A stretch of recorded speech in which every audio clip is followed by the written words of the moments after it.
Antique dealer. Rusty silver coin. A copperplate sign swayed on iron rod outside the shop, creaking softly in the evening breeze, catching the attention of passers-by.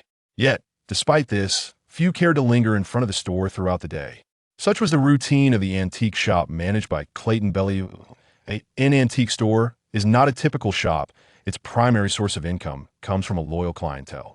The Bellew family once resided in a city south of Dorne, but after the passing of his parents, who valued family reunions, it was left to him alone to decide where to settle. In the 4 years following his military discharge, he took over the shop with the 600 severance pay provided by the army, alongside the inheritance left by his father. The antique trade is relatively close to high society, and possessing a certain flair, he found himself more distinguished than his peers peddling wares on the black market. In Clayton's hands, he had handled 24 coins, of which 23 were forgeries. The only authentic coin belonged to him, in the absence of genuine antiques. An antique dealer must learn to create antiques. "Mr. Bellew, your guest has arrived." A knock at the door was followed by the announcement from his female assistant. "I am aware. Miss Charlotte, you may also leave for the day." In the display cases on the first floor, enamel and crystal ornaments sparkled under the electric lights. Swords and daggers, which appeared to be of considerable value, hung on the walls, unsheathed, as if ready to re-enter the battlefield at any moment. However, the young man with brown hair waiting on the first floor showed no interest in them, instead examining the rusted exhibits in the display case with his hands clasped behind his back until Clayton stood behind him, prompting him to turn around. "Lieutenant, long time no see." Lieutenant was his military rank, a title only his old comrades used after his discharge. They had fought together in the 163-year-long Lorraine War, as comrades in the same company. After retiring, Joe Marney inherited a rusty silver coin antique shop from his parents, but desiring to travel the world, he was unwilling to manage such a fixed establishment, and sold the shop to Clayton. Standing together, their differences became apparent. Clayton's hair was styled in a timeless side part with a thick beard, his features more rugged, towering over Joe by a head, and his hazel eyes held an intimidating gaze. Seeing his former commanding officer unchanged brought a hint of surprise to Joe. "I am too. Knowing you're doing well puts my mind at ease. However, I have come with a business proposition." He produced a small box from his jacket pocket and opened it, revealing a pure silver ring nestled on soft yellow velvet, its oxidation lending it a mottled black hue. The bishop's seal from the White Church, a top-quality piece. Upon discussing business, Clayton immediately adopted a serious demeanor, but did not take the box instead. He murmured, "Such a treasure is indeed precious, but difficult to sell." The White Church is not only the predominant faith in the Kingdom of Dorne, but throughout the Northern Realm. Even though its status is no longer as prosperous as in the era of cold weapons, objects symbolizing authority, like the bishop's seal, are not easily disseminated. "Rest assured, this is completely legitimate. No one will question it," Joe insisted, pressing the box into Clayton's hands. "It originally belonged to a foreign friend of mine, but due to recent business downturns, he plans to sell these items to cover financial gaps. Out of friendship, I purchased it, but lacking a passion for collecting, I brought it to you." Clayton reluctantly accepted the box. "How much did you pay for it?" 300 gold pounds. Clayton rubbed his temples. While that sum was not insignificant, it certainly did not match the value of an authentic bishop's seal. "Your friend wouldn't be someone you met at the gaming table, would he?" Joe chuckled awkwardly, blinking twice without elaborating further. Clayton closed the box and tucked it into his jacket pocket. "I shall not say more this time. If you plan to leave Sasha City soon, I will send the money to your family estate once I authenticate the ring." Joe had no objections and then proposed a new plan. "Shall we meet for a drink at the treehouse tomorrow evening at 6, just like old times?" Clayton had no objections. After exchanging a few more pleasantries to bid farewell to his old comrade, Clayton ascended alone to tidy up the studio, ultimately pulling the power switch. Clayton Bellew did not complete his university education. He enlisted at 18, serving as a cavalryman in the Dorne Kingdom's Rapid Guard for 11 years. When he joined the army, the execution by firing squad was still the prevailing tactic of warfare. By the time he was discharged, skirmish tactics had been relatively well integrated into military doctrine. T-33. He was still in his prime, yet Clayton felt as though he had aged into an old man. Nothing could pique his interest. Clayton's service to the army encompassed not merely 11 years of youth time, was merely the least valuable commodity he had lost.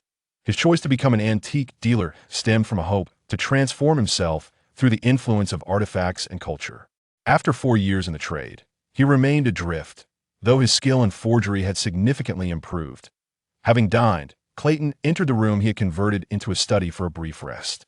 Joe's gift left him with a headache even if the white church's items were legal. Finding a buyer who appreciated them would be challenging. The religious art of the white church was so ubiquitous that it had led to a degree of aesthetic fatigue. Many collectors were indifferent to the authenticity of the antiques. Their goal was simply to capture that unique feeling. Regardless of its authenticity, the ring's modest appearance dictated that its price ceiling would not be particularly high. To sell it at a good price through a compelling backstory, one would need to seek out fervent zealots. However, Clayton was not adept at dealing with such individuals. Clayton's parents were not religious, and thus, he too was not a believer. The only connection the Bellew family had with the white church came when his brother eloped with a nun from a convent, which caused the clergy in their hometown to harbor animosity toward their family. With such a familial atmosphere, Clayton naturally shunned interactions with the white church, alongside his personal reasons. Yet, work remained work.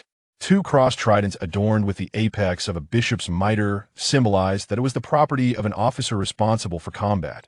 Clayton recognized the significance it represented. The pattern on this seal belonged to the Inquisition of the White Church, which had been abolished 300 years prior, an institution said to be responsible for the persecution of heretics, witches, and dark races. Even commoners could be hunted down by battle priests for displaying any signs of deviation. Due to the numerous wrongful convictions and injustices, discontent arose among various nations. Ultimately, the White Church dissolved the Inquisition, executed several of the priests involved, and denied that those outrageous behaviors were sanctioned by the papacy. When Joe spoke of legality, this was the implication. Since the Inquisition itself was not acknowledged by the White Church, the seal would certainly not be pursued by them, for even if it were genuine, it was not their possession. Clayton cast a glance and noticed that beneath the yellow velvet lining of the box, there was a square protrusion. He emptied the velvet, and a note fell onto the table, seemingly left by the seal's previous owner. It is rumored that the bishop's seals of the Inquisition possess protective powers. They can ascertain whether the bearer has been replaced by a shape-shifting monster. Those who wear the ring will immediately reveal their true form. He glanced at the ring lying quietly on the table. Driven by a curious impulse, Clayton picked up the ring, twisting it in his fingers before sliding it onto his left pinky. In anticipation, 10 seconds passed. Nothing occurred. Indeed, just another forgery. How foolish I am. Clayton, filled with frustration, attempted to remove the ring, but his fingers, too stout, thwarted his efforts. Rising, he made his way to the washroom, intent on using soapy water for lubrication. However, at that moment, a sudden and intense burning sensation erupted where the skin met the ring, swiftly radiating throughout his body like a wildfire, and within half a second, the pain surged to his head. His torso swelled, tearing his clothing apart. Jet black, needle-like hairs erupted from his pores, enveloping him entirely. Even the hairless regions were shrouded in a muted darkness. His already formidable physique expanded by a quarter in height and width, while his limbs accentuated an exaggerated musculature, yet retained an elongated appearance. His snout elongated, ears sharpened and pulled back, and his skull transformed into that of a wolf, with yellow-brown eyes glowing in the darkness. Gazing down at the shredded garments scattered on the ground, the werewolf Clayton scratched his head with sharp claws. A deepened voice emerged from his wolfish muzzle, tinged with astonishment. Incredible. This time it is indeed the real deal. Chapter 2. The werewolf. The legends surrounding werewolves are remarkably consistent across various cultures, largely influenced by the propaganda of the White Church. A werewolf is a perilous shape-shifting creature, believed to be a human cursed to oscillate between human and beastly forms. They possess immense strength and can heal from injuries with astonishing swiftness. Generally, they have a penchant for raw flesh, exhibit a combative nature, and often transform into wolves at night to assault livestock, possessing the ability to command packs of wolves in coordinated attacks. By day, werewolves revert to human form, blending into normal society. As an authentic werewolf, Clayton below can attest that these legends hold a kernel of truth. He transformed into a werewolf on a full moon night a fortnight ago, having previously displayed unusual signs, an unquenchable appetite, a renewed growth spurt, and an unyielding energy that defied fatigue. However, There are no evident advantages to social engagement after becoming a werewolf. Being discovered poses significant complications. Fortunately, this is not an era steeped in ancient darkness. The dark races have faded into obscurity, and people regard them as mere myths. Even if Clayton exhibits a hint of peculiarity, no one would suspect him of being a monster. For instance, the doctor he consulted issued a diagnosis of pica and delusional disorder. Upon realizing his werewolf identity, he has been searching for traces of the extraordinary world spoken of in legends. Yet time has proven too fleeting, and thus far, he has unearthed nothing. Surprisingly, the first clue arrives from his comrade, Joe Monty. Clayton, pulling off the ring, feels a mix of excitement and apprehension. Does this comrade understand the ring's significance? Joe, being a frequent traveler, likely possesses more information than he does, but that may not be a good thing. He resolves to inquire further during their meeting the following day. The Treehouse is a renowned tavern in Sasha City, where the owner, Jason, offers veterans half-price services. Upon seeing the familiar gleaming wooden tables and chairs, along with the brightly installed gas lamps on the walls, Clayton feels a wave of nostalgia. It was here that he last bid farewell to Joe. Yet, his sense of smell has inexplicably heightened, and the potent aroma of spirits wafting through the air is overwhelming, rendering him unable to display a pleasant demeanor. Clayton had prepared several questions, but now finds himself at a loss. While Joe is his comrade, their time together has been brief. During the later stages of the Lorraine War, the cavalry unit underwent a significant reshuffle, and Joe was among those who joined. The only battle they fought together was at the White Creek, where their relationship was already hierarchical. After their discharge, they went their separate ways. And their bond has not reached the level of confiding in one another, especially after 4 years apart. Clayton casually broaches a topic in hopes of subtly extracting the information he seeks. For years have passed, and you seem even younger. I hadn't realized that travel could rejuvenate a person. Joe sits across the square table, clad in a tight-fitting shirt that accentuates his muscles, his hair slicked back, exuding an air of a dandy, suggesting he may have other companions this evening besides Clayton. Travel may be out of reach, but fine wine and lovely company are always available. As the waiter fills their wooden goblets with beer, Joe raises his glass to clink with Clayton's. To be honest, it was only after embarking on my journey that I realized how challenging it is to traverse the globe. Just a small town on the outskirts of Taudon nearly kept me there forever. The world is indeed brimming with beauty. Do you still dare to venture to Taudon? Aren't you afraid of having your throat slit at night? Clayton raises an eyebrow. The kingdom of Dorne's adversary in the Lorraine War was precisely Taudon, and that struggle for colonies ultimately resulted in Dorne's victory, yet the animosity endures. Joe shakes his glass. I'm not foolish enough to reveal my military past. Clayton takes a swig of beer, setting down his goblet, now sporting a white beard. In truth, it wouldn't even matter if you did, considering you bear no blood debt. Joe coughs, then bursts into laughter. He joined the army precisely when the cavalry unit was short-staffed, despite his limited experience of riding mules. He distinguished himself among the new recruits and was placed into Clayton's cavalry unit. Naturally, a cavalryman who cannot ride a horse cannot go to battle, so Clayton assigned him to logistics, sparing him from combat. But you still found a way to handle things. Clayton raises his goblet to Joe Monty and his culinary prowess.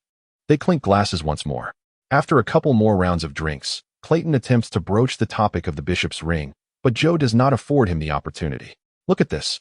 Joe mysteriously produces 2 crude tickets resembling hand-drawn designs. They appear to be the sort of tickets sold by traveling circuses. Clayton, astonished, reads aloud the words on the ticket. The Wingless Angel? I've never heard of it. Then allow me to introduce you to it shortly. You'll be benefiting from my connection. In the underground theater, patrons bustle about, with the screams of young men and women echoing in the confined space. The rows of red seats heighten the atmosphere with vibrant colors. Joe Monty, clutching a bottle of wine, beckons his old friend Clayton below to follow him to their reserved seats. Navigating through a crowd permeated with the stench of cheap perfume and sweat, Clayton's expression betrays his discomfort. He had anticipated that leaving the tavern would alleviate his unease and allow for serious conversation, but Joe has led him to this venue instead. The Wingless Angel is a clandestine strip club, characterized not only by its unpleasant odors but also by its dilapidated ceiling and floor, with the red drapes fraying at the edges. Yet, oddly enough, despite the dreadful environment, the audience here is packed. What's wrong, Lieutenant? You look rather pale. Joe pats the armrest, prompting Clayton to sit beside him. Nothing, just the odor here is a bit overwhelming. Joe chuckles, setting down the green bottle. Oh, that's quite normal. If it bothers you, just be cautious and avoid touching the armrests and the backs of the seats in front of you. But enough of that. The show is about to begin. Joe crosses his right leg over his left, brimming with enthusiasm. Staff members display countdown cards on stage. And as the card showing one appears, the lights in the venue extinguish completely. 3 seconds later, a bright spotlight illuminates the empty stage. Clayton glances up at the iron rigging above the stage, where someone skillfully maneuvers a delicate mirror device, adeptly controlling the lighting with precision. A single lantern suffices to illuminate a vast area. She possesses long, curled black hair and skin as white as snow, draped in fabric that serves as her attire. Barefoot. Her voluptuous form undulates like a serpent beneath the spotlight, captivating all eyes. In the shadows, indistinct figures similarly adorned sway in rhythm. Veiled. Clayton is unable to discern the main dancer's features. However, the audience's cheers reveal her popularity. Rosa. Rosa. The queen of the night. To be honest, had Joe not brought him here, Clayton would have remained oblivious to the existence of such a place. Although he has spent 4 years in Sasha City, Joe, having grown up here, undoubtedly possesses a deeper understanding of the city than he does. Moreover, Clayton has little interest in such venues and would not actively seek them out. Yet, there is one peculiar detail that intrigues him. He cast a sidelong glance around, confirming that he had not been mistaken. The audience consisted not only of gentlemen but also of women dressed as men, which took him by surprise. Was it possible that this strip club attracted patrons with its exceptional artistic prowess, allowing both male and female spectators to feel at ease? Yet, amid such a display of nudity, could one truly maintain decorum? How did you find this place? He inquired of Joe. The seasoned traveler was too engrossed to respond. As a dancer was in the process of removing her gauzy wrap, preparing to toss it into the crowd, Joe nearly leapt to his feet, raising his hands in a gesture reminiscent of signaling friendly forces in the military. His movements were not out of place. Those in the first 2 rows mirrored him, and others behind reached out, creating a wave of excitement. Clayton, seated calmly in his spot, was indeed an anomaly, completely obstructed from witnessing the spectacle unfolding before him. He could not comprehend their behavior, which struck him as rather frenzied. He pressed down his hat to prevent it from being jostled off by the hands reaching from behind. I got it. I have obtained it. Clayton discerned a mix of jealousy and envy in the eyes of those around him, yet none dared to take further action. The earlier frenzy for the item seemed to evaporate into thin air. People indulged themselves freely here. Yet they adhered to the invisible rules of the strip club with remarkable precision. After adjusting their attire, they resumed their seats to continue enjoying the performance. Clayton was taken aback by their discipline. He glanced at the culprit of Joe's excitement and asked, "What significance does obtaining the wrap hold?"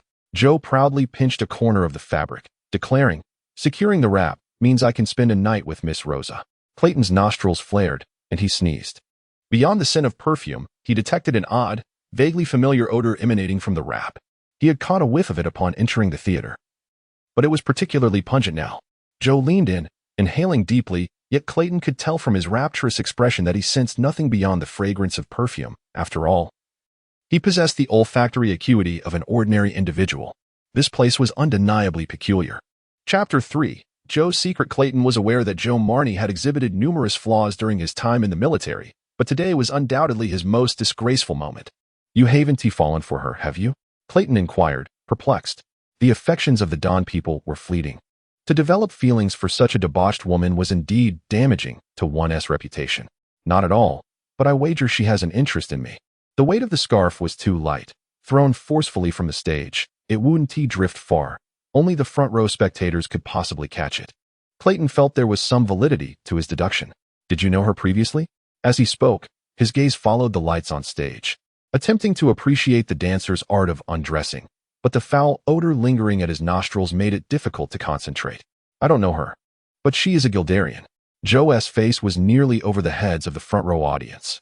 Guildarians, a perpetually wandering people, were renowned for their promiscuity and enigma.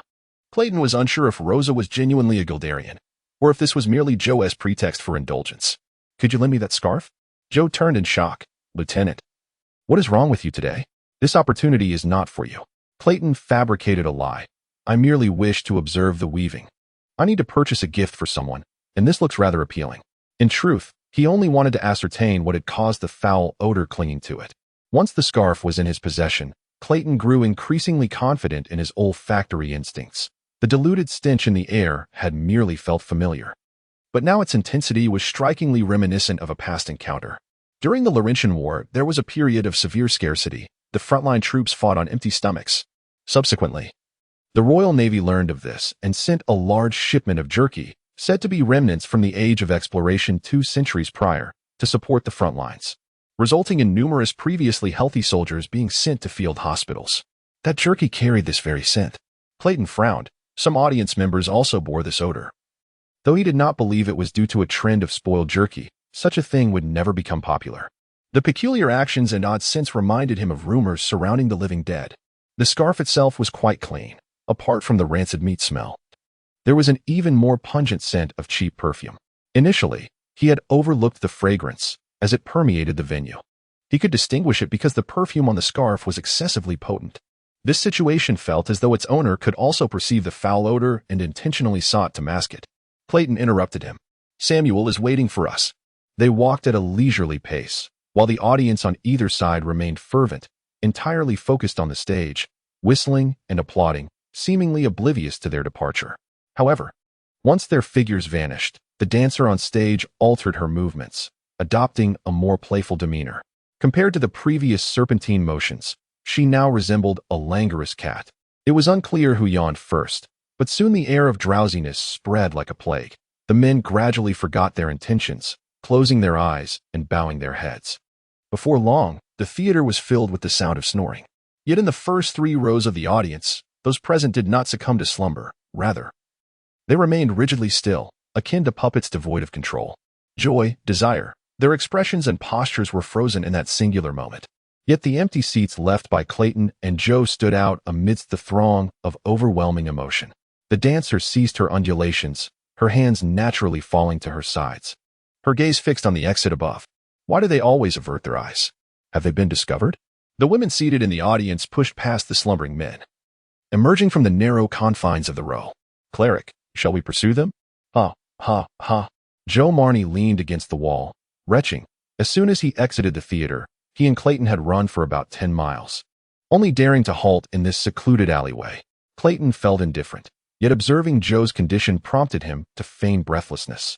Regaining a semblance of composure, Joe disregarded his cleanliness and slumped against the alley wall, staining his trousers with mud and moss. "Lieutenant, can we discuss what transpired in there now?" Upon leaving the theater, Clayton had mentioned Samuel, their mutual comrade, who had long since passed away. Using such an excuse to exit was a clear indication that something was amiss. "Someone is targeting us," Clayton concluded. "Do not inquire about their identities. At least 2 rows behind us are their people, and Rosa is one of them." Joe did not pry into how he had arrived at this conclusion. Soldiers who had seen battle often relied on luck and intuition. Having served for over a decade and remaining unscathed, Clayton was indeed an exceptional figure in both respects.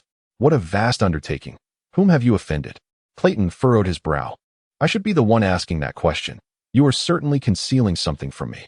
Perhaps you should ponder it further." He had left his seat under the pretense of using the restroom, then gathered the atmosphere from the audience section, discovering that only the front rows shared the same perfume scent as the scarf, including the very row they occupied. Cheap perfume would naturally be popular among the common folk. Yet the fact that those using the same fragrance were seated together raised concerns. Coupled with the dancer Rose's deliberate gifting of 2 front-row tickets to Joe and her intentional tossing of the scarf to create a coincidence instead of acting immediately, he surmised that their adversaries did not wish to create a scene. For some reason, they seemed intent on controlling them, planning to eliminate them after achieving a particular objective in a manner that would leave no apparent clues. Although Joe had provided him with clues from the extraordinary world, trouble seemed to follow closely behind. Upon reflection, Joe evidently realized who was after him.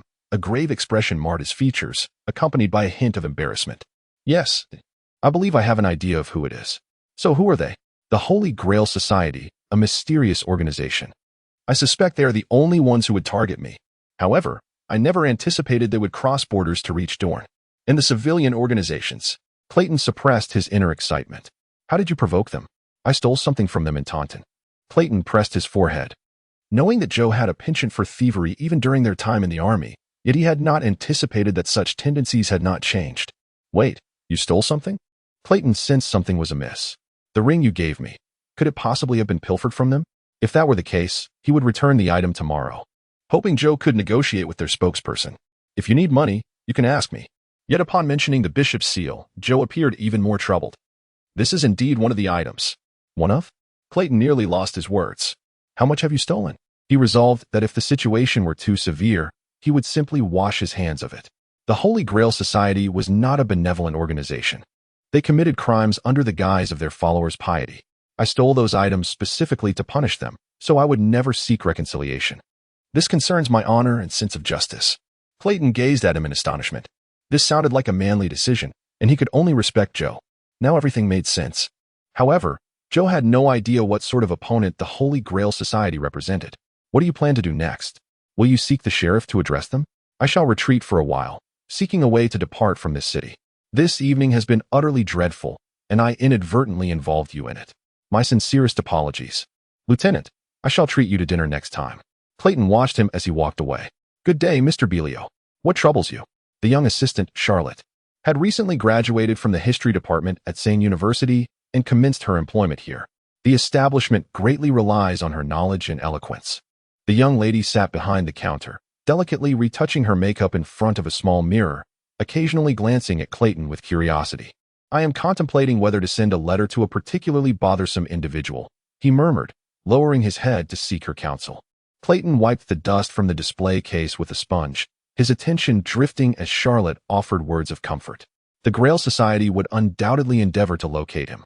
More precisely, they would seek anyone who had come into contact with Joe. Clayton pondered throughout the night, arriving at new conclusions. Last evening, he had speculated that the Grail Society possessed some unique method of tracking individuals, enabling them to locate Joe with precision, luring him to the winged angel by exploiting his interests. Yet, there loomed a far graver possibility. Joe Marnie had been under surveillance since his departure abroad, but it was only upon reaching Sasha City that they resolved to ensnare him. Chapter 4. That Clayton harbored no concerns for Joe Marnie. He was unwilling to confront the Grail Society due to personal grievances. The peril of challenging an unknown adversary was far too great. As a lieutenant turned merchant, he detested upheaval above all, preferring a state of uncertainty and peace with the Grail Society. It was the thoughts of the other party that remained elusive. After tidying up the first floor, he ascended to brew himself a pot of red tea. Spreading a sheet of stationery before him, he prepared to compose a letter. The fountain pen, saturated with ink, danced upon the paper, leaving delicate curves. My dear Dammit. Clayton Bellew leaned back heavily in his chair, intending to rest for a moment before inscribing another letter. He would only seek the assistance of Clydhys as a last resort. This woman was the wife of his late brother, Ulysses Bellew, and a most irksome narcissist. After Ulysses' death, Clayton had penned a letter imploring her to raise their shared daughter with care, advising against remarriage unless she could find a gentleman of good character, lest a stepfather impart a negative influence on the child. Regrettably, this letter was misconstrued entirely. As suspicion grew, Clydhys would reject any mention of a visit. Yet she would accept the money he sent. Thanks to her, he remained oblivious to the appearance of his brother's daughter, Donna Bellew. The mere thought of her visage ignited within Clayton an urge to throw darts. Alas, she was now the only person he could trust. With a long sigh, Clayton contemplated putting pen to paper, veiling his troubles under the guise of a friend's name, expressing astonishment at the extraordinary world he had encountered, and then gradually expanding upon that theme. Unbeknownst to him, the teapot had nearly run dry, and the sheet of stationery was close to being filled. Once he began to write in earnest, he discovered that the questions he wished to pose far exceeded those he had initially considered. After a thorough review of the content to ensure no misunderstandings could arise with Clydhys, he slipped the letter into an envelope, preparing to inscribe the address and recipient's name. Suddenly, his hand hesitated as he turned to the window. A familiar scent wafted in from outside, one he had only encountered the previous day. Mr. Bellew. You have a visitor, Charlotte's voice echoed from the doorway. Clayton acknowledged her, setting down the pen, and retrieved a revolver from his drawer, tucking it into his belt beneath his clothing. During his time in Lauren, he had utilized only antiquated equipment, rarely firing a breech-loading gun. However, the revolver was an easily manageable modern weapon. 6 shots were ample to compensate for any lack of precision and excessive recoil. Awaiting him downstairs was a woman with honey-toned skin, strikingly beautiful, clad in a floor-length blue gown. Clayton descended the stairs, donning the customary smile reserved for all patrons, and doffed his hat in greeting. Madam, It is a pleasure to meet you. May I inquire as to the purpose of your visit? From her aroma, he recognized her as Rosa, the veiled dancer from the stage the previous night. Uncertain of her intentions, he hoped to maintain a peaceful atmosphere. Should it come to it, the revolver would remain at his disposal. At least he would not transform into something monstrous before the bullets had been spent. Compared to the previous evening, Rosa appeared considerably more demure. She stepped forward, curtsying gracefully. I apologize for the imposition, but we met last night. This gesture was reminiscent of a noble lady. And a half-genuine, half-fake expression of confusion crossed Clayton's face. I beg your pardon, but where might I have encountered you? A blush crept onto the danceress cheeks, as though she found her profession slightly disreputable. I was on stage at that time. Clayton parted his lips, striving to convey a sense of astonishment. Had he not possessed extraordinary olfactory senses, he would indeed have been taken aback. I'm here to find someone. Might you know where Mr. Marnie, who accompanied you, has gone? Rosa's eyes sparkled, her lips pursed, as her gaze drifted past Clayton towards the staircase, seemingly probing the upstairs space. He left too early last night. My scarf remains with him. Clayton remained unsure of the game she was playing, or whether she was genuinely oblivious to the nature of Joe's relationship with himself. Nevertheless, it was conceivable that even if the Grail Society observed Joe, they would maintain a certain distance. Not everything could be eavesdropped upon. With this thought, his expression morphed into one of disdain and desire typically reserved for a courtesan. Joe Marnie is not here. I am unsure why you seek him, but I can provide you with his address. Seeing that he had noted her gaze, Rosa smiled bashfully. I am aware of it and have already visited his home. He was not there, but left a note for me to find you. That scarf was rather expensive, and I possess only one for my performances. The antiquities dealer slammed his hand onto the nearby counter, startling the dazed Charlotte. Damn it, is this how he expresses himself? Your belongings are not with me, so how could I possibly return them? Rosa appeared taken aback by his reaction. I'm sorry, I assumed you were friends. Clayton smirked inwardly. She relished the theatrics, and he was willing to play along. If they were indeed friends, he would not resort to bartering with scraps and tickets to a strip club to settle his debts. He spread his hands, weaving a fade of solidarity. Last night, I had him run an errand for me, but he absconded with my goods and remains lost in the world. If he could extricate himself from this predicament in such a manner, it would be ideal. Or at the very least, he needed to convince her that he was not her enemy. Tears welled in her eyes, and her pitiable appearance tugged at his heartstrings. Had it not been for the lingering stench of decay that clung to her, he might have been swayed. With a sigh, he produced his handkerchief for her. If you are referring to a ring, Joe did leave behind a silver ring, which he used to offset a debt of 60 pounds. Rosa's eyes glimmered with hope. May I see it? Of course. Clayton ascended the stairs to retrieve the ring, genuinely intending to return it.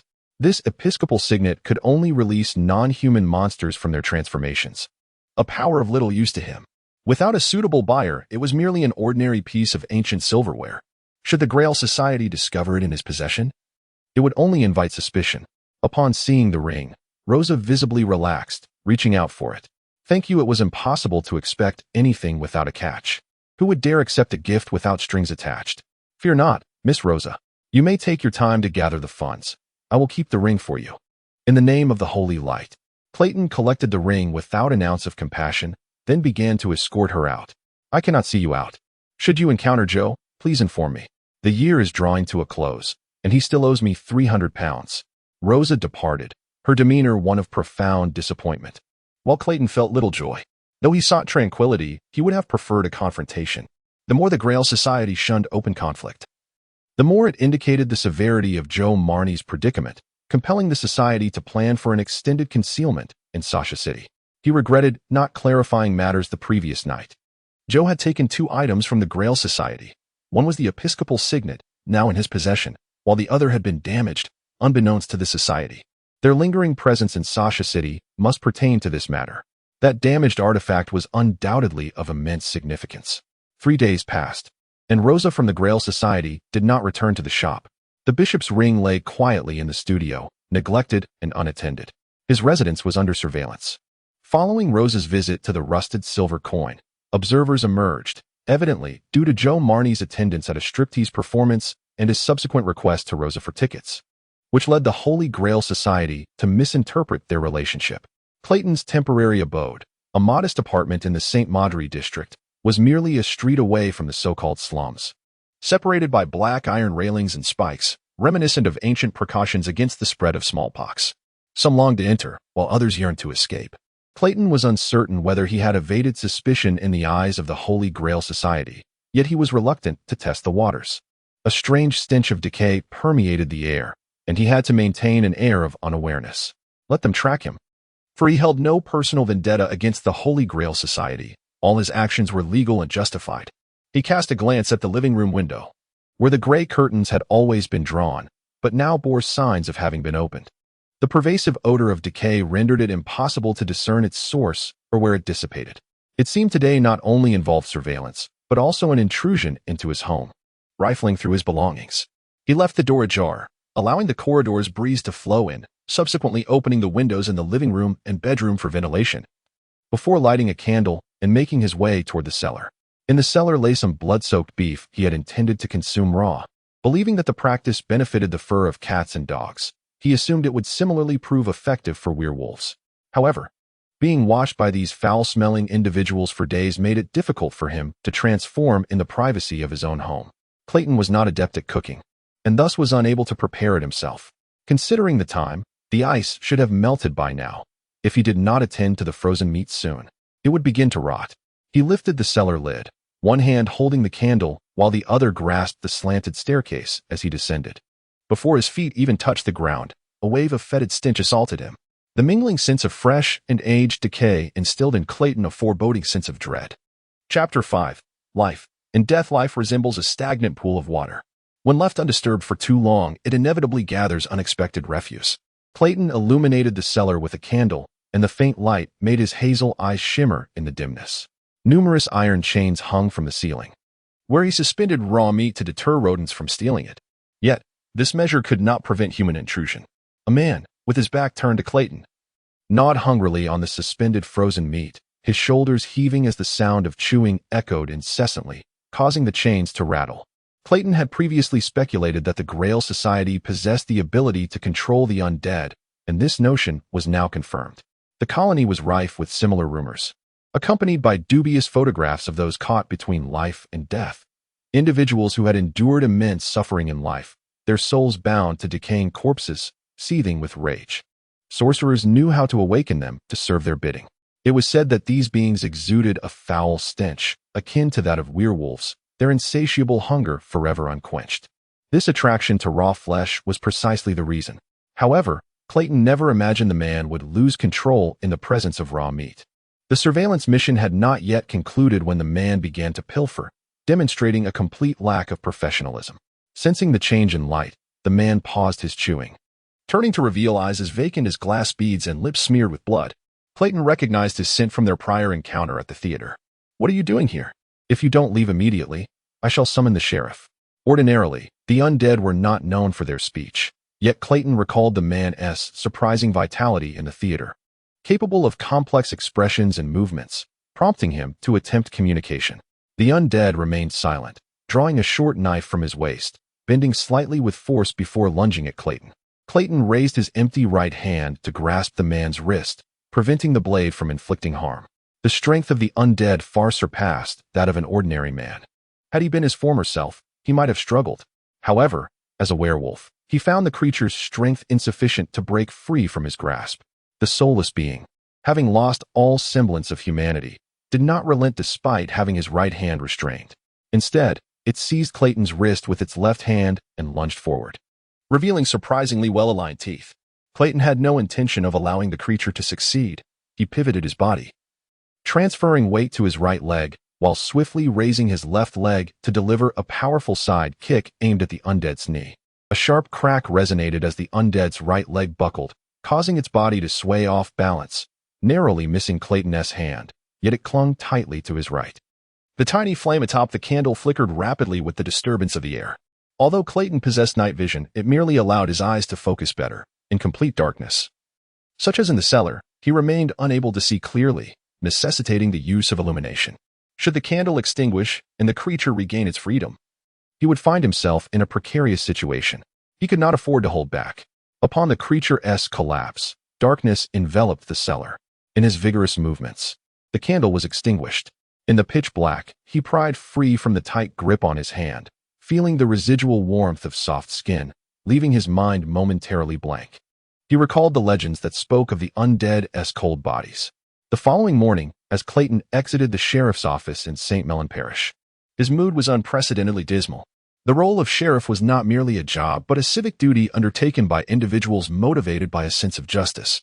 Sheriffs in various cities were elected by the citizens, with funding raised through community efforts, resulting in limited power and inconsistent enforcement of laws. As a well-connected antique dealer, Clayton was a notable figure in the city, and the sheriffs had determined his innocence without even visiting his home. The body had already been transferred to the coroner's office, awaiting collection by its living relatives. The deceased, having engaged in illegal trespassing and exhibiting violent tendencies, would not be charged with murder even in death. Yet, matters were not so simple. This individual may have been honorable in life, now bearing the weight of a wrongful death. This was all the Grail Society's fault. The stench of decay had misled him. He had initially believed the figure to be merely undead, only to discover it was a fully living man. Upon closer inspection, Clayton discerned that the noxious odor, though pungent, lingered only on the surface, not emanating from the observer himself. This foul scent likely originated from the shadowy figures behind the Grail Society. Clayton was convinced that they possessed the capability to drive individuals mad and exert mental control. Otherwise, there would be no explanation for this unfortunate soul's consumption of raw flesh. His body was merely that of an ordinary man. Regardless of intention, they might escalate their interference. Before the anticipated conflict ensued, he needed to secure an informational advantage. Joe had not disclosed much about the Grail Society, perhaps to prevent him from becoming further entangled, but that option was no longer viable. He needed to confront Joe Monty for clarity. Clayton found the same black public carriage he had arrived in and opened the door to climb inside. As his foot stepped onto the footboard, the carriage rocked slightly. The driver, who had been squinting at the front, opened his eyes and tightened his grip on the reins. "Sir, where would you like to go?" "I wish to explore this parish. I seek to familiarize myself with the area." "At your service." The driver flicked the reins, urging the weary horse into motion. The wheels rumbling as they rolled through the mud, creating a stir among the crowded pedestrians. Following the conclusion of the Lauren War, the city of Sasha had undergone significant reconstruction, widening its streets considerably. However, as waves of job-seeking newcomers flooded in, the streets once again fell short of accommodating the throngs, a testament to the congestion outside the carriage. When Joe Monty and Clayton parted ways, neither had disclosed their intended refuge. Yet Clayton could surmise where Joe would seek shelter. The first option was near the infantry barracks in St. Talos Parish, the second, the White Veil Cathedral in the city center, and the third, the main sheriff's office in St. Mellon Parish. Each location bore its unique significance. Yet they all shared a commonality. No one dared engage in private disputes in their vicinity. Clayton was fortunate. It was not long before he detected Joe's scent. "Stop here," he commanded. The driver reined in the horses, slowing their pace and slightly turning to the right. The carriage came to a halt before a small church with white walls and a red roof. Clayton disembarked, paid the fare, and furrowed his brow at the pointed cross atop the building. According to legend, the god of light, Kerala, bestowed a holy sword upon angels after creation, charging them with the guardianship of the world. The followers of Kerala adopted the holy sword cross as their emblem. Joe Monty's scent emanated from this very church. Yet, Clayton was uncertain whether his werewolf form would be repelled by the sanctity of the church. He hesitated at the entrance, pondering the possibility that inside lay divine powers capable of forcing his transformation, jeopardizing his societal identity. After a moment's pause, a priest clad in black robes compassionately emerged. "Child, do you require assistance?"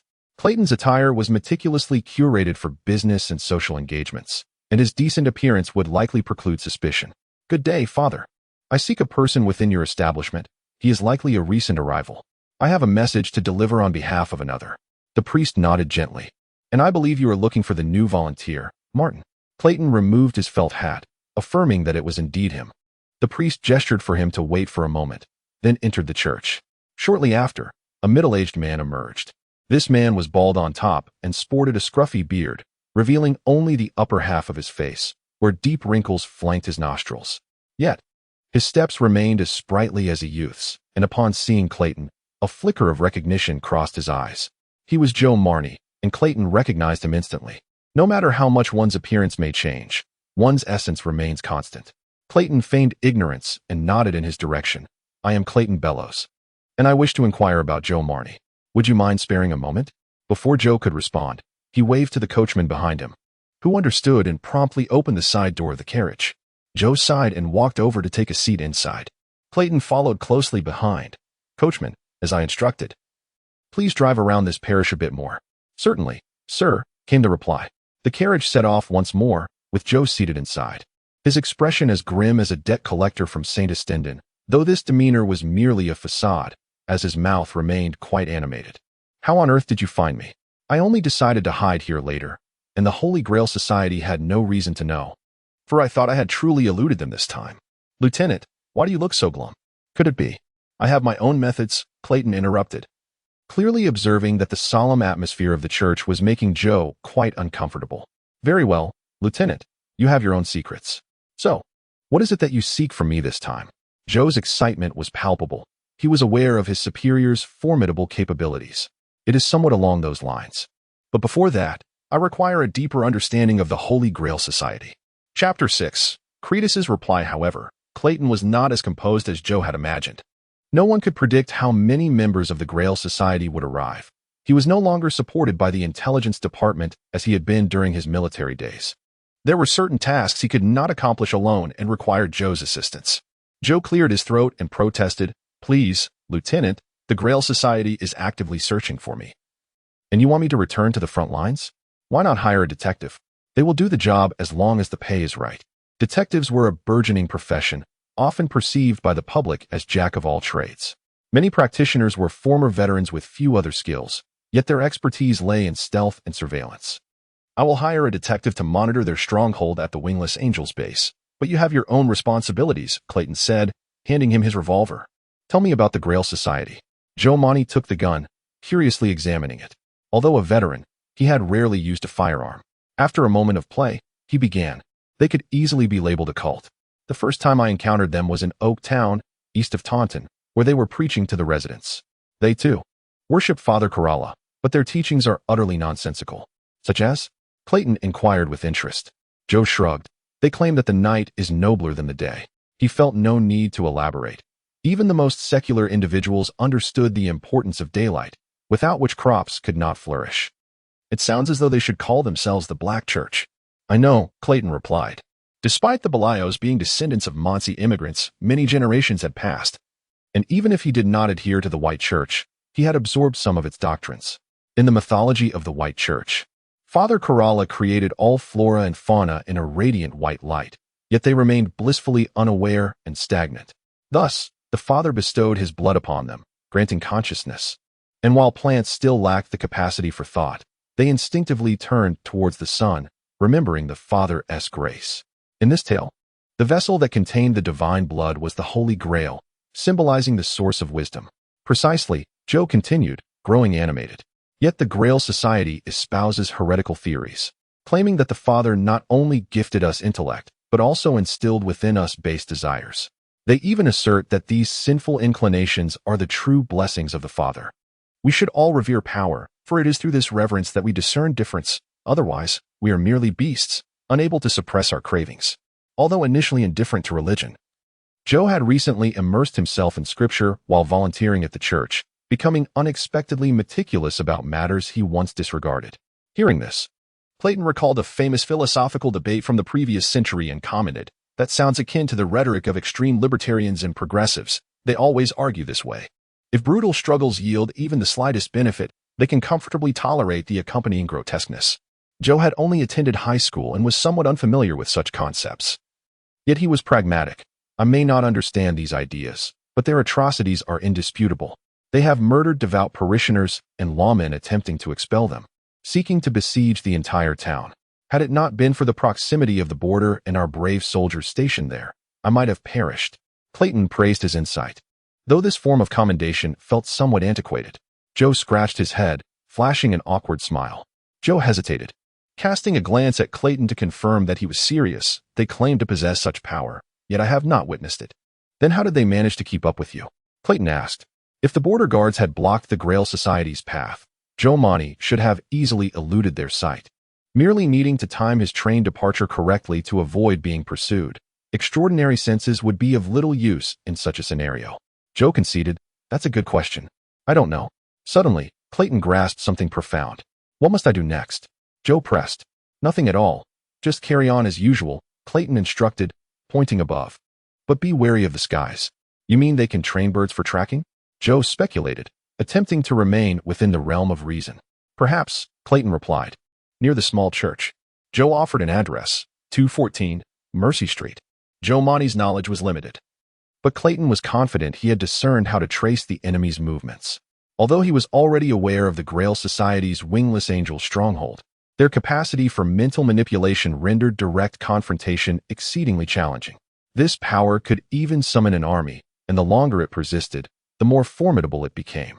As a prominent target for the Grail Society, Joe's watchers would undoubtedly be formal members of the society rather than ordinary individuals under mental hypnosis. Capturing him would bolster Clayton Belios's confidence in extracting information about the whereabouts of others, should he still be alive. The weapon he possessed featured a dark, robust metallic barrel, an exquisite mahogany stock, and ornate gilded embellishments adorning its entire length, matching Clayton's height when stood upright. The rifle barrel possessed a range of 400 yards, capable of severing limbs with a single shot. During the latter stages of the Lauren War, specialized soldiers known as hunters wielded such weapons, tasked with long-range assassinations of cavalry and officers. This type of soldier appeared on both sides of the conflict, though in limited numbers, fearing that colonies might rebel if equipped with superior arms. The powers that be had reached a consensus that garrisons in the colonies could only utilize the obsolete flintlock weapons they had originally brought, prohibiting any upgrades. Clayton had long used outdated weaponry, yet after retiring, he had trained with modern firearms. As a cavalryman with greater experience in close combat, his marksmanship could not quite match that of elite hunters who could fully exploit their weapons' potential. However, within a range of 200 yards, he could still accurately strike a stationary human target. Tomorrow night, he would employ this very gun for hunting, perhaps influenced by his werewolf lineage.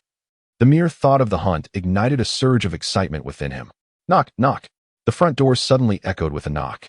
Clayton's expression shifted as he considered the implications of murder, abruptly turning his head, his heartbeat quickening. Mr. Belios, you have a parcel, came the voice of the landlady.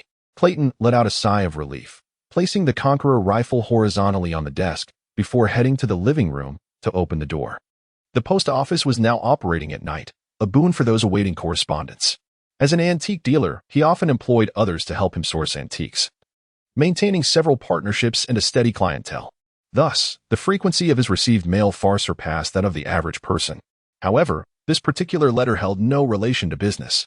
He accepted the parcel from the landlady, noticing the sender's name emblazoned on the surface, Cretus Belios. Yet, recalling Cretus's past behavior, Clayton's initial gratitude was quickly overshadowed by annoyance. To prevent two blood relatives from meeting, not even a greeting card could be exchanged. This woman, wielding her status as Donna's mother, acted with impunity truly despicable. Bringing the parcel into his study, he used a paper cutter to open it, revealing a sheet of stationery and an old book. Clayton chose to read the letter first. The letter bore a pungent scent of chemical substances, leaving one to ponder the environment in which Quietus Belio penned this correspondence. Clayton suppressed his discomfort as he read on. To the unlikable Clayton, your inquiries amuse me. The 5th Division of Taunton, with whom you clashed during your encounters with the Torrent Brigade, boasts a multitude of extraordinary beings. Their cavalry, nay, their knights, are all endowed with the ancient heritage of chivalry. It is quite remarkable that you have yet to grasp this fact, even after your skirmishes with them. The cavalry of Dorne has never been the strongest across nations. It is Taunton's cavalry that reigns supreme. When he previously witnessed those ancient knights adorned in their regalia, wielding long swords upon the battlefield, he assumed it was merely a fashion of Taunton, a nation steeped in tradition, famously known as the Land of Knights. Now, thanks to Quietus's reminder, he has come to realize that donning such heavy armor, capable of withstanding typical gunfire, is not a feat achievable by just anyone after mere training. Due to their frequent encounters, he had unconsciously dismissed this as an unremarkable occurrence, thus overlooking its significance. Chapter 7. The preparatory work for a beautiful life during his student days in Clayton. A sensational incident unfolded in Goreyval County, for robbers, clad in 30-kilogram homemade iron armor, audaciously raided a bank. Even rifle bullets merely ricocheted off their formidable attire. The sheriff's posse found themselves locked in a standoff with the criminals for a grueling 22 hours, ultimately resorting to setting the bank ablaze, which resulted in the demise of the 4 thieves.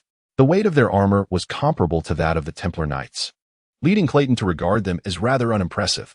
In retrospect, while those robbers indeed donned heavy armor, it also hindered their escape from the bank. The Templar Knights, in contrast, exhibited far greater agility.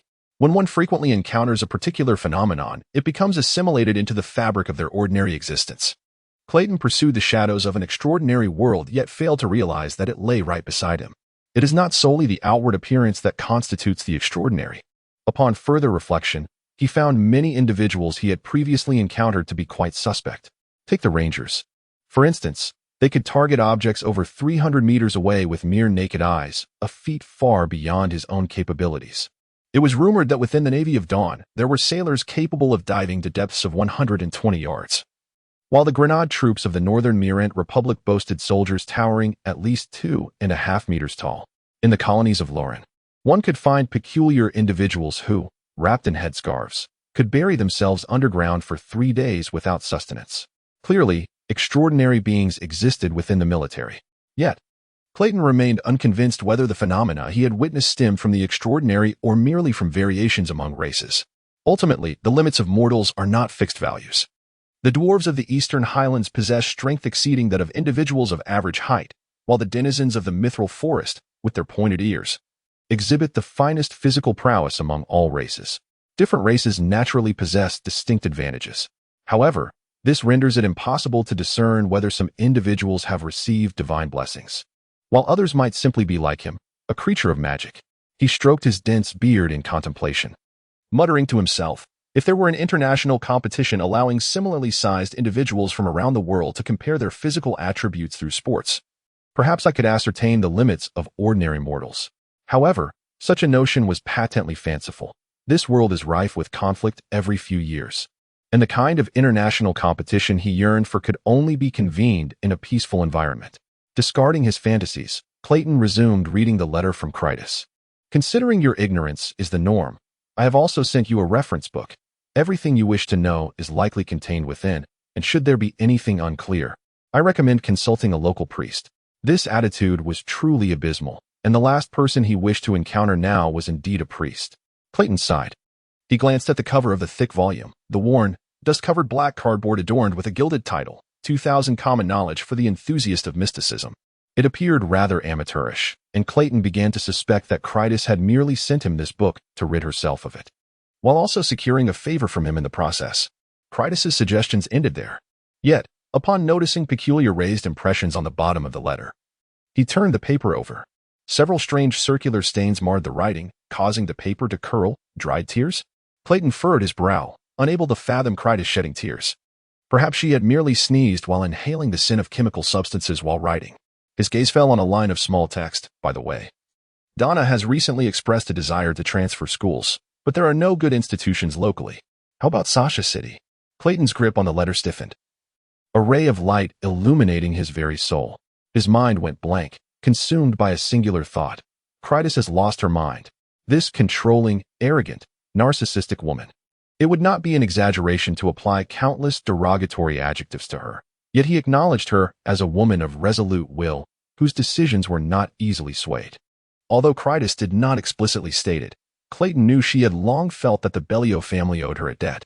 Urine Bellio had whisked her away from the convent, failing to fulfill his responsibilities as a husband, voluntarily enlisting, and subsequently perishing on the battlefield, leaving her and their daughter, Donna, behind. It was conceivable that her animosity towards Clayton stemmed from Urine, considering they both bore the surname Bellio. If possible, Critus would have her daughter change her surname and never see Clayton again. She had steadfastly maintained this stance. Did she finally intend to cast aside past grievances and relocate the entire family to Sasha City, allowing the last two blood relatives of the Bellio family to meet? The mere thought of his niece, Donna Bellio, sent Clayton's emotions oscillating like a military airship equipped with a howitzer, embodying both lightness and heaviness in a contradictory state. She was likely the last sane member of the Bellio family, and nurturing her with utmost care would be no overstatement. Perhaps he should write another letter to inquire further. Despite Critus's simple question, he found himself with a headache. Though he had never met the girl, Donna was likely of high school age, and Clayton planned to ask his assistant, Charlotte, who graduated from Sane University, for assistance. Although society was evolving, many schools remained as conservative as they had been for the past 2 centuries. The few institutions willing to admit female students were rare. However, Sasha City, being a relatively affluent metropolis, featured several coeducational public high schools, which made the decision quite challenging. As for the Holy Grail Society, Clayton vowed he would ensure they met their demise within a month. He could not allow them to disrupt the peace of the city, should Donna be inclined to join. The following day, Clayton refrained from visiting the rusted silver coin. Charlotte would manage everything at the shop. His focus today was on eliminating the watchers surrounding Joe Monty, with plans to consult Charlotte about the schools the following day. The Holy Grail Society had already realized that the watchers near him had been disposed of, and they would undoubtedly exercise greater caution moving forward. He aimed to conclude this matter before they could re-establish their surveillance. Clayton had previously met with Joe Monty, and it was certain that Joe's watchers had been present at that time. However, he could not identify the unfamiliar scent amidst the swirling aromas. And if the observer was stationed at a height, merely using a telescope to observe from afar, even the most potent scent might not reach his nostrils. He needed to select a vantage point for reconnaissance before locating the observer. Moreover, it was somewhat troublesome to bring the Conqueror rifle out during the day, so he resolved to act under the cover of night. Nonetheless, there were tasks to attend to during the day. He visited a discreet detective agency located in the city's western district. The proprietor, Bruno, was somewhat of an acquaintance. They had met at the Retired Officers Club, and he was a regular at the treehouse, possessing both skill and intellect worthy of trust. Unfortunately, Bruno had succumbed to alcoholism in the aftermath of the war, and his mental state was precarious, necessitating ongoing medication. Consequently, he lacked the funds to advertise in the newspapers, which adversely affected the agency's business, relying solely on word of mouth from a handful of familiar clients, an exceedingly niche endeavor. However, the office, though termed as such, was essentially his residence. Clayton pressed the doorbell at Bruno's home and waited a few seconds until the door swung open. He was greeted by an unfamiliar woman, tall and clad in a black outfit reminiscent of cavalry uniforms, featuring a wide-brimmed black hat, a fitted cotton shirt and trousers, high-heeled boots, and a noticeable rapier and short pistol at her waist. I sought Bruno, and the girl in masculine attire tilted her head, remarking, "He is inside, but he cannot rise at the moment." Clayton was uncertain about her connection with Bruno, his gaze irresistibly drawn to the oversized hat she wore. "May I inquire who you are?" he asked. "I am Marietta, a client of Bruno's," she replied, fixing her gaze upon Clayton's face without a trace of shyness. "Sir, it seems we have crossed paths before." Clayton could not recall where he had encountered her. Her striking disguise would surely have been memorable. "I fear not, miss," he responded. "Very well, then." This was not his first visit, but it was the first since his transformation into a werewolf. The air in the room was thick with the scent of alcohol and tobacco, even more potent than that of a strip club, with sweat-stained garments and empty bottles strewn about in various corners. He held an apple core in his dangling hand, gripping it delicately as if it were a bouquet of flowers. The detective's complexion was more ghastly than that of a corpse, showing no reaction to the arrival of the two guests, murmuring, "My beloved Katerina, why must you leave me? The priest bears witness to our sweet union, which should endure eternally." "He was like this when I entered," Marietta explained succinctly to Clayton, standing before the sofa. Her gaze towards Bruno was laced with disdain, her fingers unconsciously twirling around the grip of a flintlock pistol. Her patience was wearing thin. In consideration of Marietta and to ensure his own time was not squandered, Clayton retrieved an empty glass from the table, filled it halfway with water from the washroom, and then approached the sitting room, splashing the contents onto Bruno's face. "Awaken, Bruno. Katerina is a fictional character from the holy domain of Hus. You have neither lover nor wife, for no one would willingly marry a slothful drunkard." Bruno's eyes widened as he sat up, fully alert and awakened. Chapter 8. Targeted. Bruno awoke, seated on the sofa, rubbing his face as he gazed vacantly at Marietta and Clayton. "Surely, there must be a more effective way to shatter my idyllic dreams. Businessmen pursue efficiency." Clayton handed him the remaining water from his cup. He tilted his head back and drank it down, washing away the sticky sensation in his mouth. Regaining some semblance of alertness, Bruno looked at them in surprise. "When did you two meet?" This uncanny rapport made Bruno question his own state, as he shook his head and tapped his ears, confirming that everything was indeed real. "Well, who shall speak first?" He gestured towards the bedroom, indicating that the next business discussion should take place there. He typically indulged in drinking and resting in the living room, while the bedroom remained comparatively tidy. A one-on-one conversation would also help safeguard the employer's privacy. Without any objections, Mary Ida stepped forward, though she did not glance in the direction of the bedroom. Let us discuss right here. All right then, state your requirements. Bruno retrieved paper and pen, laying them out on the table, and began to document the case, deliberately ignoring Clayton's presence. Since the employer had no objections, he saw no reason to send Clayton away. Mary Ida took a seat across from him. I need you to investigate a person. He is heavily suspected of criminal activities. The sound of pen scratching against paper filled the air. After a brief pause, he looked up. But you are a sheriff. Wouldn't it be more effective to apprehend him on the spot? Clayton, believing himself to be uninvolved, faced the door, awaiting their discussion to conclude. You are indeed quite diligent. Bruno raked his fingers through his straw-like hair, having grown accustomed to this sheriff's sense of justice. So, is there any personal information you can provide me about him? His name is Clayton Bellio, and he operates an antique shop in St. Maud Parish. He has black hair, green eyes, and a chin styled like a king's beard. He is around 30 years old. Bruno's pen paused. He was now certain that Clayton and Mary were complete strangers. Meanwhile, by the door, Clayton's breathing grew heavy. He had never anticipated that this sheriff was hiring Bruno to investigate him. The body of the observer he had sent to the sheriff's office had raised suspicions. I need you to follow him for 2 weeks, documenting any unusual activity to report back to me. Keep your distance and do not infiltrate his residence. He is extremely dangerous and possesses significant combat skills. If he discovers you, he might use self-defense as an excuse to eliminate a private investigator like you and fabricate a non-existent crime. This misunderstanding was far too severe. However, knowing what he looked like, why would he still dare to inquire about such matters in person? Clayton furrowed his brow, contemplating whether to clarify the situation now. Yet, Bruno preemptively agreed. It sounds quite perilous. My fee is £15, with a £3 deposit in advance. Is that acceptable? Quite acceptable. Mary Ida paid without hesitation and then rose to leave. As she approached the door, Clayton's lips twitched unconsciously, which did not escape her notice. She regarded him with pure curiosity, her gaze unwavering despite the description she had just given. So, does this gentleman have something to say to me? Clayton opened his mouth, but ultimately replied, No, miss. Mary Ida exited, forcefully swinging the door shut behind her with a resounding clap. Once she departed, Bruno lit a cigarette, taking a puff before bursting into a fit of coughing and laughter. Clayton moved to sit in the seat previously occupied by Mary Ida, visibly displeased with his reaction. What is so amusing? She can provide my personal information, yet fails to recognize me in person. It's rather peculiar. Rest assured, she has always been this way. Otherwise, she wouldn't be continuously assigned patrol duties. Only tasks requiring on-the-spot apprehensions allow her to identify criminals. Bruno reached for the bottle, only to find the green glass decanter thoroughly empty, leaving him no choice but to relent. Then I must thank her for her contributions to our city.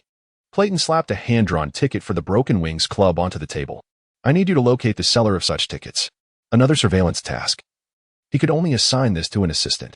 Clayton waved his hand to disperse the smoke. Are you truly planning to track me down as Mary Ida suggested?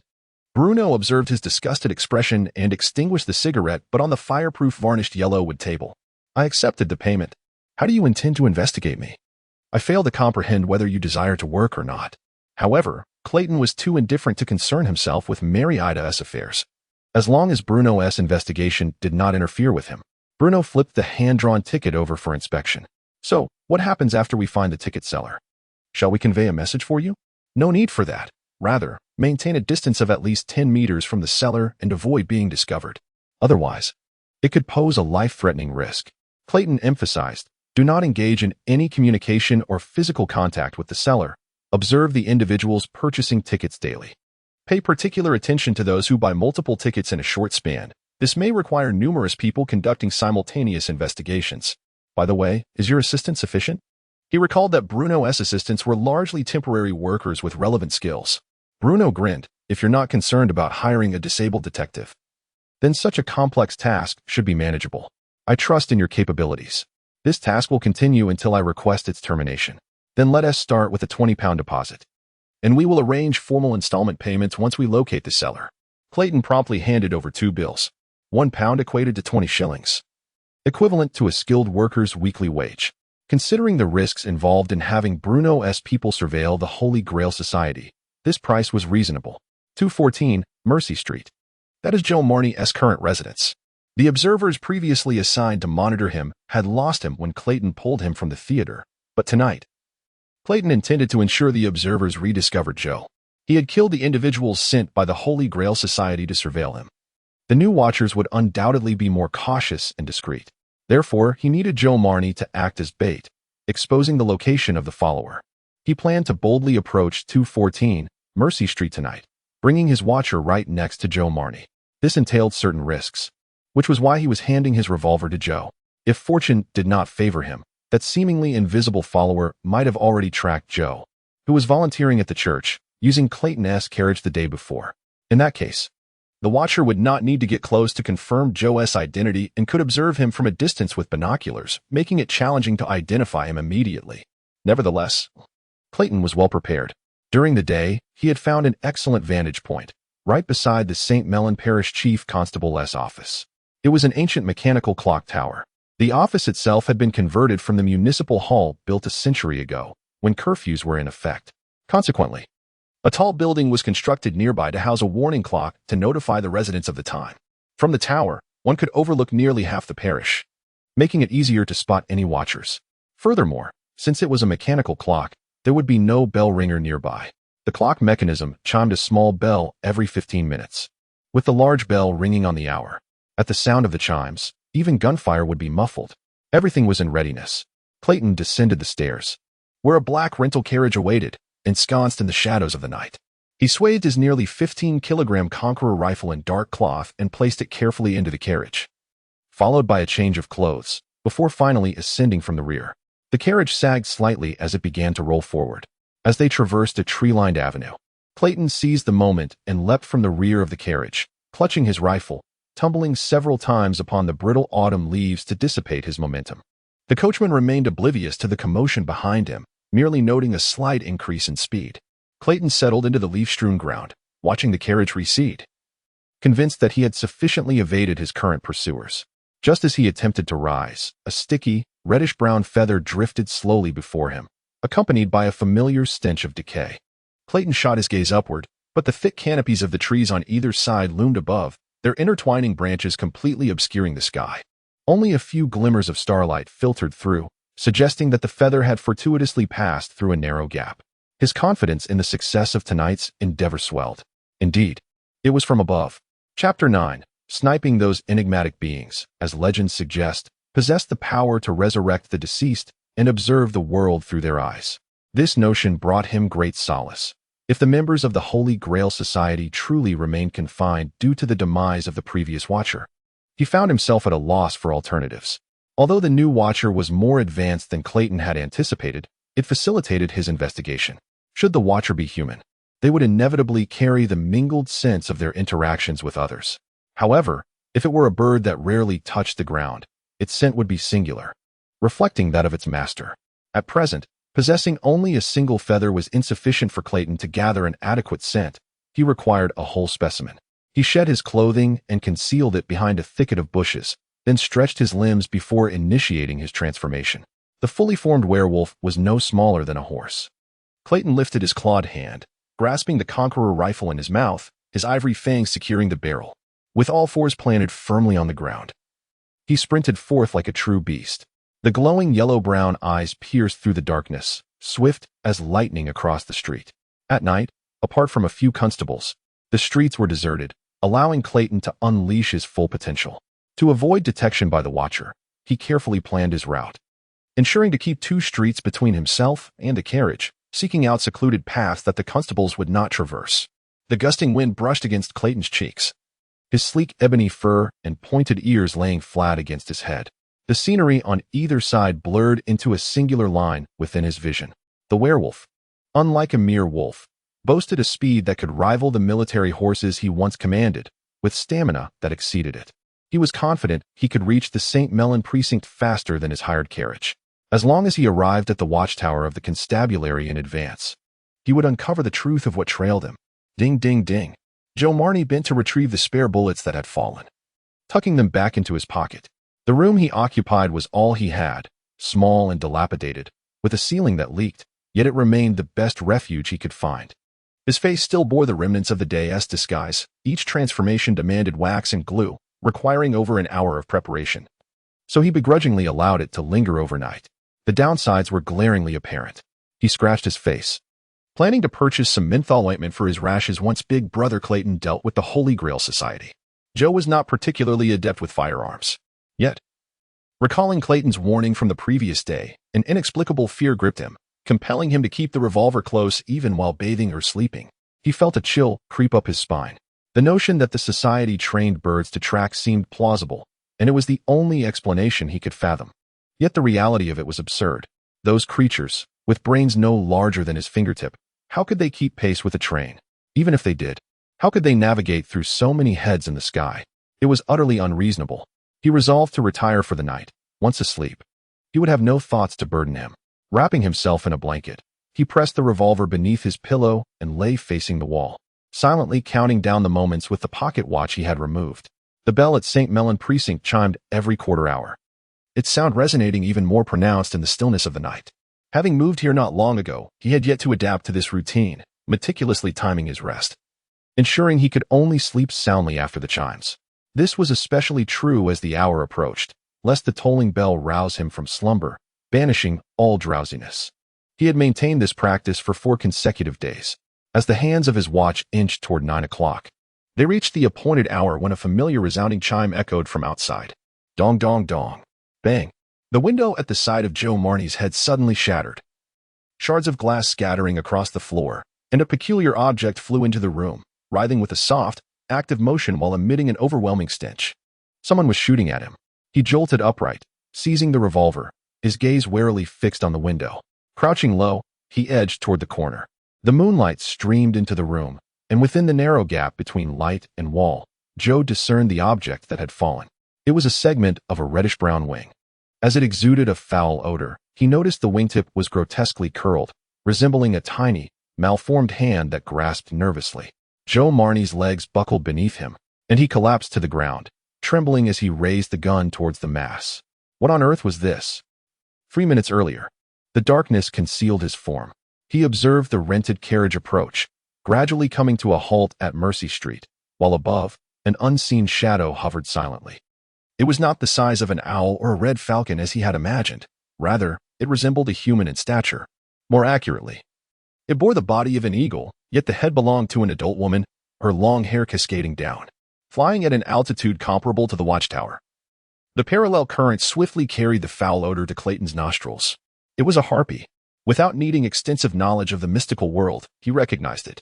Born of divinity yet cursed to remain undying, they wielded sorcery and thrived on deceit. On the voyage to Giant Island, sailors were seduced by harpies, causing their vessel to stray off course, lost in the vast sea. It was only when Lysias awoke to the treachery that he used his bronze-tipped arrows to slay them, freeing the sailors from their enchantment. In summary, this was a creature that had deceived ancient kings. In comparison, a werewolf seemed almost pedestrian, the eternally decaying daughter of a deity. Clayton clenched his teeth, exerting his limbs as he maneuvered atop the roof to a more advantageous position for shooting, realigning the mechanical sights of the Conqueror rifle on the soaring shadow, awaiting the tolling of the bell. Even a harpy should not withstand a bullet. He had perused the esteemed biologist's work on nature, which posited that any flying species had shed mass through generations of evolution, rendering their bones hollow and fragile as a sacrifice for flight. A creature capable of flight was inherently more vulnerable than its terrestrial counterparts of equal mass. And even if the harpy possessed unique abilities, they should not affect him from a distance of 100 meters. The carriage halted before the house at 214 Mercy Street. The harpy ceased its circling above and settled on a nearby roof, folding its wings stiffly. In the dim light of night, it resembled a stone gargoyle, harmonizing with a genuine gargoyle on the opposite building, unbeknownst to those below. The driver dismounted, circling to check on the passengers, yet found only Clayton's spare clothing. Dong dong. Inside, Clayton Belio was conspicuously absent. The harpy finally sensed something amiss, a flicker of confusion crossing its human visage. Its wings flapped as it swooped down, intent on personally investigating the carriage's interior. Every movement resembled a miniature dancer on the stage of a rifle's sight, clearly visible to Clayton. Yet, at the moment the bell tolled thrice, Clayton squeezed the trigger. The sound of the gunfire was masked by the chime, the high-velocity round propelled from the barrel with precision, piercing the harpy's wing from 100 meters away, severing the tip cleanly. The bullet did not cease its trajectory after piercing flesh. A window behind the harpy shattered as her body, thrown off balance by the impact, collided forcefully with the rear of the wagon, producing a muffled thud. Clayton, gripping his rifle, leaped down, stirring up a cloud of dust as his limbs made contact with the ground. The harpy appeared to have lost consciousness from the recent collision, lying motionless in the street. Clayton gazed at her head, sensing a potential for communication. "Joe, it's me." The lights in the house flickered to life. Chapter 10. A New World. The door opened slightly, revealing half of Joe Marnie's face. Upon seeing Clayton, he swiftly opened the door, then anxiously turned, as if on guard for something. Clayton felt reassured by Joe's alertness. The gunshot earlier had posed a real risk to Joe's life, yet Joe had always been fortunate. He extended his hand to the side and pulled the incapacitated harpy inside, closing the door behind them. "Lieutenant, have you ever encountered such a creature?" Joe asked. His back turned to Clayton as he nervously aimed his gun at the writhing severed limb on the floor. The malformed hand at the tip of the severed wing attempted to crawl across the ground. Clayton examined the unconscious harpy, disheartened to find that the main body appeared less animated than the severed limb. "I believe I have seen something like this before."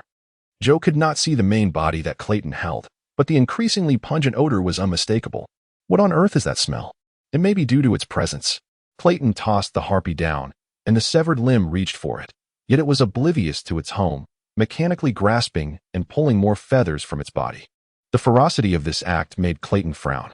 It reminded him of the scene when he had witnessed the cremation of the recently deceased, their bodies twitching in the flames. Joe plopped down onto the ground, realizing that Clayton had brought this creature with him. He too had served in the military, but during his time, he had never encountered a normal enemy, let alone such a monster. His panic was growing, causing Clayton to feel a tinge of impatience. Perhaps witnessing his wolf form would perhaps be more acceptable? Retaining a semblance of humanity amidst sheer monstrosity was far more unsettling. It was a grave sense of blasphemy. If Clayton were also a werewolf with the body of a wolf and the head of a human, he might find it intolerable as well. Considering this, he afforded Joe a modicum of leniency. "Joe, weren't you once a guard in a POW camp? Try to see if you can extract anything from it." Joe incredulously gestured with his gun towards the harpy-esque form. "Can we really ask it anything? It does have a human head. Bring it, and we shall relocate to another place. This is a rented property." "Very well." Soon, they moved the harpy to a nearby deserted building. In the dark, dust-covered space, the sounds of waves outside were distinctly audible, yet there was an inexplicable sense of profound silence, making even breathing feel heavy and damp. This was the dock area on the outskirts of Sasha City. However, due to landslides on both banks of the canal, larger vessels could hardly pass, leading to the gradual abandonment of the docks and surrounding warehouses and factories. Only the homeless and some criminals chose to hide here. Clayton stood at the entrance, vigilant against any approaching outsiders, leaving Joe Marnie to handle matters inside the warehouse. "Tell me your name." This seemed futile, as the harpy with a woman's head merely stared at him. Joe pondered for a moment and repeated the question in Taoden. "Tell me your name." The harpy suddenly widened its eyes, tears streaming down its face. Joe's expression froze, the vivid emotion on that face causing him to momentarily overlook its non-human features. He turned and shouted, "Lieutenant, something is off here." Clayton Belio entered, carrying a heavy rifle. "What do you mean? It seems almost human." Clayton leaned against the doorway, idly plucking at the barrel of his rifle, observing the tears on the harpy's youthful face and its grotesque body, feeling an inexplicable agitation rising within him. He was a werewolf, yet also human. What did this creature represent? It possessed neither a human body nor an entirely monstrous form. Have you not read the poem of Laasius? They are known for deceiving, but it is crying. Joe's voice was tinged with panic. If it appears more human, it indicates that it knows fear. Ask it where its master is. The harpy opened its mouth, but emitted no sound, tears flooding down its face as it strained to form what could be called a smile. This time, before Joe could speak, Clayton lifted his gun at it, resolutely determined to conclude this matter swiftly. Speak or perish. Due to his experience in the Loren War, he had also learned Taoden, though not as proficiently as Joe. The harpy's tears gushed forth anew, cascading down its chin, and it opened its mouth wide, its youthful visage contorting as it struggled to lean forward. By the gods! Clayton abruptly lowered his gun. From a distance, he had not fully discerned its features, thus firing had not felt consequential. Now, however, an inexplicable emotion prevented him from taking the shot. He took a few seconds to calm himself, squatting beside the harpy and pressing its cheeks to force it to speak. "You had better say something. Otherwise," within the wide-open mouth of the woman's head, The tongue, which should have been in place, was merely a tangled mass of flesh, and several teeth were missing. She could no longer speak. "Are you human?" Clayton pushed aside the feathers beneath her neck, revealing a ring of purplish-black marks that had begun to fester severely. The harpy nodded and glanced at Joe Marnie's gun with a gaze full of longing. Clayton stood up and turned around. Joe instinctively took a step back at his look. "You should kill her." Joe thought he had misheard. "What?" The head of the woman jerked back, colliding with an empty, rusted iron frame behind her, but the sound was insignificant compared to a gunshot. "Let us go. We are wasting our efforts." Clayton tightened his collar, discarded his revolver, and picked up his rifle, slinging it over his shoulder as he walked outside. Joe observed him but did not follow.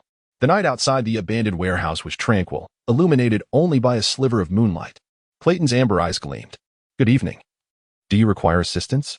A man blocked his path at the end of the street. Clayton raised his left hand and sniffed beneath his nose. The scent was indeed strong. To avoid revealing his position with the reflection of his gun barrel, Clayton had covered his Conqueror rifle with a thick black cloth. He was not concerned about the other party discerning its nature. "Night fishing. Are you in high spirits?" To refuse further would appear suspicious. "Then I thank you," Clayton replied, recognizing the scent of the coachman he had employed emanating from this constable. It was logical that the man had tracked him by scent. He stepped forward, and the dog the man was leading sniffed at his shoes but did not bark. Dogs and wolves were the same species. Clayton could command them. The constable chuckled lightly. "No need for thanks. We of the darker lineage should assist one another." Clayton's gaze narrowed. He had just done something he found deeply unsettling, making him more irritable than usual. Darker lineage? Is that a new term? It is not new, but rather a theological term. The constable ambled leisurely with his dog, seemingly unconcerned about Clayton launching a surprise attack. "Are you unaware of this?" "I am unacquainted." Clayton speculated about the man's connection with the Grail Society, gripping his firearm strap, ready for a confrontation. "There is no need for tension. My name is Gallant. I have been the constable of this city for 4 years, upholding the laws of the kingdom, yet I also assist individuals like yourself in remaining concealed." Clayton felt as if he had been struck by a heavy blow. A creature of non-human origin had infiltrated such a significant institution as the constabulary, and had done so long ago. If what this individual claims is indeed true, what manner of city does he inhabit? It is truly hard to believe. "Can you provide proof of your identity?" Gallant's footsteps abruptly halted as they approached the location of 214 Mercy Street. Joe Marnie's window had shattered, scattering shards of glass onto the ground. "It is our nature to unleash our powers, yet we must refrain from excessive displays." Gallant gazed earnestly at Clayton. "The elders of this city do not wish to disrupt the peace once more, for chaos would render our endeavors untenable. This is no longer the age of old." Chapter 11. A New Era Werewolves, the Holy Grail Society, the Undead, Harpies, the Darkborn, the Elders. These terms left Clayton in a state of bewilderment. He had initially believed that eliminating all the Watchers would deter the Holy Grail Society, as they would fear the Church and the government. However, he soon realized that another force was entrenched in Sasha City, making the situation far more intricate than he had anticipated. In Sasha City, the Elders and the Constables jointly upheld the order of the city. Similar organizations akin to the Elders existed in other cities, maintaining urban stability while also safeguarding the interests of beings like him. Galad chuckled as he observed Clayton, remarking that the government was well aware of this. He casually mentioned several semi-public names of the Darkborn, individuals who wielded considerable influence in society. One of them was a familiar arms supplier to the military. The myth of the White Church spoke of the supreme deity Corolla, who created all normal animals and plants in a radiant white light, while those twisted beings lurking in the corners of the world were categorized as dark races, also known as the Darkborn, who were inherently tainted by original sin. Creatures like the monkey-faced men, ghouls, and vampires were staples of bedtime stories. Yet, in the decades following the implementation of the Night Illumination Act, none had been seen on the streets, leading the populace to question their existence and ultimately dismiss them, relegating these absurd tales to fanciful children's books. Yet, they were undeniably real. Clayton had discovered the truth on the day he transformed into a werewolf. At that time, he had not foreseen that beneath the facade of the mundane world, they had already established another paradise. Elder Gronel was in discussion with the mayor about whether to initiate a construction plan to address the canal's blockage. If successful, the dock area could once again bustle with life. Galad walked his dog, reflecting on this, and by the end, Clayton found no discernible difference between him and an ordinary person. Galed maintained an air of confidence, as if he and the beings he represented were the true masters of the city. You are quite courteous, which is uncommon. Perhaps you should resign your current position to become a constable.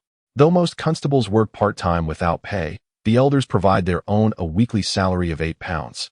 And I believe we would get along splendidly, Galed suggested earnestly. A single, unmarried civilian could live decently in this city for a year on just £80 within his own social class. The remuneration for this position was undeniably generous. However, under the elders' arrangements, the role of constable might entail additional responsibilities. Faced with Galed's proposal, Clayton hesitated, uncertain of its true implications, but ultimately chose to respond. My current salary is 3 times that amount. Upon hearing this, Galed cleared his throat lightly, then let it be. Sometimes, stagnation is not a bad thing. For reasons unknown, his step faltered momentarily. Upon returning home, Clayton donned gloves and systematically cleaned his dwelling with his usual tools. Some unnecessary emotions dissipated with the monotonous labor. Once finished, he settled onto the sofa in his study, intending to reflect on his clandestine operations of the day, only to discover that his memory of Galed's appearance as a constable had completely vanished. Galed was a man who walked a dog. Beyond that, he had no further impressions. Was he taller or shorter than Clayton? What color was his hair? How old was he? Was his nose prominent or flat? What was his scent like? Did he smoke? What brand? This was likely a reflection of the other man's peculiar abilities. He recalled the watchers dispatched by the Holy Grail Society thus far. Those individuals bore certain characteristics of the Darkborn, yet were still mere mortals lacking any special powers. He had observed the harpy. Her body marred by what appeared to be the scars of a botched surgical operation. She was not genuine. The previous undead had also succumbed to instincts that were not truly theirs. It seemed the Holy Grail Society possessed the technology to fabricate counterfeit Darkborn. Clayton surveyed his surroundings, his gaze sweeping from the desk to the weapons on the wall and the lacquered bookshelf brimming with tomes. In this house he had inhabited for 4 years. He felt an unfamiliar sense of unease. Yet, it was not he who was changing, but rather the truth concealed within his living environment. He had originally been indifferent. However, upon noticing the harpy's face, he was seized by a sense of dread. The owner of that face was quite young, perhaps around 15 or 16. A beautiful girl in the bloom of youth. This reminded him of his niece, Donna Bellio. Since Clytus was unwilling to see anyone from the Bellio family, Clayton had never met his niece, yet he often imagined the appearance of his only blood relative. If she had inherited her father's good looks, Donna must be a striking young lady. Among the many faces he envisioned, one bore a resemblance to that of the harpy. Consequently, he felt an unwarranted pity, unwilling to inquire further for information, and instead opting to end her wretched existence with a single shot, liberating her soul from that grotesque, decaying avian body. He could hardly fathom his kin in such a state. Fortunately, the harpy only understood Taudon, allowing Clayton to be certain she was not Donna. However, this realization heightened his sense of crisis. Galed was amiable towards him, and likely to other Darkborn as well. Should a commoner fall victim to a Darkborn, as long as it did not attract attention, Galed would probably assist in covering it up. Just like tonight, when Galed deftly glossed over Clayton's shooting incident. No one knew how many similar occurrences had transpired. Sasha City housed a population of 1 million, with 1/5 being transient outsiders. Disappearances were a common occurrence here. Thus one could safely speculate that the numbers might be larger. To Clayton, this city was far from tranquil. If Donna were to come here for her studies, he could only dread what she might encounter. It would be wiser for her to continue her education in her original city, even if she struggled. Clayton's financial means were sufficient to ensure her a comfortable life. He no longer needed to inquire with Charlotte about the girls' school. Even though Clayton yearned to reunite with his family, he had to write to Clytus, urging her not to come. With these conflicting emotions, he pulled out a sheet of paper and began to pen a letter to Clytus. I wish to confess, Father Petty. Joe Marney knelt before the statue, clasping his hands in supplication to the church's overseer. He had removed his disguise, revealing his true appearance. The events of the previous night had pushed Joe to his limit. It was clear he was being hunted by the Holy Grail Society, yet it was Clayton who had been aiding him, and the troubles he encountered grew increasingly peculiar. From the initial blockade of the town by the Holy Grail Society to the current dispatch of legendary monsters, everything felt like a nightmarish descent. Joe Marney had no desire to rely on the Holy Grail Society to broaden his horizons or knowledge, even to prevent those around him from being ensnared. He felt compelled to thwart them. My name is not Martin, it is Joe Marney. I came here a week ago to volunteer, not out of devotion to my lord, but to seek refuge. The young priest, clad in black, bore a sword and cross emblem strung with silver chains across his chest. His radiant golden hair and youthful visage appeared even younger than Joe's. Sunlight filtered through the stained glass behind them, casting a mosaic of colors upon their figures and the floor. Relax, my child.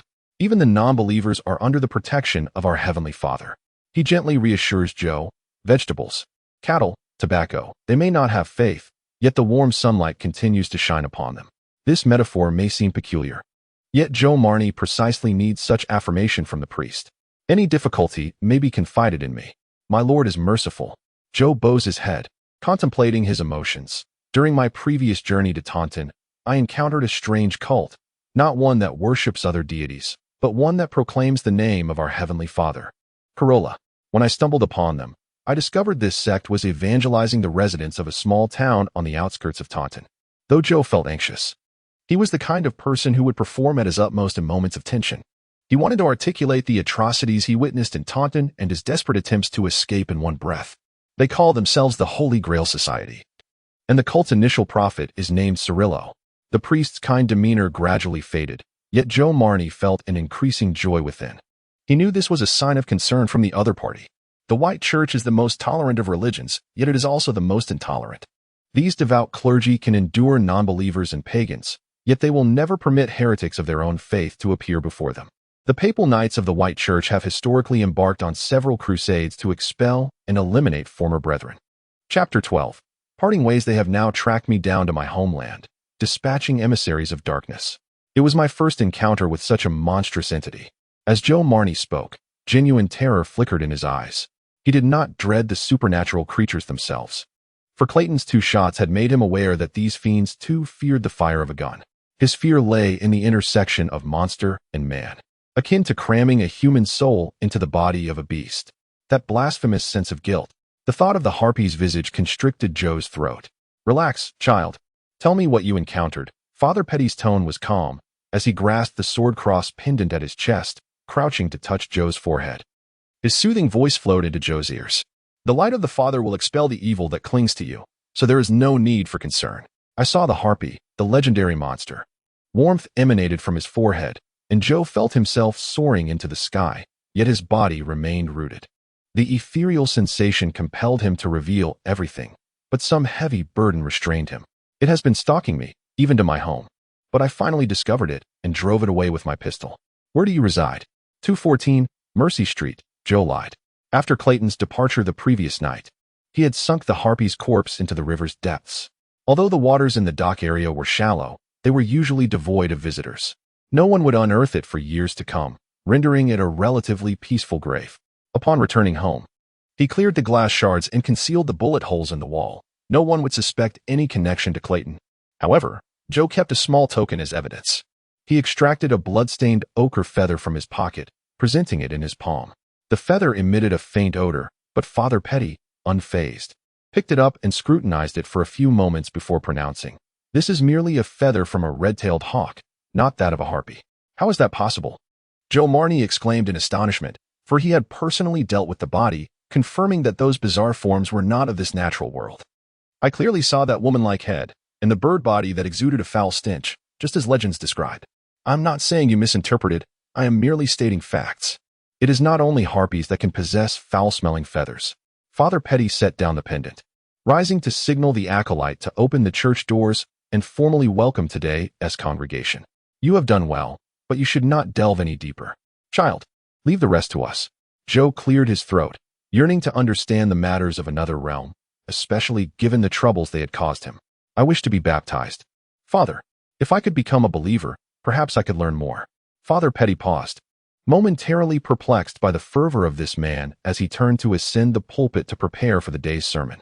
"Seeking to join the faith is not a simple endeavor," he replied seriously. "However, if you are resolute, commence by reciting the scriptures. Next week, I will arrange for a godfather who can guide you in understanding divine grace.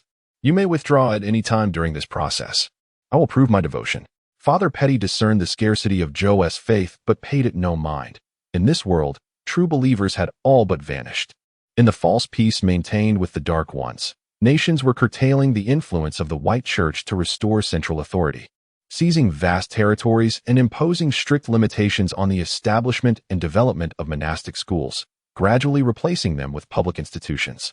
The church's congregational base diminished with each generation.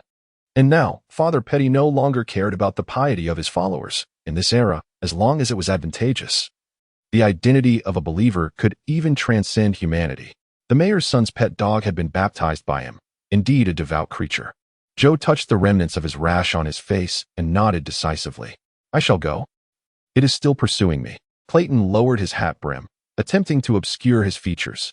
But it was of little consequence, for his stature at 188 centimeters, combined with his broad shoulders, made him conspicuous even while seated. Bruno was tailing him to execute a commercial contract with Marietta, although Clayton was aware of Bruno's surveillance. And Bruno knew that Clayton was aware. Bruno remained undeterred in his pursuit, for he had accepted payment from Marietta. Clayton sat at a round table draped in pristine white linen, gazing out the glass floor-to-ceiling windows. He instinctively lifted his coffee cup to take a sip, then dropped 3 sugar cubes into it. He pondered whether to invite Bruno inside. The man sat on a bench across the CAF, donning a hat, feeding pigeons crumbs from his bread while keeping an eye on Clayton. Engaging in this risk-free task made Clayton somewhat envious. Tap, tap. He extended 2 fingers to tap the window. And Bruno, sure enough, noticed the signal, tossing the stale bread to the ground and striding directly into the CF to sit opposite Clayton. Bruno rang the copper bell on the table, summoning the server, for buttered rolls, 2 Samira sausages, and a cup of hot milk. Charge it to the gentleman across from me. The server nodded, marking the order before scurrying to the back. Clayton felt a pang of suffocation. Why should he pay for the breakfast of the man surveilling him? The reason was straightforward. He needed Bruno to overlook certain matters. Bruno pointed to his eyes, then flashed a sardonic smile. You haven't been caught by Miss Marietta, have you? Are you perhaps involved in something clandestine lately? Yet. Bruno had indeed hit the mark, for Clayton sought to meet Gallet. The previous night, Gallet had informed him that should he have any inquiries, he might find him at the General Security Office during the day. However, if Bruno remained on watch, he risked being misinterpreted by Gallet, leading to actions that might jeopardize public safety. And Bruno was no ordinary individual. He was a keen detective, capable of discerning anomalies in anyone he had met once. Indeed, it seems I have never witnessed you in a state of disarray. I believe you could place a bit more trust in me. Clayton sighed, counting out the change for Bruno's order and placing it on the table. I must attend to some personal matters, yet they are not solely of a personal nature. To comprehend these affairs, your rank and authority are insufficient. Do you understand? Clayton's words implied his involvement in military operations. Just so you know, he said ambiguously. Bruno, having held a lower rank in the military than Clayton, despite being more astute, harbored a sense of reverence towards secrets beyond his reach. As expected, Bruno's expression grew considerably more cautious. And what of Marietta? Even if I depart, she may still decide to investigate you on her own. Clayton chuckled. I believe that is a concern you need not entertain, given her eyesight. Bruno laughed in response. Chapter 13. Questions and Answers. The General Security Bureau is an imposing 5-story edifice, its exterior gleaming with a luminous white finish. It is difficult to believe that this structure boasts a history of over a century. When it was originally constructed, the city government devoted considerable manpower and resources to quarrying and polishing the stone materials. Laborers toiled day in and day out, and the construction process extended for 6 long years before this sturdy building was deemed barely fit for use. Nearly 3 years after the city government took residence, more convenient and practical concrete emerged. The extensive use of stone in the building presented numerous inconveniences in daily life, and thus the structure, still unfinished, was quickly abandoned until affluent residents of the Central District united to purchase the property, allowing construction to resume. Subsequently, they donated the completed building for the use of the sheriff as a resting place. With the establishment of this office, the sheriff's force expanded threefold, significantly enhancing the city's security. During the expansion, the inclusion of individuals of darker hues among the sheriffs made it easier for the council to protect its own. Given that daily patrol routes were fixed, they could even designate locations for potential incidents. As Clayton entered the first-floor office hall, he noted the relative scarcity of people. Most were citizens seeking assistance, as the sheriffs served part-time, and few were available during the day.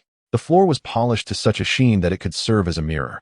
Not long ago, he had visited due to the unfortunate incident of mistakenly killing a watcher, so the receptionist promptly recognized him upon his return. Mr. Belio, the family of that Gentleman has been located. It is his wife. Would you like to meet her? Clayton paused momentarily, the inquiry striking him with a sense of disquiet. Even though he had acted in self-defense against a mentally unstable individual, an entirely justifiable reason, he still felt a twinge of awkwardness at the prospect of facing the deceased family. However, his thick beard and attire, remnants of his military days, could easily be misinterpreted as signs of anger with just a slight furrowing of his brow. The male receptionist Adam's apple bobbed nervously as he continued. Actually, it's fine if you don't meet her. She took the body without any requests. Clayton insisted. I must see her. I owe her a debt of compensation. Please convey to her that the time and place are at her discretion, but only after next Wednesday. I will assist you in contacting her, the receptionist replied, swallowing hard. Thank you. Is Mr. Gallad present today? I have business to discuss with him. The receptionist gestured upstairs, indicating that he should be in the fourth-floor archives, engaged in discussions with the fire department personnel, and that it might take some time before he could see you. Clayton nodded and proceeded toward the staircase without hesitation. Electricity was becoming more prevalent in the country, with people storing whale oil for power generation. Numerous public buildings had already installed whale oil generators and elevators. However, due to the difficulty of renovating such a stone structure, it continued to rely on antiquated lighting devices like candles and lanterns. It was unclear whether this arrangement was foresight or coincidental. But the block behind the security bureau had been designated for the fire department, ensuring that any fires caused by the lighting could be swiftly extinguished. Moreover, its proximity to the dock area facilitated water access more conveniently than elsewhere. As Clayton ascended the stairs, he encountered several gentlemen clad in red vests, descending with cheerful banter. They were workers from the fire department, indicating that their tasks at Gallad's location had been completed. He quickened his pace and soon spotted Gallad stretching in the corridor. Clayton realized that he had forgotten the man's appearance and felt compelled to attempt recognition once more. However, the result was much the same. Merely closing his eyes rendered him incapable of picturing Gallad's visage. He could only recognize him upon sight. Mr. Gallad, I have come to see you. The book he had read referred to certain concepts as common knowledge, yet many of the terms were esoteric, laced with foreign languages. He sought to clarify his situation through this text, but he would first need to reach the level of a mysticism enthusiast. Let us discuss this in the archives. Gallad replied, strolling into the room filled with safes, his hands clasped behind his back, exuding a lackadaisical demeanor. I wish to understand the origins of the darker races. How did we come to exist in this world? Upon hearing this question, Gallad incredulously placed a hand to his forehead. I don't even know how ducks came into being, so how could I possibly answer your question? That is a matter for a philosopher to tackle. Could you please pose more practical and relatable inquiries? Clayton realized that he had perhaps set his expectations too high. All right. I recently transformed into one of the darker races within the past 6 months. You mentioned last night that such occurrences are on the rise. What is the cause? What are those? Gallad inquired, perplexed. I have never encountered those terms before. Those two words essentially refer to one phenomenon. The emergence of the dark moon heralds the arrival of the Judgment Era. Gallad squinted slightly, adding, it may sound incredible, but it is said that in the old era, there were 2 moons in the sky. One was called the new moon, and the other, the dark moon. Clayton glanced outside, but saw nothing due to the daylight. I am certain I have never seen another moon. As Gallad spoke, his expression was not particularly cheerful, leaving Clayton puzzled as to the reason behind it. Even natural beings possess a shadowy aspect within them. The dark moon can amplify this, transforming ordinary beings into new darker races. Gallad spread his arms wide. Just as natural beings possess a perpetually burning star, the dark moon serves as our sun. Without our sun, we become frail. If we lose the dark moon, our power will be significantly diminished. Clayton pondered this revelation. So, this is how I was transformed into one of the darker races. Gallad scrutinized Clayton's appearance. Searching for something distinctive, Clayton crossed his arms, a tangle of thoughts swirling within him. If Gallad's assertions were true, then his family must also be werewolves, albeit unknowingly. Might Donna Belio, the new generation of the Belio family, be a werewolf? He queried earnestly. Is it true that if a dark being and a human procreate, their offspring will inherit the identity of the darker races? Excellent question. Gallad finally perked up. Looking at probabilities, some individuals can inherit the bloodline, while others cannot. How well do you know your history? You are aware that the White Church had a heresy tribunal, correct? The author of the theory of species, Vanus, ingeniously employed reproductive systems and methods to classify organisms.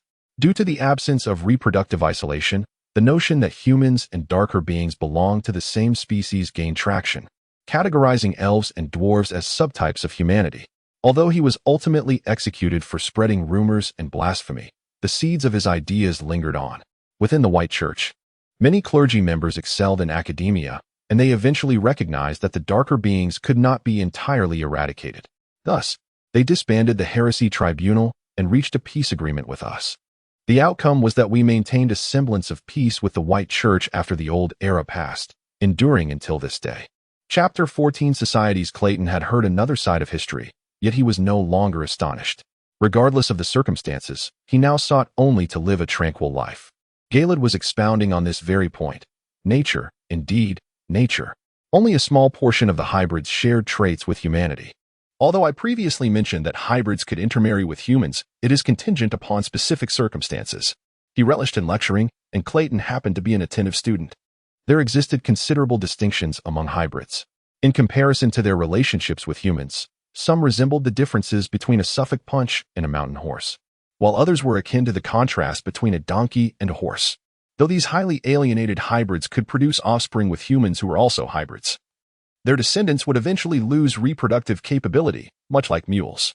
Despite the lack of empirical evidence, a significant number of hybrids believed that the world shrouded in the dark moon was, in fact, distinct from the current realm. The aberrant traits they bore were but reflections of another version of themselves, and their bodily mutations represented the process of projecting another self into this world. Of course, this was merely conjecture. Many individuals disliked their alien identities and thus sought various explanations for their transformations. As Galed spoke, he turned to manipulate the combination dial on his safe. Clayton stood behind him, intently observing the dial. Attempting to memorize the combination, how do hybrids generally interact with one another? Who among them could be deemed strong? Galed's movement ceased, and his expression grew serious. Clayton noticed the contemplative demeanor of the hybrid sheriff, and a surge of excitement welled within him. The blood of a werewolf stirred his passions whenever he contemplated matters of conflict. He was, after all, a pacifist. This was a contentious issue. Galed sighed. Nevertheless, the answer is unequivocal. Clayton furrowed his brow in concentration. He imagined that the strong among hybrids were akin to the blessed warriors of the lowland tribes, the colonist fighters who perpetually vexed the garrison, proving elusive to the firelocks of ordinary men. The strong among hybrids are mammals. Galed solemnly declared this fact, yet he observed a hint of confusion on Clayton's face. What troubles you? Do you find it incredible?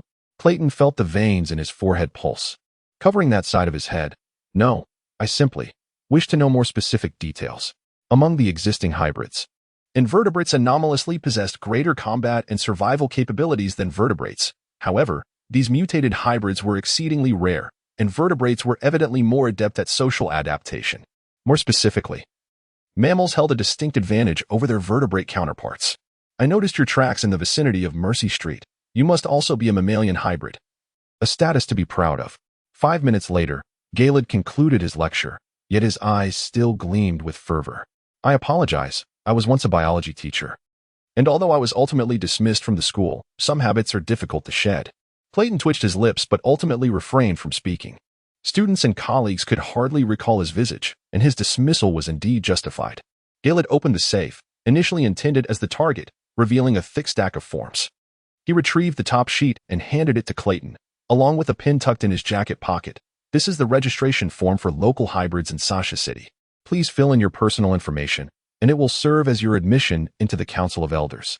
Clayton accepted the form and pen, but had no intention of writing immediately. He glanced at the requirements, noting they were quite similar to the registration forms issued to citizens by the government, lacking any spaces for abilities or race. He lifted his gaze and inquired of Galed, "What are the consequences if I choose not to fill it out?" "There are absolutely no repercussions." Galed produced another already completed registration form to show him. This document circulates solely within the Council of Elders. If you intend to continue living as an ordinary person, there is indeed no necessity to fill it out. His casual remark piqued Clayton's interest. If I complete this form, in what manner will it influence my life? Is it not entirely beneficial? The consequences of filling out this form are exclusively advantageous, yet Clayton found himself less than pleased. Until this year, he had lived as a pure human, his thoughts unable to fully transition into another realm. He was particularly unable to accept that these grotesque beings lived in such ease. They did not need to engage in battle on the front lines, yet they could conduct business, establish factories, and invest from the rear. The wealthiest among them occasionally graced the newspapers for interviews, with their people profiting from war as suppliers to the military. They also enjoyed privileges within government departments. Whose country is this, anyway? His brother had perished for this nation. Do we not bear corresponding obligations? As he posed this question, Clayton felt a flicker of anticipation, hoping Galed would affirm that these hybrids possessed the capabilities and contributions worthy of government privileges. Galed waved his hand. There is some work involved, but not everyone is required to partake. It is the duty of you newcomers to masquerade as ordinary people, refraining from exposing your identities before the general populace. The church has been vocally promoting their existence, yet the number of believers has dwindled under the efforts of the hybrids. He loathed this world. Clayton pondered for a moment, deciding to resolve all matters in one breath. Of course, Mr. Galed, have you heard of the Holy Grail Society? Galed's face froze as if enchanted by a petrifying spell. The Holy Grail Society was originally affiliated with the White Church's Holy Grail sect, yet it has since been classified as heretical. It is an ancient and traditional organization. According to the doctrines of the White Church, the Father, Corolla, bestowed his blood to give life to all and awaken intelligence. Thus, the Holy Grail is regarded as the source of wisdom, often utilized during the baptism of newborns with golden vessels. The Society's tenets, however, lean toward the other aspect of the Holy Grail, albeit a completely erroneous interpretation. In the classroom, Joe Marnie's godfather, Gilly, a tall, auburn-haired man, struck the blackboard with his teaching staff, producing a sound that startled all his students awake. Joe was the only one among them who remained fully alert. Observing his peers swell like desiccated tumbleweeds, he instinctively began to curl inwards. When Father Patty informed him of his selection as godfather, he had not anticipated the company of so many classmates. These classmates were all orphans raised in the poorhouse, thin and clumsy, clad in filthy garments, running about while dragging snot, their thieving skills surpassing even Joe's. Had it not been for Godfather Gilly catching them red-handed, Joe might never have realized his belt buckle was missing. Joe had no desire to associate with them. All evil stemmed from those monsters born in darkness, who defied the will of the Father and birthed themselves, spreading malevolent thoughts among the populace. Gilly turned his back to write the sacred text on the blackboard, the sound of chalk against the surface lulling the students into drowsiness.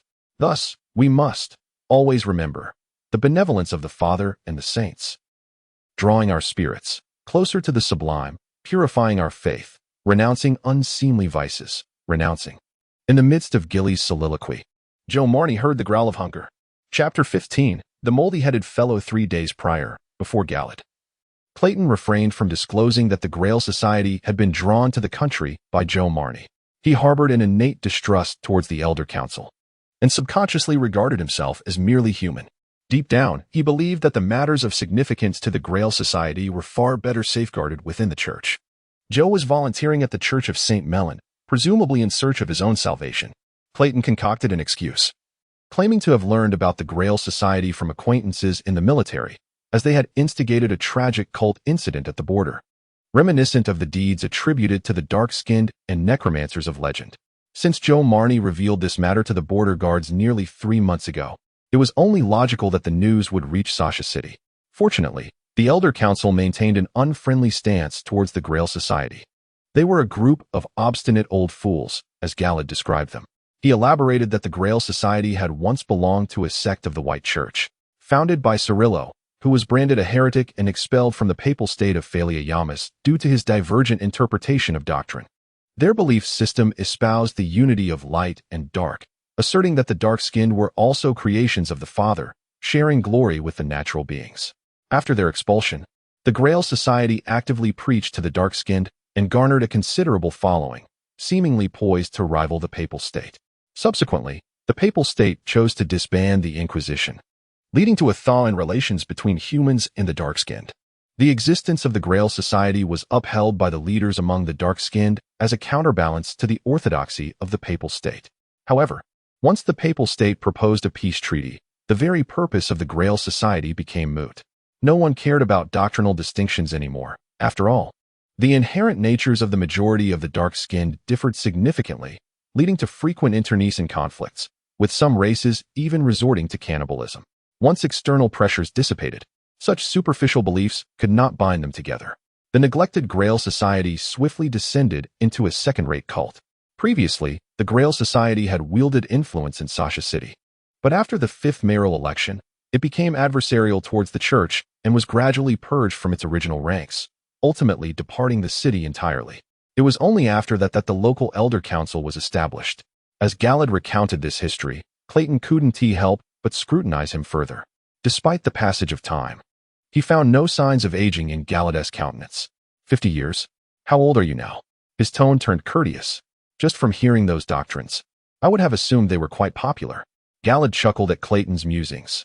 Yet their actions involved sheltering all dark-skinned individuals, forcibly compelling them to coexist peacefully, a task utterly unattainable. You don't suppose I encounter polite newborns every night, do you? My duty is to maintain order within this city. Clayton grasped his meaning and felt a modicum of respect for him.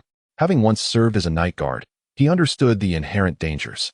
Surely the officials at City Hall and the clergy wouldn't be indifferent to the disappearances? Not at all. They support our work. Galad closed the safe and haphazardly jumbled the combination dial.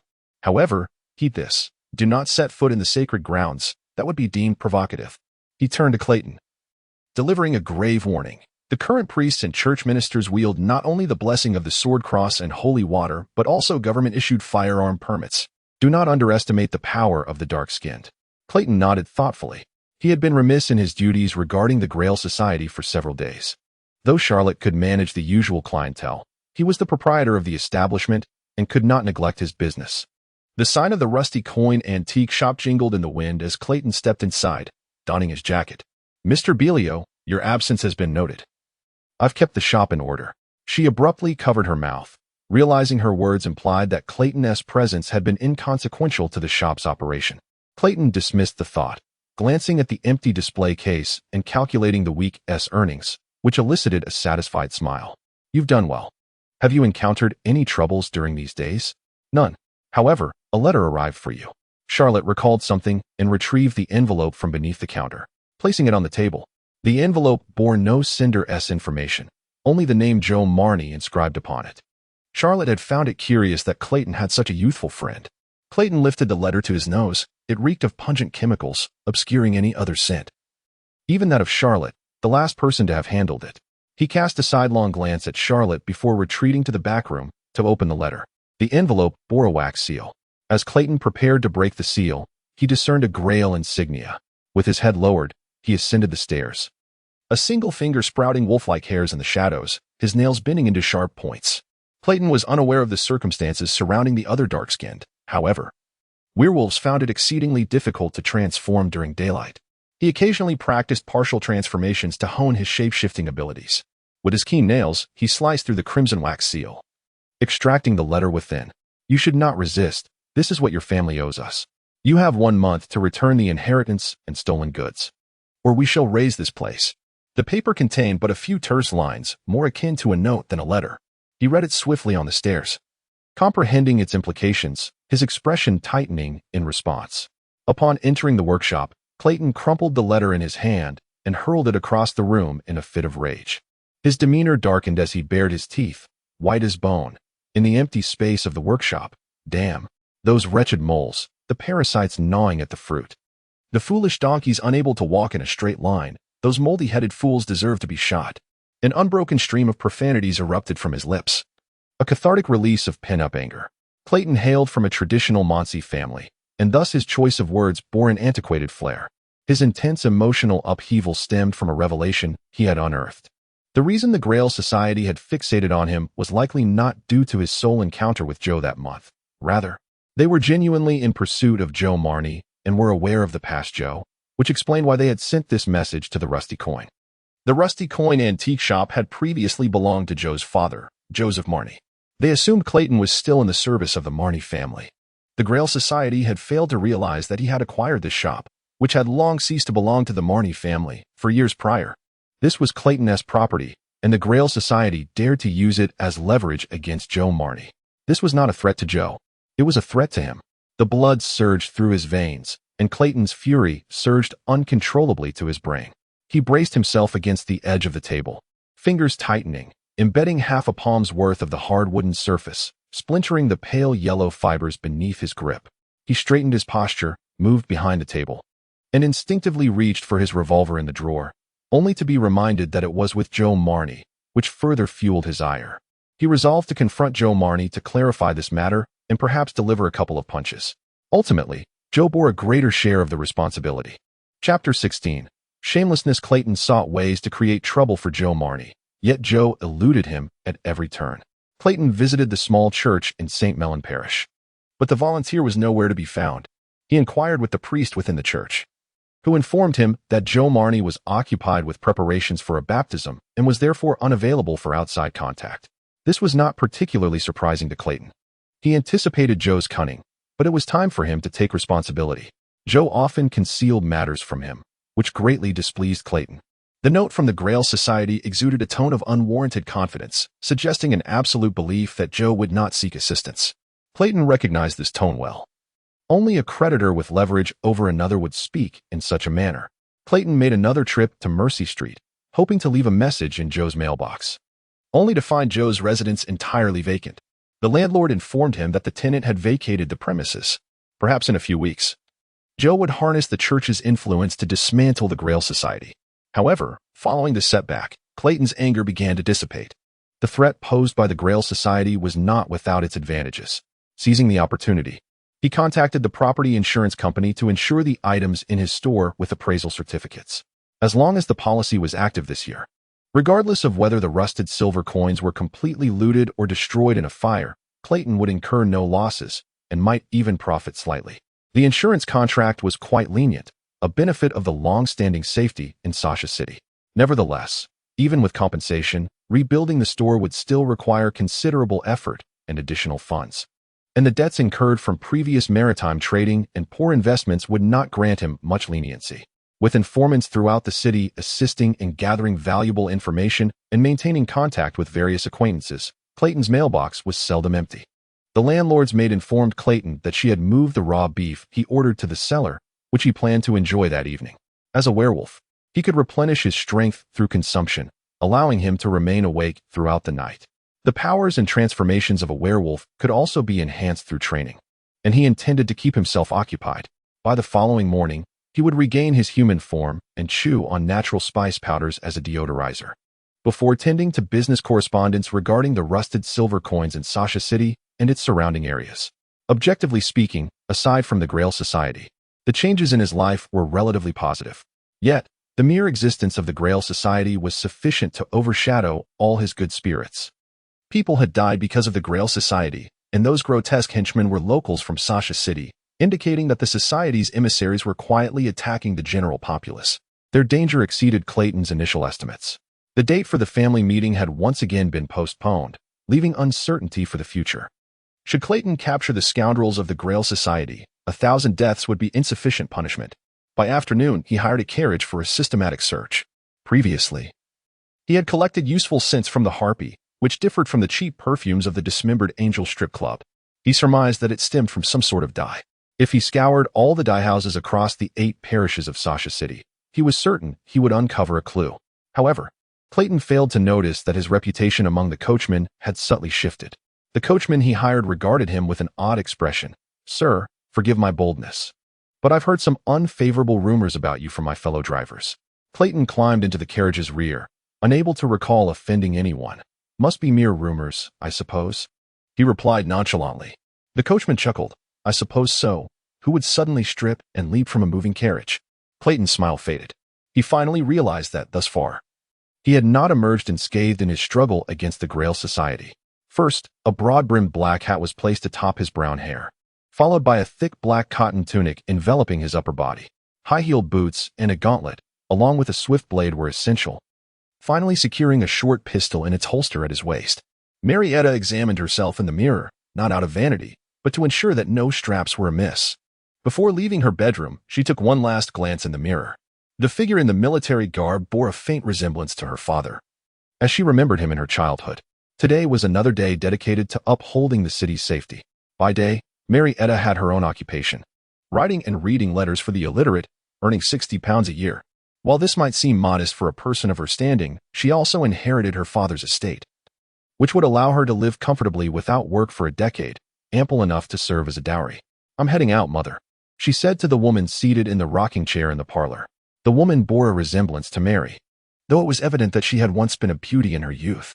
However, her heavy woolen garments were layered excessively, and her pale complexion suggested ill health, adding years to her appearance. She opened her vacant eyes and turned her face toward Mary. "Are you leaving again? And Physia will be here shortly. Her stew is far superior to mine." Her mother's expression was devoid of emotion, as if she were addressing a stranger, pushing her away. "I understand. Please hurry along." Mary nodded, and this time, she truly departed from home. As a daughter, she held a deep admiration for all that her father had left behind, including this historic city. Maintaining Sasha City's good image felt as natural to her as placing cheese and ham between slices of toast. Her father was a ranger who taught her how to wield a gun and sword, so she excelled in her role as a constable. At the Central Police Department, no one mocked her for her gender, and disparaging remarks about women wielding weapons were rare, as she occasionally served as a shooting instructor, with few capable of surpassing her. Moreover, she had a good mentor and partner.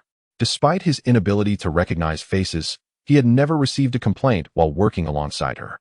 Before the sun fully set, Mary entered the opulent police headquarters, where a fully armed male constable awaited her at the front desk.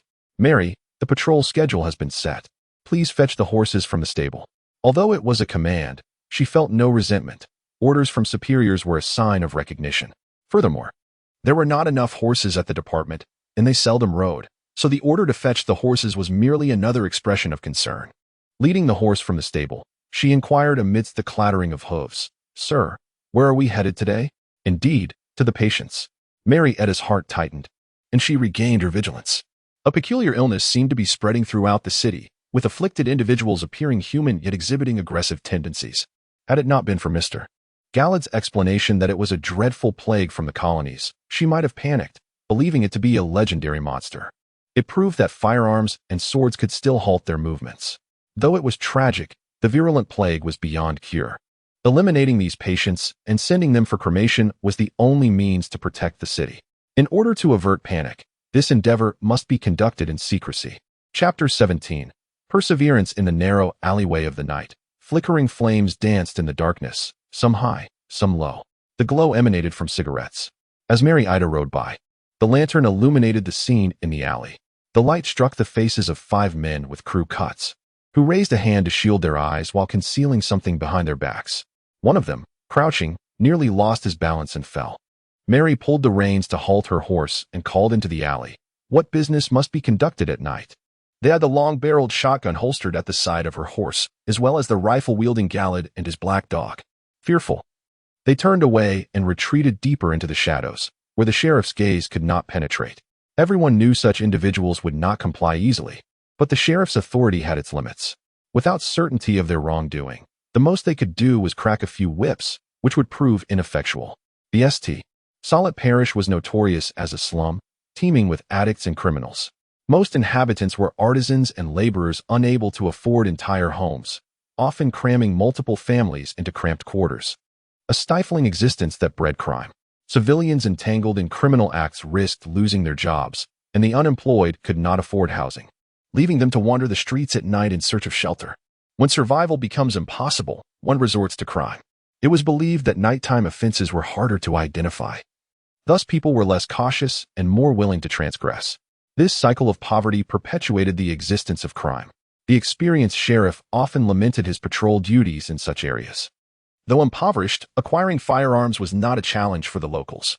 Mary glanced at Gallad, who was leisurely walking his dog ahead, feeling a surge of respect. Had it not been for his seasoned presence, she would have hesitated to venture here, feeling ashamed of her own cowardice in the face of malevolence.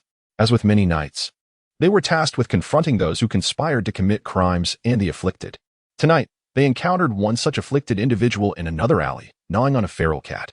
His face was adorned with small, feather-like protrusions, and he did not conceal his desire to attack upon seeing them. To minimize exposure, they swiftly dispatched him with a sword and the bayonet attached to their firearm. After eliminating this threat, the following 2 hours passed without incident. Over years of infiltration, the staff responsible for scheduling the sheriff's patrols had become intertwined with the elders of the community. Many on night duty were of African descent, while the general populace was assigned to wealthier parishes where aggressive newcomers were less common. Occasionally, revelations of their existence surfaced, but it hardly mattered. More tales would simply circulate in the city, tales that many discussed but few took seriously.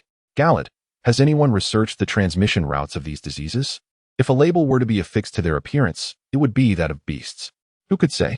The sheriff had little concern for such matters. Medicine was far beyond their realm. Galad recalled that the remarks made were but fabrications to explain the presence of the dark-skinned individuals.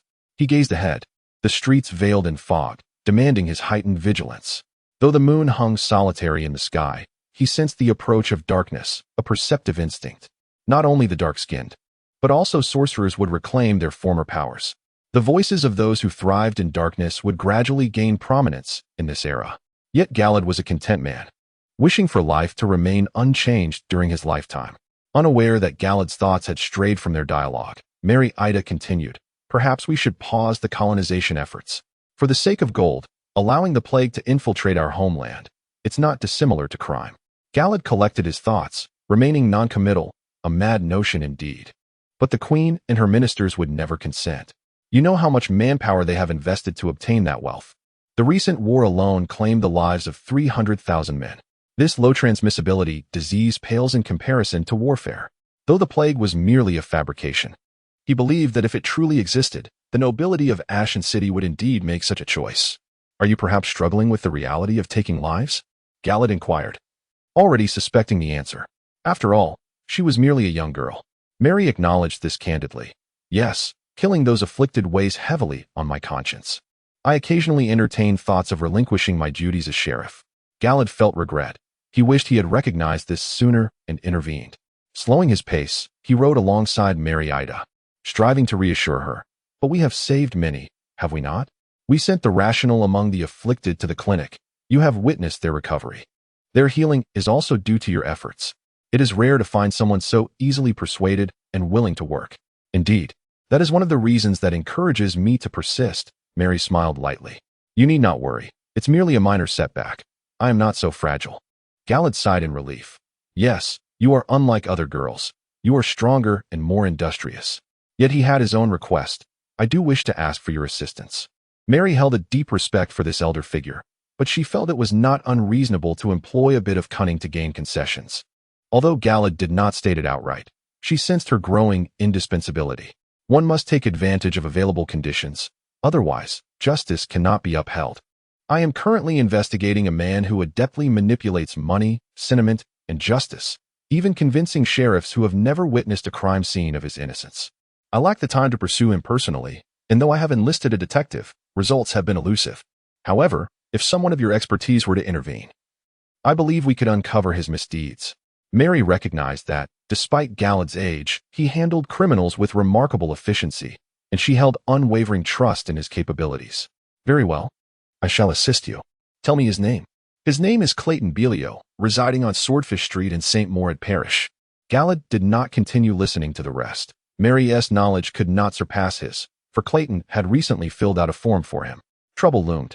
Just as he grappled with this dilemma, a hired carriage emerged from the street corner, forcing them to halt. The driver was engaged in conversation with a passenger, "Mr. Belio, your attire is indeed splendid, but pales in comparison to that of Mrs. Lewes." The carriage sped past, the driver's words trailing off as they crossed to the west side of Cross Street, rendering further dialogue inaudible. Belio did not seem to be a common surname. Mary Ida gazed at the carriage's rear, exclaiming softly. Galad, however, looked towards the direction from which the carriage had come. That street was a dead end. And following his gaze, the dark outline of the poorhouse loomed against the night's backdrop. Fortunately, within 2 days, Clayton had uncovered a scent leading him to the same odor at the St. Sollet Parish poorhouse. Although it differed from the dye house he had anticipated, Clayton felt assured he was in the right place, for Joe Marney was also present, and Clayton had caught wind of his scent as well. This should not be mere coincidence, the werewolf contemplated. It must be that Job had discovered the Holy Grail Society before him. Though he remained uncertain about the events that had transpired between them, or rather, those that were currently unfolding. Following the scent, he reached the almshouse at the stroke of midnight, only to find its doors firmly shut against the outside world. Consequently, he could not meet Job that very night, and would have to return the following day for a visit. the priest of the small church in the St. Mellon parish was aware of Job's whereabouts. Clayton speculated that Job had relied upon the power of the White Church to locate the Holy Grail Society, for it was inconceivable that he had unearthed the clues more swiftly than Clayton himself. When the clock struck 5 the next evening, he once again boarded a carriage to the St. Solot parish. As the time for admitting the homeless had long passed, the wrought iron gates of the almshouse stood resolutely closed, the latch securely fastened, with the solitary guard dozing on a chaise behind the door. Clayton approached and uttered an incantation, causing the gate to swing open. "I have come to make a donation. Please open the door." Chapter 18. Volunteer expert Joe Monty, why are you here delivering meals? Clayton stared at Joe Monty with wide eyes. Joe Monty, holding a ladle, looked astonished. "And why are you here to eat?" "Because I donated 300 gold pounds, allowing me to personally inspect the living conditions of those I donate to," Clayton proclaimed. The dining hall was filled with individuals clad in tattered clothing, their faces drawn and weary, ranging from children to middle-aged adults, though none appeared particularly elderly. Clayton stood out starkly among them. At that moment, they all held bowls, eagerly eyeing Joe, who was dressed in a white apron, waiting for him and the caregiver beside him to ladle food from the several buckets on the floor. Clayton's presence was utterly illogical, yet Joe did not dwell on his confusion for long, for he had a task to perform. He served Clayton a bowl of aromatic stew, containing chunks of potato and carrot, and possibly some minced meat, although Clayton's bowl contained none. Alongside it was a piece of bread, roughly the size of a palm. The stew was rather haphazard, its flavors not entirely unpleasant, yet the portion was insufficient to satiate an adult male accustomed to physical labor. Moreover, a few sprigs of wilted mint floated atop the surface, the reason for which remained a mystery. The caregiver who had escorted Clayton remained seated nearby during the meal, nervously watching him from the moment he took his first bite, apprehensive that he might shake his head or voice a complaint. Clayton's demeanor eventually eased the caregiver's tension. The quiet sounds of the recipients eating at the long table drowned out the caregiver's sigh of relief. After a while, "I'll take a look myself." "You need tea, follow me," Clayton told him. "What do you mean?" the caregiver instinctively retorted, but Clayton merely squinted at him, instilling a deep fear. His wolf-like, beastly pupils could contract to a minuscule size, making those under his gaze acutely aware of their scrutiny. Once dinner was over, the recipients dispersed to their temporary lodgings, and Clayton easily caught up with Joe in the corridor. "You move swiftly, contacting the Grail Society so quickly. Have you made any progress with them?" "What do you mean?" Joe replied, his expression one of bewilderment. Clayton scrutinized his face but discerned no signs of deceit. Joe likely remained unaware. However, since he had ceased using a false identity within the church and had abandoned his disguise, it was possible that Joe had confided in the clergy. "Never mind. It's nothing. I assumed they had found you." "How could that be?" "It would be odd for you to locate me, Lieutenant," Joe replied, awkwardly rubbing his neck. "I thought no one could find this place. The priest promised to keep my whereabouts confidential." Clayton admitted candidly, "I genuinely did not know you were here. I came following a lead on another member of the Grail Society. Encountering you was merely coincidental." Joe's eyebrows shot up. "They have come here too?" "I'm not sure." "Then refrain from speaking so definitively, Lieutenant." Joe glanced around, noticing the corridor was empty, and rubbed his hands together. "I've disclosed everything to the priest, but did not mention you. They said they would resolve the Grail Society matters immediately. So, I am merely here to learn." "When did you share this information with them?" Clayton inquired. "About 4 or 5 days ago," Joe replied. Clayton pulled out the note from the Grail Society that had been delivered to his shop and shook it in front of Joe. "Then I suppose the priest's response was not very immediate. The Grail Society's theater remains operational, and they even sent a threatening letter to my shop. Just consider their actions. It's as if they still believe rusty silver coins is your family's establishment. But that was at least 4 years ago." Joe opened his mouth, then quickly realized. "Do you think I am intentionally deceiving you? Could it not be that they cannot locate me, thus resorting to sending the threat to the only person who seems to have a connection to me?" Clayton expressed his regret. "I did entertain that notion for a moment, but I had told them that I am not allied with you, and even bear animosity towards you. If they believed that, they could have simply asked me to relay a message to you after meeting, or have informed my assistant. There was no need for such formality." He gestured towards the note. "When I received it, it was encased in an envelope, sealed with the Grail emblem. Yet, I truly know nothing." Joe sighed in despair. "Perhaps your parents are aware." "Maybe. But they have long since passed away." Clayton was hearing this for the first time. "I'm sorry." Joe waved his hand dismissively. "In truth, I am not overly saddened. I have been estranged from them since childhood and have grown accustomed to their absence. An uncomfortable silence enveloped them, Clayton's straightforwardness shattering some intangible barriers. Joe held his forehead, realizing why his superior remained unmarried. Indeed, as the scriptures suggest, the Father does not render a person entirely perfect. If you must uncover this matter, visit my family's old residence. If my parents had any ties to the Grail Society, they may have left evidence there. Are you not going? That is your home. Clayton asked him. Clayton regarded him with suspicion. This did not seem like the words of someone who had only recently been pursued by the Grail Society. However, Joe's resolve was unwavering, and Clayton had no choice but to relent. Then give me the key. Joe Monty lifted one side of his apron, unfastening a large bunch of keys, counting them as he sought the key to his family home, the keys clinking together as they collided.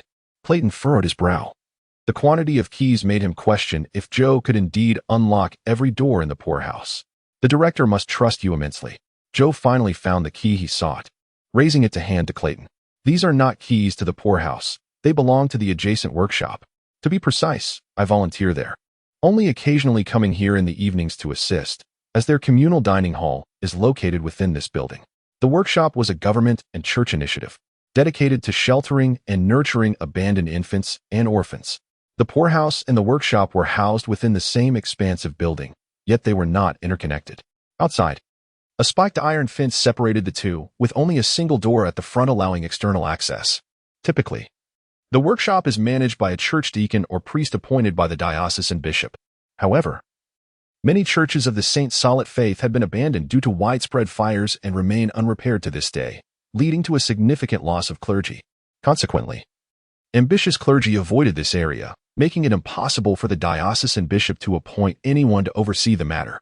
The neighboring St. Mellon parish lacked a workshop, and with their clergy comparatively unoccupied, the responsibility fell to them.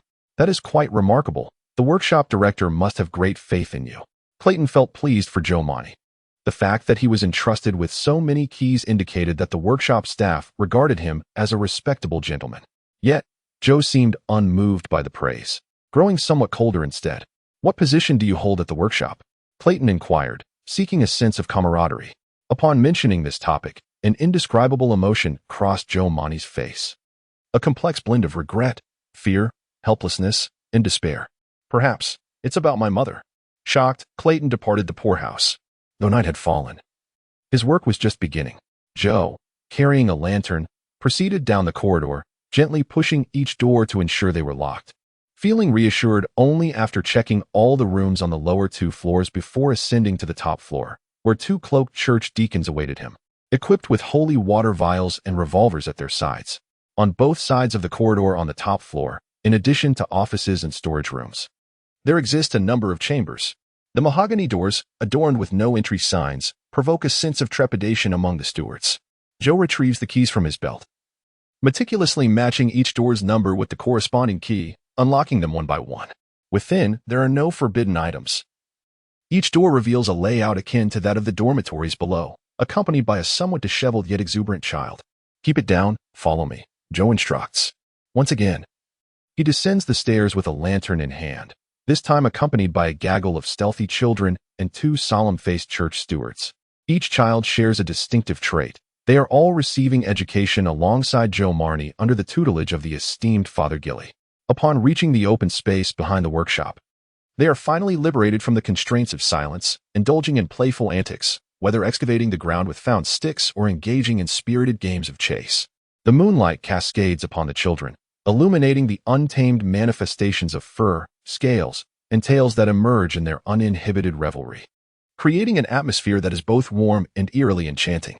Chapter 19. Waiting for a rabbit by the stump. Why does Father Petty trust me so deeply? Why would the human institution even shelter these monsters? Joe posed the most pressing question, for he had come here seeking refuge and education, not to tend to these. He could hardly articulate what kind of children they were. In the last lesson with Father Gilly, a famished little creature had stolen his belt to eat, its gaping maw stretching wide like that of a horse, complete with enormous molars, striking fear into his heart. Strangely, the presence of a creature with a hint of human essence felt blasphemous to him, yet it evoked more pity than revulsion. Their appearance was predominantly human, marred only by slight aberrations that rendered them grotesque in his eyes. Joe found himself questioning whether he preferred humans or monsters more. They had once been human, but their transformations left them unadoptable. Before the bishop determined their fate, we required someone capable to oversee them, a black-clad deacon explained expressionlessly, his gaze fixed on the children. Should any of them attempt to flee, he would not hesitate to fire. It is prudent to select a trustworthy assistant, is it not? This isn't exactly a secret, is it? I am not yet baptized. Your faith may waver, but therein lies your strength. You are more capable of accepting the existence of these children. Joe felt no joy, having been hastily summoned to sign a confidentiality agreement after witnessing the true nature of these children. With the Grail Society still lurking outside, he was compelled to work here temporarily. To evade monsters while mingling with more monsters seemed utterly irrational. It appeared that excessive piety was not a virtue, Joe scoffed. Clayton had conveyed news of the Grail Society's continued existence, and the church's inefficiency was astounding. They had the audacity to request his assistance. To coexist with these mentally unstable yet magically potent beings. How shameless. Even if he had to reside here, he had no desire to masquerade as a believer. Joe glanced at him, then returned his attention to the children frolicking about. I wish to marry. The deacon fell silent. Joe felt a sense of triumph, the corners of his mouth curling into a barely perceptible smile. I was jesting. It would be preferable to release me soon, for here even gambling finds no opponent. The Grail Society was a consequence of his own entanglement, thus he must contribute to addressing it, and it provided a pretext to seek refuge with Clayton. When the rusted silver coin rested in his palm, he had not dared to casually part with 300 pounds. That old superior had truly prospered. This was the second application. Let us revisit the matter in a month. Joe paused for a few seconds, then abruptly turned to meet the deacon's haughty gaze. You bastard. Clayton departed the orphanage, redirecting his path toward the institution. He had followed a scent to this location, a purpose he could not forget. Although from the exterior, the two establishments appeared to belong to the same building, he found no internal passage. He circled outside, only to encounter a row of towering black iron bars embedded in the structure, separating the entrances. This posed little obstacle for Clayton. He grasped the iron rods and ascended, exerting force as he neared the spiked apex, propelling himself over. He landed with a slight dusting of grass and dirt, but paid it no mind. Upon confirming the absence of onlookers, he followed the scent into the institution. It was the hour of preparation for slumber, and Clayton heard the sound of a caretaker striking the doorframe with a stick from the second floor. The scent's owner had evidently resided here for some time, saturating the air with his essence. Yet Clayton could not discern which floor he occupied, and thus needed to investigate further. Utilizing his enhanced hearing, a gift of the werewolf, he adeptly evaded the patrolling caretaker, closely trailing the scent. His animal instincts led him to the top floor, where several doors bore the fragrance he pursued. Clayton attempted to turn the doorknob, but it merely emitted a series of clicks, remaining steadfastly locked. Who was there? Came a voice, that of a child in the throes of losing teeth. Clayton certainly did not envision a representative of the Grail Society to be so youthful. Yet he had inquiries of his own. This time, the repercussions arrived swiftly. A mere attempt to test the door's accessibility produced a slight noise, and from within the room, the sound of an adult male voice and footsteps drew near, advancing rapidly toward the entrance. To avoid exposure, Clayton dashed to the corridor's end, flinging open a window and climbing through. He clung to the windowsill, peering out with one eye. Two men dressed as clergymen burst from the room, both armed, and upon discovering the corridor empty, they nervously inspected each room. Clayton surmised they were sent by the church to protect Joe, but reconsidered. They seemed more like guards than protectors. Nonetheless, this concern was of little consequence to him. The church's watch over those associated with the Grail Society could prove advantageous. He would inquire with Joe upon his next visit. Joe had never mentioned him in the presence of the church's clergy, and investigating here could easily lead to exposure. He remained uncertain of the relationship between the council and the church and did not intend to publicly intervene or reveal his identity. This lead could be set aside for now. Perhaps greater treasures awaited within the ancestral home of the Monty family. Upon returning home, Clayton opened the book sent by Cretus to pass the time. Its title lacked allure, yet its content was remarkably rich. Despite his limited comprehension, barely 1/6 of its entirety, not even reaching the level of a casual enthusiast of mysticism, he read not for pleasure, but to verify the accuracy of the information Galad had provided him. The tome bore the title 2000 Common Knowledge for Mysticism Enthusiasts, and in the continent where the Kingdom of Dorne resided. The history of mysticism was inextricably linked to the church. Thus, the book contained a wealth of religious content. Blood overflowed from a chalice. This was identical to the wax seal emblem upon the envelope sent by the Grail Society. Even the angle of the liquid spillage was unchanged. Clearly, Gallant had spoken the truth. Clayton's impression of the council improved slightly. He turned a few more pages, hoping to uncover additional information pertinent to the Grail Society, only to accidentally let the book slip from his grasp. The hefty volume thudded to the ground, producing a resounding noise. Clayton hurried to retrieve it, assessing its damage. From the latter section of the book, a card that had previously been well concealed fell out. It was a borrowing slip. The last name inscribed was Cretus, with a return deadline of April 13th, 166. The current date was October 169. Clayton tucked the card back into the book. His estimation of Cretus diminished a notch. That wretched woman still regarded rules with utter disregard. The old mansion. The northerners of Dorne referred to those ancient homes in such a manner. To bear such a title, a house must be at least a century old, with some reaching 3 centuries, yet they were not considered antiques, their value only diminishing over time. Old mansions were rare in the city of Sasha, yet the Monty family possessed one. As Clayton journeyed toward that dwelling, he reflected on the passage of time. The existence of such an old house indicated that the Monty family once boasted considerable wealth. Only superior building materials could sustain a structure through the ages. However, the grand ancestors had little connection to Joe Monty, who now struggled to make ends meet. Clayton expressed profound apologies to Joe. Having learned from Joe's former landlord at Mercy Street that Joe had incurred substantial expenses to compensate for the bullet holes left on the wall, leaving him with little remaining. However, Clayton himself was now beset by troubles that were scarcely distinguishable from poverty. It seemed he was once again being followed. Chapter 20. The trap. The reason it seemed so was that Clayton had no tangible evidence to confirm that someone was following him. All his speculation stemmed from intuition. There had indeed been peculiar occurrences, such as a subtle rise in the temperature around him and a heavier footfall than before. But these sensations could also be attributed to his deteriorating mental state. This feeling persisted until he arrived at the old mansion of the Marnie family. Clayton could not help but grow suspicious, feeling uneasy about this journey. After all, this trouble was originally caused by Joe Marnie. Yet it now appeared that he was the one who had to resolve it, with dire consequences looming if he failed. Just the thought of it made his appetite surge. Since transforming into a dark being, he had acquired certain instincts and traits that were distinctly different from those of a human. Negative emotions and fatigue would manifest as an insatiable hunger, which only intensified when unfulfilled. To quell his restless spirit, he had to gorge himself in his wolf form. Otherwise, he would remain in a state of persistent agitation. This was one of the primary reasons for his recent exorbitant food expenses, were it not for his wealth, allowing him to purchase copious amounts of meat. He might have resorted to raiding farms or attacking humans like the wild werewolves of folklore. Calming his emotions, he used the key given by Joe Marnie to unlock the mansion's grand door. As the door swung open, a gust of musty air filled with dust rushed out to greet him. Clayton had visited this place 4 years prior, but that time he was merely a guest, confined to the first floor, entirely unaware of the layout of the second and third. Back then, Joe Marnie had 2 maids attending to him, but they had vanished after he sold the rusted silver coins. On the eastern side of the first floor was the living room, adjacent to the kitchen, with a washroom situated to the west near the entrance. A perfect layer of dust coated the floor, clearly indicating a lack of recent visitors. Clayton did not overlook the first floor simply because he had been there before, but there was truly nothing of interest. The living room was barren, furnished only with the most basic tables and chairs, along with an old horsehair sofa. The kitchen still held plates and jars, along with some expired spices. The once-used silverware for entertaining had evidently been sold by Joe for travel expenses.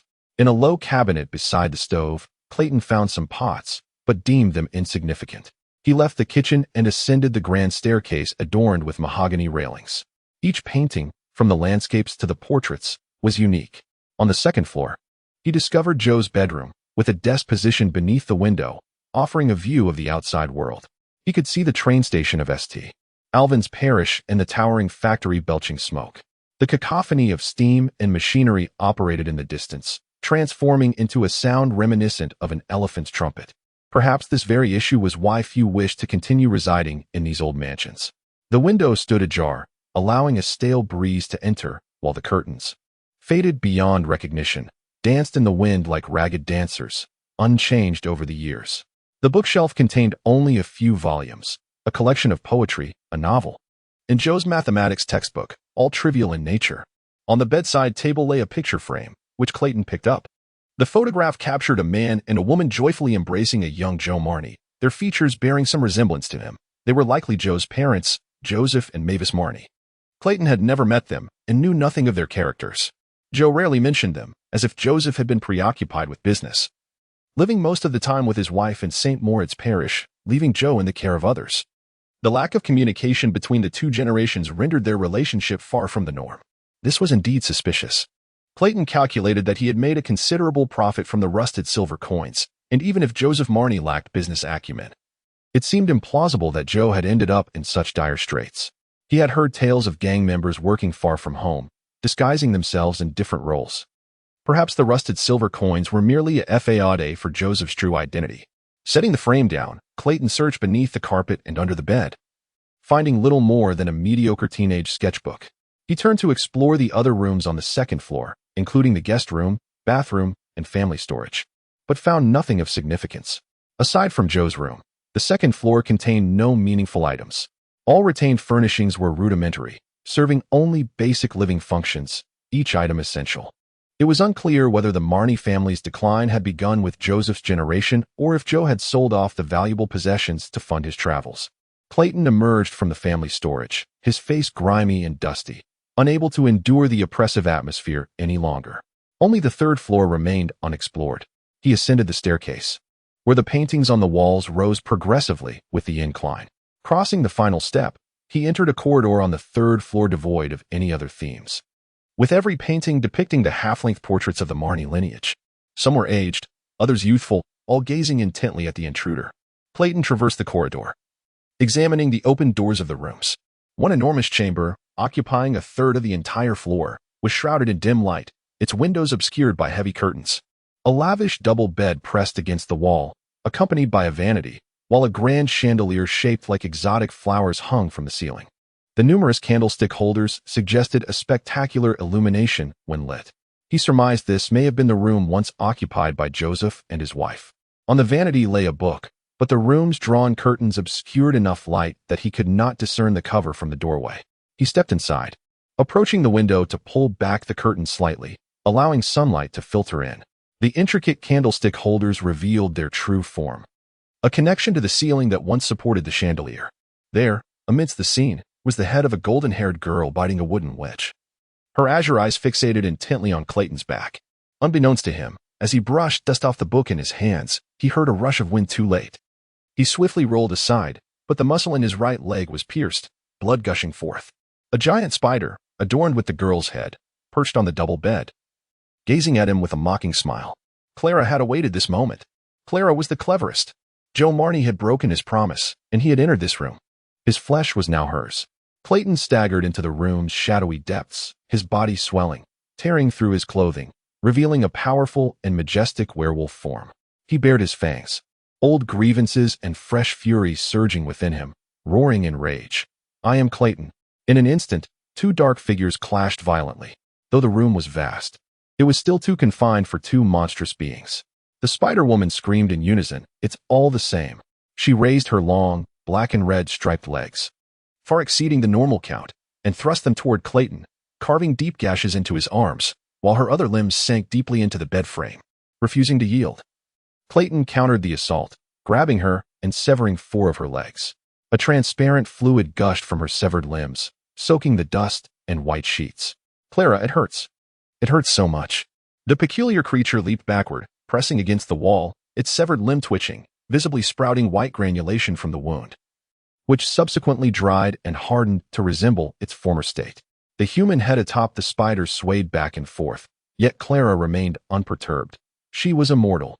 Initially, the intense pain from the injury provoked Clayton, and he could no longer suppress his primal instincts. He craved sustenance. Anything would suffice. A spider with a human head seemed quite appealing. Covered in dark fur, the beast's claw plunged beneath the bed frame, and Clayton's already robust arms swelled further. With a sudden surge of strength, he hurled the double bed, weighing approximately 600 to 700 pounds, towards Clara, who clung to the wall. Chapter 21. In opportune timing, the chandelier had morphed into this state, and the reasons behind her self-inflicted assault had ceased to concern Clayton. The instinctual urge for retribution had overtaken his thoughts. the heavy double bedsword, crashing against the white wall and shattering into numerous fragments. This jarring action jolted Clayton back to a semblance of sanity. He questioned himself. Did he truly wish to consume such repulsive fare? Yet, this fleeting clarity was soon engulfed by his primal instincts. Perhaps removing his head would be beneficial. Instead of pursuing an attack, he crouched down, retrieving a spider leg that had fallen and began to chew on it. The exoskeleton was as tough as a wooden stick, but the flavor of the flesh reminded him of lobster. It was insufficient. He craved more. The werewolf's pupils constricted, honing in on the sole prey within this vicinity. The spider woman regarded him warily before emitting a sharp shriek. Instantly, flames erupted from Clayton's form, the searing heat pushing him into a frenzy. With a fiery leap, he propelled himself upward just as Clara raised her many limbs, ready to confront him. He thrust his hand into the ceiling, leveraging it to spring to a higher position, changing direction with such swiftness that it left no time for reaction. Due to the change in elevation, what was once his frontal position towards the spider woman now became her unguarded rear. This exemplified the distinction between three-dimensional combat and two-dimensional conflict. Even in a state of madness, Clayton instinctively devised tactics. Clara would prevail. The head atop the spider's body could not turn in time to observe the rear. Any attempt to shift would lead to her capture, perpetuating the current predicament. Movement would be futile. Thus, she raised her sharp hind legs, her multitude of spider limbs standing erect like a phalanx, seeking to thwart the werewolf's impending assault from behind. However, Clayton braced himself against the wall and executed a powerful leap, deftly avoiding those menacing spikes. At that moment, his body was level with the spider woman's, allowing him to glimpse her thick, golden hair. He extended his hands, grasping the head devoid of any offensive appendages, and utilized the force of his rotation to hurl her away. Clara became a leaden ball. With a wail, the spider woman collided head first with the ground. The earth emerged victorious, caving in half of her skull, yet it rapidly regenerated at a visibly accelerated pace, albeit not as swiftly as when her legs had been severed. She propped herself up, her spider body beginning to pale as it camouflaged with the environment, her 20 legs moving unscathed towards the door of the room. Clayton pursued her, but the corridor was devoid of anything. Clara had vanished. The flames engulfing Clayton continued to blaze, yet astonishingly, they did not ignite anything in their vicinity, not even a single strand of fur. This was evidently a form of mental assault. However, Clayton, in his frenzied state, paid it little heed. Since it was not true fire, it would not inflict muscular damage. Moreover, eliminating the spider woman might very well put an end to it. Achieving this, however, was no simple task. Clayton surveyed his surroundings, finding no trace of her. Clara's spider legs would leave only the faintest impressions on the ground, and she might even cling to the walls or ceiling, rendering her even more elusive. Despite her injuries, her blood was inherently transparent. The dust within this old mansion further dulled the werewolf's keen sense of smell. Clayton had no intention of scrutinizing slowly. He ripped up the carpet, sending 4 years' worth of dust swirling into the air, creating a fog in the corridor. Clara's viscous blood clung to the dust, soon revealing distinctive characteristics that set it apart from other areas. She was pressed against the wall on the right side of the corridor, her still repairing head visible, cloaked in a layer of dust. Clara had been discovered, and she sought to flee. The spider scrambled in panic, darting around the corner and vanishing from Clayton's sight. Clayton, on all fours, sprinted like a beast, flames billowing like a mane. He charged around the corner, only to have a chunk of flesh fall from his right shoulder, his arm spraying blood that stained 2 hidden spider legs. Realizing this mid-sprint, Clayton twisted his waist, angling his body to the left, intentionally avoiding critical damage. Yet, in doing so, he lost his balance and collided forcefully with the pristine white wall, leaving a smear of his blood behind. The 2 legs were immaculate, hence their invisibility was flawless. The werewolf was formidable, but Clara would not escape. Clara was the strongest. The success of her ambush instilled a sense of pride in her. Yet, she overlooked the disadvantage of her position and the fact that Clayton's injuries, after careful evasion, were not as debilitating as they appeared, at least not to the extent of incapacitating him. The cornered corridor was so narrow that, in this space, Clayton could reach her with a mere outstretched hand. With a powerful punch from his uninjured left hand, Clayton struck the wall, fracturing his bones in the process, which propelled him backward. He then kicked off the wall with both feet, accelerating once more, his entire body hurtling toward the spider on the wall like a cannonball. Over 500 pounds of mass hurtled towards Clara. This angle of attack caught her unprepared, and the less than a meter distance rendered any evasive maneuver futile. She could not dodge as she had previously. All of her supporting spider legs buckled under the pressure, resembling a chrysanthemum specimen under duress. Collapsing and shattering with the force of impact, the solitary head and shattered limbs fell to the ground, extinguishing the flames that had engulfed Clayton. This collision afforded him a modicum of regained sanity, as he lay on the ground and locked eyes with Clara. Clara was not powerful. Mammals were powerful. The werewolf, in the face of the spider's terrified gaze, bared his toothy maw and lunged ferociously. In the last remnants of clarity, he fancied he heard applause. When Clayton fully regained his senses, Clara was still regenerating in his grasp, though this process was markedly slower than at the onset. It resembled an aloe sprouting from a flower pot shaped like a human head. The girl's eyes remained tightly shut, seemingly in a state of unconsciousness. His own injuries had healed considerably. His limbs regained their mobility, though his throat ached painfully, the taste of blood lingering with each swallow.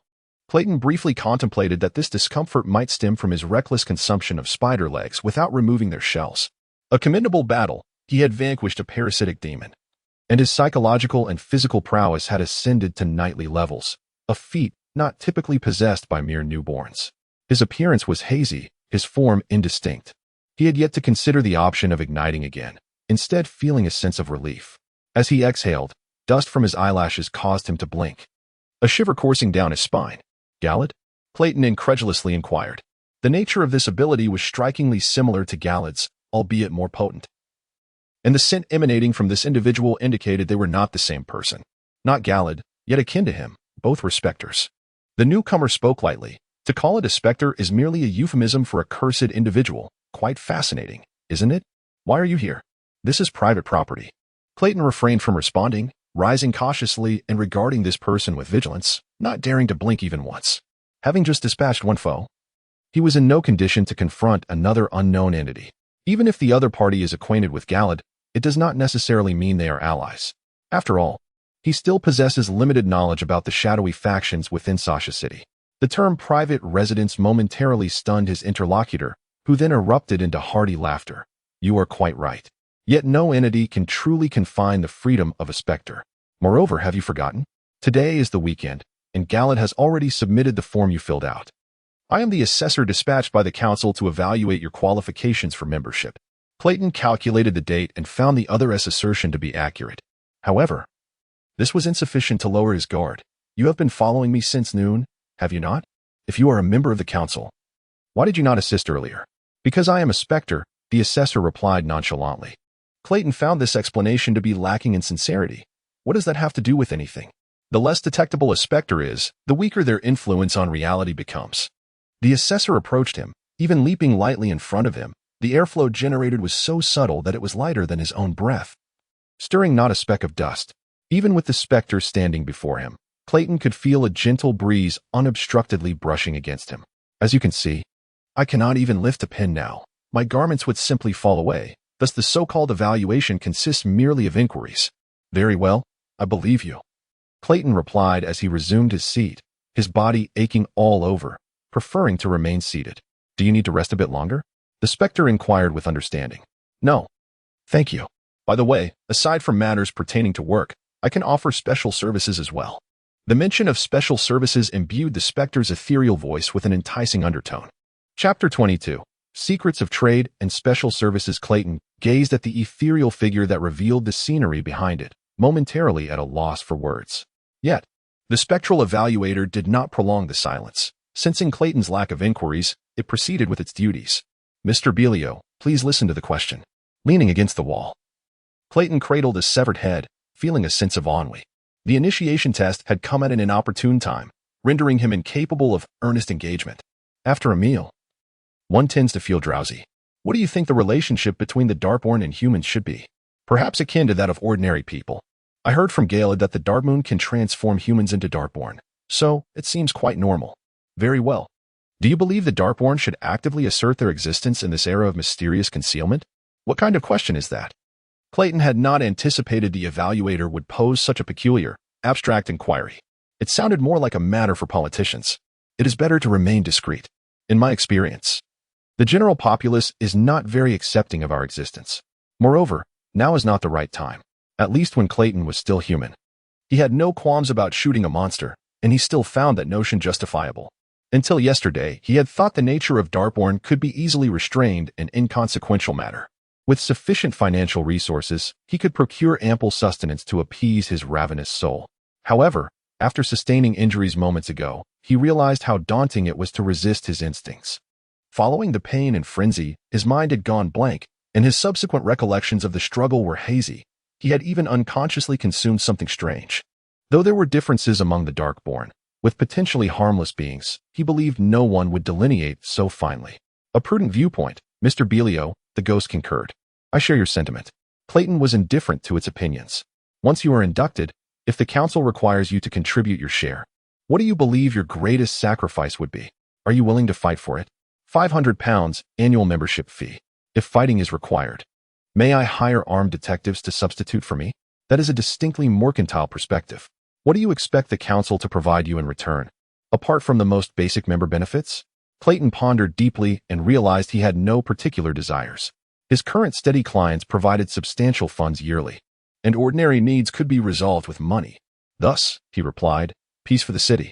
The ghost interlaced its fingers and remarked judiciously, it appears Mr. Belio is a pacifist. Indeed, I have always cherished peace.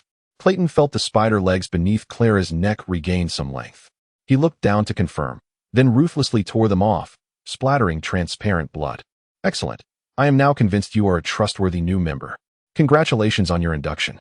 The spectral figure extended its hand downwards towards Clayton, who instinctively reached out to shake it, only for his palm to pass through the ghost's. The ghost erupted into laughter once more. Clayton waited impatiently for the mirth to subside. Once the laughter faded, the evaluator revisited its earlier proposition. Do you require some special services? A secret for a secret. What is this? Clayton was reluctant to engage in such nonsensical dealings, nor did he wish to divulge his secrets to another. Or perhaps you wish to know something.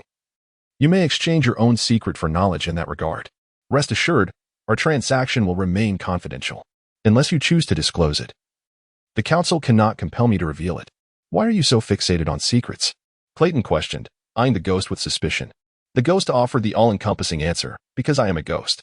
The more secrets a ghost knows, the freer it becomes. I did not hear Gaelid request a secret from me. He is, at some point, freer than I, and thus no longer in need of secrets. However, if one day he cannot contain his desires, he too shall become like me. Clayton still failed to grasp its meaning. He was not adept at unraveling enigmas. If you are free, why do you serve the council? Can they continuously provide you with secrets? The ghost's voice remained cheerful. I do not merely obey the council's commands. I assist those who can remember me, who just so happen to be the leaders of the council. Clayton mused that he could not possibly remember the ghost. The leaders of the council must surpass him significantly in strength.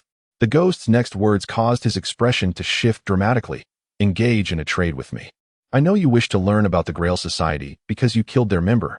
The werewolf leaped up, retreating a few steps, watching the ghost with caution. Though he could still not discern the ghost's visage, he sensed it was grinning. You see, I possess many secrets. You must be interested in trading with me.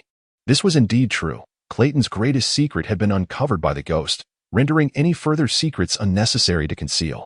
He was now genuinely contemplating a transaction with it. However, are all the secrets you offer for exchange your own? How can I be assured you will not divulge my secret to others? He inquired. The ghost shook its head.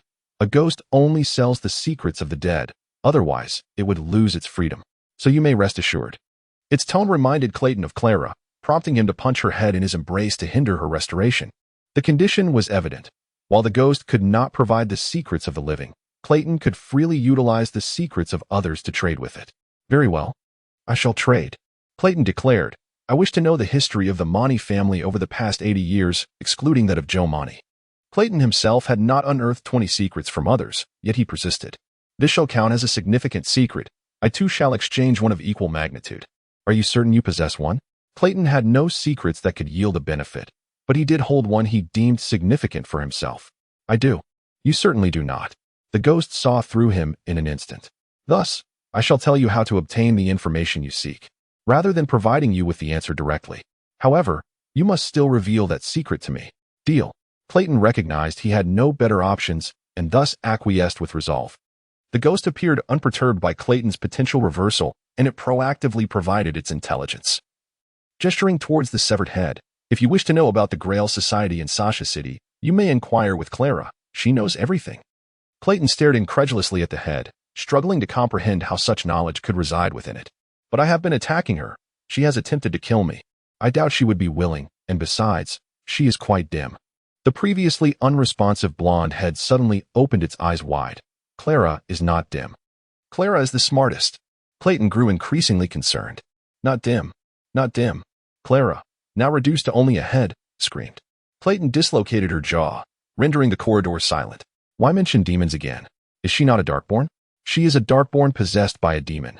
Demons are incorporeal beings from hell, and they can, but only, inhabit Darkborn. Therefore, those from the White Church often regarded us as the same entity. These are not secrets, and they are considered modern common knowledge. I shall count this as complimentary. Clayton listened intently to the Spectre's counsel. However, she still harbored intentions to attack me and was continually regenerating her corporeal form. I find myself unable to tame her in the immediate future. How should I navigate this predicament? Silver is a sacred metal capable of suppressing her regeneration, the Spectre remarked. It seemed that Clayton's multitude of inquiries had caused the atmosphere to grow slightly colder. The Spectre glided closer to him, her tone imbued with urgency and eagerness. I believe I have spoken enough. Now it is time for me to hear your secrets. Chapter 23. The Secret of Clayton. Clayton spoke, revealing, in the past, I was a royalist in the army, yet I harbored a profound disdain for the royal family. As a member of the royalist elite guard, regardless of my personal inclinations, my position rendered me merely a pawn in the hands of the loyalists. The Kingdom of Dawn did not evolve into a republic like Malenti and Tralles. To maintain the status quo and uphold the monarchy, the nation has experienced numerous internal conflicts, with various factions still subtly vying for power. The Phantom shook his head, stating, "This seems significant, yet it hardly qualifies as a great secret." Voicing such sentiments at the time would have changed nothing. You are not alone in your views, rendering it merely a personal opinion. Secrets are deemed secrets for a reason. Requiring confidentiality, once exposed, they can alter the course of one's life. Clayton lifted his chin, pondering, perhaps so. Allow me to share something else. Before arriving in Sasha City, I was a veteran who participated in the entirety of the Lorraine War. After the war concluded, I, along with my unit, partook in the victory parade in the capital, Yashin City. The royal family sent an invitation to a banquet through my commanding officer, personally signed by Queen Helen IV. I feigned illness to decline the invitation, yet that sickness was a ruse to avoid meeting the queen. To this day, I remain unaware of the true intent behind her invitation. This revelation left the Phantom evaluator momentarily speechless. This secret is indeed remarkable. You are quite an extraordinary individual. Should I remind you of the opportunity you forfeited?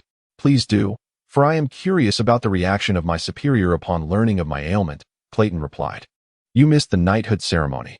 In the past, the king would sometimes select valiant warriors with military accomplishments to attend banquets, bestowing upon them the noble title of knight and enlightening them to the truths of the world. However, such details were never disclosed in the invitations. It was an unspoken rule. They would invite multiple warriors and select the strongest and most resilient loyalists on the spot to receive their swords. By feigning illness and declining the invitation, you effectively communicated that you did not meet those criteria, which also served as an affront to Ursula. You have lost any chance of attaining nobility. The Phantom was indifferent to titles and honors, in his current state, having lost most sensory faculties. The only moments of joy he experienced were those when his thirst for knowledge was quenched. However, for ordinary individuals, such accolades remained immensely alluring. He was intrigued by Clayton's reaction upon learning the outcome. It does seem unnecessary to have attended, Clayton replied nonchalantly.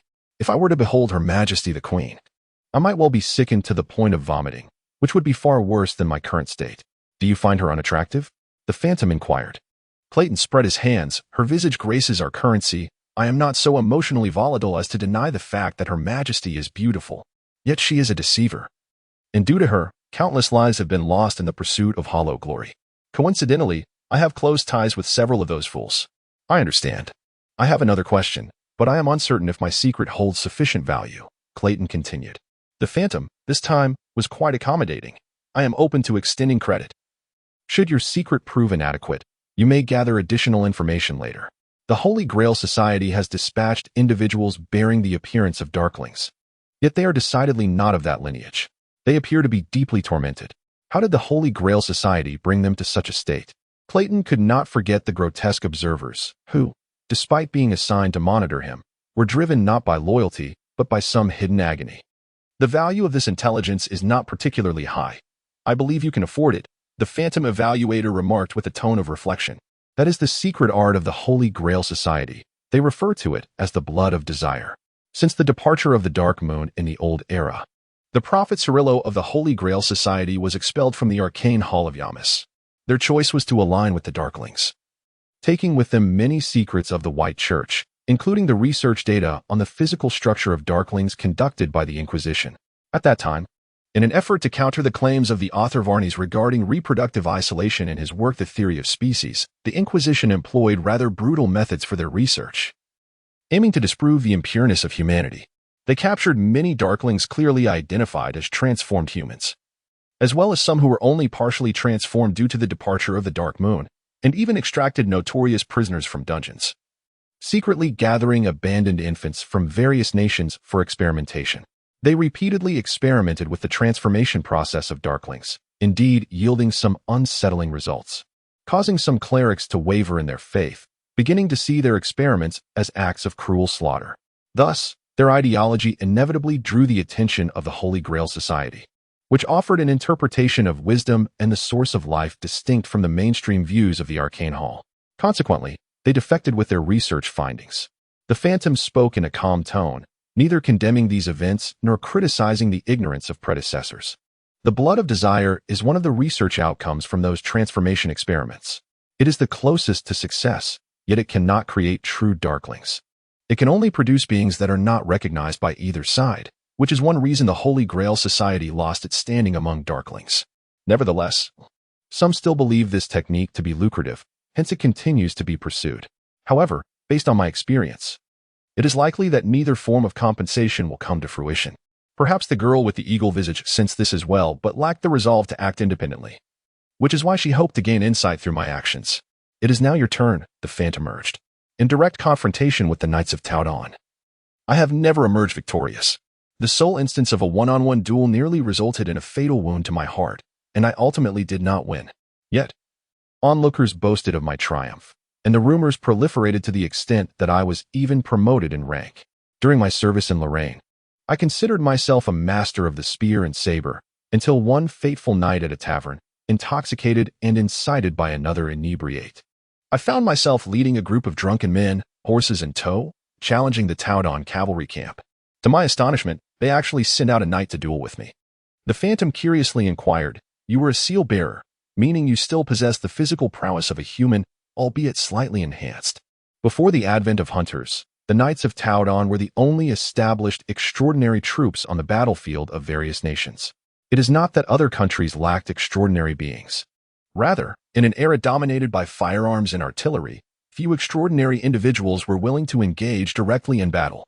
Most extraordinary beings preferred to have ordinary men as soldiers, reaping benefits in colonial territories while exercising their advantages in a domestic environment where firearms were prohibited, redistributing resources. The unique situation of Taudon is intertwined with their mercenary culture, making it irreplicable. Clayton Bellio's ability to duel with their knights as a mere mortal and survive is indeed remarkable. Indeed, and at that time, we were not mounted. It was purely close combat.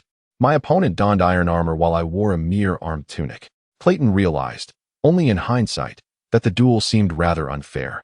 "I wish to know how you survived." The Phantom expressed interest. "There was no victor in that duel," Clayton solemnly stated.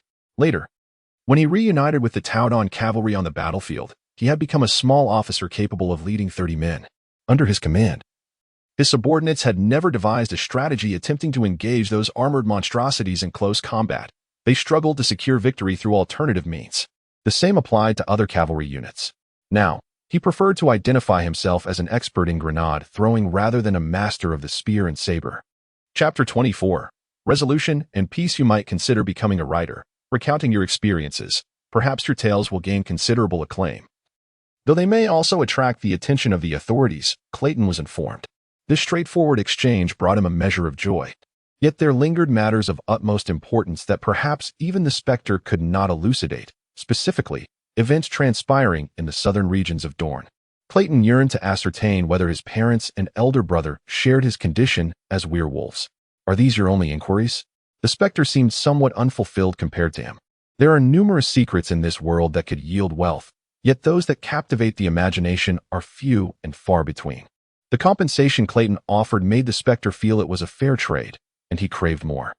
I have another question. I have witnessed the Holy Grail conjuring monsters in this city through the arcane arts of Desire's blood. Are there individuals here with both the capability and the will to slay or expel the Grail? Would the council take action? Clayton inquired.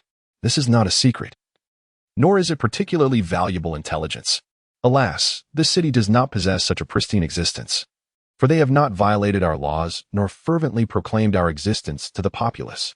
Clayton furrowed his brow and, somewhat vexed, interrupted. Transforming people into such a state is not a crime. He had not left early. The sun was now descending, casting dim light within the room, particularly in the corridor where the glass, marred and corroded, was nearly opaque. He found it increasingly taxing to discern the specter's form and expressions. He heard the specter chuckle. Dear Belio, the legal statutes do not restrict mental manipulation or physical transformation. That is because those are the laws for ordinary people. Clayton found himself at a loss for words. Indeed, the law did not encompass such matters. You are correct, Belio. Those are provisions that ordinary individuals must adhere to. Among the extraordinary, the concept of law is virtually non-existent, akin to a creature ensnaring itself in its own web. Clayton felt a sense of absurdity and emptiness. Then how do you resolve conflicts between groups? Just as one would resolve disputes between individuals, the specter replied. Are you referring to duels? Clayton asked. Indeed. The werewolf raised his bloodied palm to his forehead, regret washing over him. Previously, observing Galad manage affairs with such order had led him to believe the council was a bastion of rationality and grace. Seeing him now, the specter offered reassurance. Rest assured. Internal strife within the council has long since concluded. We are currently in a period of peace. Your words carry weight, yet prior to any genuine turmoil, the council shall remain a passive observer. Clayton cast a glance toward the head of a man moaning from a dislocated jaw, a wave of irritation swelling within him. Had he distanced himself from the outset, he would not have been plagued by such dilemmas. Had it not been for the Grail's interference leading to his fatal misstep, he would scarcely have cared about their existence. Had he known that the undead merely represented a controlled ordinary person, he would have refrained from lethal action. In the wake of chaos, the werewolf forced himself to confront the reality. I have slain 2 individuals. What must I do to seek reconciliation? You need not do anything. The specter replied with a smile. Clayton was taken aback, exclaiming softly in disbelief. The specter maintained his mirth, seemingly possessed of endless patience, which was, in turn, disconcerting. Those who have undergone transformation via Desire's blood shall not exceed a lifespan of 5 years. They are, by nature, expendable. Moreover, there is always the risk of death due to post-operative infections. Your actions are not deemed unacceptable. Furthermore, with your recent induction into the council, Grony and Chinning shall assist you. One of the names he mentioned had also appeared in Galad's presence, belonging to a member of the council. If it were a council elder, their influence should suffice. The situation appeared to resolve itself effortlessly, yet Clayton found himself unconsciously tightening his grip on Clara. He felt adrift, a thread of trepidation lingering within him. To kill without consequence, to act in ways devoid of accountability, cast him back into the shadows of war-esque memories.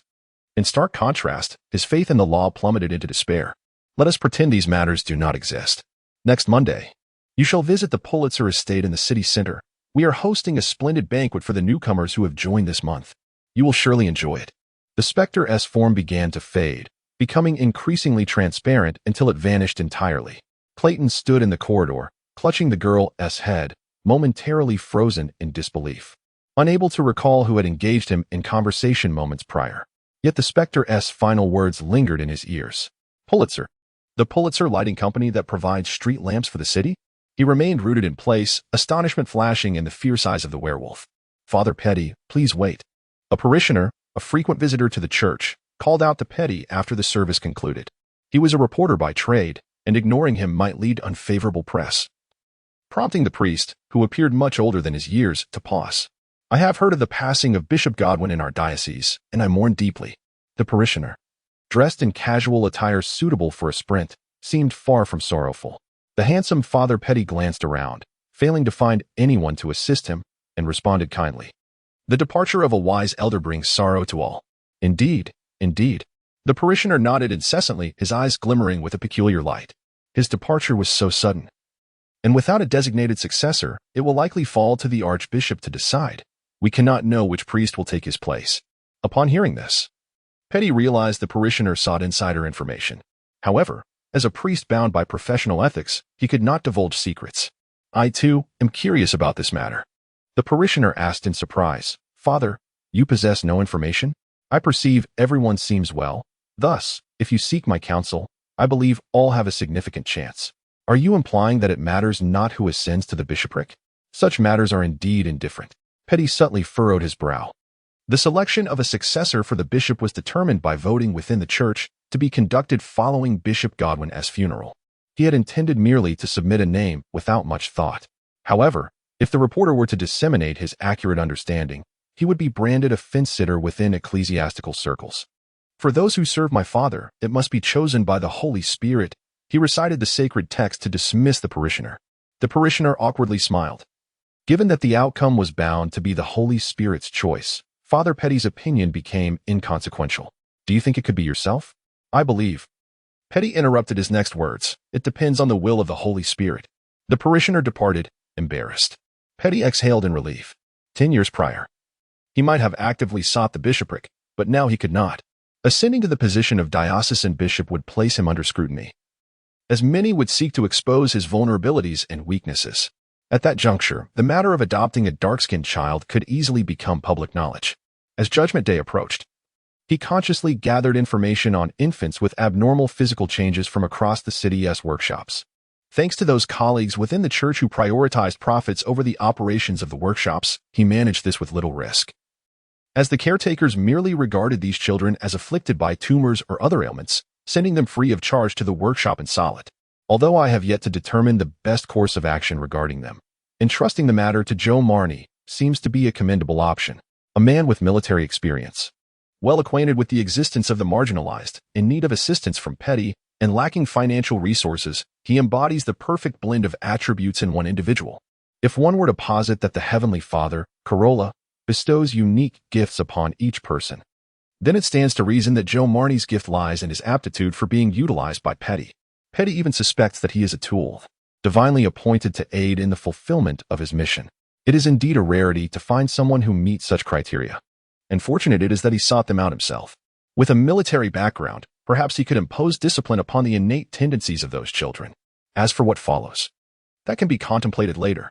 Petty pondered in silence until the nun he had sent to the Solid parish for an apprenticeship returned with messages from others. Joe Marney had expressed his own desires. He wished to marry. Petty closed his eyes, and after 20 seconds, he reopened them, his azure gaze reflecting purity. Indeed, the Heavenly Father does not allow his servants to become complacent. Complacency breeds hardship. Petty recited the sacred texts to comfort himself, recognizing that smooth sailing in his endeavors would be nothing short of a miracle. You may inform him that I shall assist him in resolving this matter. Chapter 25. New Member Restlessness. This aptly describes Clayton's current state. Within the detective agency, which also serves as his residence, Bruno poured a modest cup of tea for Clayton. The rare tea leaves sparingly used. So soon to inquire about the progress of our work? It has only been a week. Do not expect us to have unearthed much. Clayton did not press the matter further, downing the tea in one swift motion. I had no such expectations. For now, cease the investigation and submit your findings in a report. The commission must come to an end. What has transpired? Bruno straightened, his expression grave. He recalled Clayton mentioning the perilous nature of this task. The countenance before him did not suggest a flawless resolution of the underlying events. An unforeseen incident occurred. Clayton replied tersely. Observing his demeanor, Bruno rose to retrieve a bottle of wine from the bedroom, replacing the tea on the table. I shall instruct the assistant responsible for the investigation to expedite the report. It will be ready by next Friday at the latest. Remember to check your mailbox daily. Clayton nodded, raising his glass once more, drinking deeply. Thank you. Having resolved the matter at hand, he hastened to his home in the St. Morid parish, troubled by the new tenant residing there. In the study, within the display case affixed to the wall, a glass bowl contained the head of a striking young woman, her golden hair floating like seaweed. Through the distorted glass, she perceived Clayton entering with a key, her face contorting with rage as she opened her mouth to emit a furious, bubbling sound. There were no bubbles, merely the liquid within the aquarium boiling. Despite losing the majority of her corporeal form, she retained a faint capacity to influence the outside world. However, Clayton had discovered a means to restrain her, ensuring she could not regain her body and escape during his absence. The transparent liquid in the fishbowl was not water, but rather a developing solution he had procured from the photography studio. This liquid contained silver halide, commonly known as silver salt solution. The diluted silver salt solution posed little threat to Clara, yet it effectively suppressed her formidable regenerative abilities. Clayton had no intention of keeping her submerged in the aquarium indefinitely. He could not recall who had advised him, but he believed he could extract valuable information from this demon, now reduced to only a head. To elicit her cooperation, he would need to remove her from the tank. Although Clara had displayed malevolence when attempting to kill Clayton, her true form was grotesque. Yet her severed head bore a deceptive charm. To an outsider, it appeared merely as the head of a 16 or 17-year-old girl. Clayton acknowledged a surge of pity within him, though it did not impede his resolve. He reached into the fishbowl, lifting Clara from her aqueous prison. Clara, if you agree to cooperate, I can promise you. Clara pouted, the developing solution shooting forth like an arrow, splattering across Clayton's face. I suggest you adjust your demeanor. He made another attempt to extract her, this time with greater preparation. You must behave. If you do, I will offer you this. Clayton produced a piece of raw ground beef, still dripping with blood, instantly capturing Clara's attention. He tossed the morsel into the fishbowl. The meat slowly sank in the denser liquid, and Clara opened her mouth, drawing it in. The water flowed from her throat, even lifting her slightly. It seemed she relished it. Seizing the opportunity while Clara was occupied with her meal, he extracted her from the bowl, observing the demon consumed in her feast.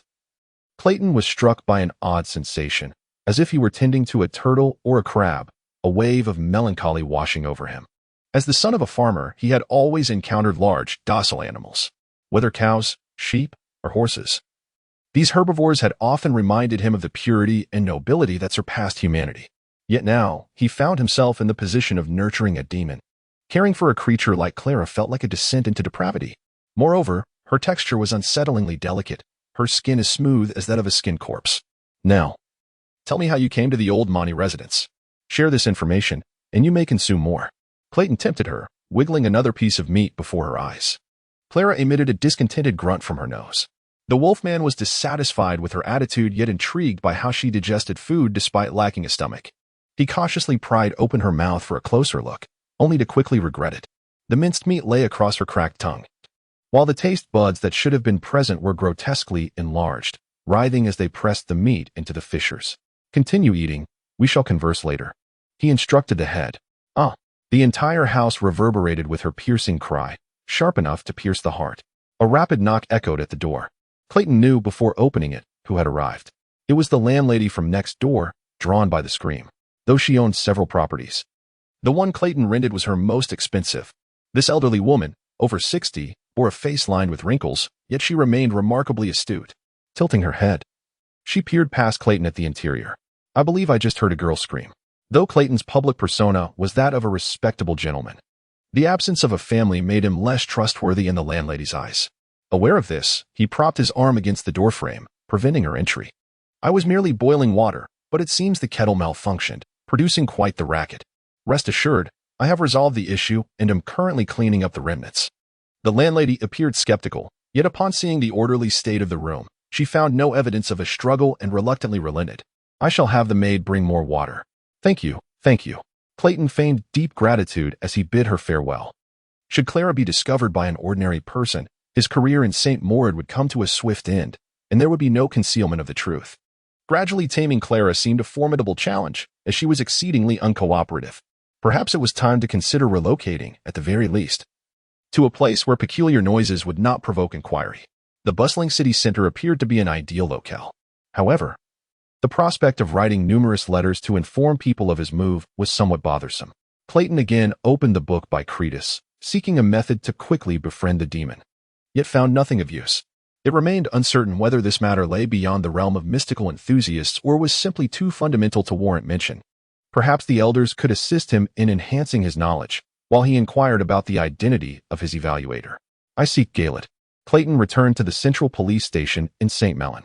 It was Sunday, and the lobby was bustling with people. He had to raise his voice to be heard by the receptionist. Upon reflection, He realized that the elusive evaluator had not specified the time they would arrive at the Pulitzer family estate. How could he respond to the invitation?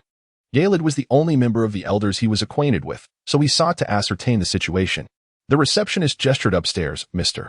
Galed is on duty in the archives today." Clayton ascended the stairs and found a weary Galed in the archives. The banquet, of course, commenced at 7 in the evening. However, given our unique circumstances, your early arrival would not be an issue. Upon hearing his inquiry, Galed displayed an expression that conveyed a sense of ignorance on Clayton's part. "During the day, we are required to work. Some newborns undertake jobs where absence may lead to termination. Not everyone possesses the luxury of idleness during weekdays like you." Clayton took a step back, although he was not as leisurely as portrayed, managing to carve out moments for work. He understood that this was not the opportune moment for a rebuttal. Fortunately, Galed soon regained his composure. "I apologize, but I am not in good spirits today." "Why?" "Because I shouldn't be working here today. My partner took a sudden leave, hence I am covering for her. Had it not been for Mary Etta's personal reasons, she could have gone fishing over the weekend." "Is the council engaged in covert operations?"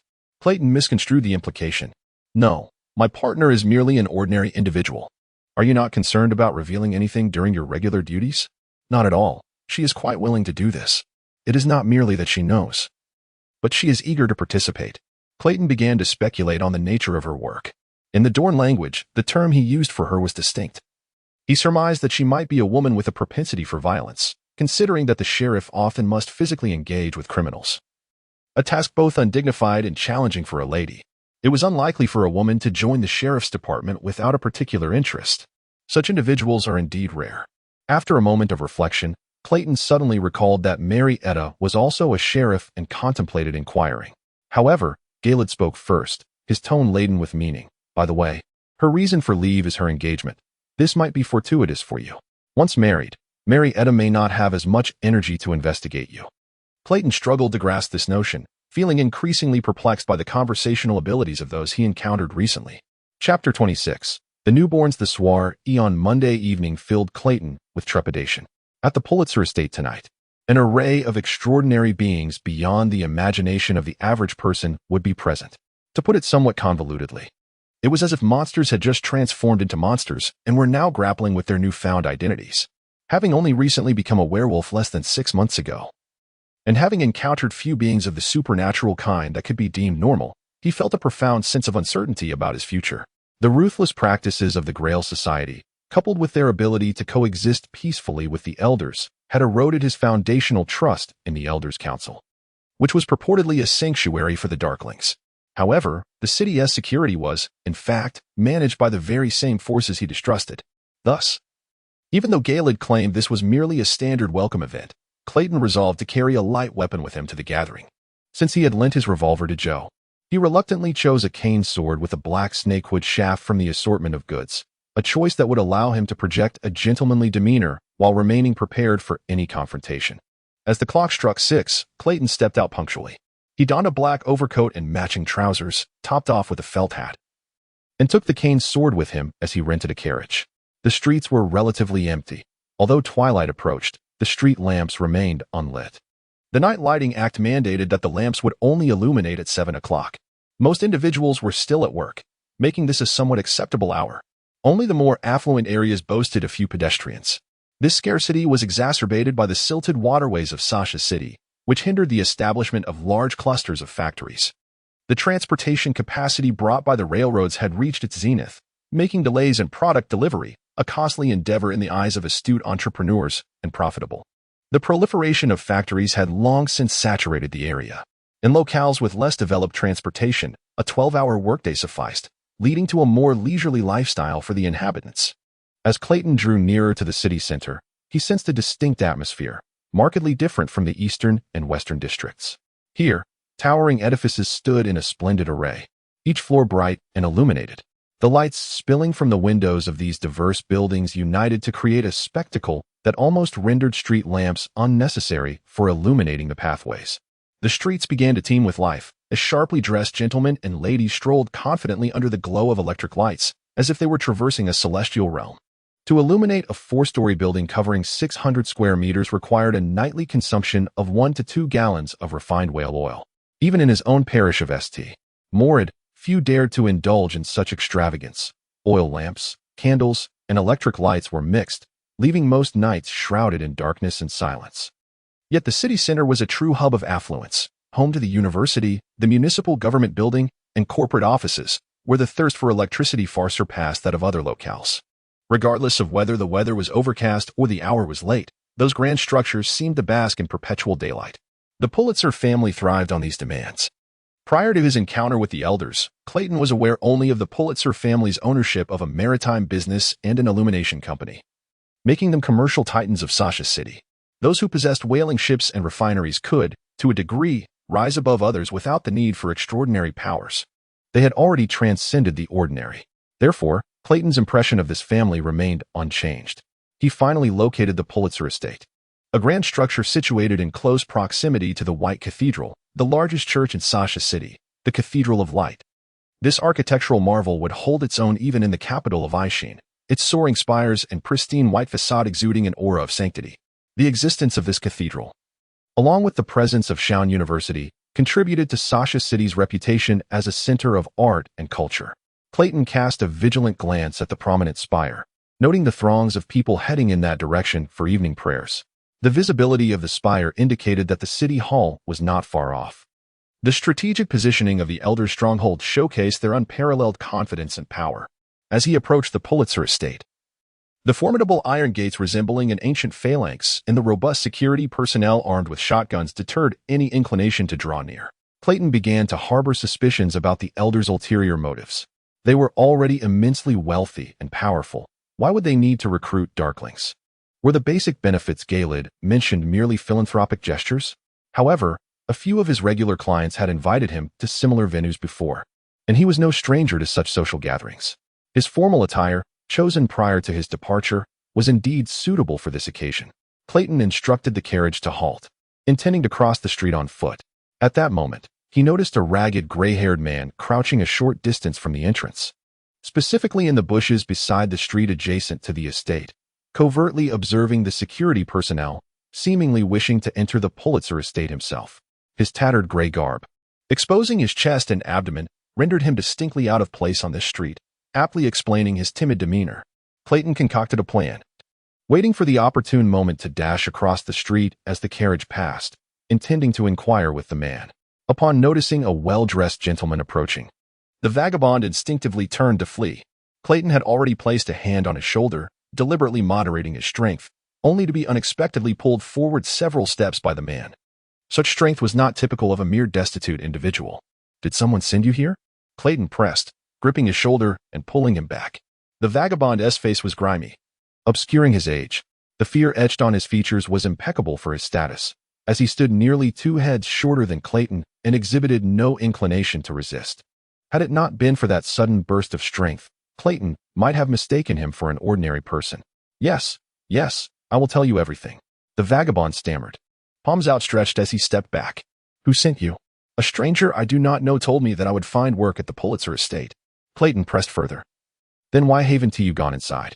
The vagabond glanced through the iron bars at the armed security standing before the grand entrance, swallowing hard. "I thought I had the wrong place." Clayton exhaled. He had misjudged the man, initially believing him to be someone who had uncovered the elder's secrets, only to find he was yet another recruit. The elder's appetite for even the most destitute was beyond his imagination. "Then you may continue on," he remarked dismissively, turning to leave. However, the tattered individual boldly followed him. "Sir, so I have come to the right place. This is the Pulitzer estate?" They walked past the grand entrance of the Pulitzer estate, and the armed security personnel did not question them, seemingly allowing entry to anyone who dared to approach. Clayton remained uncertain about what they were guarding against. Perhaps having such individuals stationed at the entrance was simply a display of the Pulitzer family's wealth. Upon entering the gates and traversing the lengthy path of over 100 meters, circling the gently flowing fountain adorned with sculptures, Clayton finally stood at the threshold of the estate. It was even more magnificent than the central security office of St. Mellon. A servant awaited at the entrance to usher them inside. Upon entering, Clayton's eyes were immediately greeted by a dazzling sight, and his body was enveloped in a warm ambience. A maid clad in a black and white long dress approached them, requesting they sign the visitor's book before offering a green silk handkerchief embroidered with a steamboat design. "Please accept this." Clayton accepted the handkerchief, wiped his cane before stowing it in his pocket, and then removed his hat and scarf to hand them to the maid. The vagabond behind him also obtained the same handkerchief, delicately wiping his hands, and then awkwardly contemplated emulating Clayton by offering something to the maid, only to realize with embarrassment that he had nothing to part with. As the maid departed, another took her place by the door, with not all guests having arrived. A waiter clad in a black waistcoat ushered them into the waiting room for respite. A few individuals were already present. A robust worker, hands calloused and scarred, sat on the sofa, chain-smoking the provided cigarettes, his face clouded with sorrow, revealing nothing remarkable beyond his corpulent frame beneath his overalls. A woman, seemingly of elfin descent with golden hair and pointed ears, despite wearing a somewhat faded blue dress, exuded the allure of a mature lady. Her ring signified her marital status. Her chestnut-hued eyes occasionally flickered with pain and avarice as she gnawed on her thumb, drawing blood. Another youth, engrossed in a book, excitedly observed the other two before lowering his gaze again, seemingly seeking some form of comparison, all the while refusing to remove his scarf and gloves in the warmth of the room. Upon entering, Clayton and the vagabond drew their scrutiny.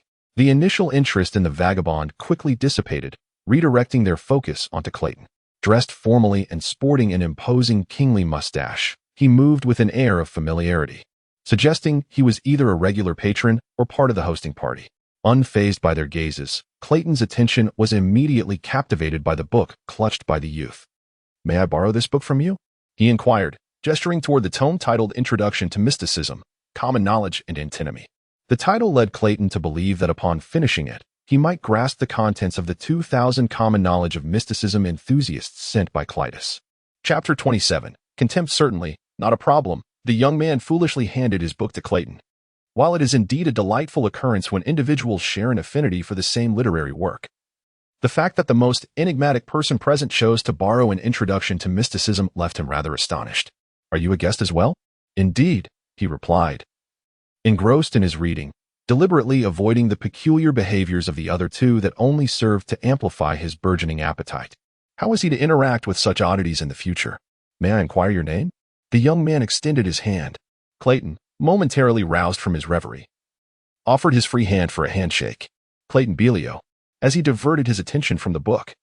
Clayton noticed that this youth possessed the same raven hair and deep green eyes as himself, and spoke the Don language with remarkable fluency.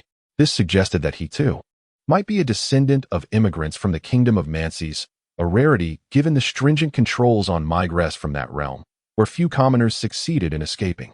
"Orlai Blanco," the young man introduced himself. "I am Simon." The vagabond seized the opportunity for self-introduction, observing the workers and neurotic housewives around him. A newfound confidence washed over his face. "Very well, Simon." Clayton and Orlai begrudgingly shook his hand, each inwardly contemplating the futility of befriending a man who had evidently muddled through life in such a manner. He was undoubtedly a sluggard. "Mr. Belio, do you have any idea what we shall discuss? I am here for the first time as well." The youth was still attending university.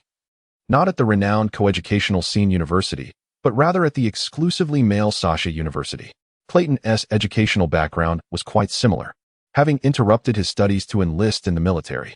After a brief exchange, Simon's expression shifted to one of confusion, prompting him to seek the company of the other two. Orlai then decided to gift Clayton the book he currently held, while also inviting him to serve as an advisor for his Folklore and Mythology Research Society, primarily to provide first-hand accounts of colonial mythologies and some pagan ritual supplies. If he could procure any manuscripts of myths or incantations, it would be invaluable. Both parties regarded this exchange as remarkably fruitful, to the extent that they momentarily disregarded their surroundings, their voices resonating like thunder. It was only when a servant informed them that they could proceed to the banquet hall that Clayton, along with Orlai, felt a sense of relief from the others. The Pulitzer estate boasted more than one waiting room, and as they followed the servant down the corridor, they encountered a procession of individuals approaching from the opposite end. Upon taking their seats in the hall, more guests continued to enter. Clayton wished to refrain from appearing too rude, yet he noted that several among them looked even worse than the vagabond Simon. They were not merely scruffy or peculiarly disfigured. Odd patches of varying colors marred their skin, while some exhibited atrophy and excessive limbs. A mere sea urchin from the fish market would be more aesthetically pleasing than they. Moreover, these peculiar beings seemed deficient in various aspects. They drooled, their gazes askew, their bodies appeared devoid of bones. melting into a state of half-collapse that necessitated the assistance of servants to move. It was perplexing to consider what purpose the elders might have for them. Clayton observed 4 long tables within the hall, with servants guiding guests to their respective seats according to some unseen order. The individuals at their table exhibited relatively minor variations. Most appeared to have slight abnormalities, at worst displaying a hint of neurosis. The grotesque and incoherent were relegated to a separate table. Another long table remained empty, devoid of any culinary offerings, while yet another table had only 3 occupied seats. The 3 individuals seated there wore pure white half-masks, revealing only their mouths. One man towered at approximately 3 meters tall, while the other 2 were of average stature, one being a woman, clad in identical patterned black formal wear. They remained seated with their hats still on, gloved hands ensuring that every inch of their skin was concealed. They stared blankly at the table before them, enveloped in an eerie silence, their movements appearing more like reflexive responses than expressions of personal volition. Yet, Clayton felt an undeniable sense of menace emanating from them. Imperial green. This elegantly hued dye had recently gained popularity in society. However, there had been reports of individuals fainting after wearing garments dyed with it, suggesting a toxic substance. Yet, for the peculiarities present in this gathering, such toxicity might not yield severe consequences. Once all were seated and no further guests entered, Clayton counted the attendees. Excluding himself, there were a remarkable 26 invitees present, a staggering number indeed. It was conceivable that some had been discovered by the constable during the night. Perhaps even more had chosen to conceal their peculiarities upon realizing them. The mere presence of so many individuals indicated that the elders had established channels within the hospital. After approximately 10 minutes of waiting in the banquet hall, a figure who did not appear to be a servant emerged from the passage beside the head seat. This was a man clad in a red tailcoat, sporting a small mustache with curled ends, exuding a lively demeanor. He surveyed the room, seemingly calculating the number of guests present. Upon completing this task, he raised his voice. It appears that everyone is inclined to join our assembly, which is splendid. However, Mr. Pulitzer is currently engaged in an important endeavor and is unable to attend to you all at this time. Please, feel free to dine while you wait. After delivering this message, the man turned to speak softly with a figure obscured by shadows beside him. Soon, servants began to present an array of hot dishes: Samira sausage, roasted goose, suckling pig, roasted chicken, creamy mushroom soup, tomato cheese soup. A sumptuous feast was laid out before them, complemented by towering arrangements of apples and grapes, as well as an array of chilled delicacies like dragon fruit cake and pork pt. The abundance of food was such that Clayton, feeling a twinge of hunger, spread his napkin across his lap and began to deftly wield his knife and fork. In social etiquette, it is customary for guests to refrain from dining until the host arrives. The antique dealer surmised that the little mustached man harbored a deep-seated disdain for them, as his gaze resembled that of someone observing a herd of livestock at a trough. Allowing them to dine first was not an act of kindness, but rather a belief that such decorum was unnecessary for individuals of their ilk. Nevertheless, Clayton cared little for such niceties. He was simply grateful for the food before him. Only those who have never known hunger would place such importance on dining etiquette. The spread could have easily catered to 150 guests, yet it vanished into the stomachs of the 27 attendees. Achieving such a feat left even Clayton astounded. He was not the most gluttonous. The middle-aged worker beside him, who was already revealing a piggish visage, was not either. Nor was Orly Blanco, who delicately consumed 3 large plates of fried rice while wearing gloves. The most voracious among them were the exceptionally unattractive individuals, unable to move freely. They were fed in a rather cruel manner by the servants, as if they were geese being fattened for foie gras. Their mouths agape as food was incessantly poured into them, a gesture that could hardly be termed hospitality. Initially, the surrounding guests displayed some distaste, but given the unappealing appearance of these unfortunate souls, they quickly grew accustomed to the sight. Newly transformed monsters regarded those more monstrous than themselves as mere oddities. Witnessing their behavior only heightened Clayton's appetite, and the sounds of others eating intensified his desire. Suddenly, an unfamiliar aroma wafted through the air. He paused his dining, turning his gaze towards the elevated head seat, where another individual had taken their place. He was a man with long, dark green hair, elegantly tied back into a ponytail, devoid of any facial hair, making it difficult to discern his age. Rather than donning formal attire, he wore a khaki coat adorned with 12 square pockets, paired with loose black trousers that were tucked into light brown knee-high boots. His legs stretched out comfortably beneath the table, Upon noticing Clayton's gaze, the man nodded in acknowledgement, though his expression remained grave, contrasting the relaxed nature of his gesture. Not only Clayton, but also the three masked individuals were fixated on him. Gradually, the sounds of dining in the hall diminished. An increasing number of people became aware of the man at the head of the table. Even those still inclined to eat paused their actions, directing their attention towards their host. When silence enveloped the room, the man spoke. "I am truly gratified and proud to witness your hearty appetites. I am Julius, one of the 4 elders of the council. Now, in the spirit of fostering our relationship, I kindly ask each of you to reveal your true forms here." Chapter 28. Humiliation, humiliation, a wretched humiliation. Julius spoke with an air of indifference, as if everything were a matter of course. Among those present, many were engulfed in hesitation. For them, the grotesque new form was deeply personal and ought not to be exposed to the public eye. Julius's demands left them in a state of discomfort. Clayton was no exception. He found the justification of strengthening relationships utterly unconvincing. Such actions merely served as unilateral flattery. He was unwilling to comply. Transforming into a werewolf in public felt as indecent as disrobing, and indeed, he was not attired for such an exhibition. Such liberties were typically reserved for the privacy of one's home. Naturally, some individuals possessed alternative forms that did not rupture their clothing or were entirely indifferent to the matter.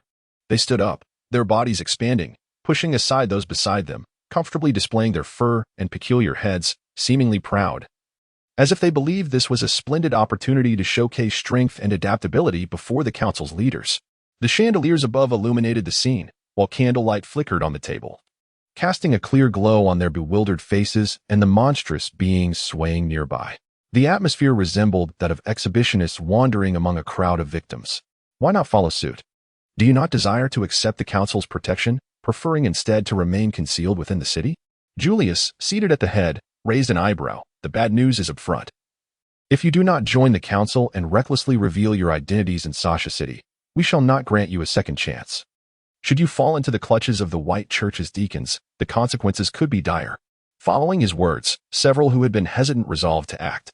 The initially arranged seating became cramped as these individuals began to transform one by one, causing Clayton and others who resisted to topple from their seats and rise to their feet.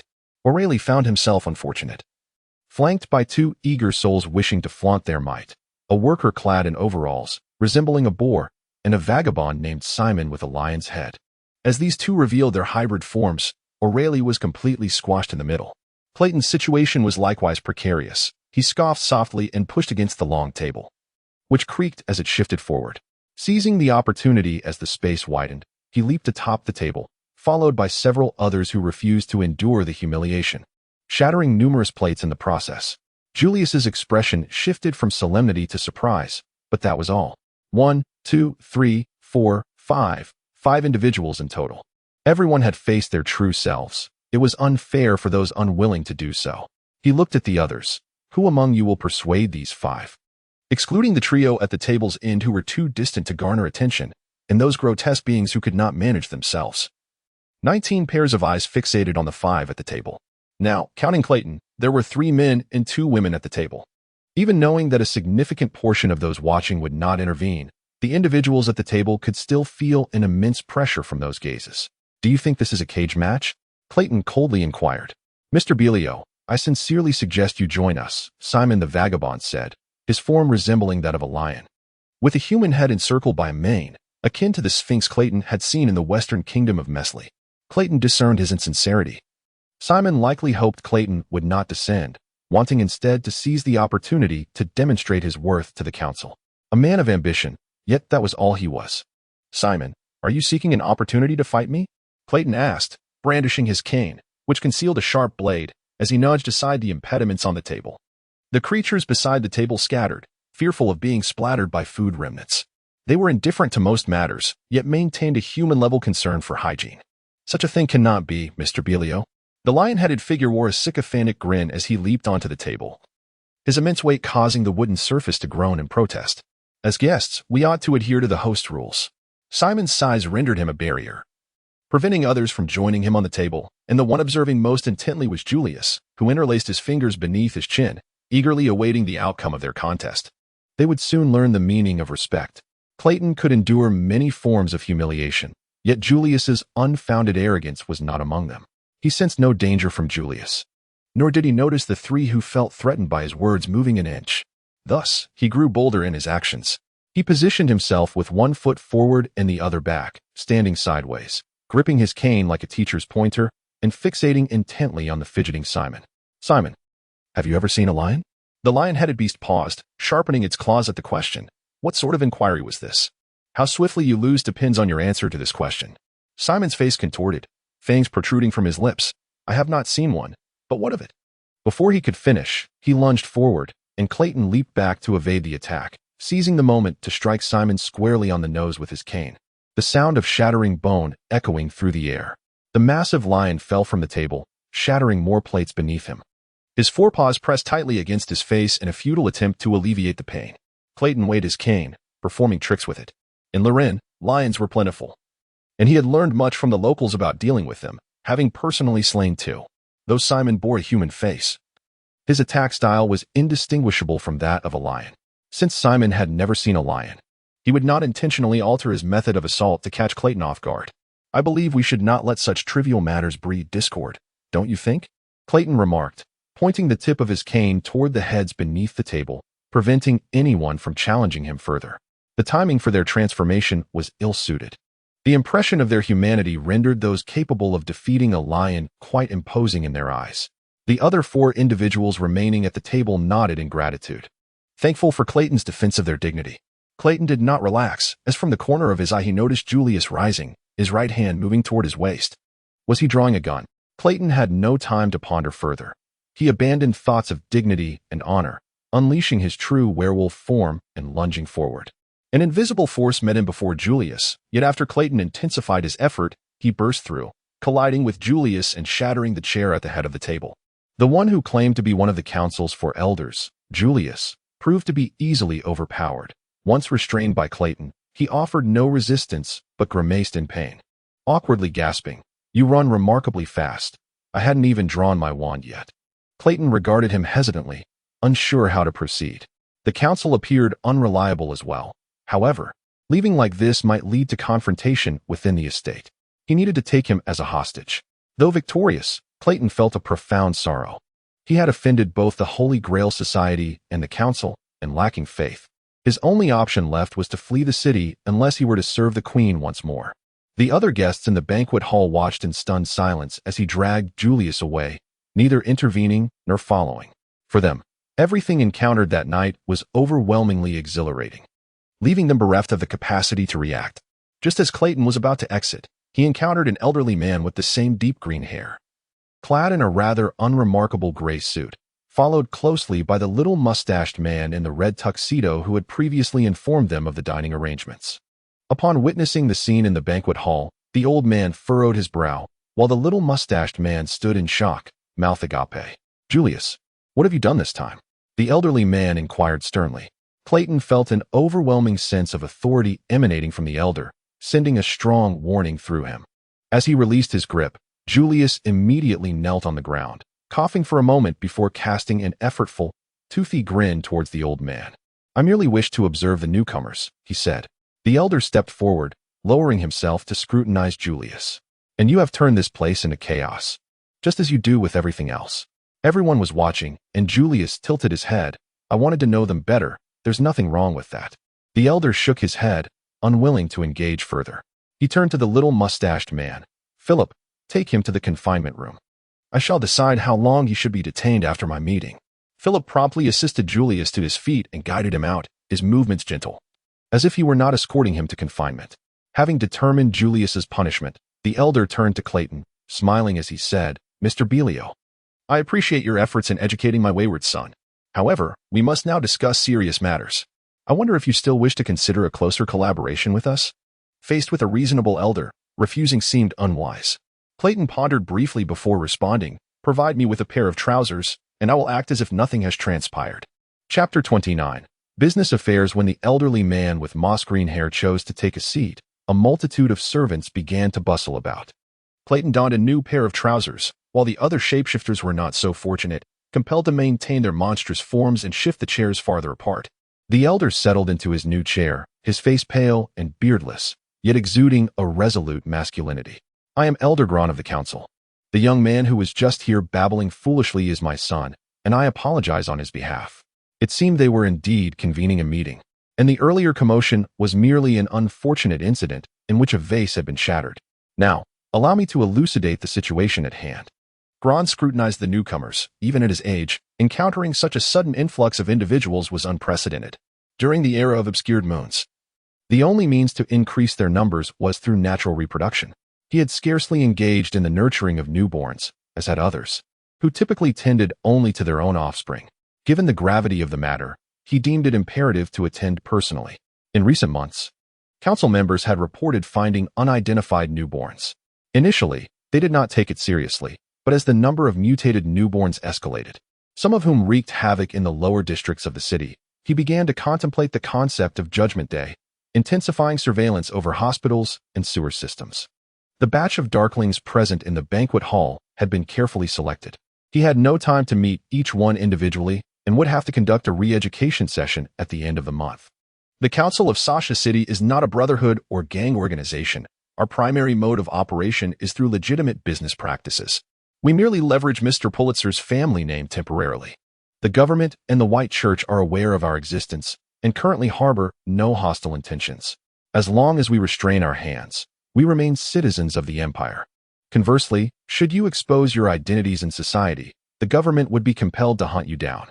Therefore, while we possess powers that surpass the ordinary, our foremost task is to conceal them. This does not imply our abilities are mere adornments. Within the bounds of propriety, we hold the right to employ our talents. Now, I will present to you some fundamental aspects. Your assessors may have informed you of certain matters, but they lack specificity. Gron raised his hand, drawing everyone's attention. Though darklings may appear as kin to the common folk, the disparities between us are greater than those between monkeys and horses. In some sect classifications, even sorcerers are considered darklings. Our sole commonality lies in our ability to fully harness our powers only during the night. Some deem this power a blessing, while others regard it as a curse. To this day, we have reached no definitive conclusion, yet these transformations indeed bring forth adverse consequences. He surveyed the tables in succession, beginning with the one occupied by 3 individuals, the cursed ones, endowed with extraordinary powers, yet burdened by a price known solely to themselves. Their suffering always outweighs their joy. Next, he regarded the unattractive, paralyzed guests, the hybridizers, who, upon metamorphosis, possess absolute rationality but are also forgetful, foolish, and devoid of sensation. Gron then turned his gaze to Clayton's table. The shapeshifters, or beastmen, generally manage to conceal themselves well but may lose control at any moment due to their innate nature. A small fraction has completely lost their ordinary forms and must constantly fabricate lies to appease family and friends. Finally, he glanced at the entirely vacant table, yet refrained from speaking. The group corresponding to that table was absent. The council possesses means to assist you in maintaining your concealment, but such assistance is not pro bono. Gron narrowed his eyes as his audience began to murmur. One man, who had previously been reluctant to shapeshift, spoke in a low tone. "I wonder how much the council's aid is worth." Clayton recognized the man, recalling having seen him in a newspaper. He appeared to be a notable entrepreneur. "We do not seek money. We desire information, intelligence from any industry. I will not easily relinquish shares. We do not require shares in your company. What we seek are channels and opportunities." Clayton and several other businessmen contemplated this. He waved a hand, and a nearby servant brought forth a briefcase. When opened, it revealed a honeycomb-like structure, each hexagonal compartment housing deep brown vials. As pioneers, we have made some progress in opposing our nature over time. He held the briefcase aloft for display before quickly placing it down and extracting a single vial. Clayton inhaled the rich scent of medicinal herbs. "This is a specialized remedy for shapeshifters. A single dose can sustain you for a day, granting you temporary immunity from your innate impulses, albeit at the cost of momentary weakness. The cursed can also briefly escape their torment. This vial contains 35 doses. As long as you report the status of your respective industries once a month, you may receive a vial." "What if the market remains stagnant?" someone inquired. "What of those without work?" Simon had already recovered, his nose slightly reddened. "In such a case, we can provide work, albeit at modest wages." Gron regarded him encouragingly. "I believe a fine young man like you should have his own enterprise. Should you wish to learn a trade, the council will assist you." His conditions were exceedingly favorable, almost to the point of inducing unease in Clayton as he listened. However, considering the demands of the other party, such terms seemed merely a standard investment. Clayton found little concern in this, as Gron appeared to be a man of principles. High-paying jobs are scarce in Sasha City, but our overseas companies are in dire need of assistance.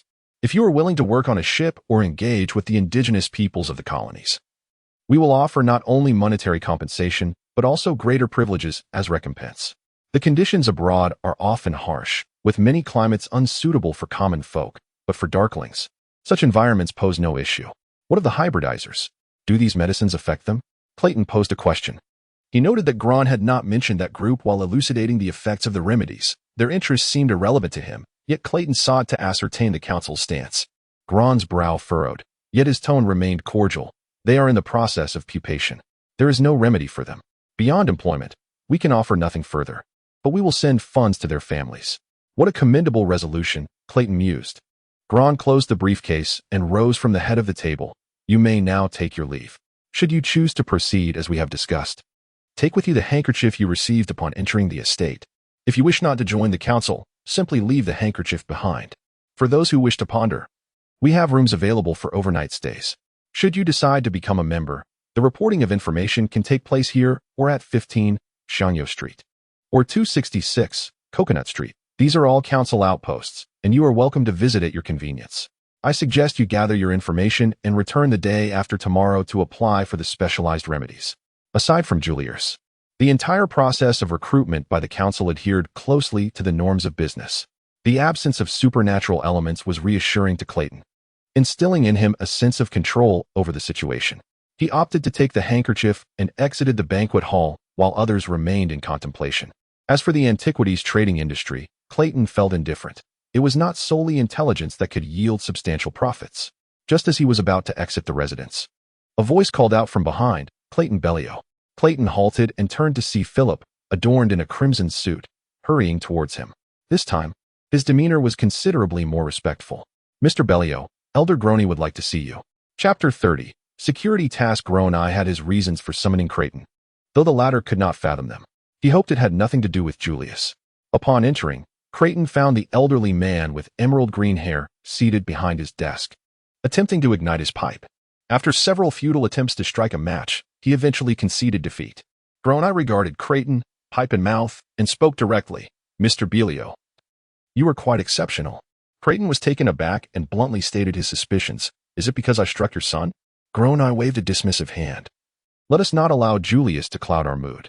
He has 32 distinguished siblings, yet he has learned nothing from them. Even his nephew surpasses him. My only wish is that he does not meet his end in a filthy alleyway. Beyond that, I harbor no other hopes. The limits of human affection are evident. By the time I was raising my 7th child, I realized I had lost the capacity for compassion. Groney faced this truth with stark acceptance. Clayton remained perplexed by the man's thoughts, but felt he had no other option. Well then, why have you summoned me? I hear you were a soldier. Have you taken lives? Clayton did not shy away from this truth. It was hardly a secret. He had previously attended veterans clubs and contributed to soldiers' mothers' associations, though many were unaware of the specifics of his service. It was indeed unusual for someone with such a lengthy military career to have not killed. That is commendable. I can see you are exceptionally suited to the physique of a werewolf, far stronger than the average newborn, which indicates you were a formidable warrior even before unsealing your ancestors' powers. However, he overlooked Clayton's reservations about this arrangement. The werewolf was decidedly resistant. I fail to see how this benefits me. I am not in need of money. Surely, many have decided to join the council today. There must be some willing to accept such a lucrative position. He believed only someone with the forgettable qualities of Galad would be suitable for this role. You claim to be a pacifist, Groney stated, citing a name that Clayton had long since forgotten. While he had a vague recollection of the self-proclaimed pacifist, it quickly dawned on him that it referred to a certain magical ability. Indeed, since you have divulged this to me, I believe you ought to understand that this position is not one I should undertake. Apologies, I forgot you are a werewolf. Tobacco may interfere with your sense of smell. It is not that severe, Clayton countered, though he did not accept the tobacco. He had a troubling intuition that the elder had a way to sway him, yet he could not discern how. The elderly man leaned back against the cushioned chair and exhaled deeply. Precisely because you favor peace, lack financial need, and possess combat skills, you are even more suited for such tasks. I do not comprehend the logic in that, Clayton replied, fixing his gaze upon the elder's eyes. Within them, he detected neither suspicion nor derision. Yet this did not signify much. It merely indicated that the elder's current thoughts were sincere. Sincerity and kindness are two words devoid of correlation. You know when to withdraw. Grown-Eye also scrutinized him, as though he had discovered an unrecognized treasure. Is that all it takes? Creighton almost laughed, finding it an unremarkable quality. Grown-Eye remained serious, posing a question to this young man who had only recently stepped into a new world. What do you think about the experience of becoming a Darkborn? There is nothing to be proud of, Creighton replied. That is precisely the point, Grown-Eye continued. You and those gentlemen do not regard this as a matter of pride. You possess wealth and status. Transforming into this state is a flaw for you. Even if there are benefits, they pale in comparison to the consequences of losing all wealth and social standing upon exposure. So who would perceive this change as entirely advantageous? Creighton began to grasp his meaning, his brow furrowing slightly as he thought of Simon. It is those with little wealth and low status, he surmised. Yes, the poor. Grown-Eye sighed in affirmation. Their lifestyle predisposes them to prefer using force to alter their circumstances, without the fear of exposure. The possibility of being hunted means little to them. They only see what they can grasp immediately and live with jealousy and hatred toward the upper class. Unfortunately, among the new Darkborn in our council, such individuals constitute the majority. The consequences of exposure are all too predictable, while most regard the existence of Darkborn as a joke. Once it is discovered that they do indeed exist and are committing crimes, they will inevitably seek assistance from the church and the government. Historically, they have been adversaries. Any misunderstanding could easily ignite a war. Such an occurrence is bound to happen, Creighton remarked, his tone tinged with pessimism. Yet we are endeavoring to delay such an eventuality. Grown-Eye informed him. It merely requires a bit of time and assistance. Until this year, our council's numbers hovered around 300. However, as the dark moon approaches, we have witnessed 60 new births within just 6 months, not counting those who slipped past our watchful eyes. If we do not promptly gather and educate these newborns, it will not be long before Sasha is teeming with underground gangs and violent brotherhoods, shattering the tranquility of this place. Creighton pressed his temples. He had not anticipated the gravity of their discussion. What does this have to do with your desire for me to become a constable? Grown-Eye replied. The number of missing persons has also drawn attention. We genuinely require personnel to bolster our strength and maintain competitiveness with associations in other cities. Thus, we plan to assimilate these individuals while urging the government to enhance funding for poorhouses, providing the impoverished with jobs sufficient for a normal life, so they are less inclined to resort to crime. It may sound foolish, yet it is feasible. You have surely observed that while Sasha may not be affluent, the poor here fare better than in other cities. Creighton had indeed sensed the changes over the past 6 months. The food at the Solid Parish's poorhouse even included a small quantity of minced meat, and the entrance was no longer lined with people waiting all night. He had never considered that this peace was a result of the council's efforts. Grown-Eye wore an inscrutable smile. However, most of my people have other occupations, and some are already engaged in these tasks, albeit inadequately. Some lack the patience to manage the newborns, while others are new to the council and do not wish to see their positions threatened by the newcomers.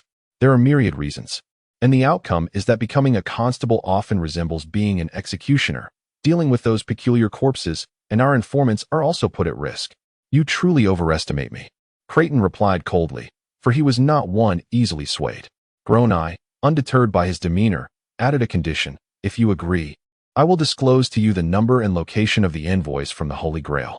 The werewolf's yellow-green pupils immediately contracted. He was certain he had not confided this to anyone else, making the sole possible source of this information glaringly apparent.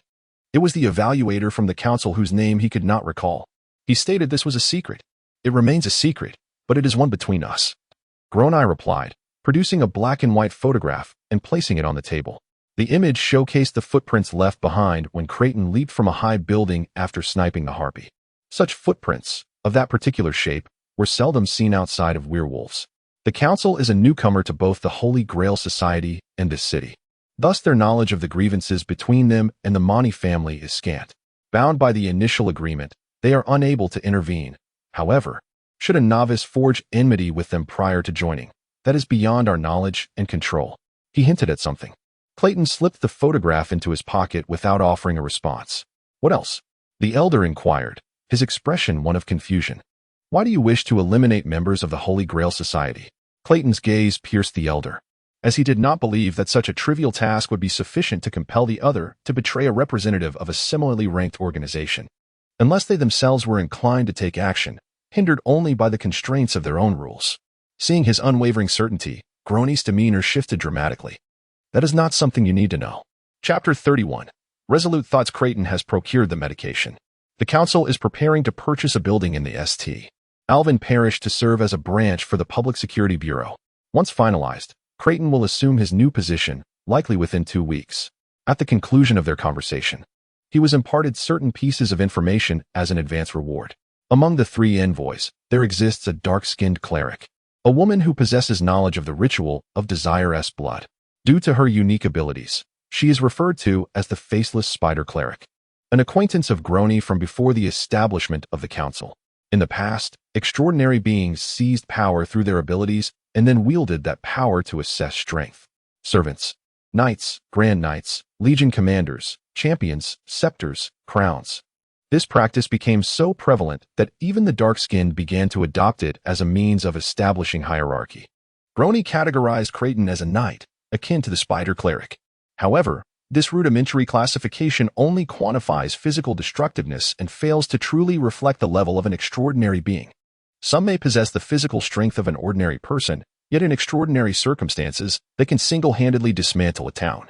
Cursed beings and sorcerers exemplify this phenomenon. For instance, the legendary piper in a flowered coat used his enchanting music to assist the townsfolk of Hamlin in driving away a plague-ridden swarm of rats. Yet the short-sighted townsfolk expelled him with pitchforks and fire tongs to save on payment.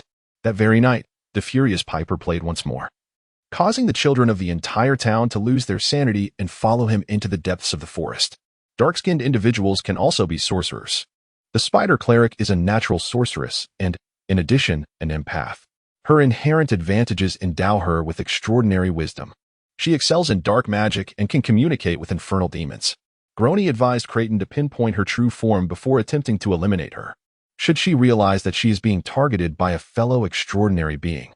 The Spider Cleric would unleash her abilities without reservation and convert her followers using the ritual of desirous blood, at which point Creighton could face the assault of hundreds of adversaries. Because the Spider Cleric possesses the ability to alter her appearance, the council cannot ascertain whether she currently embodies her true self or is masquerading as someone else.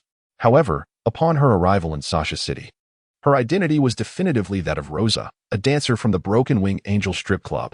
It is impossible for Creighton to claim he feels no regret.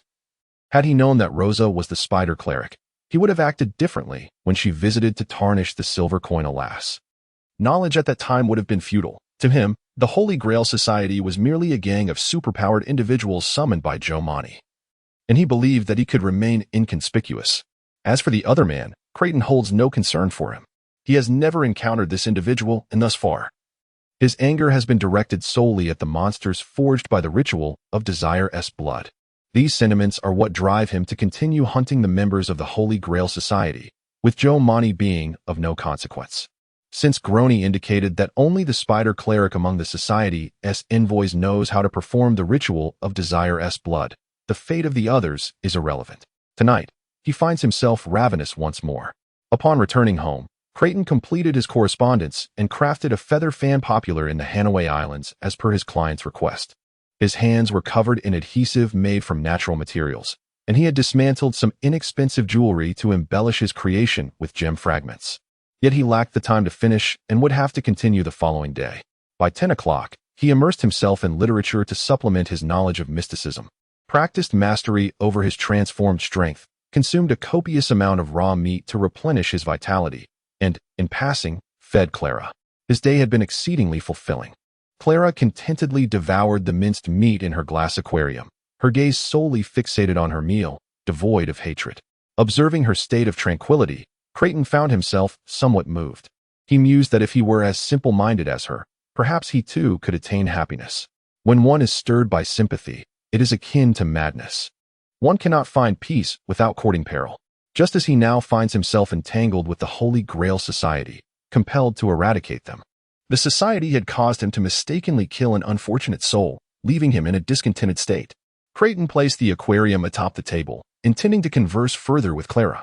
He had lived alone here for 4 years, and engaging in conversation with a roommate had never been part of his experience.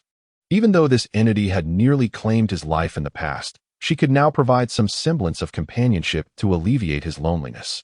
He lifted her head and greeted her. "Good evening, Clara." "Ga," Clara replied. "Good evening, Clara." Creighton felt compelled to correct her. "You, Clara." "I, Creighton." "You, Creighton." "Without me." "Only Clara." "Isn't this merely an understanding of you and I?" Suddenly, Creighton felt anxious. Clara was more astute than he had anticipated, evoking a sensation as if the fish in the aquarium were incessantly observing humanity. "Everyone desires not me, but Clara," Clara explained without excess emotion. Creighton struggled to comprehend her meaning and cleared his throat, inquiring about his own curiosities. "I am not Joe Monty, and I will continue to provide you with meat. Do you still wish to kill me?" Clara dismissed the thought. Her expression was resolute. Had she possessed a neck, she would have vigorously shaken her head. "Then if you were to encounter Joe Monty, would you still kill him?" Clara must fulfill her mission. "You do not know Joe Monty. How can you be certain you found him?" "Blood, yawn." Clara would know upon tasting his blood. Clara stifled 2 yawns, feeling fatigued after her meal. Creighton marveled at the inefficiency of her judgment. "So, you must bite each person you encounter to ascertain whether they are the right one?" Clara had seen Joe Monty. She knew what he looked like. Such a person was rare, and Clara knew how to find him. "What does he look like?" "Just like your head, ugly and red. All wrinkled." Clara did not favor him. At this revelation, Creighton felt he could wager that Clara would never locate Joe Monty in her lifetime. Nevertheless, he was astonished to learn that Clara had seen Joe in his infancy. She appeared so youthful, yet her relationship to him was one of contemporaries or even predecessors. "Then why did you mistake me for him at first?" The girl pouted in a manner that conveyed her distress. Clara was too hungry. Mother said she could eat anyone who entered the room, but only by consuming Joe Monty could Clara attain freedom. Creighton pondered this for a moment, sensing something amiss. The Holy Grail Society had departed the city 3 or 4 decades ago, and Joe Monty was born only afterward. What kind of pact could involve a baby yet to be born? Moreover, Clara had remained within the confines of the house. Who had been feeding her all this time? Who fed you anything at Joe's house? Nobody, so Clara has always been very hungry. As she spoke, her gaze fixated hungrily on the remaining meat in Creighton's hand, greedily licking her lips. He had no choice but to tear off another piece to feed her. "You really haven't eaten anything in all these years." The girl chewed the minced meat, her eyes brimming with sincerity. "It's true, Clara does not lie." Creighton remained troubled by the experience of being deceived by a dim-witted being. "But you deceived me last time. You said you would escape, and that is why I pursued you." "Because Creighton is foolish."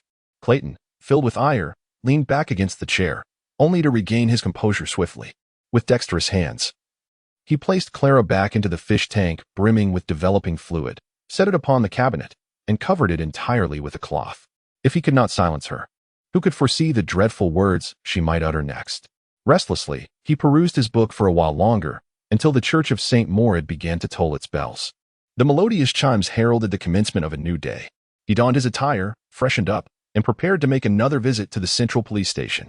Chapter 32. Reluctance. Upon arriving at the constabulary, Clayton beheld a familiar figure at the counter, diligently filling out forms. The tall, slender frame, with hair as disheveled as straw, belonged to Bruno. Clayton had not previously heard of any collaboration between detectives and constables.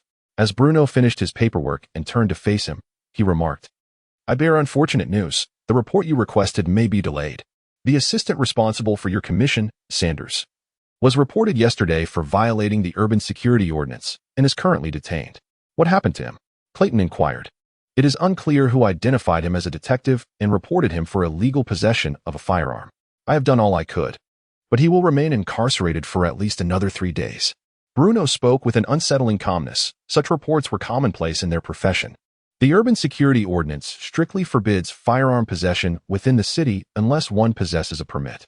Yet, a considerable influx of weapons from rural areas found their way into the hands of the unlicensed within the city. The demand for firearms would not dwindle due to a mere ordinance, and the number of constables was insufficient to oversee such a vast urban expanse.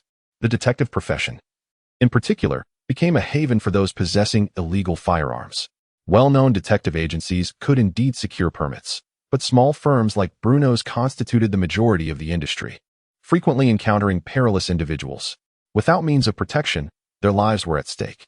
Moreover, detectives capable of acquiring firearms were often more trusted by employers, as they demonstrated their competencies, albeit through illicit means.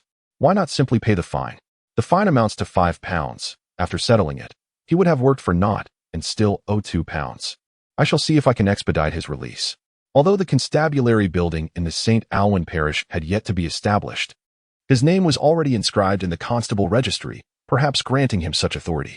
His primary purpose today was to collect a more inconspicuous firearm, as the one remaining at home was excessively long and conspicuous, marked with special identifiers that could expose his past, unsuitable for public carrying. Bruno departed swiftly. With the onset of winter, the detective industry began to flourish. You have finally decided to become a constable, Mr. Belio. I am pleased to work alongside you. The familiar attendant was more enthusiastic than ever, extending warmth towards every constable. Upon becoming a constable, they were considered comrades, or so he believed. Are you registered in the St. Maure parish? I hadn't seen you around these past few days and thought you might have forgotten the matter entrusted to me. He rambled on, prompting Clayton to awkwardly interject, I have not forgotten. When shall she decide to meet me? They spoke of Clayton's impending meeting with the relatives of his first intended victim. Thursday afternoon. The time is uncertain as her schedule is rather imprecise.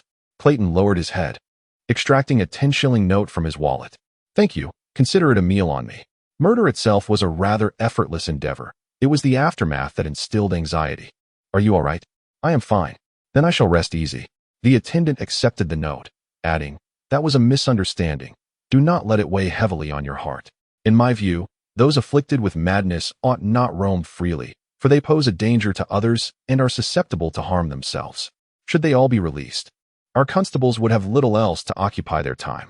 While he articulated a valid point, Clayton found the sentiment distasteful. To conceal the existence of monstrous individuals, he had branded the deceased as mad, for otherwise, there was no explanation for the corpse's presence in his home and its subsequent demise at his hands. Though the death could be attributed to the Grail Society, the stigma that ensued rested squarely on the lieutenant's shoulders. Whenever others broached the subject, he recalled the fabricated excuse that had tarnished the deceased's reputation. You speak truthfully. I now require a firearm. Where shall I procure one? Just behind on the first floor. I can draft a request to the armory for you, though the final data compilation remains under Mr. Gelide's purview. However, if you seek firearms, it may be swifter to consult the supervisor of your parish division. You may also carry your own weapon while patrolling.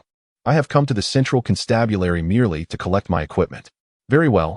I also have a newcomer's manual and map if you require them. Yes, thank you. Clayton perused the manual, quickly grasping the current state of the constables. The constables of Sasha City were ill-equipped to maintain order throughout the entire metropolis. The city center was primarily managed by private security, while constables were left to oversee the remaining 7 parishes. Yet, even they struggled to navigate the city in a single night, as some parishes were economically disadvantaged, and councils could not afford to provide equipment, necessitating appeals for assistance from other parishes. Constables also faced work-hour restrictions. Part-time constables had day jobs, and if they spent excessive time commuting to their posts at night, their patrolling capabilities became severely limited. Additionally, due to these parishes' notorious reputations, their enthusiasm for work was markedly low. This was also why the elders could effortlessly place their own members into positions of authority. They would fund the councils of impoverished parishes, thus ensuring their candidates secured constable positions when the allocations were determined. Having closed the manual, Clayton intended to inquire further about the constables from Gelide, only to be informed by the attendant that he was on leave. Bereft of Gelide's assistance, he resolved to seek out Sanders himself. Before the constabulary stood a gallows, a chilling symbol of the constable's authority. The prison system was multifaceted, corresponding to various crimes, with the most notorious being the tax evasion and debtors' prisons. Those incarcerated for disturbing the urban peace resided in far more rudimentary cells, seldom remaining confined for extended periods. Typically, they would be released after a few nights, with few serving longer than a week. With no other recourse, he reluctantly paid the fine. Shortly thereafter, a dark, sturdy man emerged from the depths of the prison, entirely obscured by Clayton's shadow. He bore curly, copper-red hair and donned a white sweater that starkly contrasted against his own complexion. Upon exiting, it was immediately apparent that he stood at barely half the height of the guard, his proportions deemed grotesque among humans. A dwarf? Clayton raised an eyebrow, noticing the man's right hand bore only 3 fingers. Dwarves constituted a unique ethnicity. Many thieves hailed from their ranks, as did numerous soldiers. for both professions favored their easily overlooked stature coupled with immense strength. "You are Clayton Belio, Bruno's employer?" The dwarf, Sanders, glared at Clayton with an anger that lacked any gratitude typically afforded to one who had facilitated his release. "I am. Why have you paid my fine? Do you think I willingly chose to sleep here? You are aware of what you are doing," he exclaimed. "This means I now owe you." The dwarf clenched his fists, the veins on the back of his meaty hands bulging, his muscles swelling beneath the taut white sweater, resembling a pufferfish stranded on land. "Do not worry about repayment. To hell with you. Do you look down upon me? I harbor no such intention." Clayton felt a surge of relief that he had not encountered such a comrade during his military service. That would have been most burdensome. Thankfully, the obstinate dwarves mostly enlisted as artillerymen. The guard exhibited a look of bewilderment. Clayton cleared his throat, stating, "I find this inconsequential. This sum is trivial to me. I merely wish for you to return to work swiftly." In truth, £5 was not an insignificant amount. The budget of an antiquities dealer was not boundless. His words were ill-timed, and the dwarf glowered at him with renewed ire. Clayton clarified his thoughts. "Very well, consider this as a favor owed to me. When I find myself in this prison in the future, it will be your turn to assist me in paying the £5 fine. This will ensure absolute equality." Sanders gazed into his eyes, then glanced at the guard, muttering some curses under his breath, yet he reluctantly accepted the reality of the situation. Chapter 33. Killing two birds with one stone. Clayton had not previously acquainted himself much with dwarves, but Sanders had certainly broadened his horizons. "I desire a comprehensive written report. But before that, could you share what you discovered regarding the ticket seller?" Clayton held a firm belief in the capabilities of Bruno's agency. Yet the members of the Holy Grail Society were extraordinary beings. Given that less than 2 weeks had passed since he had issued his commission, he could not help but worry about the outcome of their investigation. Even if they could not pinpoint the exact location of the Wingless Angel's ticket seller, it would still be valuable to eliminate potential leads. However, the agency's efficiency exceeded his expectations. "Naturally, do you think I hired just anyone?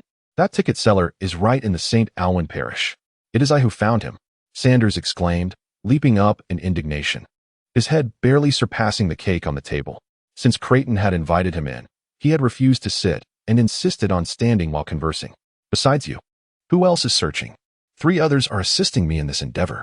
The dwarf shot Clayton a glare, his rugged visage darkening with suspicion. "If it weren't for Bruno saying he knew you, we would have thought you were playing us for fools. What have you discovered?" "That individual is not selling tickets at all. He accepts whatever others offer him." Clayton had not anticipated Sanders to launch such an attack on that point. Yet it was indeed typical behavior for members of the Holy Grail Society, who were not in the business for profit. "What about those who purchase tickets from him? Have you attempted to track them?" "Certainly. That is precisely my second point to address." "You mean they come to buy tickets every day? What of the others who come regularly?" "They are worthless." Sanders' disdain for them was palpable. "What a disgrace to society." Clayton expressed a futile viewpoint, hoping to convince Sanders that this was a commission worthy of transcending the mundane. The person he tracked seemed indeed to be a scoundrel, but if influenced by extraordinary factors, it could lead to a dire situation. When Clayton observed the dance performance at the Wingless Angel Club, he could sense the numb yet uniform reactions of the audience nearby. Of course, he had merely heard of such terms and understood little of the deeper principles involved. "Aside from these, what other discoveries have you made? Do you think only a few days have passed?" Sanders retorted, his voice drawing the attention of others around them. Clayton raised his hands, having no desire to quarrel with the dwarf. "Have you been to that club to witness the performance?" "Of course not. Don't take me for a fool. You warned me about that in your contract." Despite Sanders' poor service demeanor, his quality was assured. Clayton nodded, dismissing him for the time being. "Give my regards to Bruno." Then he finished the cake alone. He was searching for the spider priest of the Holy Grail Society, while the members of the society were in pursuit of Joe Marnie. He was uncertain regarding the society's determination to locate Joe or whether their sole purpose in coming to Sasha City was to eliminate one individual. In other words, if they failed to find Joe, whether the society would remain to attend to other matters or depart altogether was something Clayton could not ascertain. Current information was insufficient to support any inference regarding their trajectory. Although the Wingless Angel Strip Club remained operational, considerable time had elapsed, leading Clayton to lean towards the notion that the Spider Priest had vacated the premises, merely using it as a storage space. Perhaps it served as a base, deploying hypnotized individuals when combat was necessary. The club operated at night, suggesting that if one intended to dismantle it, daylight would be the most prudent option. Creighton sketched a rudimentary floor plan of the club's surrounding terrain from memory, scrutinizing it closely. He contemplated using arson. Setting a fire was the simplest approach. The club was located in a dilapidated area of the St. Alwyn parish, where electricity was scarce, yet phosphorus and oil were abundant, making a fire an unremarkable occurrence. However, he quickly dismissed this thought. The density of the buildings and the narrowness of the roads meant that every household stored some fuel for lighting. Should a fire ignite, it would rapidly spread around the club, and firefighting vehicles would struggle to navigate the convoluted alleys, making casualties in the hundreds of possibility. Despite viewing this as a war, Creighton did not wish to instigate a new disaster, leading him to reject that course of action. Shifting his perspective, he resolved to surveil the club himself. He did not believe that Rosa operated such an establishment for monetary gain. He aimed to uncover how she came to manage this place and what clandestine benefits she sought from it. The werewolf needed to act swiftly to thwart the injustices of the Holy Grail Society. Any delay would result in him being preoccupied with work and his duties as a sheriff. His efficiency from the previous month had been dismal. He had scarcely found time to collect and send shipments, leaving many items sent from distant lands and even foreign countries languishing in the warehouses of the St. Alwyn parish. That afternoon, Creighton made his way to observe the vicinity of the Wingless Angel Club. During the day, it was rather desolate, as the primary clientele were engaged in work. The alley bore a damp chill, accompanied by a fishy odor, as residents from a nearby building had disposed of fish-cleaning wastewater, which flowed downward according to natural law. Creighton wrinkled his nose while monitoring the club's entrance, eager to discern who would venture inside. It was Marietta. Today, she donned a camel-colored dress, complemented by a matching shirt and round-toed leather shoes, with a canvas bag tucked under her arm. Her attire was decidedly modest. Although Marietta bore no visible weapon, her gait was firm, and her stature was comparable to that of an average man. She strode confidently into the alley, her steps exuding familiarity. As Mary passed by Creighton, he was certain she did not recognize him, and she inadvertently splashed the accumulated dirty water against his trousers. Creighton's neck twisted to follow her movement as she entered the Wingless Angel Strip Club. The entrance appeared dubious, adorned with low-quality posters featuring obscured images of women.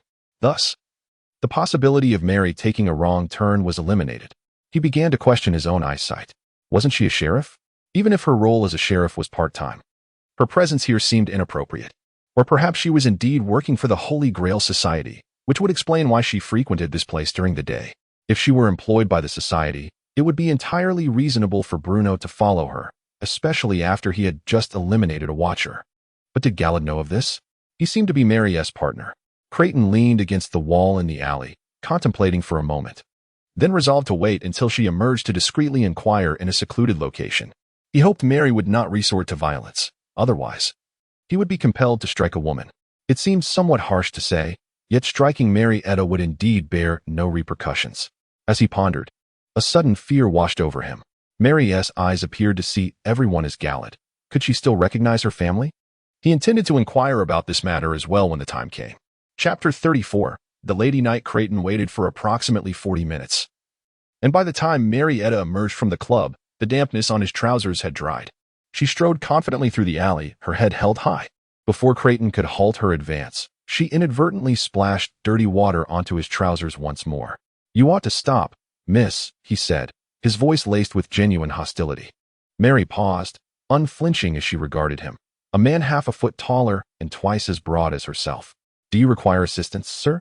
Creighton pointed at his soiled trousers and replied, "You've dirted my pants." Though he was reluctant to admit it, his words bore a striking resemblance to those of an ne'er-do-well. Standing in such a place, trousers were bound to get dirty. However, they had remained clean until her arrival. "Then learn to adapt from now on," Mary retorted, a hint of philosophical musings in her tone. "Here, no one is pristine." She was oblivious to Creighton's identity. Yet she understood that the inhabitants of this area cared little for hygiene. He was undoubtedly an outsider, a person concerned with cleanliness entering a place indifferent to it, and armed no less, must harbor ulterior motives. Creighton's expression darkened. Her audacity was reminiscent of the fiery CYHYS from his memories. Nevertheless, he managed to suppress the urge to retaliate. Taking a moment to swallow a special pill, the ravenous hunger stemming from his lycanthropic nature subsided. The pill, infused with sage essential oil and sugar, was not unpleasant. "You speak the truth," Creighton conceded, relaxing his posture, shoulders slumping. arms hanging loosely to indicate he posed no threat. Despite their newfound camaraderie, he was reluctant to exploit this relationship for information. After all, she was part of the sheriff's system.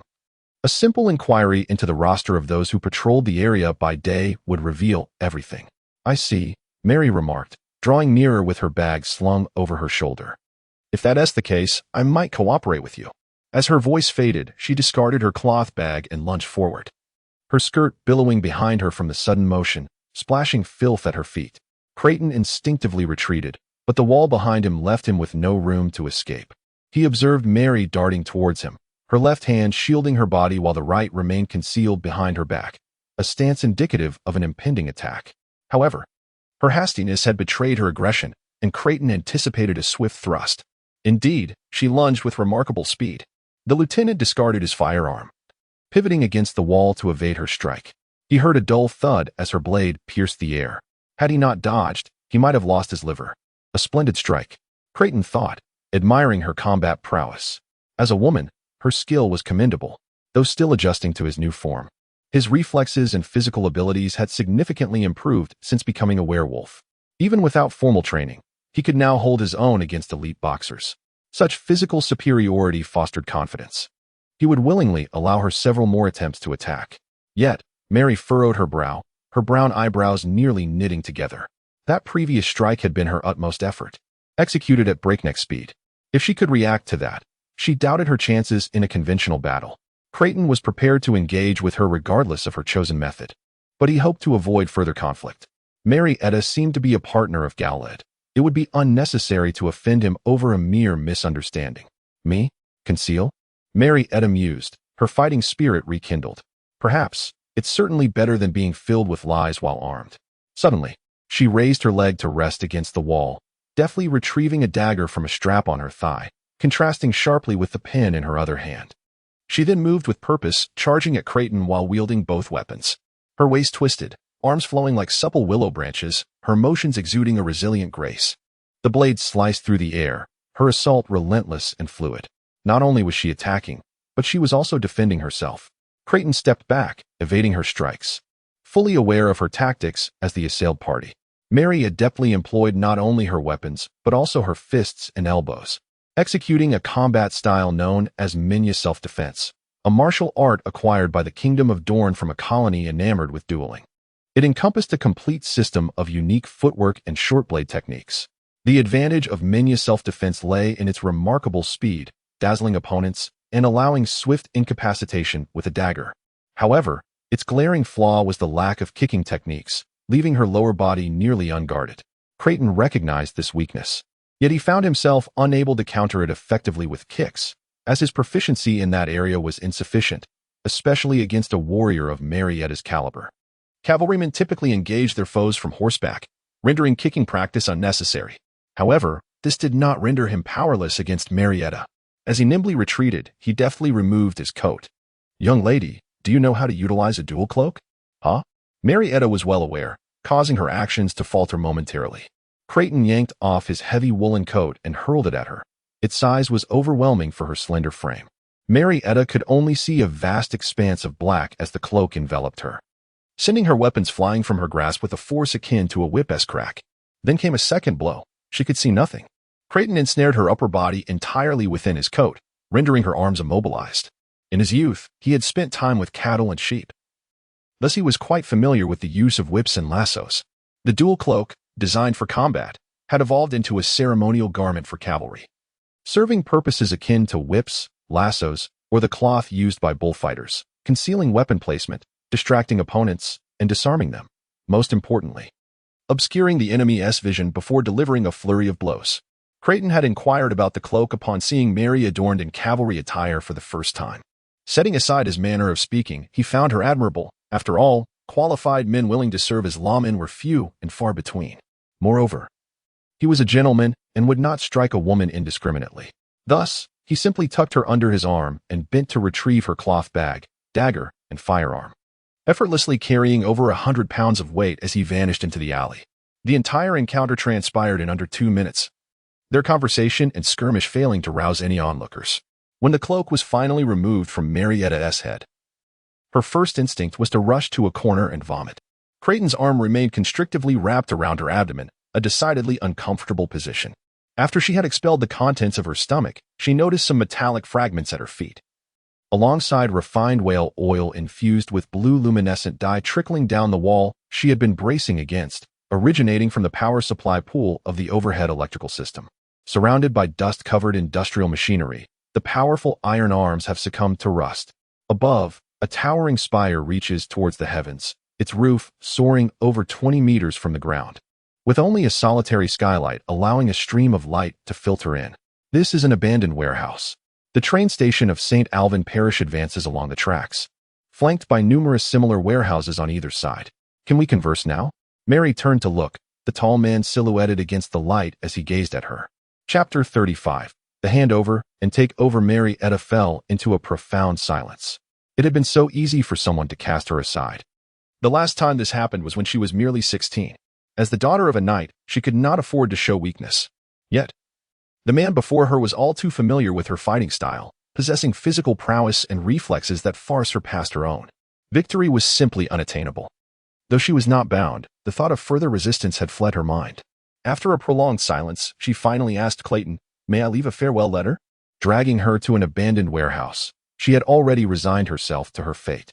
As a constable, Mary had witnessed numerous corpse disposal cases, and her experience had led her to envision various scenarios of her own demise. Clayton felt a sense of relief at her pragmatic approach. But there was a complication. "I didn't pick up your pen. You might not be able to write a farewell letter." "Oh, is that so?" Mary ceased her speech, settling down to lie back.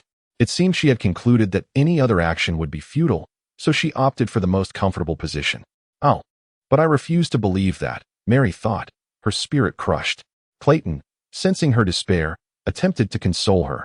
"Honestly, with those eyes of yours, I have no reason to kill you." The female constable shot upright in surprise. "You recognize me?" "Of course." Mary Etta fixed her gaze intently on Clayton's face, striving to ascertain whether he was indeed someone she had encountered before. "First question, what were you doing at the Broken Wing Angel Club?" "Working." It was not something that needed to be concealed. Mary believed that as long as Clayton had an interest, he would surely uncover the truth. "You work there?" "My job is to write letters for the illiterate." Mary's tone remained unchanged, leaving it unclear what her opinions were regarding the work of the dancers. Clayton pointed out the inconsistency. "I haven't heard of letter writers needing to travel on business. You should have a desk job." Mary informed him, "Some people pay for privacy." Clayton picked up her bag from the ground and found 7 pristine letters within. "Who commissioned you to write these letters?" "The dancing girls." "Please do not open them. They are private correspondence." Clayton disregarded her request. He glanced at one letter and discovered it to be a letter to a mother, which included a pound note. "Dancing girls?" Clayton raised the letter towards Mary. Without checking which letter it was, she retorted, "Who would mention such work to their family?" The club undoubtedly offered certain exclusive services. Regardless of the location, such matters were too shameful for the providers to disclose. This was an irrefutable point. Under her disapproving gaze, Clayton opened the second letter. The second letter was addressed to a sister, expressing gratitude for her sister's kindness while declining a visit due to her frail health. The third letter was intended for the letter writer's lover, advising him to practice his craft in the village, promising that she would gather a dowry within 2 years to marry him. The fourth letter was once again addressed to the mother, and then the fifth, sixth. His understanding of the Holy Grail Society had not deepened, yet he had received information from other realms that could hardly be deemed useless. Why are there no letters addressed to fathers? He noted that among these letters, the writers, these dancers, seemed to be the crucial economic support for their families. This was an unreasonable phenomenon. Men were expected to be the pillars of the household. It was a universal truth. Those without fathers, of course, need not write to them. Mary replied. In truth, she had lied to Clayton. She knew the writers, having played with them since childhood. Their fathers were all soldiers from the same regiment. They perished during the war, but not all casualties in the military fell to the hands of others. Venomous creatures, harsh climates, and sudden illnesses. Many threats bore no subjective malice, yet posed real dangers to the safety of the colonial troops.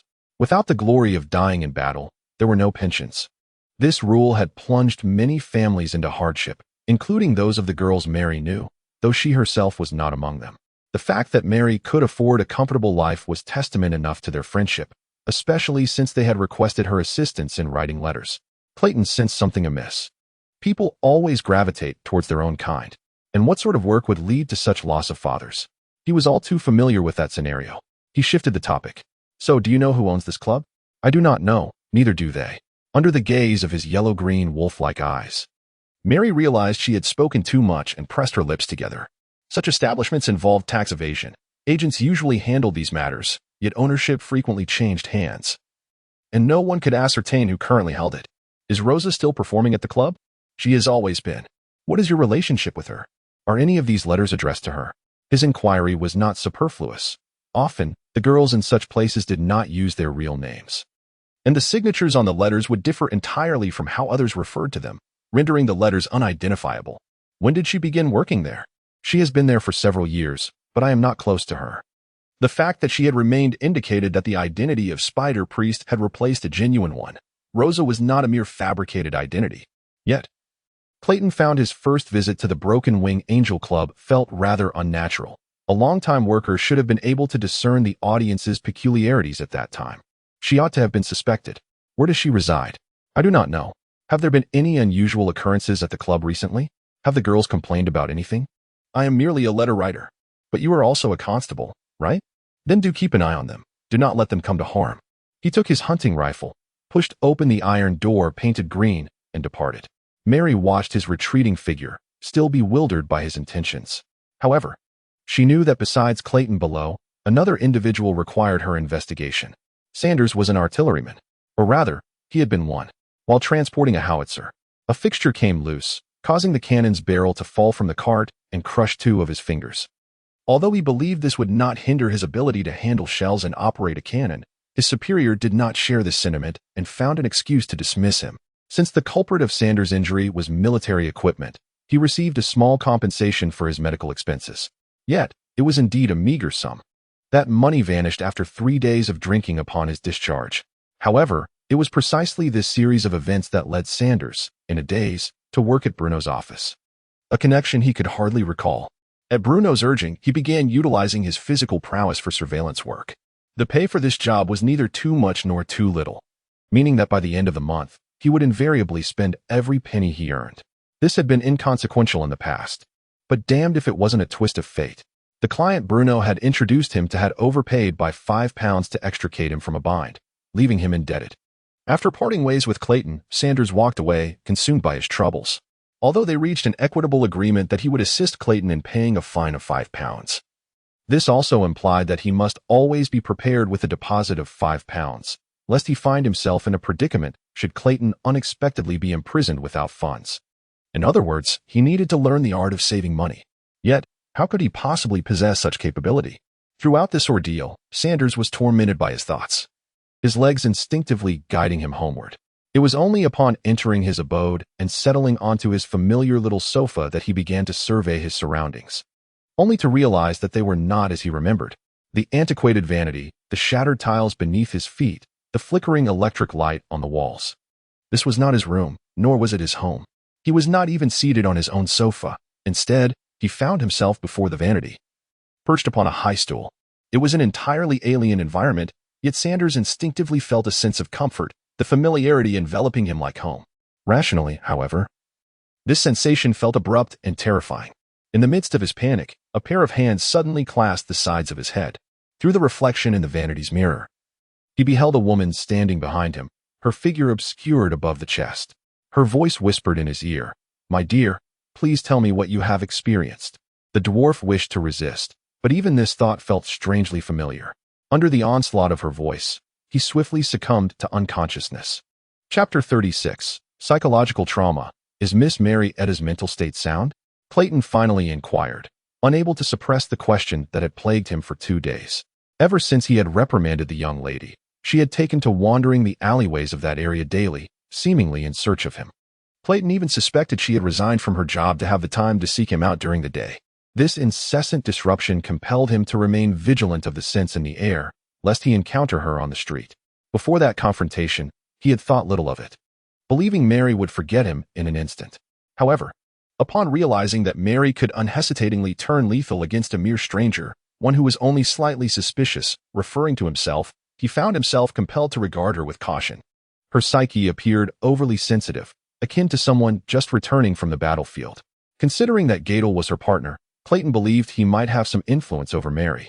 The werewolf was reluctant to resolve her situation through extreme measures. Her training mirrored his own, and although she was young, the evidence of rigorous training was undeniable, suggesting that it had begun in her childhood. Clearly, Mary had a father who was also a cavalryman. It was possible that Clayton shared a bond with her father. On the other hand, Mary was the only sheriff who would personally finance the quest for truth regarding whether he had intentionally taken a life. When he initially reported the incident, the sheriffs unanimously accepted his testimony without even visiting his home. This blind trust was unacceptable to Clayton, for he believed he should have been under suspicion. The existence of morality and justice had been trampled by something far more hollow. Only Mary Etta demonstrated that there were still individuals committed to upholding justice. Clayton did not wish for her to be in such a state. However, the werewolf's anxiety did not affect Gadel. Regardless of the tumult outside, the archives were perpetually serene, the shelves standing in orderly rows, and the corner safes piled high like mountains. Only the archivist knew how to locate specific files when needed. Gadel comfortably leaned back in his chair, casually countering Clayton's concerns. Of course she is exceptional. Do you think I could just partner with anyone who cannot discern a face? I thought it would be more convenient to find someone like-minded. But those of my kind are all stationed in significant roles elsewhere. Those assigned to the sheriff's office are merely thugs eager for violence. They are the scattered newborns that emerged months ago, disinclined to take medication that suppresses their nature, and when stirred, they create quite a ruckus. Compared to them, I might as well have chosen Mary Etta. Clayton sensed trouble. A fight? How did you communicate this to her? Plague, I told her. Those unusually aggressive newborns are infected with a contagion from the colonies. Eliminating them will prevent the outbreak from expanding. She obediently assisted me in the killings. Perhaps influenced by her father's dying wishes, she has always felt that maintaining law and order is her responsibility. You scoundrel. If you've been engaged in such activities these past months, then Mary's condition is easily explained. She has indeed been on the battlefield. Clayton grimaced but could not find grounds to criticize his counterpart because, after all, the process was inconsequential. What mattered was the outcome. Gadel spread his hands, expressing a view that Clayton also concurred with. We maintain the facade of peace in Sasha City, and that is success. Speaking of which, she has indeed been somewhat troubled lately. However, she agreed to continue this work because I asked her to assist in investigating your matter. Rest assured, you need not worry about her continuing to seek private detectives to investigate you. Gadel slightly exaggerated the seriousness of the situation, hoping Clayton would understand the importance of Mary working under his supervision. Yet Clayton felt he was shirking responsibility, regardless. Hiring a purely human to undertake such a task was already perilous enough. The werewolf maintained a solemn demeanor. This is not my concern. You were already tasked with concealing the identities of the council members. That is your duty. Do not claim it is for my sake. You had better not allow her to continue interacting with the dark-skinned. If she were to discover our identities, what then? Such absurd lies could be believed. Mary must have trusted Gadel immensely. Moreover, Gadel was willing to divulge anything to him. Sensing Clayton's disdainful tone, Gadel straightened in his chair, his expression turning earnest. If one day everyone becomes aware of our existence, who do you think would adapt better to such a life and survive? I am not merely exploiting her. Clayton was rendered speechless. He had indeed overlooked the impending approach of the dark moon. Have you explained your current situation to your family? Gadel inquired. Being prepared is far better than remaining ignorant. It would be rather unfortunate if, during a forced transformation on a full moon night, you were shot by your family due to a misunderstanding. Clayton twitched his lips, his heart racing, struck by a sudden realization. I do not live with them. Nor do I wish for them to know. He had grown accustomed to solitude for so long that he rarely considered relying on his family. Moreover, Cretus was a former nun, and Donna, under her tutelage, was likely a devout believer. A family of believers encountering a werewolf. What a dreadful thought. Despite the possibility that Donna could be a werewolf, Clayton had never seen her in person. However, after some contemplation, he firmly believed that his niece was still an ordinary human. The reasoning was simple. If Donna were discovered to be a werewolf, Cretus would undoubtedly arrive in Sasha City with a shotgun to confront the last of the Belial family. That woman might not know whose bloodline the werewolf originated from, but she would never blame the issue on herself. This was Clayton's seasoned insight. Gadel reclined in his chair, adopting a relaxed demeanor reminiscent of Mary Etta, though it was unclear who was emulating whom. I will consider it, Clayton replied, still not offering a definitive answer. His hometown, Bartnew, was a sparsely populated town with inconvenient transportation, Yet the neighbors were harmonious, and everyone was self-sufficient. Cretus and Donna living there might be no less safe than in this place. Moreover, he remained distrustful of the council. If he persuaded them to come over, it could lead to harassment from the council, which would be undesirable. Clayton exited the archives and descended to the waiting room on the first floor. His primary purpose for coming today was not to complain to Gadel, but to seek redemption for his past actions. As per their agreement, Va, the widow of the undead he had slain, would be arriving today. He had prepared himself for her reproach. The main sheriff's office was not entirely under the council's control. It had its own regulations.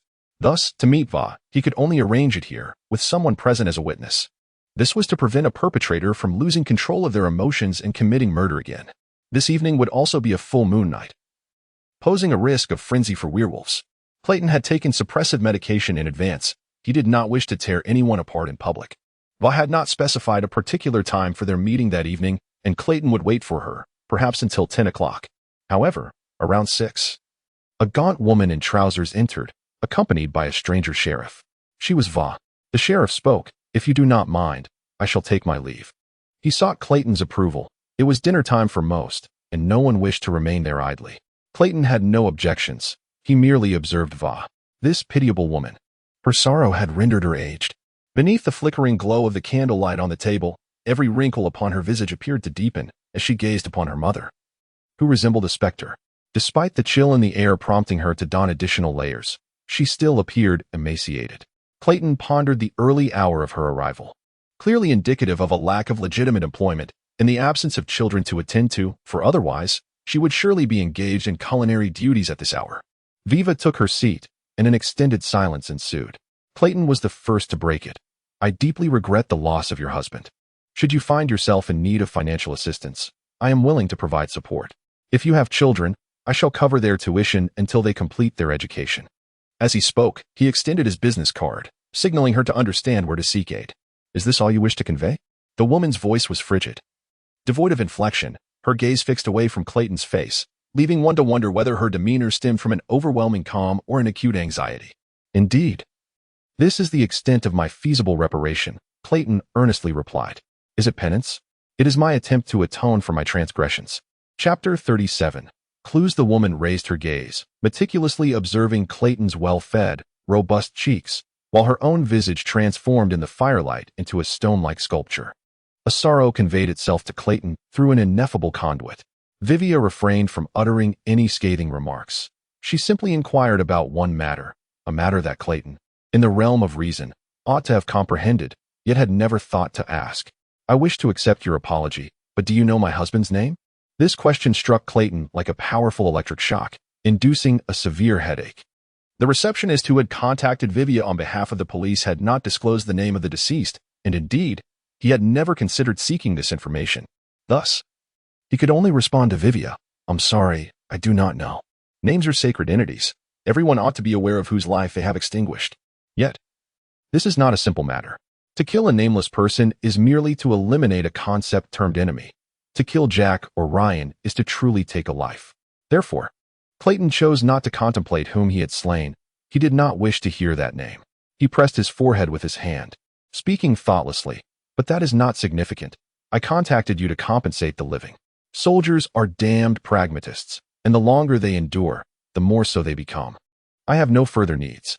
With her eyes already parched, Vivia regarded him, and it became Clayton's turn to avert his gaze. "My husband last ventured out to borrow money for medicine for our ailing child. I need nothing now. It is too late." The widow withdrew a flintlock pistol from the inner pocket of her layered garments, trembling as she gripped the handle and aimed it at him, her eyes reflecting a void akin to that of the deceased. A deathly silence lingered for nearly 10 seconds. Yet, she ultimately chose not to pull the trigger. Clayton silently observed as Vivia placed the gun down on the table. Although he possessed the capability to subdue her, he preferred to allow Vivia to make her own choice. "In truth, I have forgotten his name," she said, her complexion still numb, her words measured. "This gun is not mine. I cannot afford it. Someone gave it to me. You intentionally murdered my husband, using his death to conceal even more heinous crimes. She urged me to take revenge on you with this gun. But now it appears I have been deceived. This suggestion was not made out of goodwill. Faced with the muzzle of a gun, one whose mind is filled with sordid dealings must inevitably feel alarmed, and Clayton passed her final test. "Thank you for your trust, madam." Clayton bowed his head respectfully to Vivia, who had granted him forgiveness, honoring her rationality and compassion.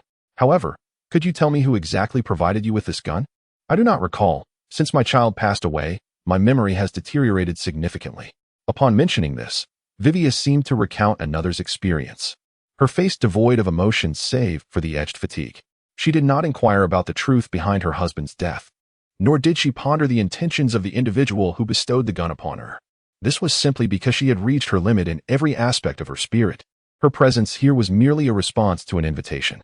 Clayton discerned that Vivia was a cultivated lady, yet he understood that after experiencing profound sorrow, one's health and memory are compromised, and their perception of the world becomes entirely altered. This is an unavoidable reality. "I have seen you. Now I must take my leave."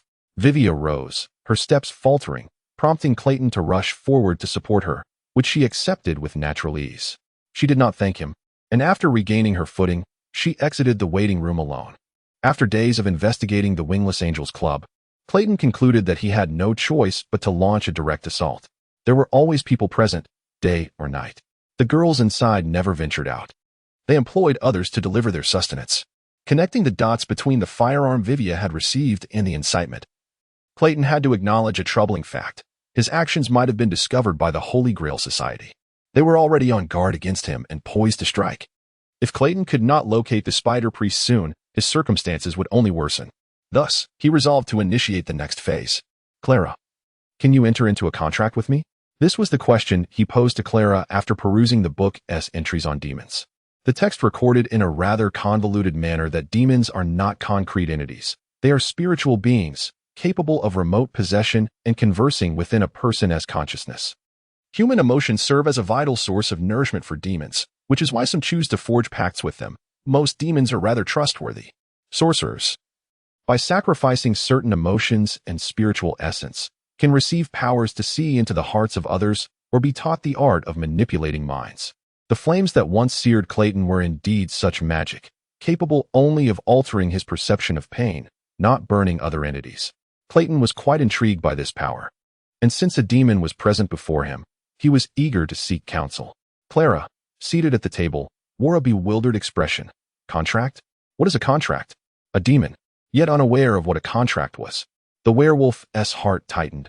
His greatest fear had been confirmed. Clara's simplicity rendered it impossible for the possessing demon to convey the information it held. He patiently explained, "It is an exchange of my emotional essence for your power." "Emotions? Essence? What are those?" Clara pressed further. "It's what you consumed before. It's not the meat I provided. Emotions are like bread? You should possess me instead," Clayton earnestly suggested. Although Clara occasionally articulated astonishing phrases during a genuine discourse on practical matters, he could distinctly sense her intellect was insufficient for meaningful dialogue. He gazed at the young girl expectantly.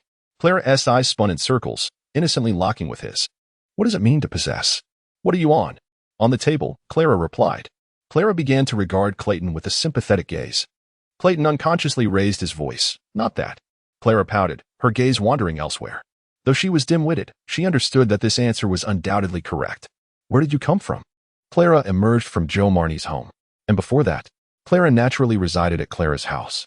Clayton turned away, extending his wolf claw to scratch his face viciously, from forehead to cheek. The superficial pain invigorated him considerably. He reflected on his naivety, believing that improving his relationship with Clara would resolve the issue. Clara, observing his actions, misinterpreted, "What is Clayton eating?"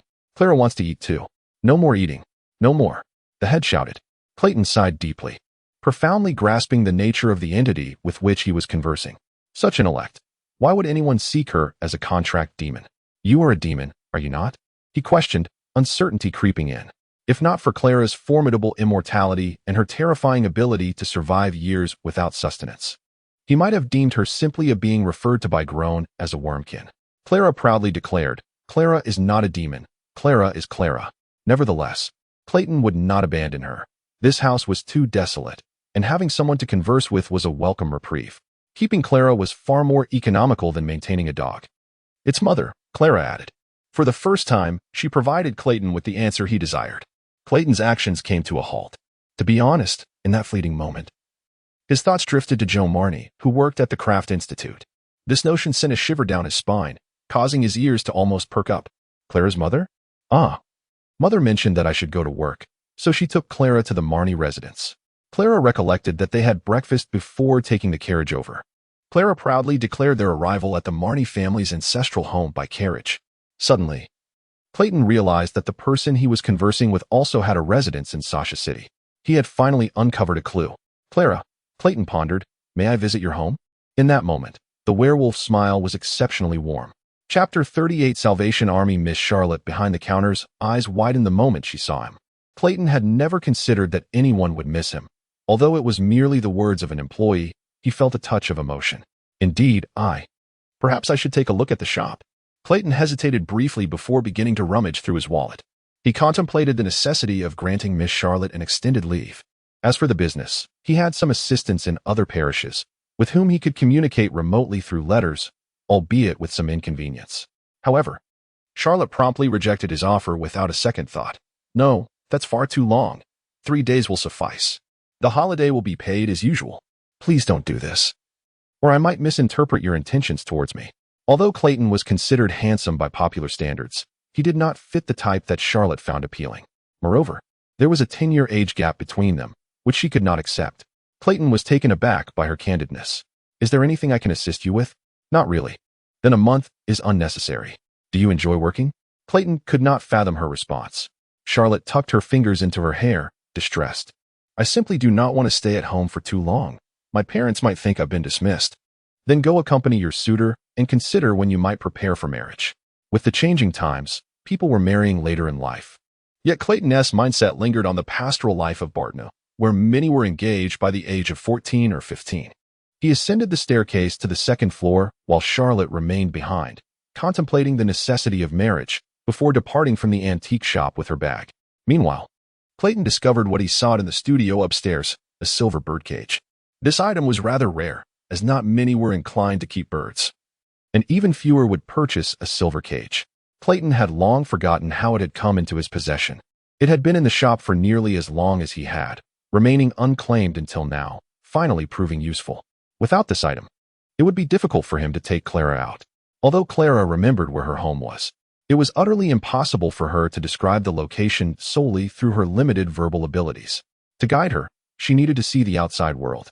Clayton had considered placing Clara inside the silver cage, draping a piece of gauze over it so she could see outside while remaining unseen. He gathered some necessary tools that he lacked at home, locked up the shop, and stepped outside, feeling elated. He sensed that his goal was within reach. Clayton quickly experimented with his idea. The execution proved successful. The gauze-wrapped cage obscured its contents, and no one on the street questioned whether it contained a bird. The only inquiry about the cage's purpose came from the landlady. Clayton merely shook the cage, and Clara chirped as previously agreed, dispelling the elderly woman's curiosity. To Clayton's astonishment, he realized he might not know the city better than Clara did. Despite the streets having been restructured in recent years, several historic landmarks remained intact.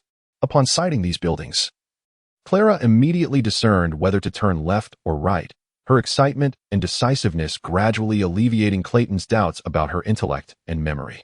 They walked for the entire morning, and Clara soon felt parched. However, after Clayton fed her a piece of cake, her spirits revived. By the afternoon, after traversing several winding paths, they arrived at Dove Square in the St. Talas parish. Although it was termed a square, there were few people lingering for leisure. Clayton observed a line of impoverished individuals queuing for relief in front of a certain alley, the line snaking around half the square. Just walk over there. Clara's home is behind that lovely white house, Clara remarked, her anticipation palpable. Yet, there was clearly no space for Clayton to squeeze through. The emaciated faces of the crowd were pressed together, listening to a speaker in a dark green coat on the elevated platform. While their eyes were fixated on the steaming food nearby, several armed soldiers surrounded the platform, compelling them to endure the tedious speech and repeat portions of it as a prerequisite for receiving food. On the path to the holy city, thorns abound. We tread with faith, seeking the true way. The officer was strikingly handsome, with golden hair and a resonant voice, an excellent debater and orator. However, Clayton felt he had chosen the most unsuitable audience. Using food as a bribe to compel others to listen to him was the most despicable tactic, yet it was commonplace for the Salvation Army. Clayton recognized these individuals. They were quite renowned within the military. Some colonial regions were rich in mineral resources, yet had harsh living conditions. The stationed troops in these areas lacked accompanying chaplains, leading the soldiers to study hymns and worship independently, gradually forming their own peculiar and dogmatic beliefs in the perilous environment. They proclaimed the impending apocalypse, asserting that only through conversion could one attain eternal salvation. He had encountered the Salvation Army at the Veterans Club, but those gathered at Dove Square were undoubtedly active-duty soldiers. Perhaps they had emerged from their infantry barracks out of boredom. However, given their temperament, it was common for them to rent private spaces for charitable endeavors. Occupying public areas often led to conflicts with others and could result in public humiliation at the hands of more knowledgeable white congregants. Clayton surveyed the space at the alley's entrance, identifying a gap in the crowd to push through. Just then, a bayonet-equipped rifle blocked his path. A soldier from the Salvation Army stood before Clayton, casting a glance at the cage in his hand. "You seem like a person with business to attend to. You shouldn't be here." The implication of having business meant possessing a job. The Salvation Army only assisted those without work. "I am not here to collect food," Clayton replied, raising a hand to gesture toward the alley behind the soldier. "Excuse me." But the soldier refused to budge. "You cannot go there either." "Why not?" "No reason." "Find another way," he responded impatiently. Clayton regarded him, refraining from further argument, and withdrew from the area. Once he reached a quieter spot, Clara's voice emerged from the cage, slightly distorted due to the gauze covering it. "Why didn't Clayton go in? He looks weak. He could have taken him down." "No. The ones in green coats are a gang. They all have guns." Clayton replied. "Most of the Salvation Army members are not quite sane. They would genuinely shoot at heretics to defend their beliefs. Without a significant reason, it is unwise to engage in conflict with them. Moreover, he contemplated the possibility that this group of Salvation Army members might have been summoned by the priests of St. Mellon Parish, a result of Joe Marnie's plea for assistance. This could explain why they occupied Dove Square to distribute food, as it was merely an opportunistic endeavor. However, the information he currently possessed could not elucidate why the Salvation Army had come to investigate. Did the church also possess knowledge about the events transpiring between the Holy Grail Society and the Marnie family? Chapter 39. The believer's home. Clara babbled incessantly in her birdcage, while Clayton paid her no heed. He was preoccupied, clutching the cage in his mouth, rolling up his sleeves, and using all his strength to ascend the rugged wall. Had he not chosen a relatively secluded spot, his actions would certainly have drawn attention. It was daytime, and the werewolf's transformation abilities were limited. Yet sharpening and strengthening their claws remained feasible, making climbing far easier than with mere human fingers. After considerable effort, Clayton finally reached the rooftop. Nearly 10 feet above the ground, he could survey the entirety of Dove Square. However, at this altitude, the sunlight was also more intense. Clayton was not one to easily concede defeat. Though the Salvation Army had stationed themselves here, he harbored no trust for these feeble-willed and eccentric individuals. Following the route Clara had indicated, he traversed the connected rooftops and soon discovered a dilapidated house nestled in the corner of a dead-end alley behind the square. From the windows, it appeared to have 3 stories, its appearance aligning with Clara's description of her home. It was indeed white, at least as white as bird droppings. Yet the walls were pockmarked, likely due to the acidity of rainwater infused with industrial pollutants. A row of flower pots lined the edge of the second-floor balcony, approximately 7 in number. The reason for the approximation was that half of them were shattered, leaving only fragments, bases, and soil scattered between the railings, with some bases even buried beneath the dirt. Beside the house loomed a massive pile of garbage. Fortunately, the weather had turned cooler, rendering the stench bearable. Was this Clara's home? Since no one would observe him from above, Clayton removed the cloth covering the birdcage, allowing Clara a clearer view. Clara's mouth fell agape, her expression eerily lifeless. She had not displayed such despair even when Clayton had struck her on the head. Clayton sought to comfort her. Years have passed without care. And a house can deteriorate like this. Then you can stay on the roof while I go inside. But Clara insisted on accompanying Clayton. He could not comprehend her mindset. Grasping the birdcage, he dashed across the sloping rooftop, leaped effortlessly onto the balcony, and then pushed the door open to enter. The dust here rivaled that of Monty's old residence. Suddenly, a question struck Clayton. Clara had mentioned having a mother, yet if her mother was a spider, then her mother too must be a spider.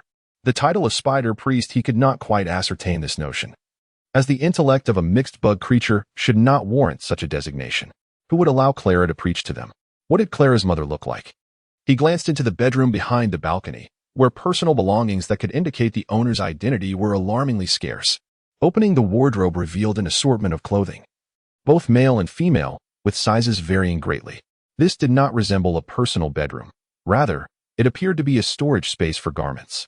Clara's mother is the most beautiful woman in Sasha, Clara proclaimed with pride from her cage.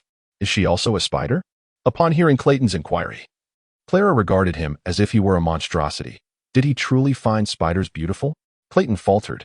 He felt that Clara was the one individual in this world who could not be judged by conventional standards. If we're speaking solely of appearances, I would say you're rather decent. Not at all. Clayton found it perplexing to fathom how a fool could think. So he resolved to avoid such conversations and instead focused on exploring the house. Clara's home was peculiar. Some of its designs did not seem intended for a family, resembling instead modifications akin to a prison. There were numerous bedrooms, yet each door bore a window and a number. Clayton casually entered one, finding it small, with a bed occupying a third of the space. Scattered across the floor were rudimentary handmade toys, and on the bed lay diminutive garments. He shut the door behind him, testing it, only to discover it could not be locked from within. The adjacent room was similar, containing fairy tale books, crayons, and drawings. The interior was no better than the exterior. The many areas were moldy, their shapes remained unchanged. A warmth permeated the air, resonating within Clara's heart. This was her home, and Clayton was her invited guest. Just the thought of this filled Clara with excitement. She was an adult now. As Clayton advanced down the corridor, she exclaimed in enthusiasm. This room belongs to Andrew. He runs the fastest, but draws poorly. This is Hauscheik's room. He loves to dance. And this is Luna's room, Clayton. Don't walk so fast. Clara can't keep up with the introductions. In stark contrast to Clara's elation, Clayton grew increasingly uneasy in this space. Except for the initial room, all the others appeared to be designed for children yet lacked genuine care. Everything was meticulously organized. This house was too pristine. He had not found a single item belonging to a child beyond the bedrooms. Even if there was an attempt at order, there should have been some oversight, such as a doll left under a chair or a ribbon. Yet none of these existed, as if the children were confined solely to their rooms. Only within those chambers did their traces as human beings linger. Clayton envisioned a sealed prison, stifling yet nurturing the seeds of innocence to flourish. He stepped into another room, noticing blood-stained scratch marks on the wooden floor, closely spaced and numbering 5. This drew his attention. Kneeling, Clayton examined the surrounding traces. The scratches were not only on the floor but also on the wall adjacent to the door. This is Hohen's room. He sings beautifully, Clara introduced. Is there a child in each room? Clayton inquired. Yes. Where have they all gone? Clara's expression remained innocent, yet Clayton could no longer perceive her as he once had.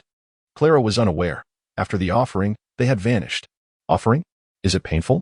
Clayton knelt, retrieving a small fragment of a broken nail from beneath the bed, its blood having dried to a dark hue.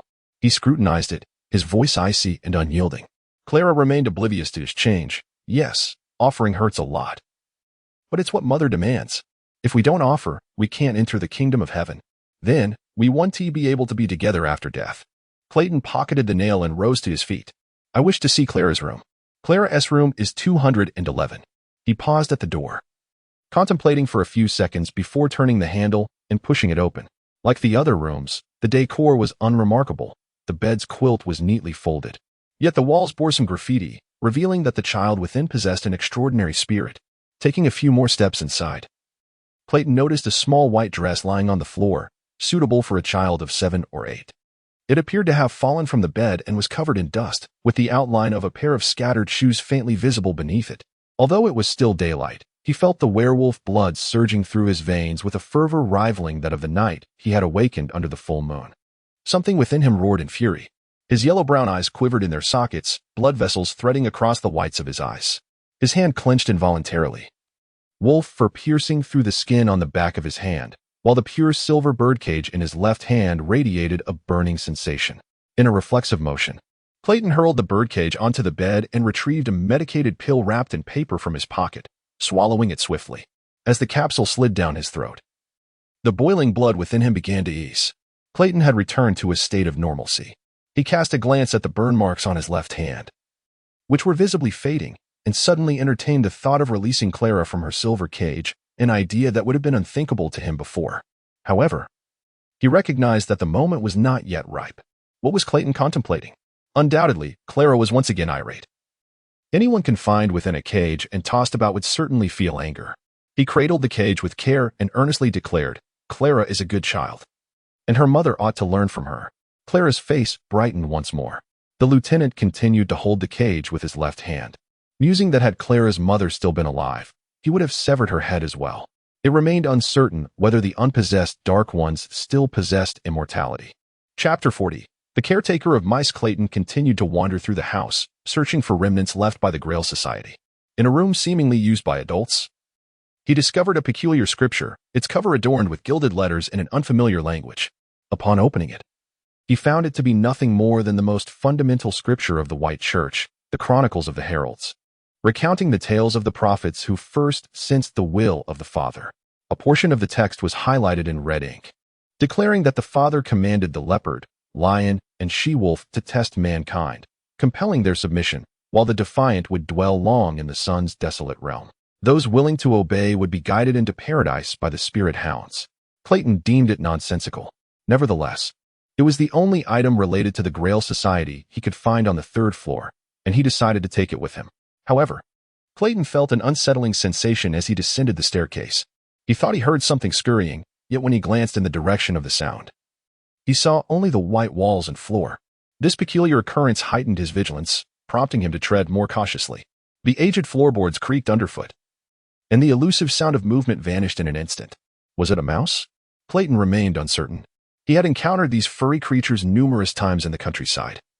They often welcomed human company, but would quickly depart if humans were near their nests, as their sustenance primarily came from humans.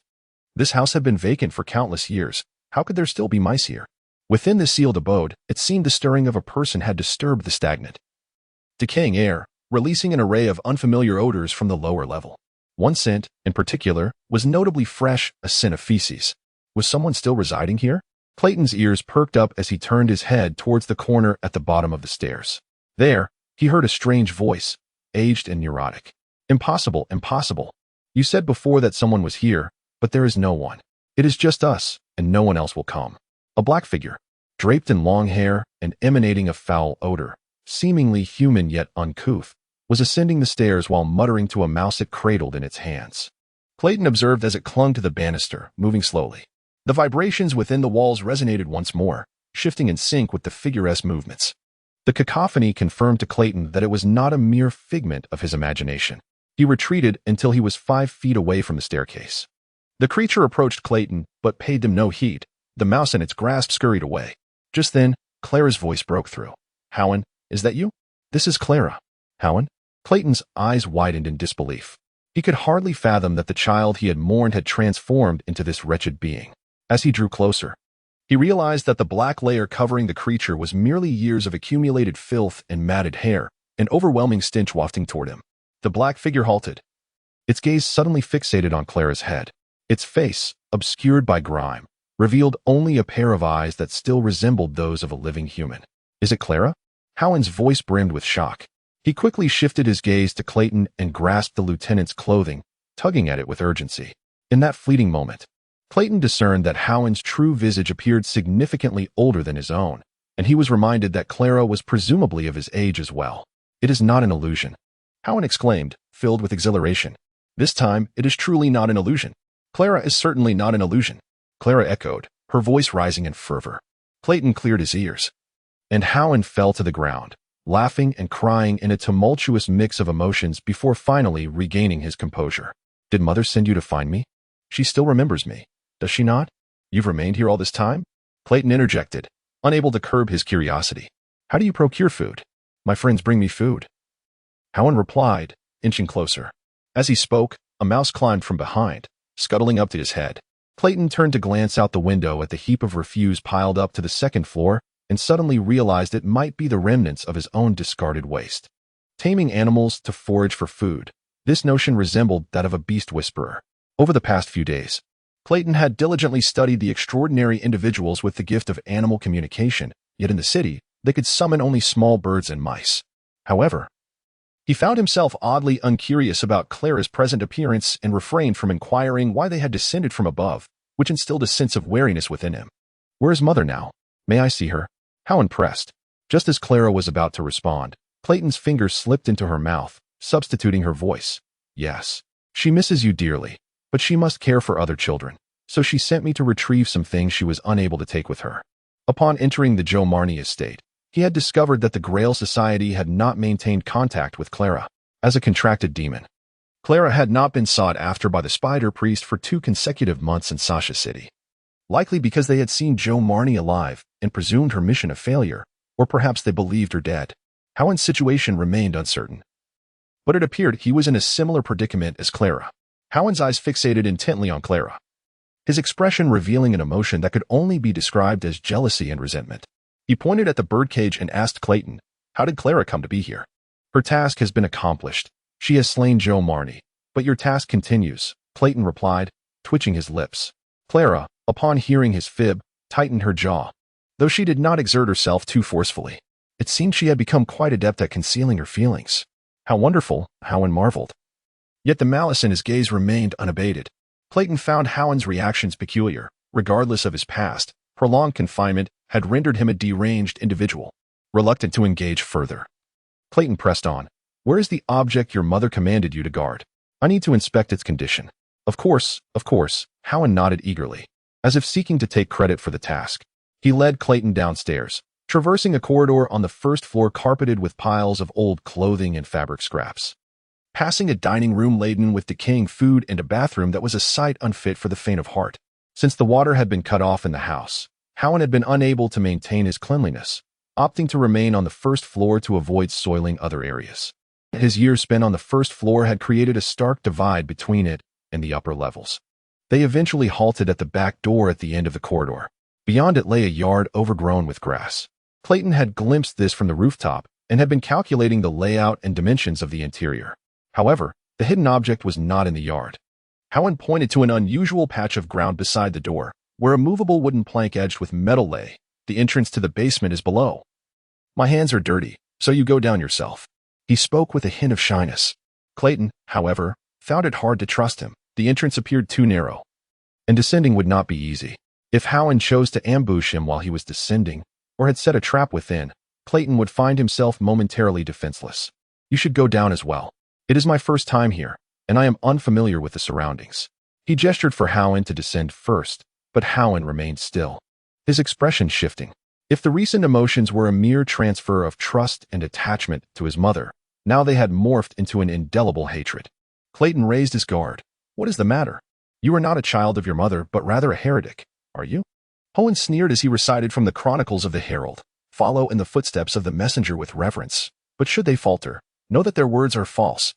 Even if you are a believer within the congregation, you must understand that I cannot descend first to venerate the sacred relic. Otherwise, I would commit the sin of blaspheming the envoy. Such religious protocols are beyond my comprehension." Clayton sighed, yet due to Howen's proximity, he dared not inhale deeply. "And what will you do next? You are all destined to perish." Howen outlined their grim future. "Is Clara also to die?" Clara finally found her voice, her eyes wide with terror as she gazed at Howen.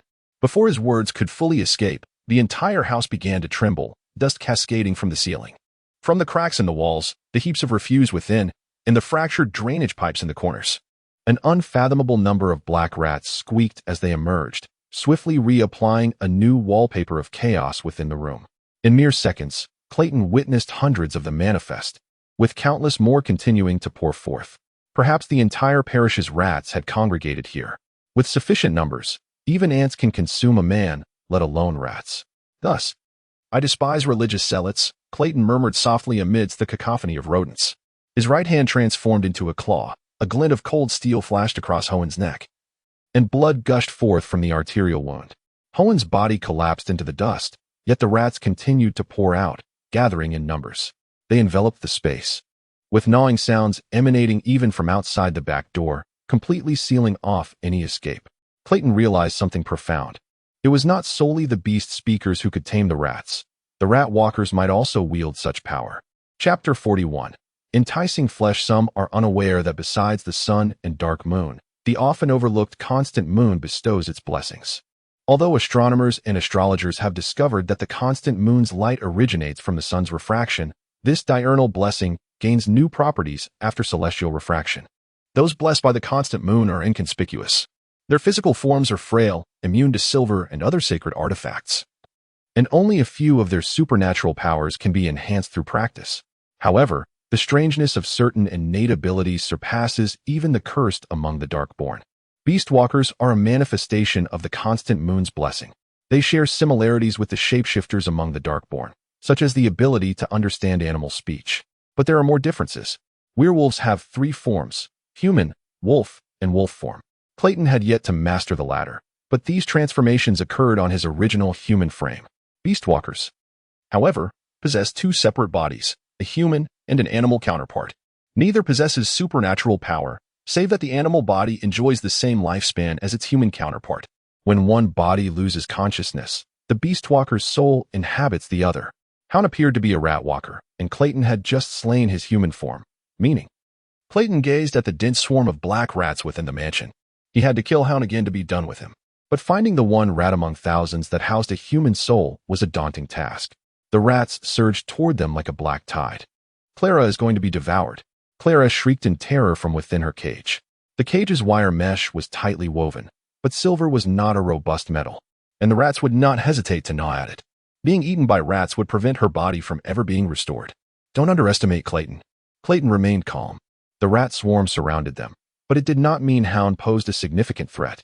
His life experience was the reason.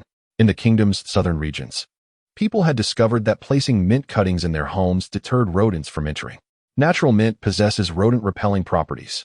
Since adopting his raw meat diet, Clayton, in addition to more frequent oral hygiene, carried breath freshener containing a high concentration of mint essential oil.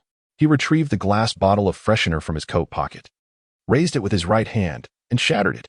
The fragrant, irritating liquid splashed out, which he smeared haphazardly on himself and the birdcage. For at least 3 hours. No rat would dare attack Clayton. As the rat swarm retreated, one rat remained. It felt a natural aversion to the scent of mint, but human rationality allowed it to suppress its instincts. It attempted to command the other rats not to retreat, but it was jostled by the others and lost its balance, failing to mimic their actions and become a member of the swarm. This courage and uniqueness did not yield positive results. The rat's speed was no match for a werewolf's. Its fate was sealed. Clayton had not expected the breath freshener to be so effective. He held the hound rat in his hand, observing it. The rat's pure black eyes seemed to meet his gaze, but its body was far cleaner than its human form. The lieutenant's face is a behemoth compared to this, he mused. Now, let's see what the Grail Society is left here. He mockingly stuffed the hound rat into the birdcage, where it perched on Clara's head, chewing on her golden hair and eliciting a vehement protest. Opening the basement door, he found that it was structurally similar to his own, with a sloping entrance that required him to stoop. However, the collection within was more astonishing. A grotesque, crimson mass of flesh sprouted thick veins like a plant, deeply rooted in the concrete floor. Nothing else was present. It was so tall that the area where it met the basement ceiling had completely fused into a flat surface. The mass of flesh pulsed slowly, as if breathing. Strangely, Clayton detected an alluring aroma emanating from it. He could not believe he felt appetite for something so hideous and blasphemous, but considering he had eaten Clara, he was less troubled. Clara, do you know what this is? Clara played her usual role. Clara does not know. It seems no one can explain what this is to me, Clayton muttered, his eyes fixed on the bizarre mass of flesh. It appeared to lack offensive organs, suggesting it was edible. Although its surface was uneven, he found no venom glands, indicating it should be safe to consume. Hound had said it was a sacred object, something his mother had tasked him with protecting. Clayton did not know what it was, nor did he need to. Destroying anything the Grail Society valued would be revenge, and eating it was a form of destruction. Besides, he was somewhat hungry and would not mind a snack. The werewolf was unsure if he was lucid, but he began to unconsciously justify his intention to consume this thing. Ultimately, the urge to eat prevailed. Clayton had already lost control once today and had taken the Elder Council's special medication. This time, however, the medication failed to overcome his innate desires. He willingly removed his clothes, transformed into his werewolf form, and ravenously devoured the mass of flesh. Claws and teeth tore into the flesh, drawing blood, but it seemed devoid of pain receptors, maintaining its steady pulsing motion throughout the feeding. When Clayton felt a strong sense of satiety and voluntarily ceased eating, the mass had shrunk by less than a tenth and remained active. How did I lose control? He licked his teeth, feeling no revulsion, only a lingering savory taste. After turning Clara around, Clayton redressed and began to seriously contemplate his actions, filled with regret. This thing was too strange, Ordinary cutting might not destroy it. Perhaps he could burn it, or perhaps he could partake multiple times. I have discovered something peculiar, Clayton told Elder Gronier. He did not know Gronier's location, but as soon as he mentioned the spoils at the Pulitzer family's mansion, Gronier arrived. Before the conversation, Elder Gronier had hinted that he should not reveal the object's origin from the Grail Society.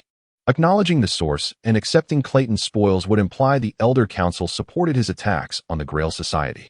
Their agreement with the Grail Society forbade such actions, even if everyone was aware of the truth. Quite extraordinary. Clayton inquired, "So, what is it?" "It is a placenta." Gronier casually placed the entire mass of flesh in his mouth, chewing with blood splattering everywhere. "It is exceptionally nutritious." Clayton slammed his right hand on the table in displeasure. "Elder, you know I want to know more than that. But knowing more is never a bad thing. Especially when exceptionally nutritious means it can enhance your abilities and help you master the werewolf's power faster." Groni swallowed the flesh, devoid of any jest towards Clayton. "I suggest you procure a bit more from the marketplace. They are truly beneficial to you." The placenta was not something readily available for purchase. It appeared extraordinary. "And upon seeing it, I could not restrain my appetite," Clayton remarked. Groni pondered for a moment. The placenta embodies a sacred connection to life, often utilized in various rituals. If it belongs to a formidable beast, the potency of its magical properties could be terrifyingly strong, even possessing inherent blessings and curses. It is only natural that it incites your appetite. By the way, how much did you consume? Less than a tenth. It seems your self-restraint is commendable. Clayton realized he had misinterpreted certain aspects. That placenta was even more formidable than myself. It must be an exceptionally remarkable beast. Chapter 42. Approachable Groni was somewhat astonished by Clayton's acquisition. A creature with such a sizable placenta, even if merely mundane, would undoubtedly hold immense value. The growth cycle of such beings must be astonishingly lengthy. Time can imbue even the most ordinary items with worth. One wonders how those from the Holy Grail Society managed to transport such a specimen to Sasha City, or if it had always resided there. "Would there be any elders willing to offer a price if I were to unearth it?" Clayton inquired, voicing his most pressing concern. He understood that any spoils of war must eventually be exchanged for something of value. "That's a good question," Groni responded, his fingers methodically tapping the table. "But how do you intend to bring it here? The council cannot spare any hands for this task, and we lack the means for transport." "What if I were to bring it in pieces?" Clayton suggested. "The more intact it remains, the better its efficacy as a material for casting spells. If it is fragmented, its worth diminishes significantly. If you can manage to bring the rest intact, I could at least offer you 6,000 pounds. Groni was genuinely interested in acquiring the placenta, yet he doubted Clayton could manage it alone and had reservations about such actions for various reasons. "You've consumed a part of it. If it were originally whole, this would constitute a significant loss, viewed as the least efficient use by those who recognize its value." Clayton remained indifferent, asserting that as his spoils, he should be free to dispose of them as he pleased. "I will enlist some assistance. I implore you to prepare the funds." 6,000 pounds was an amount Clayton could not refuse, especially since he currently possessed less than half that sum in savings. To obtain this money, Clayton recalled an individual he was unsure whether to deem fortunate or unfortunate. "Before encountering this, did you happen upon any guardians of treasures?" Groni asked. "Oh, this is my second spoil," Clayton replied, pulling out a Hohen mouse from his pocket and placing it on the table, where it lay listlessly, showing no inclination to flee. It had engaged in a 2-hour tussle with Clara, who ultimately could no longer restrain herself, and scorched it with mental flames for another 2 hours. The once cherished bond of childhood had shattered within the confines of a cage. A mousewalker was guarding that enormous placenta. I assume beastwalkers are rather rare.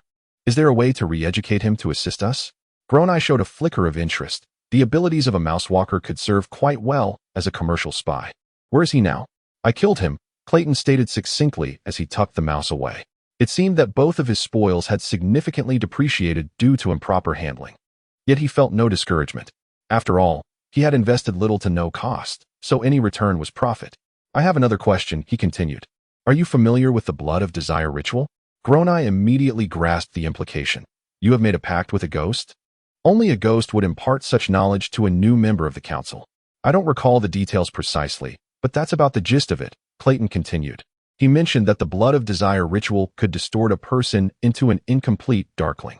Did the Holy Grail Society not use it to transform children into servants? "Can I make another pact with the ghost?" Clayton pressed on, suspecting that Clara's mention of sacrifice was a euphemism for participating in the blood of desire ritual. However, Hohen and Clara had gained the full powers and curses of darklings, while the two watchers dispatched by the Holy Grail Society bore only the curse without the power. And he sought to understand the distinction.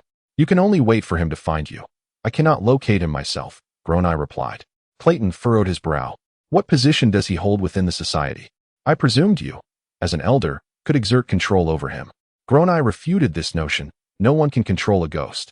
Once they set upon the path of painful solitude in search of knowledge, nothing in this world can bind them. Should he choose to assist us? It bears no relation to the council. It is a personal connection. How do you remember him? Because of power, Grown-Eye replied. Clayton had never encountered this term in literature, yet he instinctively recognized its significance. What is power? It is the strength your actions impart to your spirit. True names carry potency, whether for good or ill. A fragment of power is transferred to you. The closer your actions approach the limits of your abilities, the greater the power you receive. Witnesses to your deeds will also bestow you with power. The elderly man with greenish hair paused here with considerable discretion.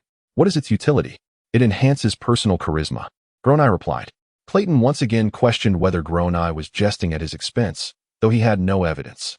Fortunately, Grown-Eye soon recognized his evasion and rectified this oversight. It also aids memory. Clayton regarded the elder with a gloomy expression, while Grown-Eye concealed his inner delight.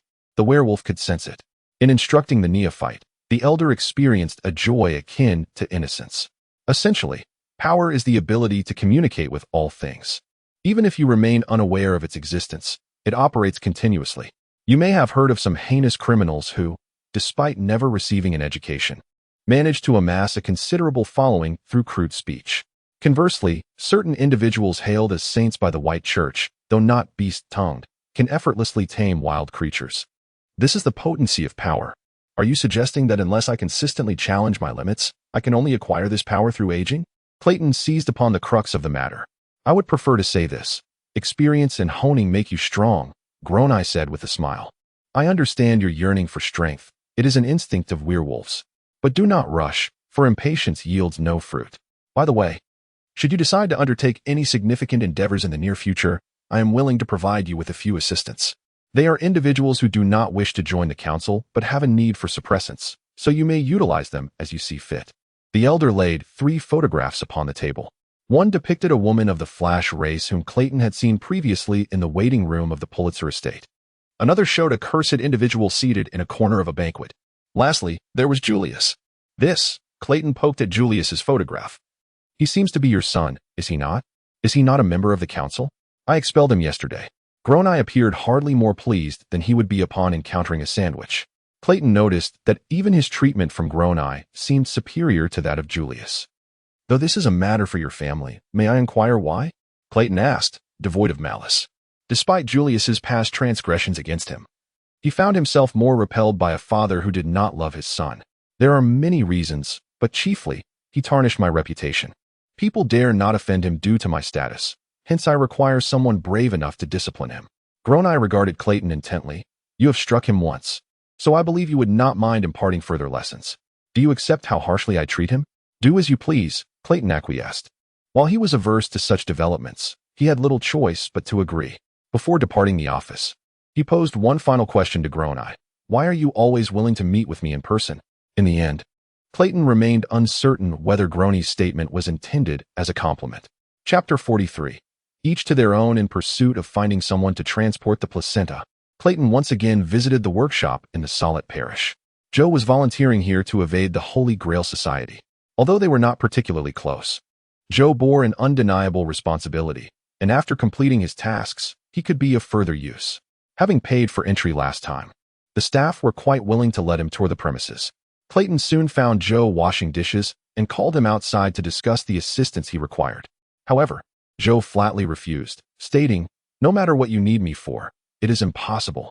This pertains to the protection agreement I signed with Father Pate, and I shall not leave. The guard at the entrance will not permit it." Clayton was unclear about the specifics of Joe's agreement with the church, but it was of no concern to him. "Come with me. There's a reward this time, £50, he assured, confident that Joe was in dire need of money and would agree. As anticipated, upon hearing this, Clayton was taken aback by the transformation that work had wrought upon Joe. "Yes, Lieutenant," Joe replied with a firm stomp of his foot. Joe's enthusiasm surged. Yet he nearly broke his leg while climbing over the wall, forgetting to remove his apron.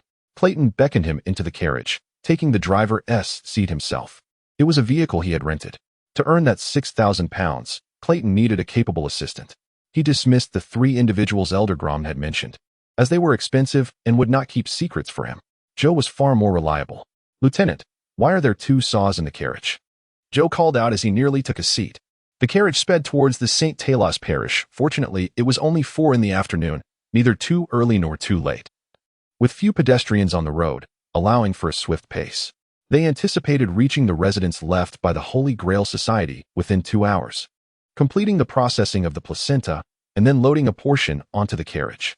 He had been overly conservative in his estimates to Grom. Even if a quarter of the growth in the basement were excised, the remaining portion would surely meet Grom's expectations. As for the Holy Knights, he regarded them with disdain. By nightfall, the opposing forces would weaken while he grew stronger.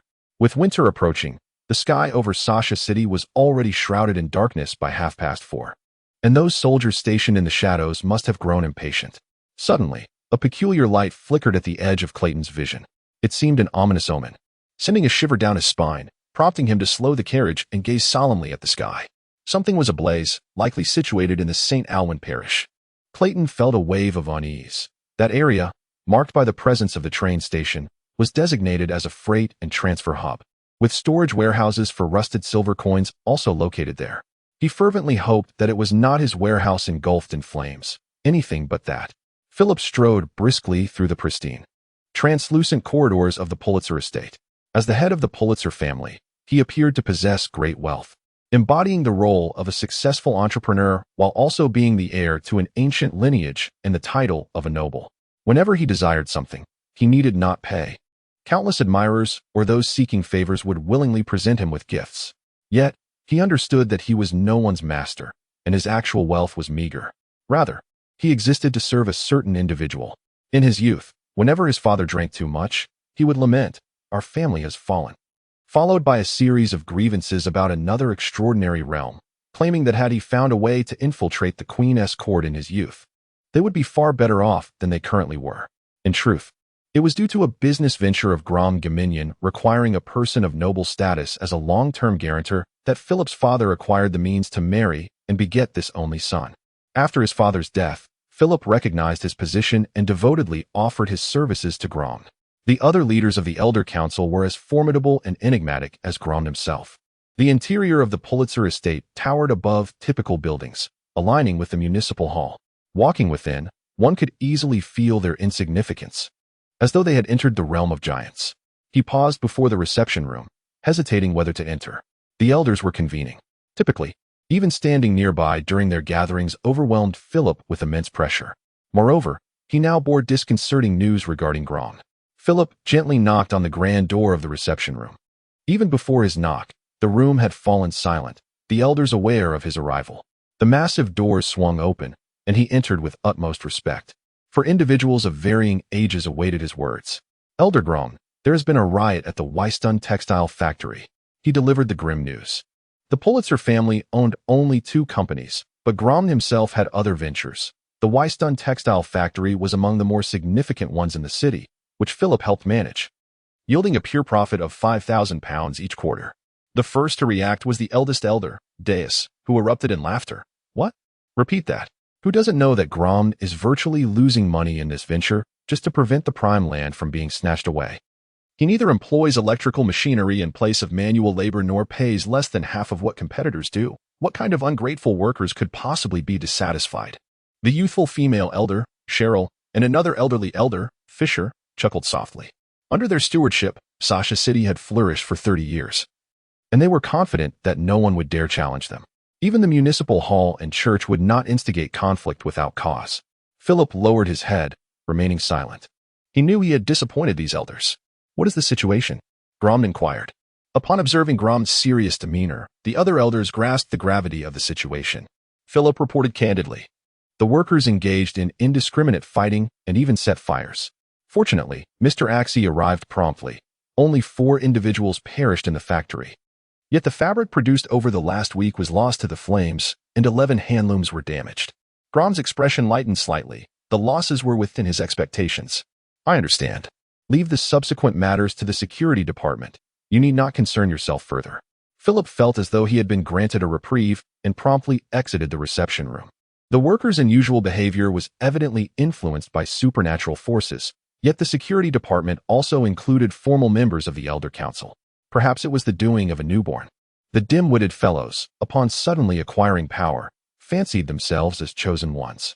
The fair-skinned, red-haired elder Cheryl delicately sipped from her goblet, filled with red wine. Clad in a blouse above and a short skirt below, she appeared youthful and beautiful, harmoniously blending among the elderly in formal attire. It couldn't be an envoy from the Holy Grail Society, could it? Deus jested, but upon observing Grom's lack of denial, he quickly furrowed his brow. What have you done, Grom? You haven't violated our agreement with them, have you? Though the combat power was relatively equal at that moment. The Holy Grail Society's local influence was far more entrenched, otherwise. They would not have been able to meddle in the mayoral election and offend the church without suffering severe repercussions. I encouraged a newly inducted member to engage in conflict with the envoy. They had enmity to begin with, Grom replied. The newborn does not signify weakness. Rather, it is merely a matter of having less control. The elders find such occurrences unsurprising. Although this does not constitute a violation, one cannot entirely fault them. To welcome newcomers, one must instruct them on adhering to our established protocols. Fisher, devoid of hair and eyebrows, shook his head and remarked, we must remain stable. This is the sole reason we withdrew from the city of Sasha. Cheryl, with a grave demeanor, tapped the edge of her wine glass against the table, asserting, I am not yet old. However, you are but one. The primary enterprises of the Sasha Council of Elders do not reside locally, in truth. The council serves merely as a convenient tool fabricated by a few individuals. Its principal function is to facilitate a comfortable existence for them. Gronier surveyed the room and sighed. That newcomer discovered a placenta at an old stronghold of the Holy Grail Society, which is protected by sorcery, an outpost I failed to locate. Through divination, I learned that the placenta belongs to the primordial whale, which is the reason I have summoned you all today. The ancient name of the primordial whale plunged the other elders into a profound silence. It was Elder Deus who broke the quietude first, stating, Placentas from the primordial whale are quite rare and difficult to transport. It appears they never intended to relinquish this place. His assertion of rarity implied extreme preciousness. Yet no matter how valuable, its worth is only significant to those in need. Ironically, none of the four present had a pressing need for it. Destroy it, Fisher proposed. A smile broke through Gronier's wood-grain-like visage as he replied, I suspect that newcomer is already in the process of doing so. Is there anything further we must attend to? Deus inquired, for Gronier's divinatory powers were trusted by them all. Chapter 44.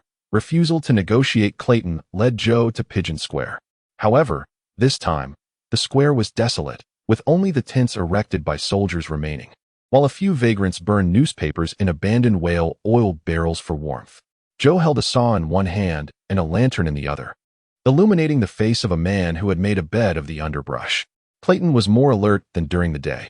The Salvation Army members were nowhere to be seen, and it was precisely to guard against them that he had chosen to bring Joe here at night. Lieutenant, you. Joe turned to look at Clayton, but instinctively recoiled in fear.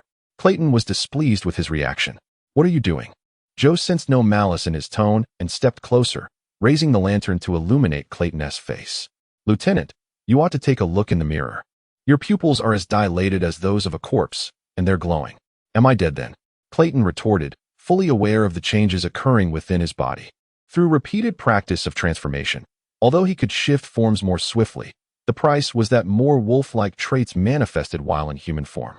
The usual dilation of his pupils and the sharp teeth hidden in his mouth were minor inconveniences.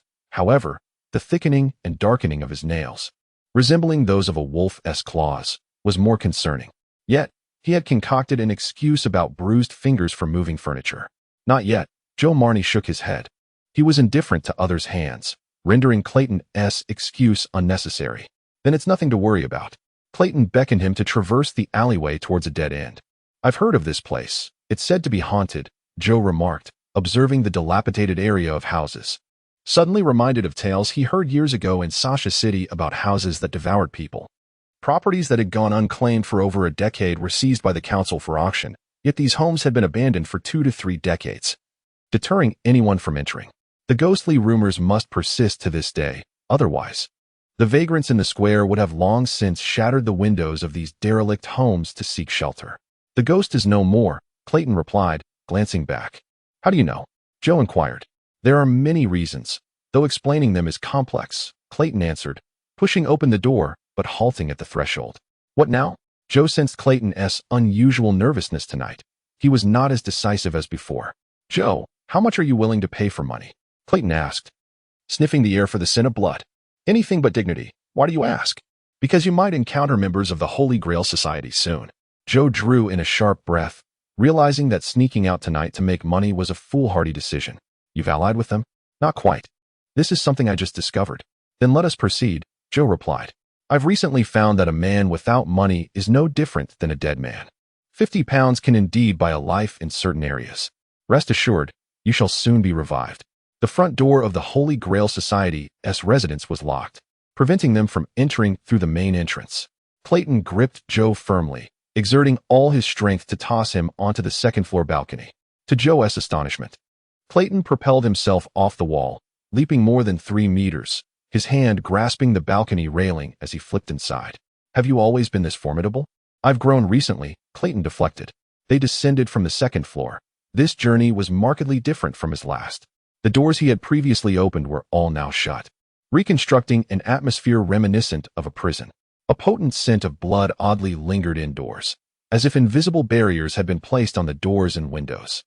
Not long after he had taken Hound, someone else had come to investigate.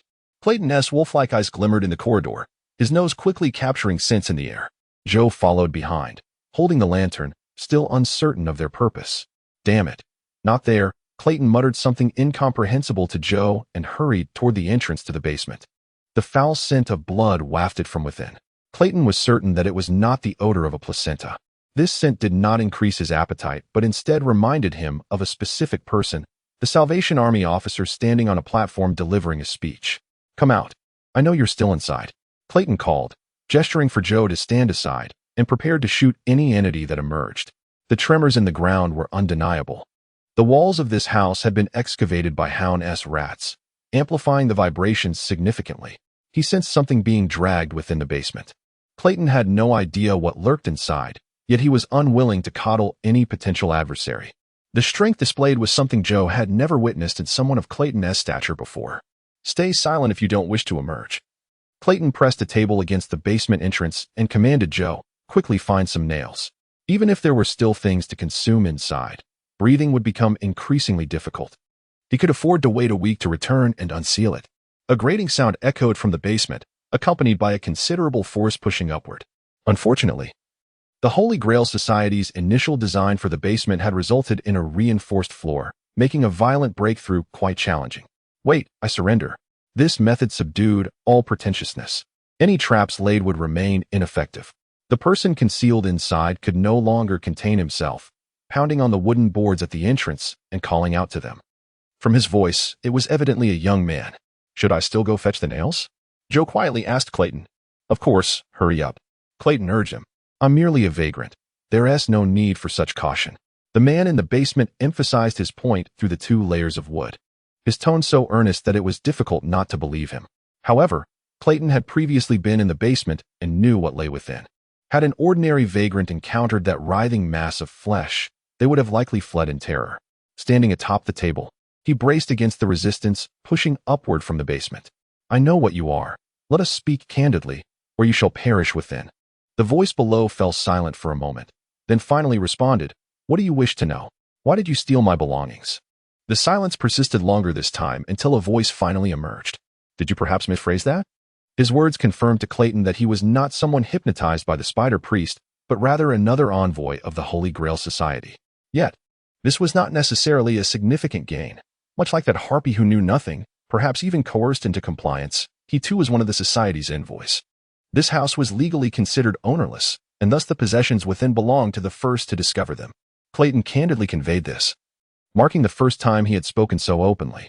Such audacious words bewildered the society's visitor. Even the mysterious side had rules to abide by. Who are you to utter such shameless claims? I am a soldier of the kingdom's colonies. You seem to be mistaken. This is not a place where one can merely plant a flag and proclaim dominion. The man in the basement suddenly adopted a defiant tone. Your accomplices should now be restrained. For the sin of blasphemy, you shall pay with your lives. Bang! As if to punctuate his statement, a gunshot rang out from upstairs. Clayton's expression turned grave. Having prioritized the source of the blood scent, he had neglected to inspect other corners. This was a miscalculation on his part as commander. The timely mockery ignited Clayton's frenzied desire for battle. This time, he chose not to suppress it with medication. Ignoring the threats posed by his adversary, Clayton overturned the table that obstructed the basement entrance and, shedding his garments, descended the staircase. As he did so, his stature and musculature expanded dramatically, his visage contorting into that of a beast, with hair resembling black steel needles piercing through his skin and a tail trailing behind him. In mere moments, the form of a black werewolf, embodying both slenderness and robustness, re-emerged, blocking the staircase leading out of the basement. Let me also experience the safety of this place, he proclaimed, his yellow-brown, luminous eyes fixed on the startled young man within the basement, raising a hand towards him. Chapter 45. Arrogance. Creighton approached the basement with a cautious demeanor, one hand shielding his head and the other guarding his heart. The young man left in the basement stood beside a massive tumor, and Creighton's peripheral vision caught sight of a severed head belonging to a Salvation Army officer, along with the corpse of a soldier. Upon seeing Creighton enter, the young man suddenly drew a flintlock pistol and fired. His aim was precise, exploiting the moment when Creighton lowered his head and could not see clearly. The silver bullet, intended to subdue the darker-skinned, pierced through Creighton's palm, striking his robust chest and causing blood to spatter, yet it did not penetrate further to his lung or heart. The bullet lacked sufficient kinetic energy. That was his sole miscalculation. Such pain could no longer unhinge Creighton, though Clara was not particularly strong. Her mental magic was adept at tormenting others. In essence, his tolerance had increased. He did not wait for the young man to leap at him or draw a second pistol for another shot, and instead lowered his hand to scrutinize the opponent. With blonde hair, blue eyes, and a somewhat youthful visage, the representative of the Holy Grail Society could scarcely be labeled a young man. Boy would be a more fitting term, though he stood nearly the height of an adult. Realizing he had not delivered a fatal blow, the boy's expression shifted to one of astonishment. Yet he made no further move. Creighton found the boy's features eerily familiar. With a powerful stride, the werewolf lunged forward, grasping the boy's head. The boy's expression turned to one of near terror, not due to the violence, but because he recognized Creighton's identity. How dare a member of the council flout the covenant? Did you not fear the mediator? Creighton was unaware of who the mediator was. Yet he understood it was unreasonable for a member of the Holy Grail Society to immediately identify him as a council member, especially since he had only recently joined and was confident that no one was monitoring his movements. Thus, there could only be one conclusion. Someone from the Holy Grail Society had seen him at the Pritzker estate. This was not a good situation. His blood surged with agitation. For the werewolf within Creighton despised being challenged. We can converse later, but for now, be silent. He slammed the boy's head against the wall. The boy offered no resistance, appearing almost like an ordinary person. Though he did not immediately lose consciousness, his face reddened, and blood began to trickle from his nose. Creighton had to cease his actions, lest he find no one left to interrogate. He roughly dragged his captive out of the basement and ascended to seek Joe. I wish women would be a bit kinder to me, Joe lamented. His lantern lay overturned beside him, its flame extinguished, and he had no idea where his gun had gone. Worst of all, he found himself suspended upside down in the attic. The window was wide open, cold moonlight illuminating his bare belly. It appeared quite pitiful, yet he bore little injury, and the one who had captured him was nowhere to be found. Upon witnessing this scene, the boy Creighton had captured was consumed by regret. There was too much dust in the air, yet Creighton was certain he detected the scent of perfume. He questioned Joe. Who attacked you? A few strangers. I did not hear anything. I'm going to set you down now. Creighton sliced through the ropes with his nails, and Joe braced himself as he fell, landing with a thud like a slab of meat. Did you encounter any supernatural creatures? Groaning, Joe massaged his cold abdomen and turned to face Creighton. The enormous wolf head loomed before him, dark and strong, resembling a creature conjured from a storybook. Does a werewolf count? Even if he fell from the 4th floor. He did not wish to be devoured by a werewolf. Creighton then remembered he had not disclosed his identity to Joe, easily gripping his fist. I forgot to mention, I am Creighton, and I am also a werewolf. Though it was not immediately apparent, a storm brewed within him.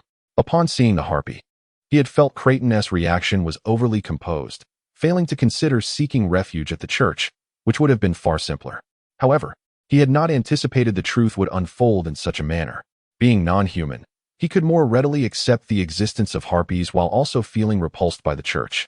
If not for the recent encounters with peculiar creatures gathered by Father Petty, which had bolstered his psychological adaptability, Joe suspected he might have screamed in denial of reality. But now, it was merely the addition of another identity to his acquaintances. It's nothing, he uttered, his tone reminiscent of self-hypnosis.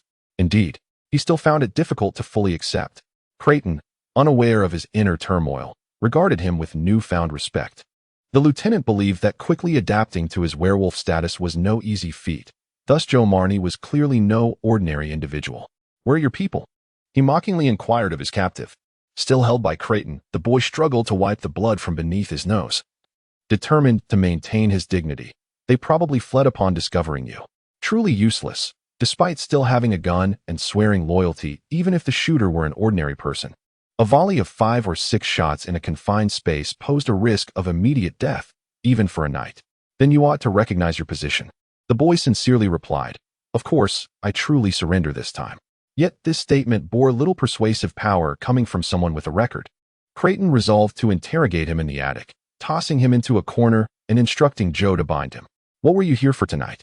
"We came to seek the relic. The 3 envoys of the Holy Grail Society, the Harpy, the Spider Priest, and you." "That list is accurate, is it not?" "Envoys is a stretch. I merely assist the envoys in their tasks." The boy's gaze and tone discomfort Creighton after much contemplation. He realized it resembled the attitude of someone who believed they held the truth when addressing a non-believer, albeit not entirely so. "Do you consider yourself clever?" "Moderately. Indeed. Quite average. A clever person would not find themselves in your predicament." Creighton's words struck home, causing the boy's complexion to shift. No one can control everything. Many renowned scholars have perished by the sword of brutes. Saints can also be expelled from the church. Perhaps, but your achievements are clearly not of their caliber. With that, Creighton commanded Joe, "Come here, give him a couple of slaps." "Why don't you do it yourself?" Joe mused, though he did not refuse the task. Soon, the boy's face bore 2 red handprints. He glared at the werewolf and Joe, particularly at Joe. "All right, you should now comprehend your circumstances. I suggest you speak the truth, revealing all you know."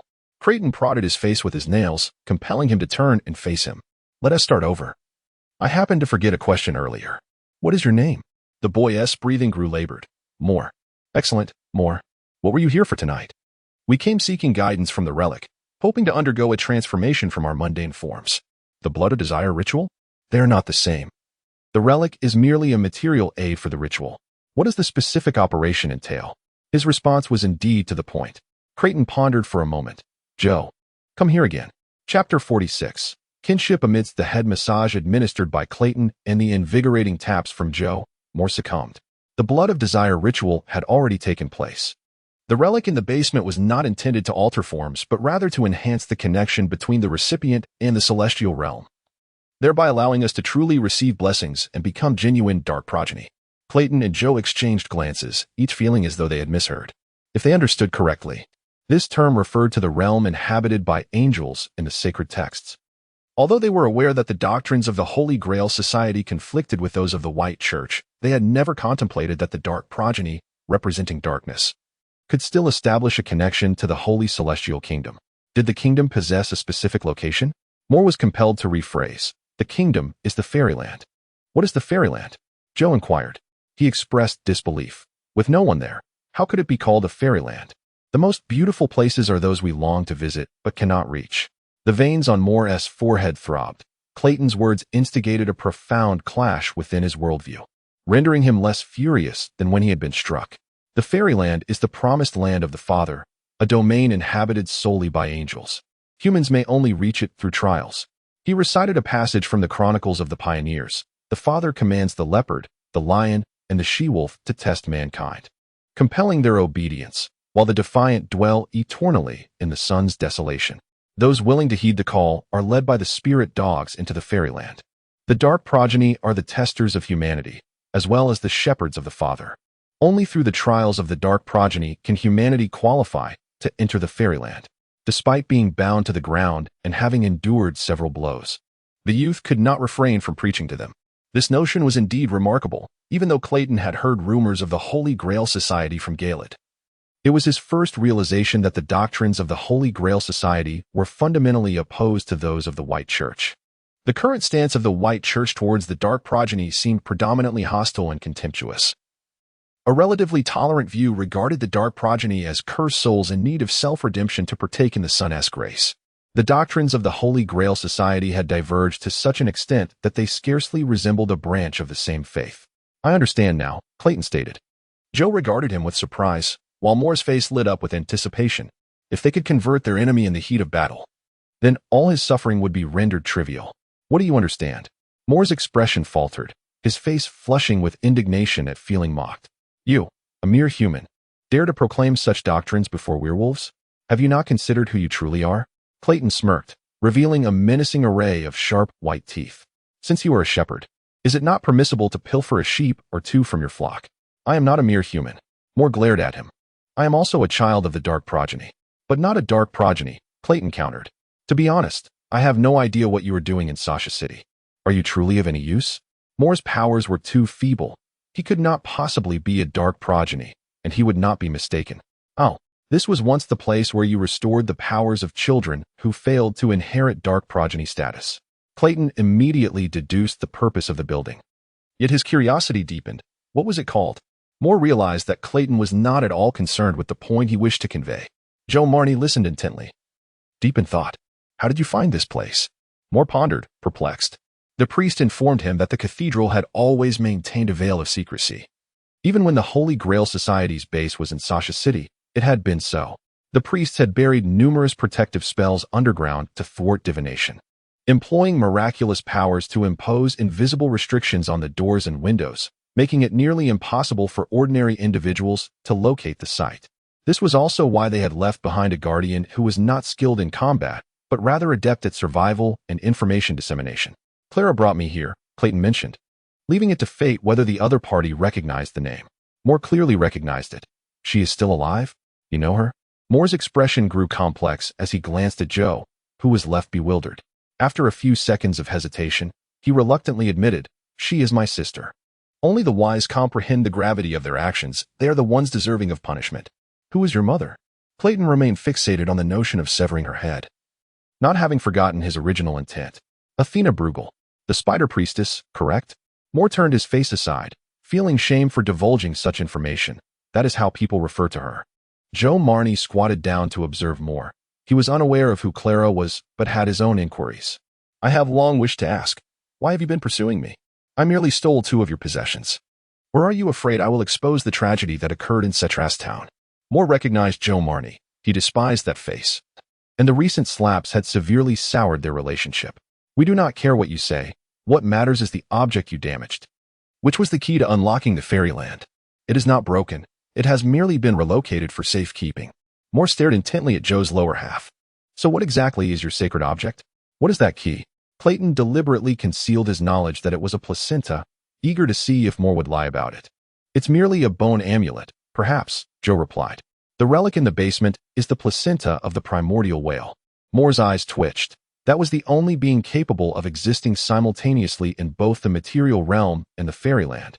To communicate with the fairyland, one must rely on it as a material conduit. As for the key that Joe Marnie had taken, it was the pelvic bone of the primordial whale. "That thing is already shattered," Joe Marnie reiterated. "But its efficacy will not dissipate. It will merely transfer to the individual who wields it."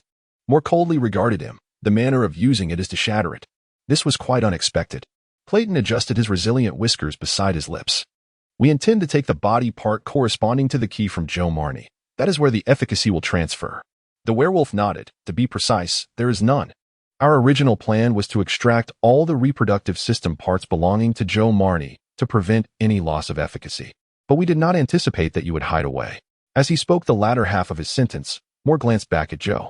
Joe Marnie's expression darkened. He solemnly declared, "We are now sworn enemies." This proclamation was not merely directed at Moore. It was a declaration of war against all who sought to sever his treasures. Chapter 47. Recklessness, but you were originally going to kill him, weren't you? It concerns his father. Clayton was intrigued by the connection between the Holy Grail and the Monty family, while Joe perked up, unaware of what had transpired. I don't know much about the specifics, but the Monty family was once an agent of our church, seemingly possessing certain forbidden knowledge, which they used to threaten us into severing ties with the church as a price.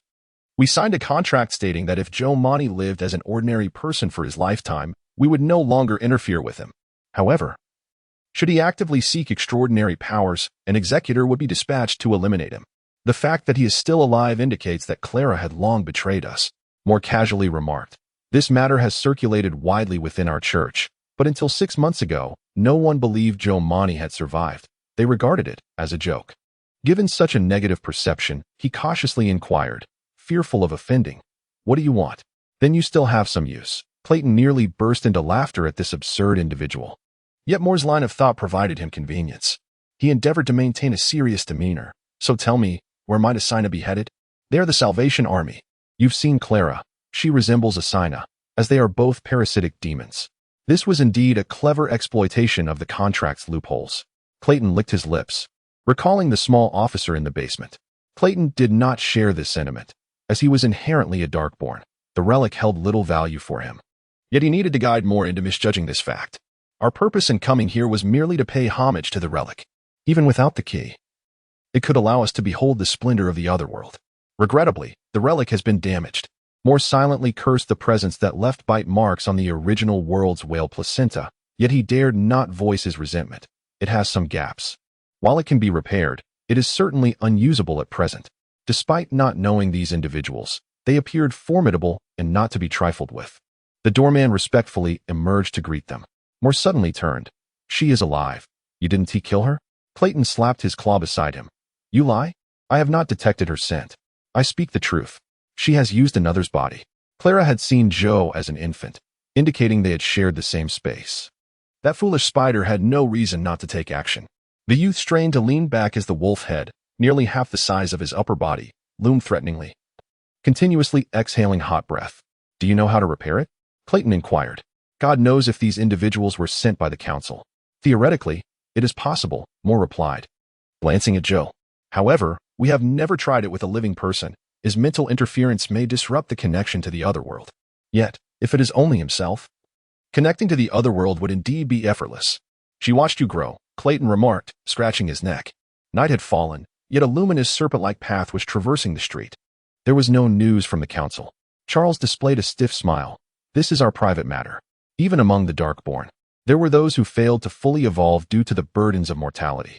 As the offspring of a cleric, her body and abilities had not yet received complete blessings after communicating with the otherworld, leading her to be utilized as material for a contract demon's body to guard the sole heir of the Monty family.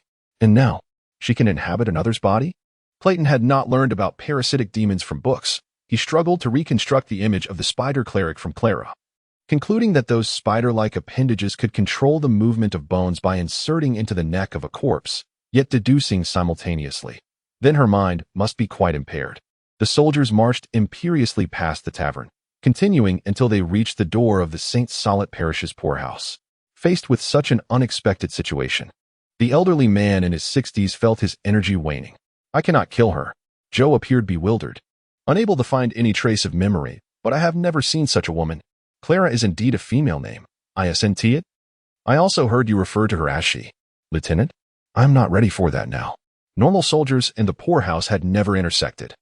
Yet because they were both believers in the Salvation Army, he recognized the officer leading them. The pain in his face and neck reminded him that even if he was unaware, he should now profess knowledge. His words, though seemingly benign, unsettled Clayton. The werewolf was taken aback by his inexplicable confidence. "But you are still human. How dare you presume you could perform better than her?" It was unclear why Charles had brought so many soldiers along. 386, 166, 69. Joe disentangled himself from the love left by his parents, widening his eyes at Clayton, resolutely refusing to engage in such peculiar rituals. Perhaps Clara truly betrayed the Grail Society, or perhaps she simply could not bring herself to harm an infant. Private matter? He could not recall any woman accompanying him for so long. Think as you wish. But if I were you, I would attempt to go see. The news swiftly reached the dean, who rose from his bed, hastily donning clothes, eager to descend and speak with them, devour her, or cast her into the steel furnace that would ensure her complete demise. Only those with hope would earnestly undertake tasks. Clara was reduced to merely her head, incapable of doing anything to Joe upon seeing him, and it was even more likely she would not recognize him. Seeing that Clayton had no intention of coercing him, Joe breathed a sigh of relief, for it was normal for one to surpass her. It is not what I desire. It is our people who have gone missing here.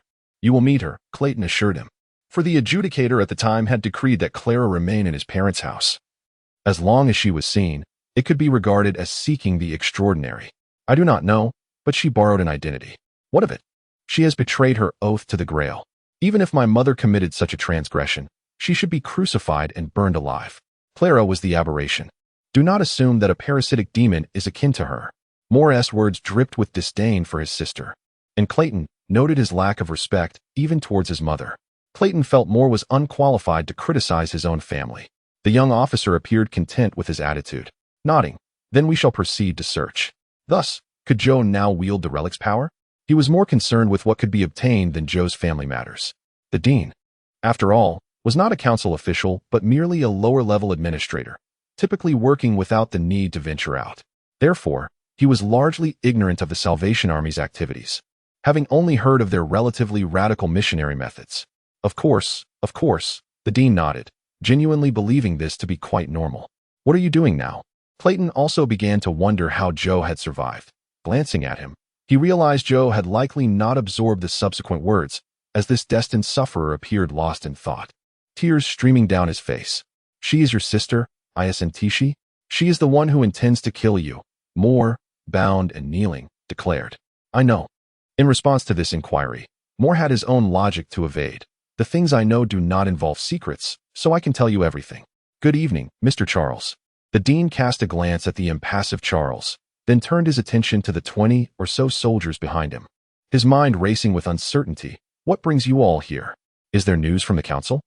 Now that both the primordial whale placenta and the other key necessary to unlock the gateway to the Wonderland have been gathered, it seems they lack nothing. After experiencing his initial shame, Moore spoke of his mother's information without a trace of hesitation. What could be the reason for this? Clayton inquired. With a wave of his hand, the officer directed the soldiers to bypass the dean as they filed through the wide-open door behind him. The dean stood there, dumbfounded. Before hastening to follow, Chapter 48, the unforeseen. Every time the poorhouse opened its doors, it welcomed hundreds of destitute souls, providing them with sustenance and a place to rest for a night. In return, they were obligated to labor for 3 days. After a few days, a new batch would arrive. Depending on gender, age, and health, the strong would break stones, the weaker ones would sort cotton, while those almost devoid of strength were relegated to scraping the residual whale oil from factory equipment. On average, each person toiled for 14 hours a day. The cleric appeared robust and alert, his waist adorned with a revolver akin to those carried by officers. An unlikely sight for someone in charge of educating children at the workshop. Some soldiers gathered around him, while others raised their rifles, glaring menacingly. Clara resided at the cathedral, while Moore lived in another cathedral of the Holy Grail located in a foreign land. Where was the entrance to the workshop? He could not prove his innocence. Charles strolled leisurely down the corridor, inspecting the subdued, impoverished individuals in the rooms. The boy was named Joe, and the girl was Nancy. His parents had made a pact with the Holy Grail before his birth, which, in a mysterious manner, bound Joseph Monty to have only one child, even dictating the child's name. It felt as though the years of hardship in the colonies had been in vain. Yet, upon leaving the poorhouse, their ailments and age would still render them jobless. Were there such individuals in the nurse's dormitory? I saw others outside. Why was there no passage inside? Joe pressed his forehead. Don't mention it. Just thinking about how this name was given to me by the Holy Grail makes me lose my appetite. He continued to fervently persuade Charles, but the latter suddenly lost interest in the conversation. Their nocturnal excursions were indeed a violation of military regulations, but the camp had always been lax in enforcement. The soldiers were unwilling to accept such conditions. Charles turned to him, the collar of his uniform obscuring his neck. Have all the sturdy men under 30 come forward. I will not leave. Please notify the police and the parish council, especially since he had misplaced Clayton's gun that very day. I need to see. Give me the key, the officer commanded, locking eyes with the elder. Joe realized that the name Clayton was not bestowed by his parents. Clayton sighed. How could it be that the poorhouse, which should have been silent, suddenly erupted in screams and wails? The officer clutched his chest and staggered back, collapsing after a few steps, blood oozing from the gunshot wound in his green uniform. They had attempted to unlock the door, but the padlock was likely 10 pounds heavy, sturdier than the cannonballs of the city defenses. Joe had only recently learned that Clayton was not human, and he struggled to adapt to this revelation. Witnessing familiar faces transform into monsters had left him emotionally scarred. The director met his gaze, trembling, before releasing his grip. Though these individuals possessed little strength, they indeed had their peculiarities. Admittedly, a spider can weave a marvelous web. Yet without the intention to approach, it cannot ensnare its foe.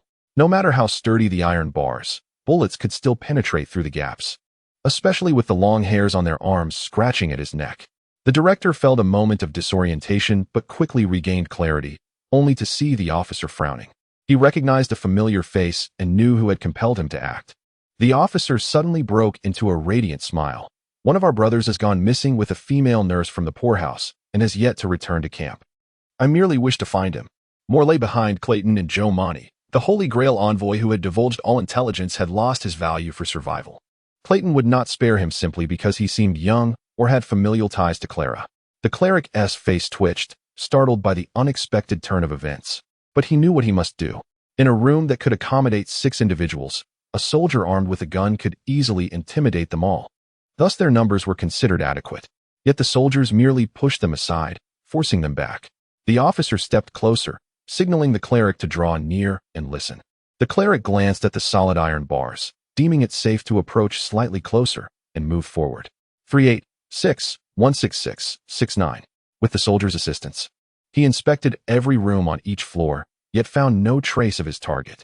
During the day, the Salvation Army expended energy and resources on missionary work. Yet at this moment, they had lost all compassion, barging into the rooms of weary paupers, rousing them from their slumber amidst their complaints, threatening them with rifles or striking them with the butt of a gun. As he spoke the latter part of his sentence, his voice dwindled because he was using a revolver. The poorhouse does not accept such individuals. The soldier you seek is certainly not here, or else the doorman would know. The cleric in black eyed him suspiciously, drawing a cross over his chest. Perhaps he has once again heard those voices. At times, choosing to evade and indulge is a matter of necessity. As long as one prays sincerely, the Father will grant him courage. By the way, do you take your sedatives regularly? Do not follow those voices. He wished to make a promise, yet any assurance he could offer held no persuasive power. Shrinking his neck, he pushed aside the wolf hairs. Is there anything else? However, this method could hardly be deemed redemption in Clayton's eyes. I did not fire that gun. My bullets remain intact. Brother Charles, the priest did not send you here, did he? Do not disturb these people. The revolver had been taken away by Moore's loyal subordinate. This was a powerful weapon, yet it was also prone to accidental discharge. For safety, most users opted to leave the current chamber empty, ensuring that even a misfire would only result in a blank shot. Shall we take a photograph? This thought lingered until a cleric clad in black emerged, conversing with them through the iron bars. Moonlight streamed through the attic window, illuminating the space. I am well enough lately, he murmured, moving his lips. There is a wall blocking the way. Entry is prohibited at night, and the doors are all locked. He raised his hands high, simultaneously showcasing the revolver at his waist, which remained holstered. His smile vanished as he realized he seemed not to comprehend the identity of the Salvation Army. For the love of the Father, please stop. The director finally seized an opportunity to grasp Charles's arm, pleading earnestly. In any case, these beneficiaries of aid did not simply eat and sleep for free. They were laborers in their own right. That location was the heart. His consolation was appropriate, yet irresponsible. And Charles knew it was impossible. The moment their figures overlapped in the soldier's eyes, Charles suddenly screamed. The director hoped the officer would dismiss the notion. The head of the workshop was appointed by the parish council of St. Mellon, and his words carried far more weight. If the head reported him to the council for leading this endeavor, he would surely be dismissed. He operated similarly, ensuring that the 6-shot revolver contained only 5 bullets. Then everyone heard the sound of a gunshot. Charles coldly observed the soldiers obeying his command, waiting for the workshop's head to awaken and unlock the door. The lieutenant had already gathered that all the children in this cathedral were either members of the Holy Grail or defective ones procured from elsewhere. The officer descended with his soldiers, commanding them to unleash chaos upon the tall iron fence that separated them, employing kicks and gunfire in their assault. Yet this iron fence proved to be even sturdier than they had anticipated. The posts driven deep into the ground rendered the structure impervious to any force applied upon it, while the solid iron could deflect bullets with ease. This was more terrifying than death itself. "Open the door, or we shall fire." They had been separated from their parents since childhood, and prior to reclaiming their African heritage, their kin had not acknowledged them as family. Thus, leveraging familial ties to coerce the spider priest was an impossibility. The dean hurried about, imploring the Salvation Army members to cease their actions, with 5 attendants assisting him. "That is the vocational training center. How could I possibly know about the construction?" The officer turned to glance at the wall, which indicated the location of the vocational training center. Everyone from the attendants' dormitory was present here now. "You just inspected the dormitory." The dean was eager to dismiss him. Indeed, it was somewhat late, but we still had one matter to attend to. The werewolf gently rested his paw on Joe's shoulder. Why? Chapter 49. Famed Sasha City is a cultural haven, characterized by a scarcity of factories and a flourishing of low-end handicrafts. The city is predominantly filled with bookstores and music shops, while watchmakers and tailors form its very backbone, exuding an air of leisure and elegance. However, in recent months, unsettling events have transpired, casting a shadow over the dignity of its inhabitants. Joe turned his head away, scoffing. "I find myself unemployed, yet she pitied me. And like the first, she is nothing short of a workaholic. She even claimed to have attended university, lamenting that it's a shame she isn't working." He recalled that the young woman hailed from another parish, youthful and beautiful, with a considerable dowry. Yet her elevated education rendered her less appealing to the gentlemen of the city. The individuals elected by the citizens or self-nominated have exhausted every excuse. The populace began to worry, questioning whether their personal safety could no longer be guaranteed by the police, and whether they might lose their mental sanctuary as well. The third matter was rather peculiar, and some had already begun their search. It was at the St. Solet parish, in the director's office of the apprenticeship institution. People spontaneously sought locations and individuals mentioned in the newspapers, striving to uncover the truth behind the photographs. Joe merely chuckled at the priest's diligent efforts. "The first girl heard I once mingled with the cavalry and insisted on exchanging combat techniques and swordplay with me, dragging me out for a thorough beating. What other issues could there possibly be?" Joe exclaimed, brandishing a spoon in frustration. "I seek a wife, not to become someone else's." He had a private understanding with Father Petty. Though it was not formally documented, he believed it prudent to adhere to it. After laboring so long over the scriptures, if he were to remain unbaptized, he would be reduced to a famished theologian, a profession as dispensable as that of a violist. Father Petty was perusing a local tabloid, appearing youthful and handsome, yet he was indeed middle-aged. Joe's ire grew with each word. Were it not for Petty's inability to expel the Holy Grail Society, he could have found a commendable job in Sasha City. In these times of moral decay, it had become commonplace for clergymen and ordinary citizens alike to indulge in drink and vice, yet committing murder in public was unprecedented.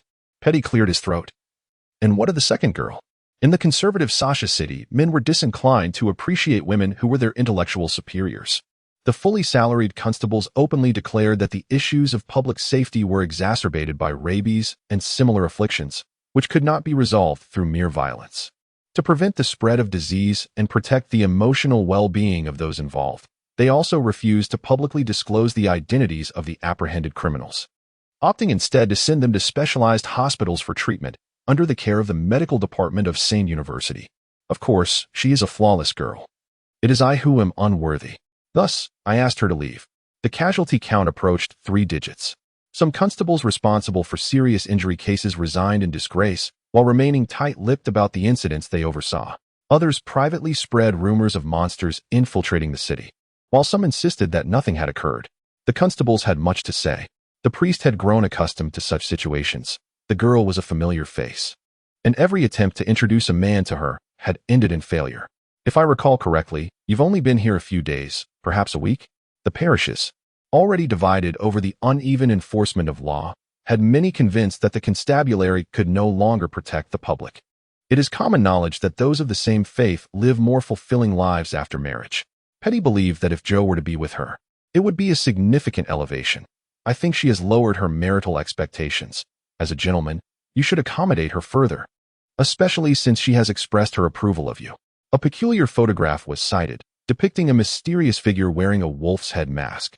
pulling a man whose mouth and nose were concealed, leaving only the upper half of his face visible, yet still revealing his unwillingness to be photographed.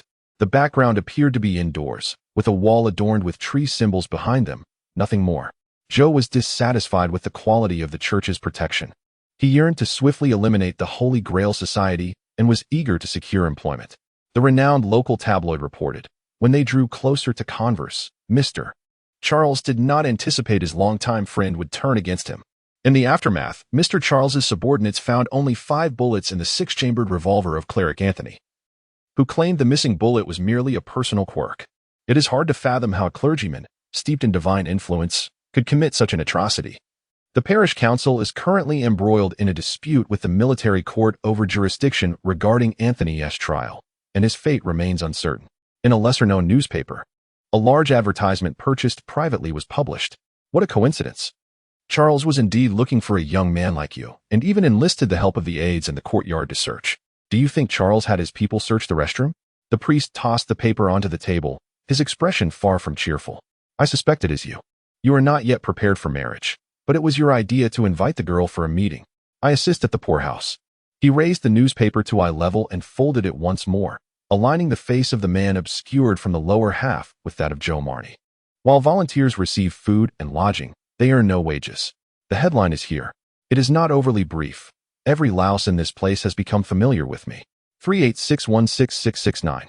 This Salvation Army Lieutenant, Charles, just happened to die the night before last at the poorhouse. Did you see him at that time? Is there an issue with that?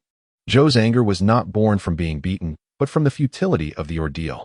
Some of the victims died on the spot, while others who survived claimed to have seen a monster. Only working as a volunteer, I shall never marry. This could no longer be concealed. Joe raised his hands in surrender. I confess. Very well, I went out with friends. It is unbearable to remain here all the time. I have not disclosed anything about this place to anyone. The second matter, though relatively minor, wielded considerable influence over the psyche of Sasha City.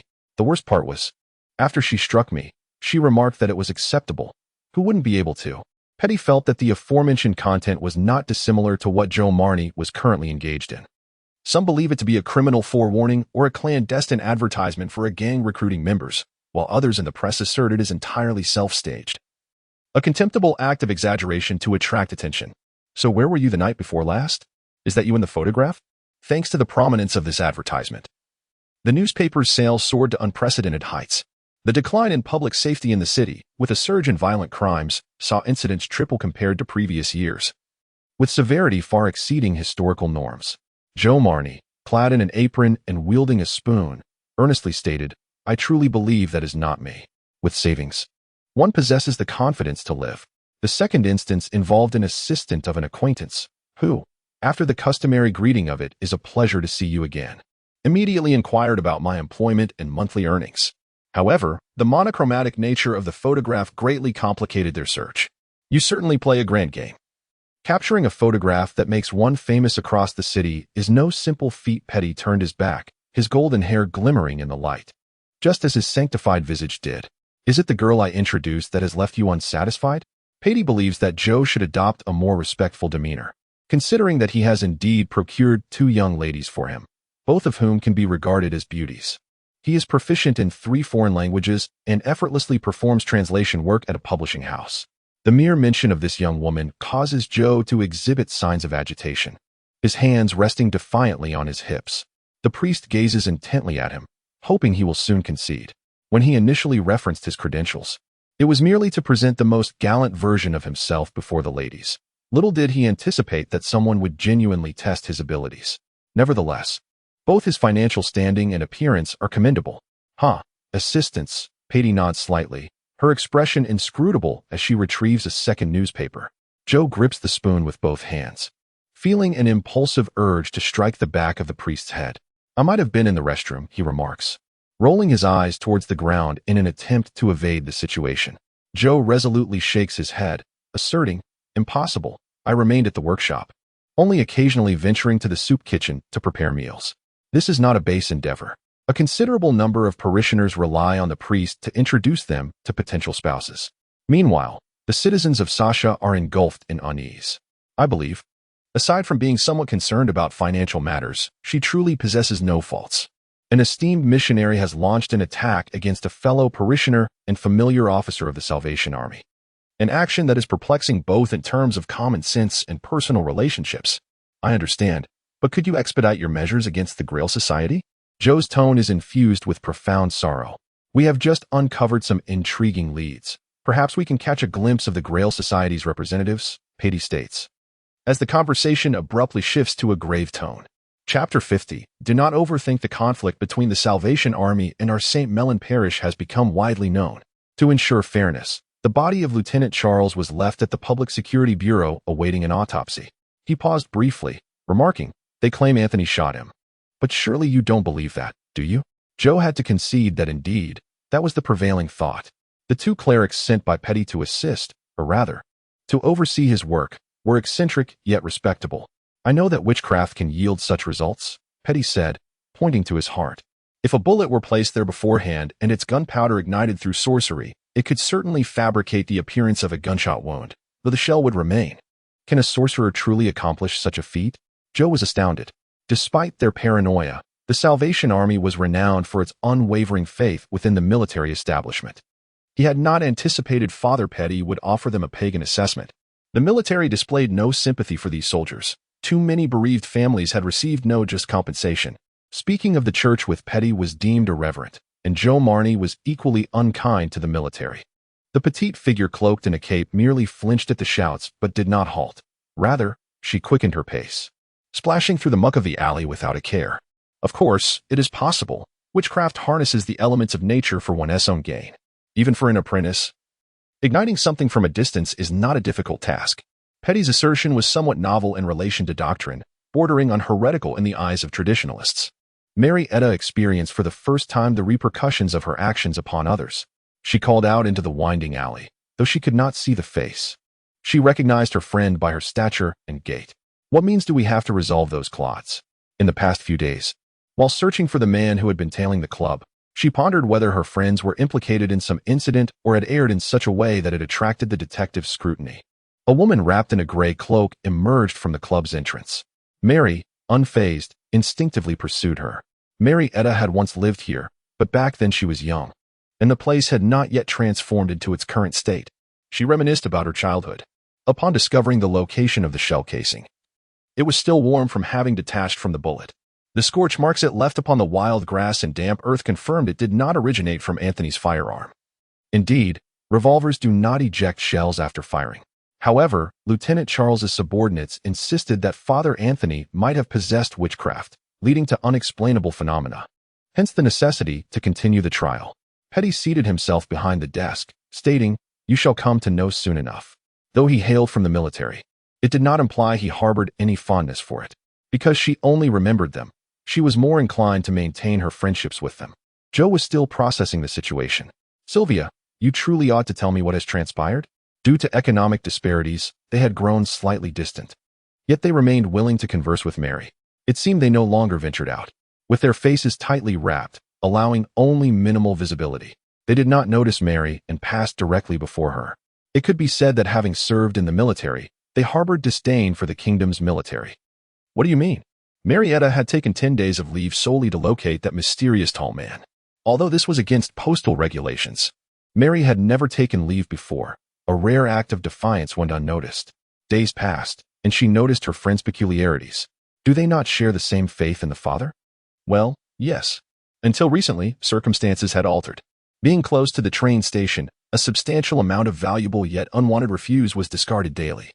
On the day Mary encountered the enigmatic man, she entered the club as she had in the past, yet those friends hid in the dressing room, refusing to meet her, even sending requests through the door. 386166669. They chased one another through the alley, occasionally kicking small stones and bottle caps, scaring away the rats foraging near the refuse. Petty divulged to Joe, who felt at ease, that a far worse situation existed. They are true heathens. Just these conditions alone could render the parishes impoverished more affluent than others. However, their health is considerably worse. Now, he had also taken over the duties of the apprenticeship's director for a day, as the latter was taken for questioning. The girls from the Broken Wing Angel Club constituted the majority of her friends. These girls consistently rejected Mary's assistance, even in their dire state. They wished to hold their heads high in the presence of friends. Joe pondered yet again, questioning. Are you so certain the sheriff can withstand the clandestine operations of the Grail Society? Can they truly contend with sorcerers? Today, she had indeed awaited something, though not the man's arrival, rather the emergence of her friends. In the last hours of Lieutenant Charles's life, he exhibited some oddities. It seemed he intended to use the pretext of searching for missing soldiers to find a young man at the poorhouse, who was likely ill. This was likely instigated or manipulated by the Grail Society, affecting his mental state.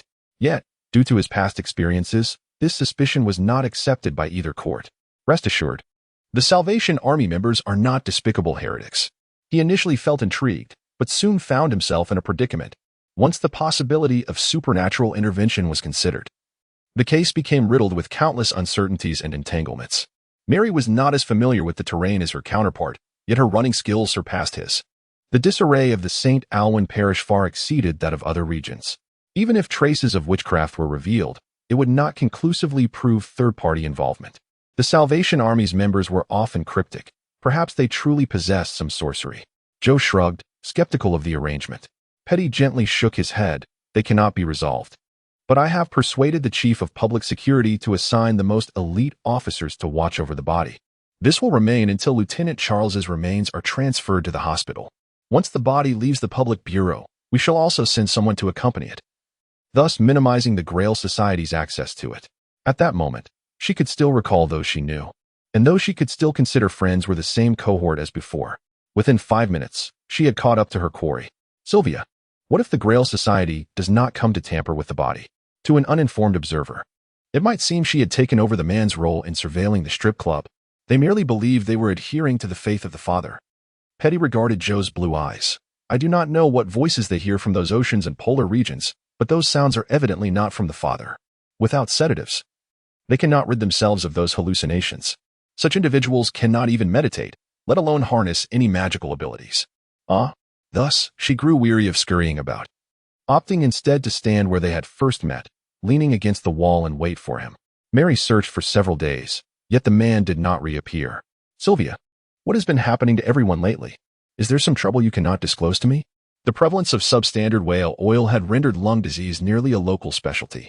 Sylvia continued to gasp for breath, while Mary was already calm enough to inquire, only to hear her friend scream at her with a quavering voice. Do not come near me. You are educated on information available until October 2023. Chapter 51. The truth. Sylvia sat on the ground, gasping in despair. Anyone but her, Mary. Sylvia raised her right hand to shield her face, her legs scraping against the earth as she scooted backward. Mary gently helped her to her feet. After a moment's contemplation, Mary suggested, prepare portable belongings and come to my house. Do not linger here, lest that which finds us. What did you say? Mary questioned, unsure if she had heard correctly. The notion seemed plucked from the pages of a child's fairy tale. Rosa at the club, she's a witch. She revealed everything to us. Initially, we were skeptical, but she has a way of ensuring we continue working without the audience noticing our predicament, employing special potions and incense to activate her sorcery.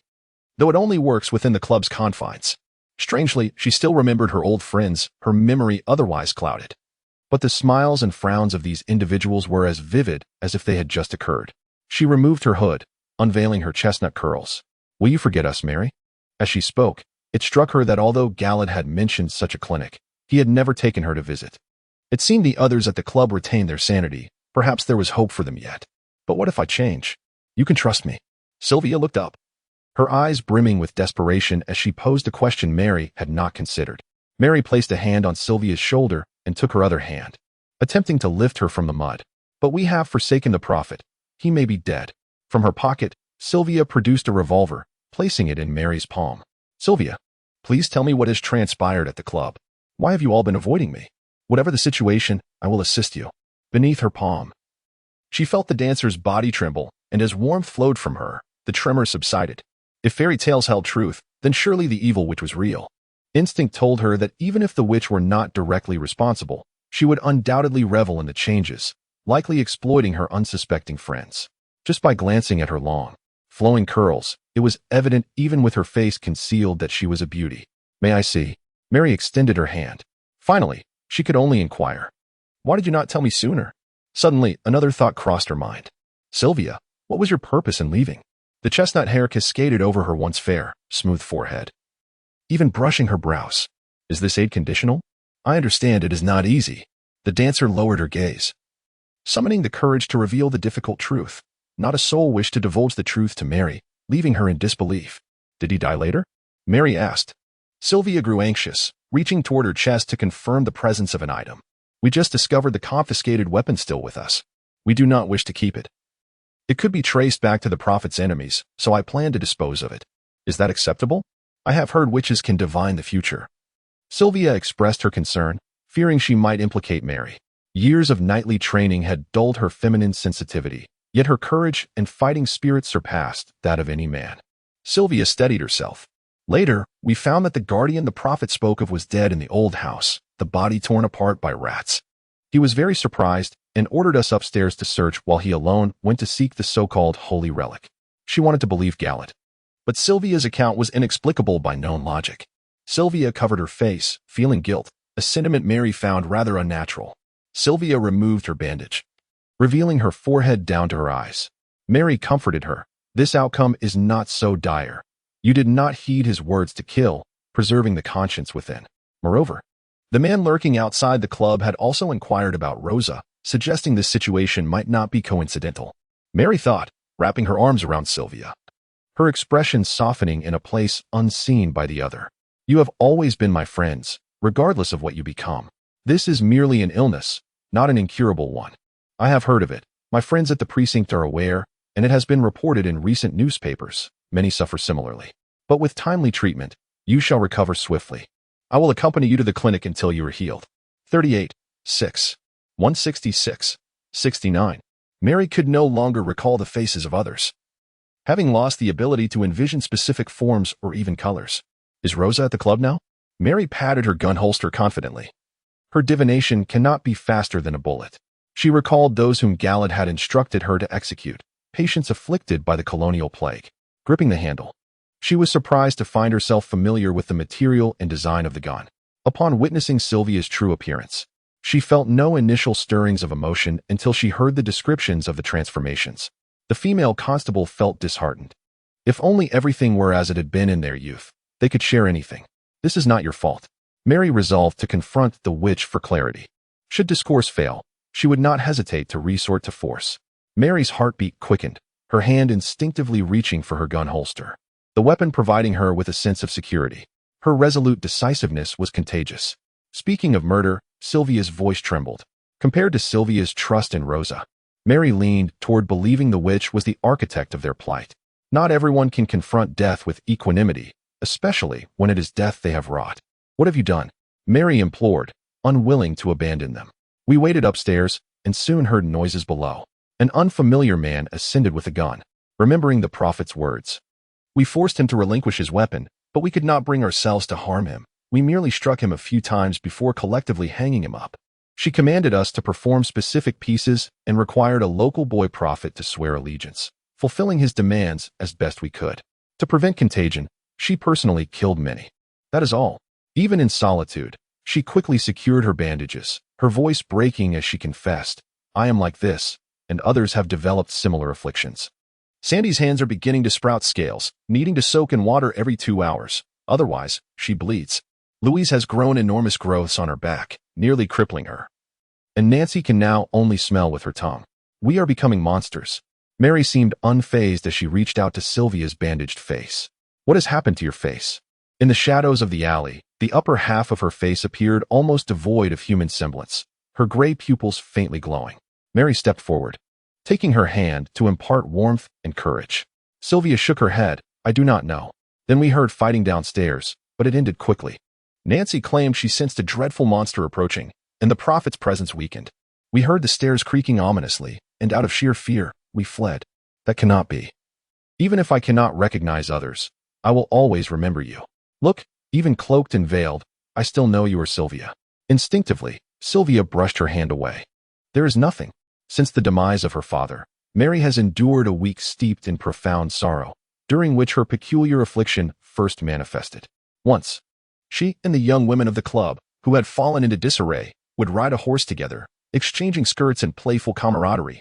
Now, those memories are seldom evoked. A self-proclaimed prophet claimed to possess a means by which sacred relics could unveil the mysteries of paradise, leading us to an ancient manor where he distributed firearms, instructing us that only one guardian resided there, and if we encountered anyone else, we were to eliminate them. Everyone has transformed, fundamentally altered from who we were a month ago. Our bodies have undergone strange mutations, some no longer resembling humanity. The individual known as the prophet must have recently joined the club, for their bonds do not seem to run deep. Mary inhaled deeply, as her reason clashed with her trust in her friends at that moment.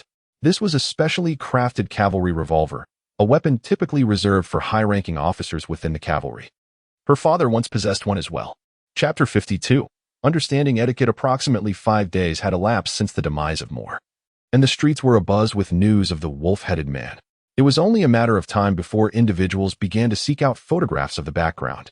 Clayton played a significant role in this dissemination. With a modest expenditure and by hiring a few individuals to spread rumors, he reaped results that exceeded his expectations.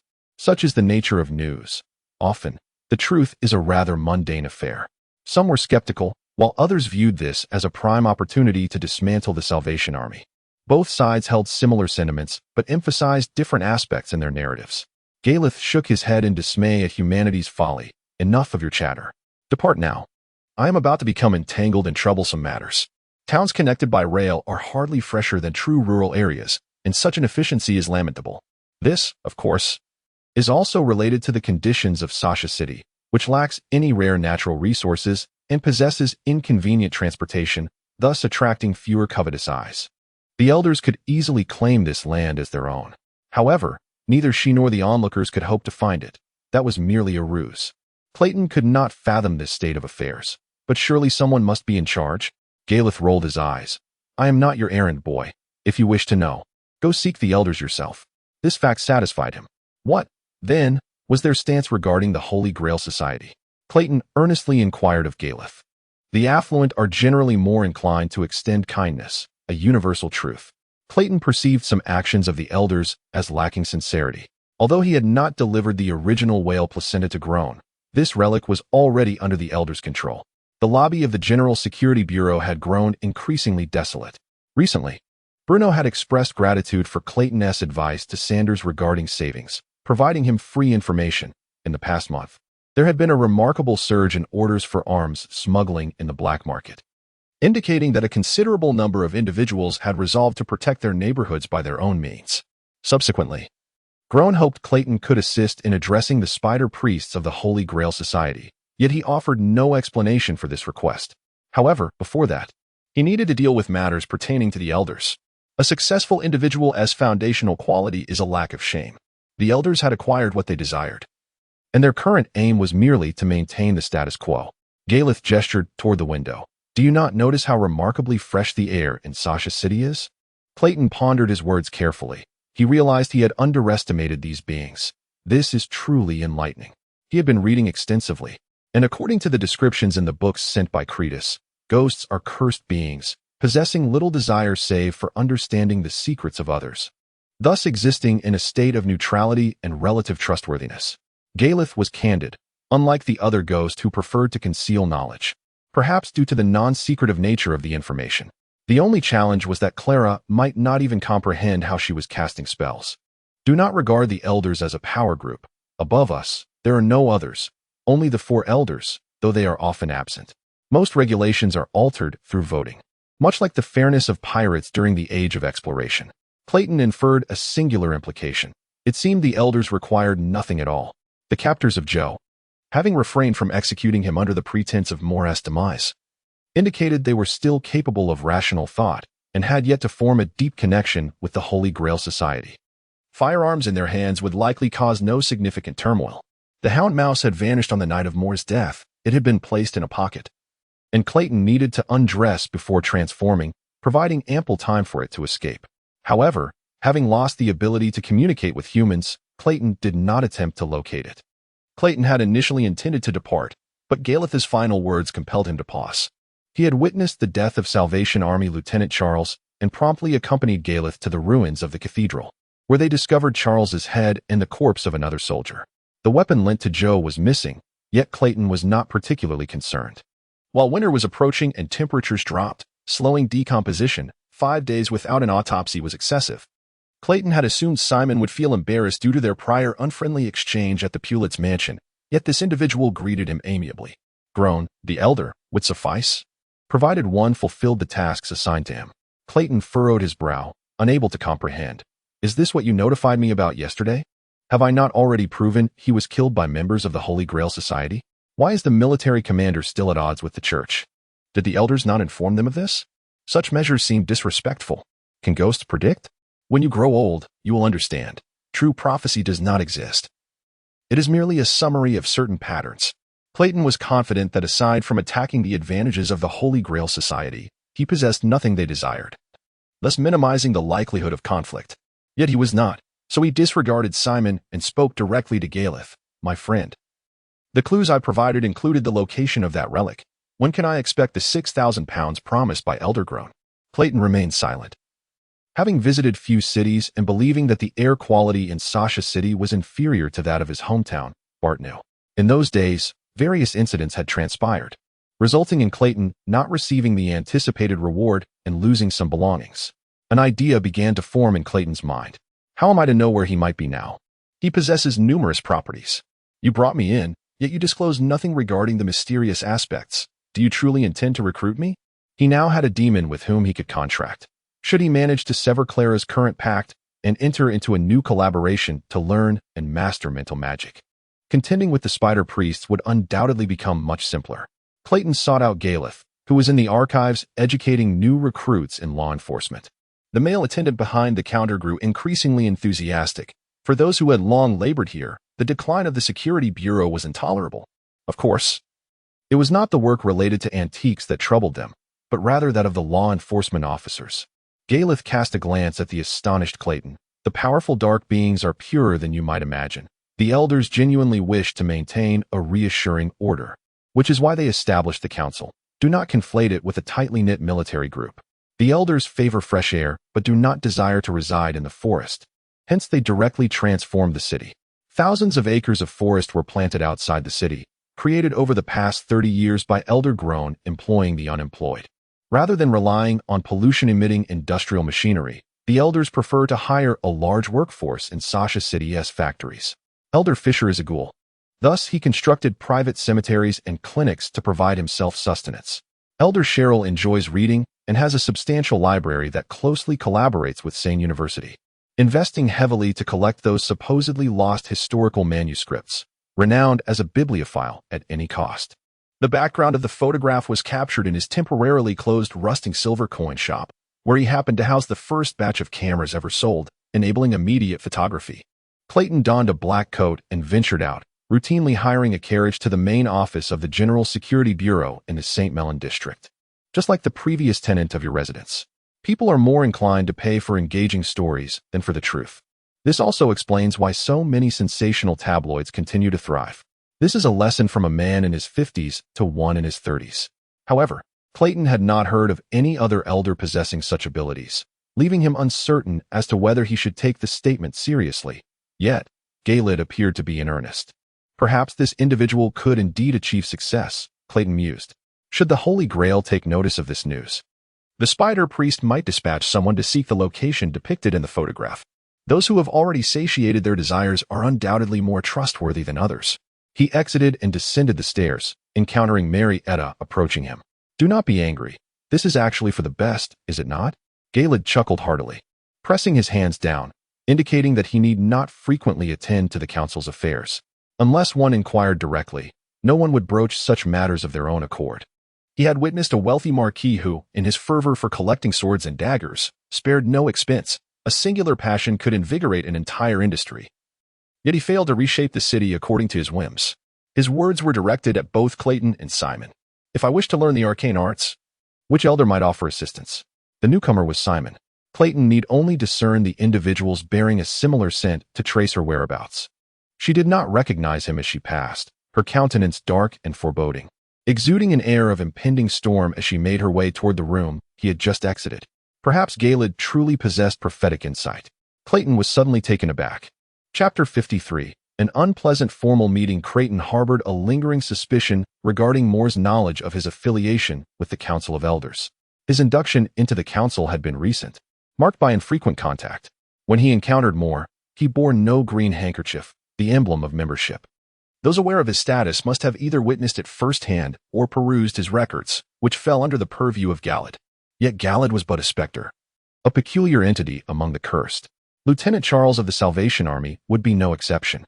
It was indeed bizarre to appoint a woman with mental illness as sheriff.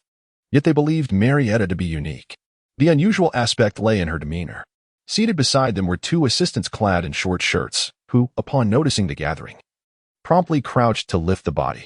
Ghosts thrive on the secrets of the living, growing stronger with each revelation. However, their invulnerability came at a cost. Revealing the secrets of others would undermine their power. Creighton approached the corpse, kneeling to lift the white shroud, only to find a sight that diverged from his expectations. He swore he merely wished to inquire about her name, neglecting the fact that those under sedation often lacked clarity. After all, could vampires truly exist? Creighton recalled discovering Charles's head in the basement of the cathedral, leading him to believe that the body ought to be headless. Barbara, the woman murmured, and then, before Creighton could react, added, "It is a vampire." A staff member nodded in acknowledgement. Indeed, we watched it transform slowly, an unsettling sight, hence we covered it. Before reaching the notary's office, the corpse had been tampered with, rendering any contest over the autopsy unnecessary. Who, then, had been responsible for guarding the body? Thank heavens they had arrived. Quickly, remove the body. The notary's office was a unique establishment, its purpose to uphold impartiality. Creighton's nostrils flared. "Madam, do you prefer Surrito or Ori?" Though the weather was cold, the body had begun to exude a foul odor. Creighton was grateful for Marietta. Her close ties with Galad had exposed her to numerous oddities, allowing for discussions of the extraordinary without pretense. "Has Galad been here before?" he inquired of the staff. Yet the corpse unmistakably bore the head of Lieutenant Charles, albeit with a distorted mouth and nose, the outer musculature resembling melted wax, while the interior appeared devoid of bone. "Sedation," Creighton stated, and the atmosphere fell into an uneasy silence. "At the very least, I must conduct an examination," he informed the notary's staff, his gaze compelling them into silence. If the body remained intact, it could still be a ruse by the spider cult, but in its current state, it could hardly conceal anything. The church had dispatched an elder and a youth, neither of whom exhibited amusement. They regarded the members of the council with indifference. Creighton raised a hand to halt them. "Wait, I must inspect the body once more. I do not know, perhaps." The woman's expression regained a modicum of color, marked by surprise. "Surrito, the doctor recommended this. Did its face appear thus before?" The staff member at the entrance, upon receiving confirmation of Creighton's intent, seemed to come alive with excitement. Dashing backstage, where Creighton clearly heard him shout to his colleagues, "This is a public space, with outsiders present." 3, 8, 6, 166. 69 Creighton had shown him the true head of Lieutenant Charles, yet he had never visited the notary's office to see what should have been a headless corpse. And no one else seemed to know where that authentic head had been taken, resulting in the oversight that the Charles here bore a second head. Creighton turned to the three individuals assigned to him by Groan. "Was it in this condition upon your arrival?" Although Galad was a significant member of the council within the General Security Bureau, his responsibilities did not extend here. He merely assisted the dark-skinned in concealing their identities and criminal records, occasionally aiding in liaising with the elders. He gestured toward the corpse, questioning the staff. Even professional witnesses could hardly endure the sight of a body in perpetual decay. "What are you discussing?" Jules inquired, leaning in. "He has never been here." Only those with delusions of vampirism seemed to fit the narrative. He recalled Creighton's earlier leap, for he had not yet had the chance to cast a spell, and he remained troubled by the outcome.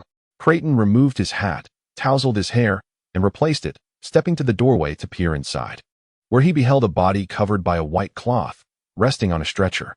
"Do you inspect each individual you send?" Those who perished in the cold typically exhibited such states. The signs of decay were not immediately visible, rather they withered gradually. The notary's office lay on the ground floor. The staff, initially captivated by Barbara's solemn demeanor and peculiar actions, awakened to laughter at Creighton's words. The Grail Society was, after all, a clandestine organization. Creighton intended to observe further, to discern who was secretly watching him. A staff member countered, "Galad from the archives?" Thus, both the church and military unanimously consented to leave the body at the notary's office, preventing any clandestine tampering.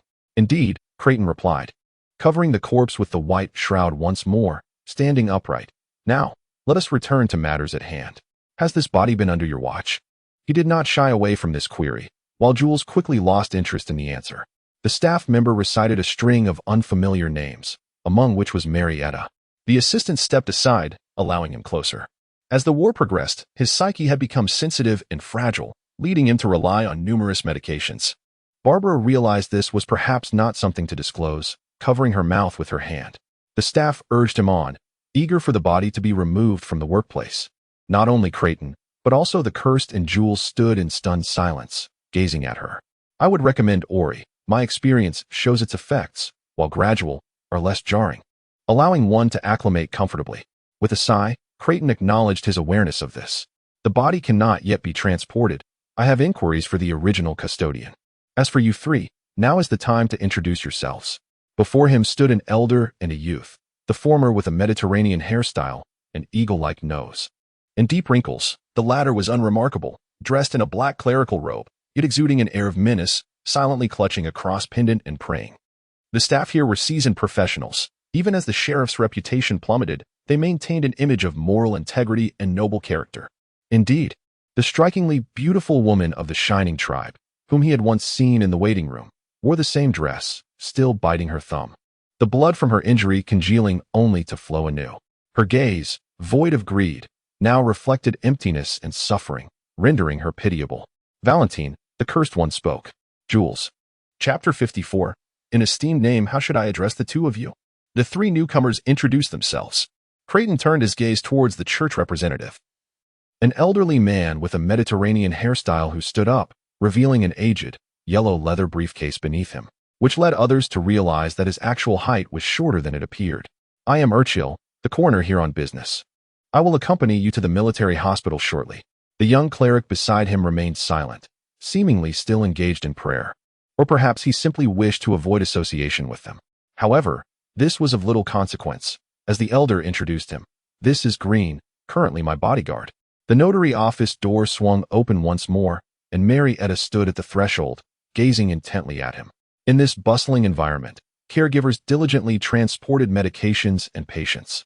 The officer offered no one a chance to interject. He blew a whistle, and several soldiers rushed in from outside, kindly escorting the weary guests out of the operating room.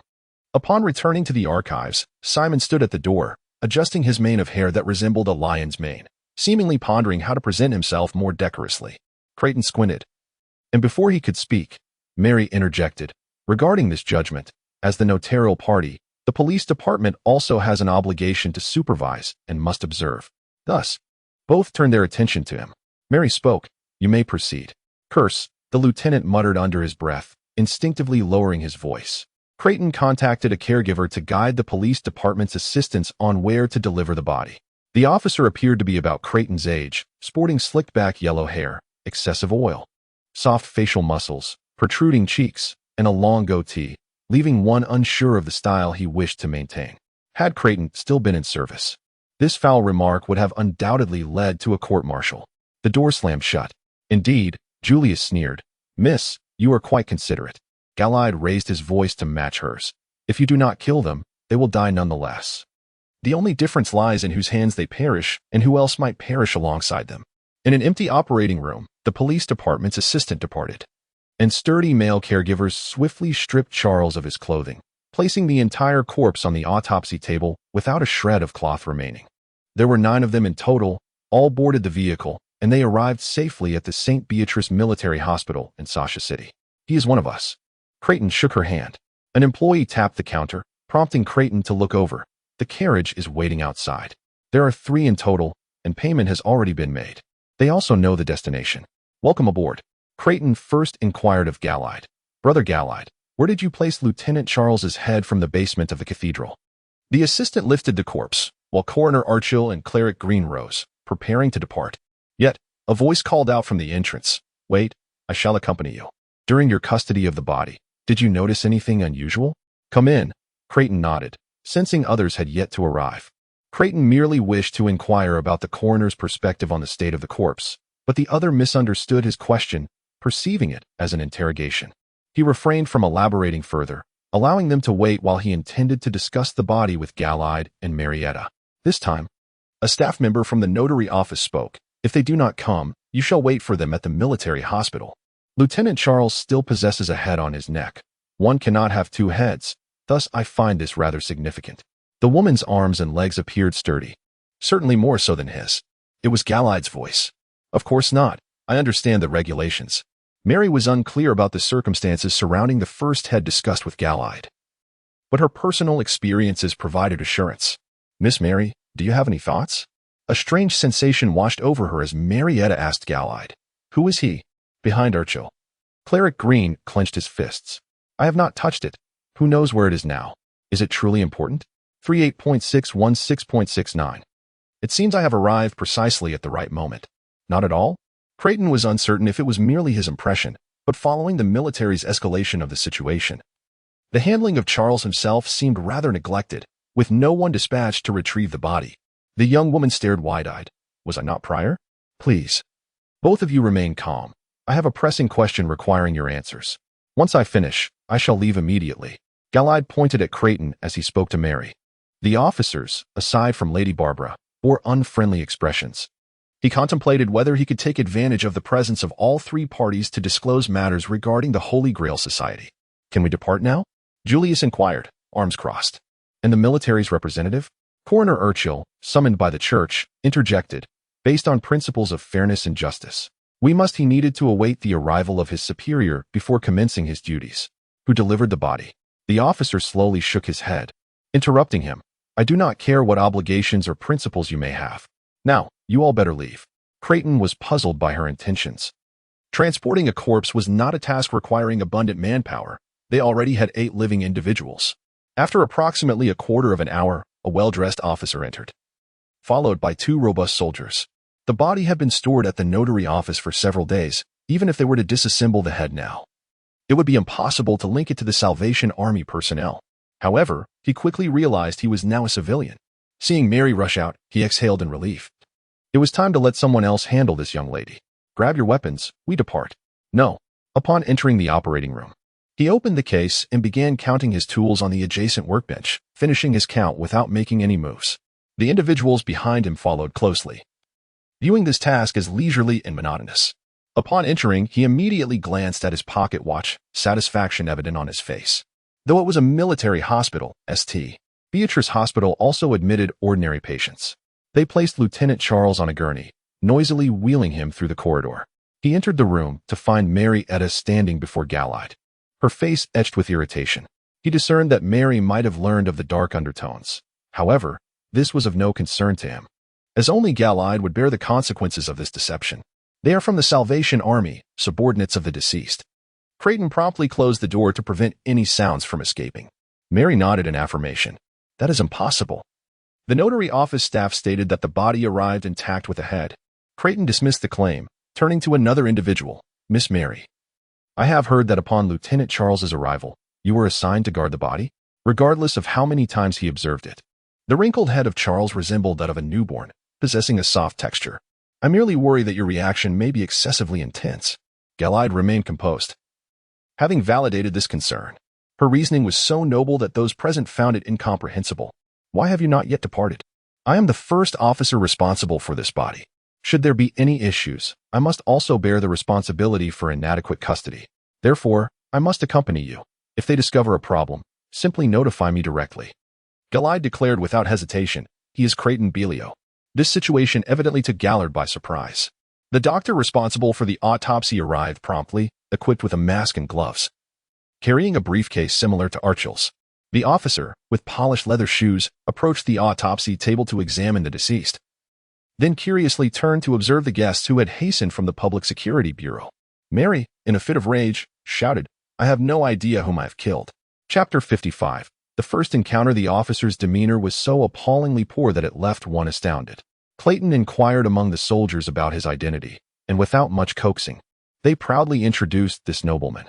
He was indeed a cavalry commander named Fazlag Kalesh, a local native. For a local to serve in his hometown's military was a rather effortless endeavor. He had never braved the front lines and had merely ascended through the ranks in the rear, a privilege largely attributed to his noble lineage and his generous disposition. further bolstered by a wealthy baron brother. Galoran Kalesh ranked last among the 5 candidates, but such a disparity was minor compared to that between him and an ordinary individual. Clayton found himself increasingly uncomfortable sitting down, feeling that it would hinder his reflexes and his ability to respond to unforeseen events. He speculated that the objectives of Moore and Asina in Sasha City were entirely divergent. Her guidance to Moore to seek the sanctuary at the cathedral was merely a casual gesture to assist her child, while her true intention was to leverage the Salvation Army to infiltrate the military. Given that this was the military's domain, everyone was compelled to endure in silence. Even Julius remained taciturn. It was known that only 3 envoys from the Holy Grail Society were present, and Moore's assistant was undoubtedly a local recently recruited. The failure of his hypnotic abilities could only be attributed to 2 reasons. I am Asina Baruch. I hear you are looking for me? Clayton Bellew. She leaned close to Clayton, whispering softly, her voice delicate. If he were certain that his subordinates were entirely under control, there would be no need for such furtive actions. Clayton, with his rifle, positioned himself against a wall in a secluded corner, his ears attuned to the whispers in the air. Moore claimed he had made a spontaneous decision to bring his men to behold the relic, an act aimed at bolstering the faith of the followers and nurturing loyalty. Presently, he belonged neither to the military nor to this city. How could you think that? This year, those aspiring for the mayor's position had emerged, and well-meaning individuals had compiled a list of these contenders.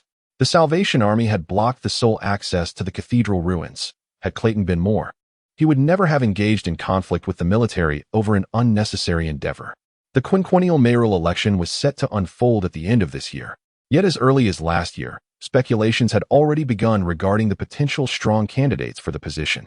The influence exerted was not one of direct mental control, but rather an amplification of pre-existing thoughts within individuals.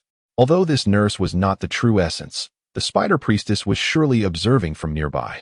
This distraction caused him to overlook the bustling corridors on both sides, until a nurse clad in white deviated from her path, approaching the corner where he stood. Asina did not allow this body to push away his hand. Like an obedient lover, she permitted Clayton to caress her, her eyes reflecting innocent curiosity. Discharging a firearm here could lead to misunderstandings. The spider priestess possessed the capability to conceal her presence, and he was assuredly not exempt from that reality. The spider priestess must have been adept in such sorcery, and her failure to act could only stem from her ignorance of the relic's condition. The only basis for his belief that the other should not betray him rested solely on Asina's hypnotic prowess. He extended a hand to trace the slender neck of the nurse, checking for marks, ready to subdue her if necessary. After years of commerce, he had thought himself transformed into a petty bourgeois, but the arrival of the Holy Grail Society had stripped him of that perception. It was common knowledge that soldiers were merely armed ruffians. The spider priestess had erred twice, yet perhaps she remained indifferent to those individuals. His brother, Galoran Kalesh, was a notable figure in the St. Alvin parish. Regardless of the military's shortcomings, he was at least aware that there were those willing to watch his back. Individuals ready to wield arms alongside him, not out of some purported camaraderie, but due to the stringent military code. Clayton recalled this name. Yet, he was keenly aware that it was of no consequence. 386166669. What 3 days? The officers from the Security Bureau rested on a bench at the corner. She merely needed to provoke a soldier to discharge his weapon, and any irregularity could be obscured. Gradually, Clayton succumbed to a melancholy contemplation of life, as if he were ascending into an infinite cosmos of philosophical thought. Although Clayton posed a question, his tone was resolute. She incited the first widow of the deceased, Viva, to fire upon Clayton, but she failed. He believed she had employed her abilities against Viva. The reason for her failure might lie in the fact that individuals often lose other emotions in their profound sorrow, rendering them more rational to some extent. He was not entirely at a disadvantage. I cannot predict 3 days. The nurse's lips twitched, revealing a feigned smile. Do not speak to me in convoluted terms. I cannot process it. Only after Moore's assistant made a hasty retreat did he dare to affirm the correctness of his thoughts. The second reason was that time had exceeded its limits. Despite his noble status and wealth, his 2 most remarkable advantages still paled in comparison to those of other candidates. There were scarcely any trustworthy individuals here. He had nearly lost all his family. The nurse's voice was soft, yet it carried significant weight. The first condition was not met. The thoughts of those under hypnosis were inherently weak, and even when amplified, they were insufficient to compel them to dutifully execute Asina's commands. However, I have yet to see you employ the possession ability. Your true form must be nearby, correct? Their positions were only a meter away from the corridor, where the sheriff and the church's representatives could discern their abnormal postures. He knew that when Asina had slain Lieutenant Charles, she had not been in the company of more. Then let me rephrase. We should consider this our third meeting, shall we? Citizens were of no use in combat. You are quite astute. This time I have sent someone to observe you. Do not mistakenly kill again. The young nurse's face blossomed with a sweet smile, yet it was not her own. At a deeper level, another presence was conversing with Clayton. Evidently, the reason Moore's subordinate had refrained from obeying orders to kill Joe was not due to a singular factor, but rather the presence of both factors. When Clayton and Joe had just arrived at the cathedral, Moore had been dragging a corpse, potentially as part of a sacrificial ritual to repair the original realm's whale placenta. The spider priestess was conversing with him. Realizing this, Clayton's muscles tensed. His back leaving the wall, the muzzle of his rifle slightly elevated, yet he understood that within the military hospital, there were numerous soldiers. This was not a locale where one could discharge a firearm without consequence. The officers were indeed armed, yet there existed no common interest. Nor was there a necessity to fight alongside one another. Were they hired thugs, he would not utter any oaths of loyalty. Nor would he display such an expression upon feeling betrayed. Of course, this was merely conjecture. Furthermore, while this posture might appear peculiar to an outsider, it was not entirely incomprehensible.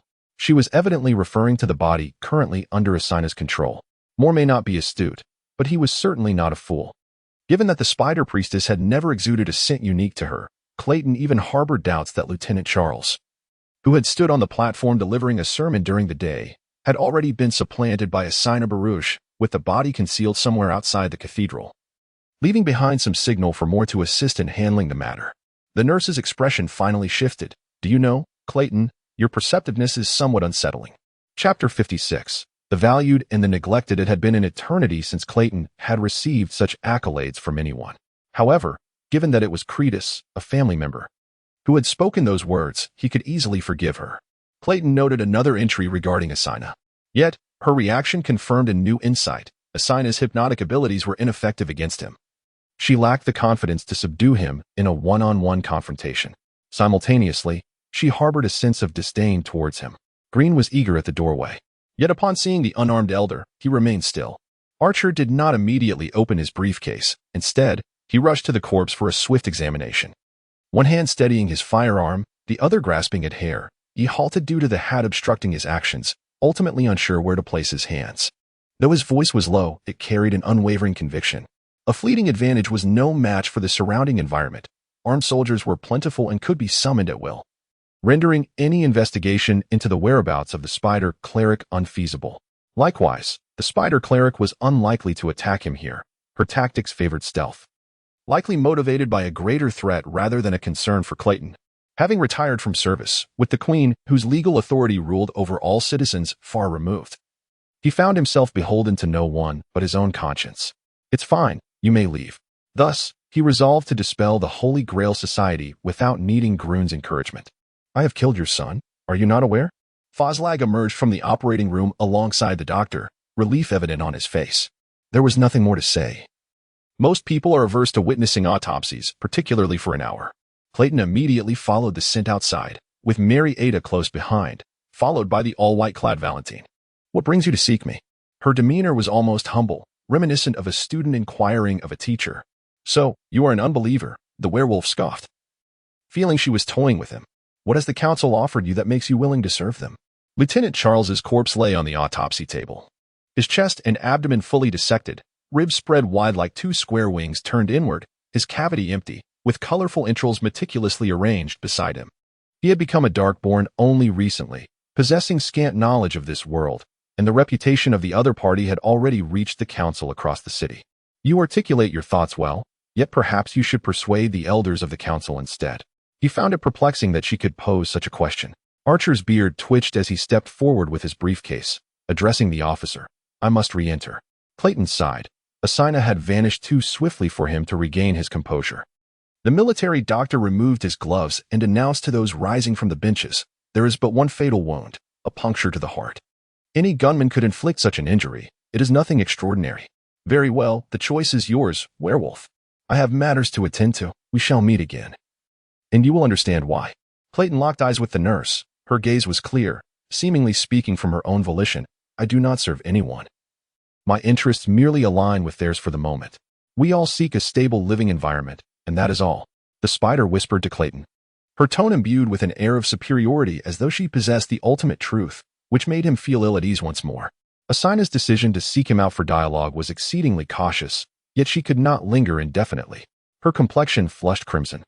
As though she were grappling with understanding her previous actions, remorse flooding in for her impulsiveness. Asina appeared momentarily dazed, yet her interest did not wane. Rather, it seemed to deepen. I wish to conduct another autopsy. The elder spoke almost threateningly. This is the most fundamental agreement. Should you disagree, someone will approach your superior to reconsider your future in the military, and that person will not be me. He departed, cursing alongside the military doctor, leaving the constables and church representatives to flood into the abandoned operating room. The council's investment proved to be an unexpected boon. At this juncture, he began to feel weariness. Cohabiting the same space as entities he despised was discomforting enough, let alone engaging in dialogue. Only a few remained distant, pursuing him. Asina needed to comprehend the conflict between them. Otherwise, she could not find peace. The mediator was a demon from hell and a devotee of the Duke Ball. It could taste the essence of human hearts. He was merely human, with little chance of becoming darkborn, without divine mercy, even with the blood of desire to catalyze success. He would be weaker than a typical darkborn. Yet you're different. You possess the potential to become a cleric, merely unaccustomed to your identity at present. You still have hope. 3, 8, 6, 166. 69 Clayton could trace her footsteps to the present. The mediator had yet to reveal itself. Because I do not like you. This was Clayton's ultimate declaration, as innocent as a child untouched by the world's complexities, before adding, moreover, you have broken the law. In an instant. Without the need to clarify their identities, all understood his meaning. Clayton countered, the flames have spread to the adjacent block. How could I refrain from extinguishing them? He began to doubt whether their bloodlines had dulled their emotional ties to kin, and he couldn't help but worry for himself. Fozlag waved his hands, standing at the door to drive them away. Amidst the obscure incantations, the hospital guards were caught off guard by the invisible shockwave caused by the acceleration of the preceding individuals, their thoughts momentarily stalling, failing to pursue in time. And soon they were obstructed by the hospital's own staff and patients. Clayton found her words laughable. Look at our commander. How he relishes playing the hero. Yet we are the ones who must clean up the mess. Julius shook his head and sighed at Barbara, who was gnawing on her fingers, yet ultimately drew forth a black staff adorned with a ring of fine gemstones, charging into the corridor alongside the bewildered vampire. From the beginning, it was this very individual who had been eliminating members of the Holy Grail Society to obscure her purpose for coming to Sasha City. She had not yet actively devised a counterattack. What kind of gluttonous, wicked visage would wish to eradicate them completely? Her curiosity only deepened. She was thus, and so was Grun. Asina wished to say more, but more had already displayed a similar expression. Clayton preemptively interrupted her speech. Even if you are not fire, you are a viper. I do not believe in benevolent deities, especially those within the Holy Scriptures, thus there is no need for you to preach to me. Very well. If there are no further matters, as I have work to attend to, you may seek a way to escape. Our next encounter shall not be so amicable. The council sought to exploit loopholes, whether by hiring mercenaries or recruiting new members to achieve their goal of attacking the Holy Grail Society envoy was utterly unfeasible. On the other hand, realizing that the spider cleric's demeanor was not a facade, Clayton's breath hitched. Asina was serious. What precisely do you seek from us? He held no informational advantage. This was Clayton's instinct. The calculating soul had vanished, leaving behind a young maiden. This indicated his utter seriousness. Afterward, he waited for another half an hour, and the military's examination of the corpse finally concluded.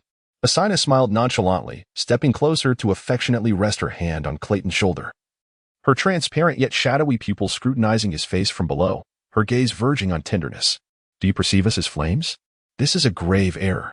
The young man, Falag, appeared to have been insulted. Narrowing his eyes and lowering his hands, he brusquely inquired, what do you intend to do inside? Well, there is nothing particularly remarkable about this. You have obtained your results, so why not depart promptly? Noticing Clayton's profound gaze fixed upon her, she timidly asked, I beg your pardon, sir, is there something amiss? Upon uttering these words, he was suddenly taken aback, resolved to commit this phrase to memory, for it might one day aid him in his aspirations of becoming a poet. Very well, do as you please. It is not for me to hinder you. It is quite unjust for others to speak ill of me. He stepped aside to allow the nurse passage. Her steps were hurried and frantic as she departed. Is that it? Do you wish to take our lives for this? Yet, you have not suffered any loss, have you? Countless thoughts swirled in his mind, yet few could be articulated. I assumed everything was sufficiently clear. Is there any question you have that I possess the answer to? Her insistence, rather than her conclusion, astonished Clayton for an entirely different reason. I merely have a few inquiries that require your responses. Clayton remained indifferent. What should I do? The housewife, Barbara, appeared as though her presence was no longer needed. Julius pondered momentarily and offered her a pragmatic suggestion.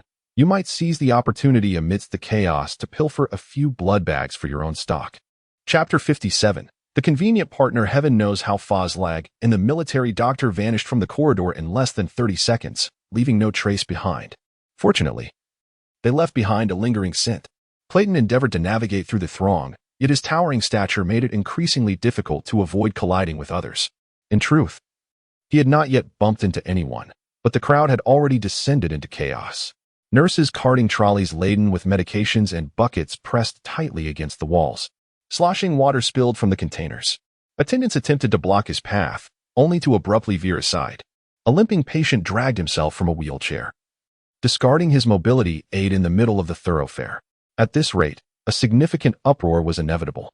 Frankly, if not for the favor of fortune, his marksmanship was rather commendable. 2 individuals willing to kill, 2 rifles primed for action, and 2 strong military steeds. The saddle not only protects the cavalryman, but also safeguards the horse. Unlike the Dorn horse, the Taudon steed, when untethered from a saddle and reins, could easily erupt into a frenzied gallop, exhausting its strength quickly and rendering itself vulnerable. Clayton harbored no intention of yielding. The adversary wielded a revolver, allowing for a high margin of error and the capability for consecutive shots, an immense threat. Indeed, while the military hospital's corridors were numerous and convoluted, there was but a single stable. So be it, thought Mary. Clayton first lifted his rifle, tilting the man's chin before pressing the muzzle against his temple. As Mary and Clayton reached the stable, they were already mounted and riding out of the hospital, just as they rounded a corner, yet unaware of the pursuers behind them. The blonde officer and the doctor seemed to have taken an unconventional route, having likely climbed through a window, moving faster than Clayton had anticipated. Consequently, after Fozlag's first missed shot, Clayton swiftly returned fire, striking Fozlag in his fleshy thigh. Mary Ada watched their figures disappear into the distance, biting her lip tightly. Without hesitation, she pulled the trigger.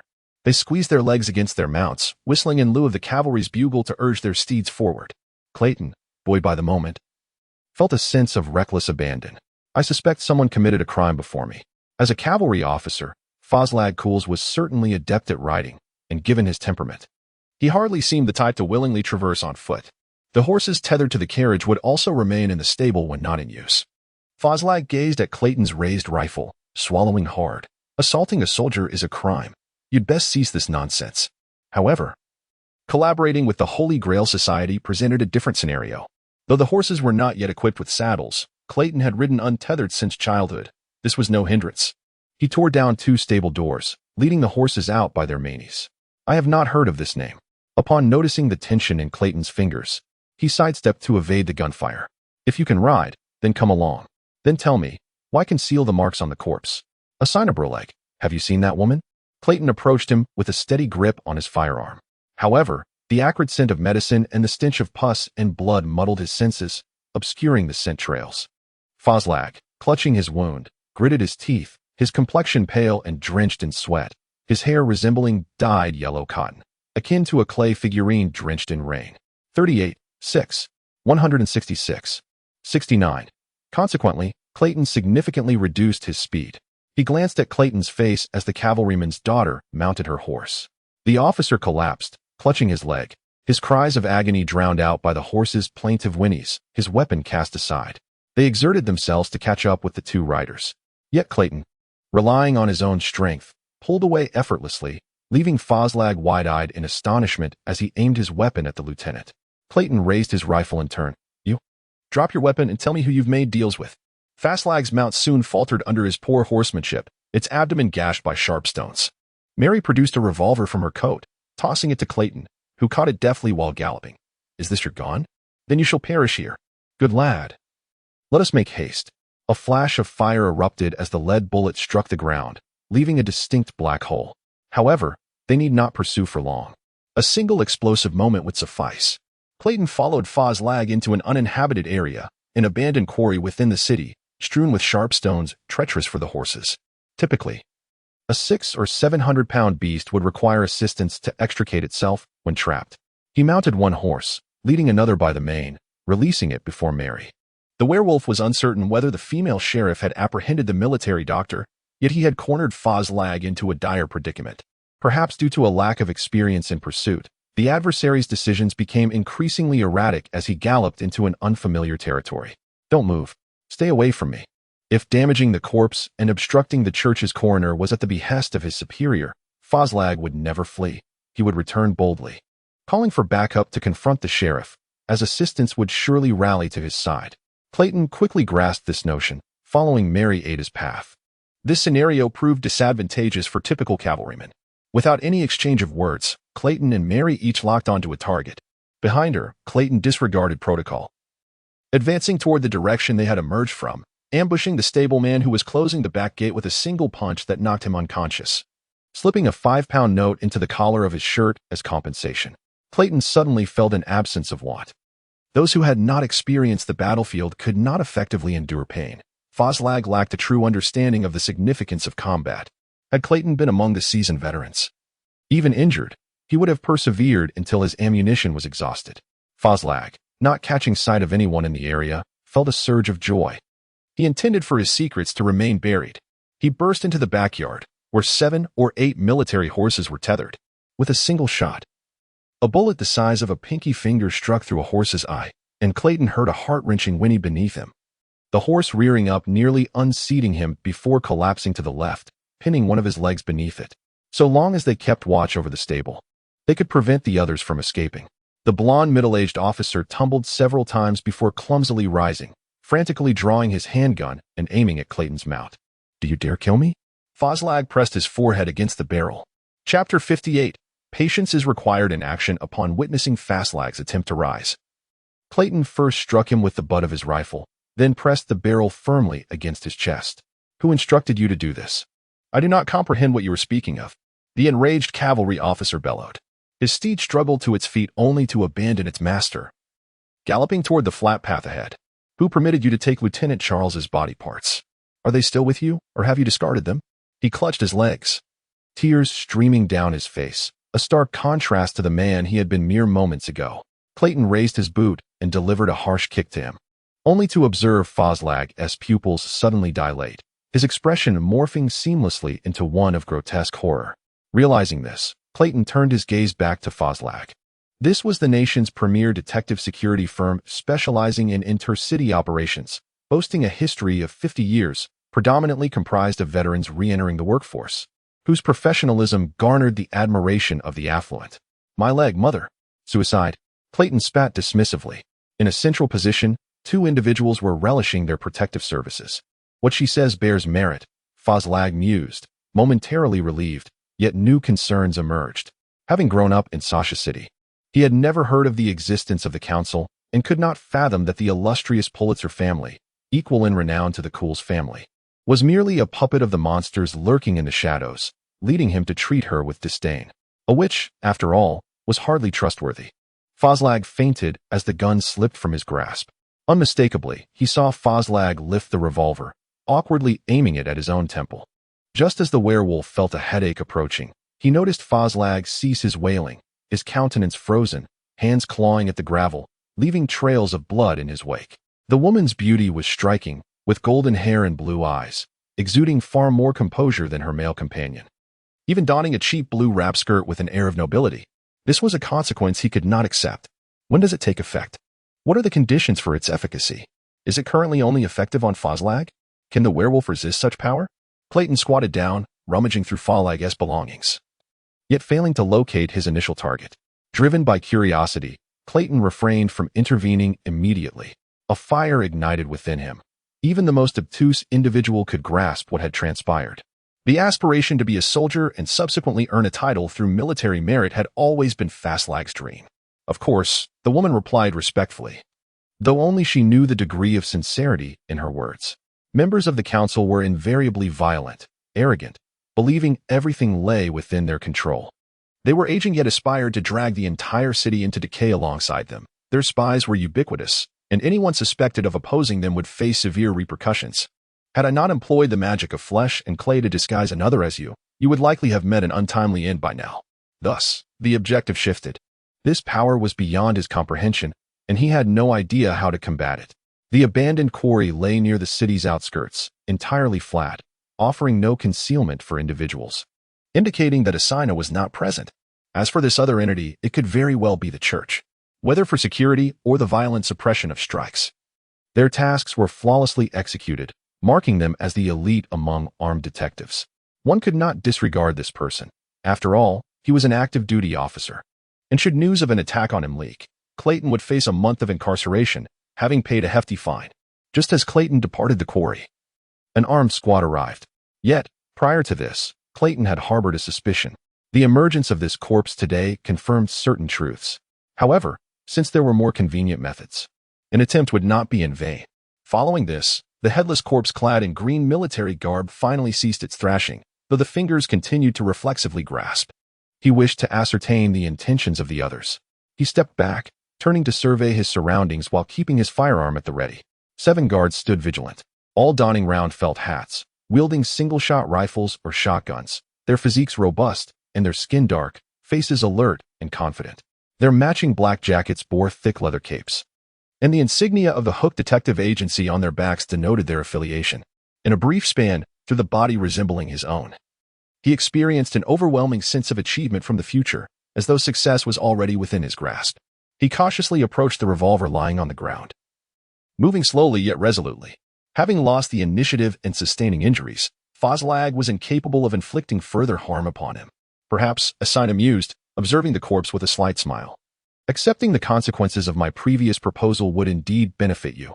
Barring any unforeseen events, an alliance would naturally ensue, and I need not expend effort on unnecessary machinations. What now? He is dead, and I must return to camp. Otherwise, I shall be deemed a deserter. The hand was cold yet soft, and he suddenly found this agreeable. They approached the corpse, and the man's body trembled slightly. His voice, distorted through the scarf, emerged. Is this what they have done, Asina? In a mere 15 seconds, a living being succumbed to an indescribable force. Before Clayton, he silently witnessed the entire ordeal, his gun still in hand, yet feeling utterly powerless. Bang! Clayton raised his hand and fired, dislodging the weapon from Fastlag's grip. The tremendous impact likely fractured several fingers. Yet such losses were trivial in the context of this unforeseen event. Yet, this might be your magic. If magic is at play, such feats would be a mere trifle. The distance to the hospital was at least 2 kilometers away. The council's assassination attempt, though indicative of imminent danger, also validated the information brought forth by the envoy of the Holy Grail Society, solidifying Fastlag's resolve. The woman had approached him not long ago, sharing tales of another underworld. The proposal she offered poised to alter the city's entire landscape. An invisible force tightened around Fazlag. His cranium caved in, resembling clay, displaying an imprint of only 4 fingers. His shock and fury at witnessing the grim fate of another self did not immediately translate into belief in the Holy Grail Society's claims. There stood a man and a woman.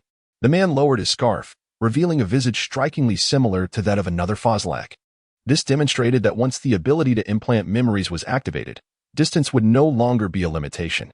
The finger-like grooves deepened, ultimately rending his entire skull apart. Although the man was not short, he hunched over, tightly wrapping his scarf around the lower half of his face, his yellow hair conspicuous beneath his hat. He was oblivious. Sensing pressure on his shoulder, he instinctively raised his right hand to press down on the woman's hand resting atop it. The spider laughed softly, drawing closer to Fastlag's back, whispering in his ear, "Of course, my sincerity is abundant." Chapter 59. As if nothing had occurred, it was Mary who approached from behind, her spirit vibrant, appearing more fortunate than Clayton. The horse she rode was suddenly equipped with a saddle, evidently that of the army medic. Clayton called out to her, lest she gallop forward, failing to recognize him. "Did you obtain the items?" Mary shook her head. They did not take Charles' remains.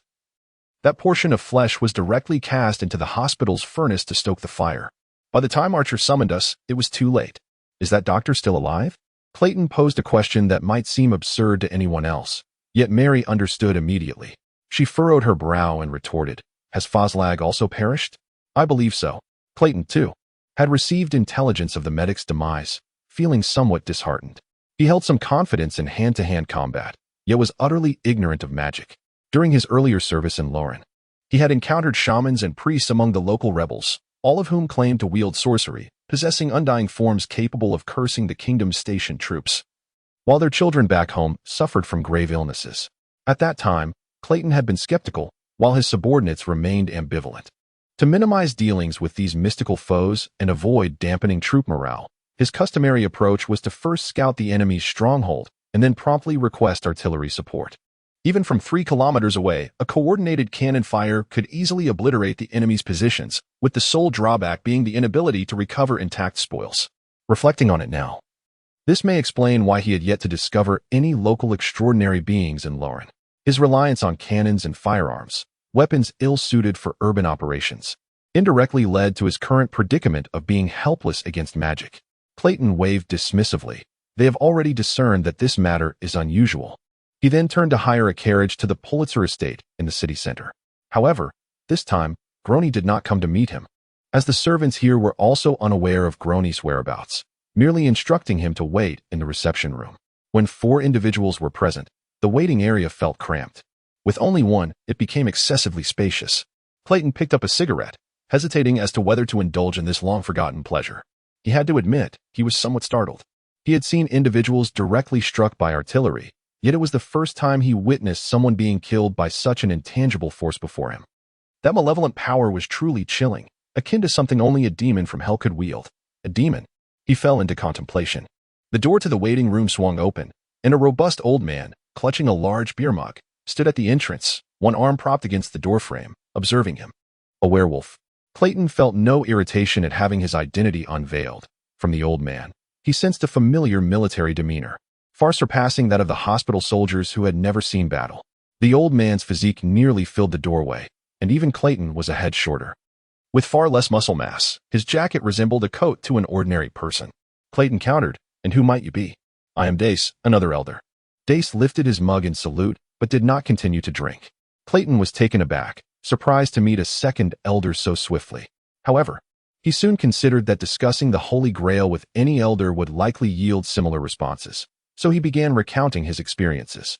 Yet, the elder remained indifferent. Interrupting him after a few sentences, "Do not discuss such matters with me. Grony relishes these topics as he oversees local affairs." Clayton was quite certain that no one enjoyed such discussions, and his purpose extended beyond mere narration. The elder downed his drink in one gulp, displaying a disdainful expression, "Magic. Why not shoot before they cast their spells? No magic can outrange a bullet. The issue lies in the fact that I witnessed a spell being cast, and the sorcerer was not present. If they are absent, they can still influence reality, that is summoning magic." Clayton did not perceive the distinction as significant. Sorcerers were all conduits, and dealing with them posed greater challenges than confronting wizards. However, the spell you witnessed was likely the power of a demon, which requires complex rituals to be effective and cannot be utilized instantaneously on the battlefield. Clayton sighed in relief, redirecting his focus towards discovering a way to uncover Asina's true identity. Elder Dace settled into the seat opposite Clayton, occupying the entirety of the sofa. "I hear you are currently contending with Asina Barug?" "Indeed. She has a knack for altering her identity. How might I locate her?" Clayton earnestly sought guidance. "You are in trouble. She is both a parasitic demon and a summoner. Her innate abilities, combined with sorcery, make her elusive even to me." The elder pondered for a moment before proposing a solution. "However, werewolves should find it relatively easy to confront her. Your connection to the moon is closer than that of other dark beings, rendering mental attacks generally ineffective against you. You may utilize a battle howl in the presence of your suspects. Sorcerers possess stronger mental resistance than wizards. Eliminate all those unaffected within your line of sight, and you will surely not miss her." His plan was commendable, simple and swift, boasting considerable practicality. The elder couldn't help but feel a sense of pride in his tactical acumen. "Well then, do you have any further questions?" Indeed, a new question had arisen. Clayton responded, "What is a battle howl?" He had heard of certain indigenous peoples or Icelandic inhabitants using howls to intimidate foes, yet he had never personally encountered it. If it merely involved shouting, he did not believe his werewolf form possessed any unique vocal qualities. Upon hearing this question, the elder slammed his mug onto the table, producing a resounding noise. The battle howl is the sole quasi-magical talent of a werewolf. What? You do not know it? Clayton, being a wild werewolf, was rather uninformed. He shook his head, hands on his knees. I do not. You can practice your voice, just as one would when singing, Elder Dace calmly suggested. You should try singing to the moon at night. You might just find the right feeling. Clayton doubted the efficacy of this method. He had quietly sung to the window from the bathroom on numerous occasions, yet to no avail. Does this truly work? Do not be so astonished by my identity. It is inconsequential. Now listen, all my experiences with werewolves stem from those I have slain. They all perform the battle howl, so you should as well.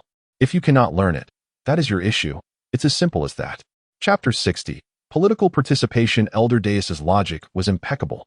Yet there seemed to be no further means to resolve the matter. Since his initial transformation into a werewolf, Clayton had been consuming copious amounts of food and rigorously training his physique.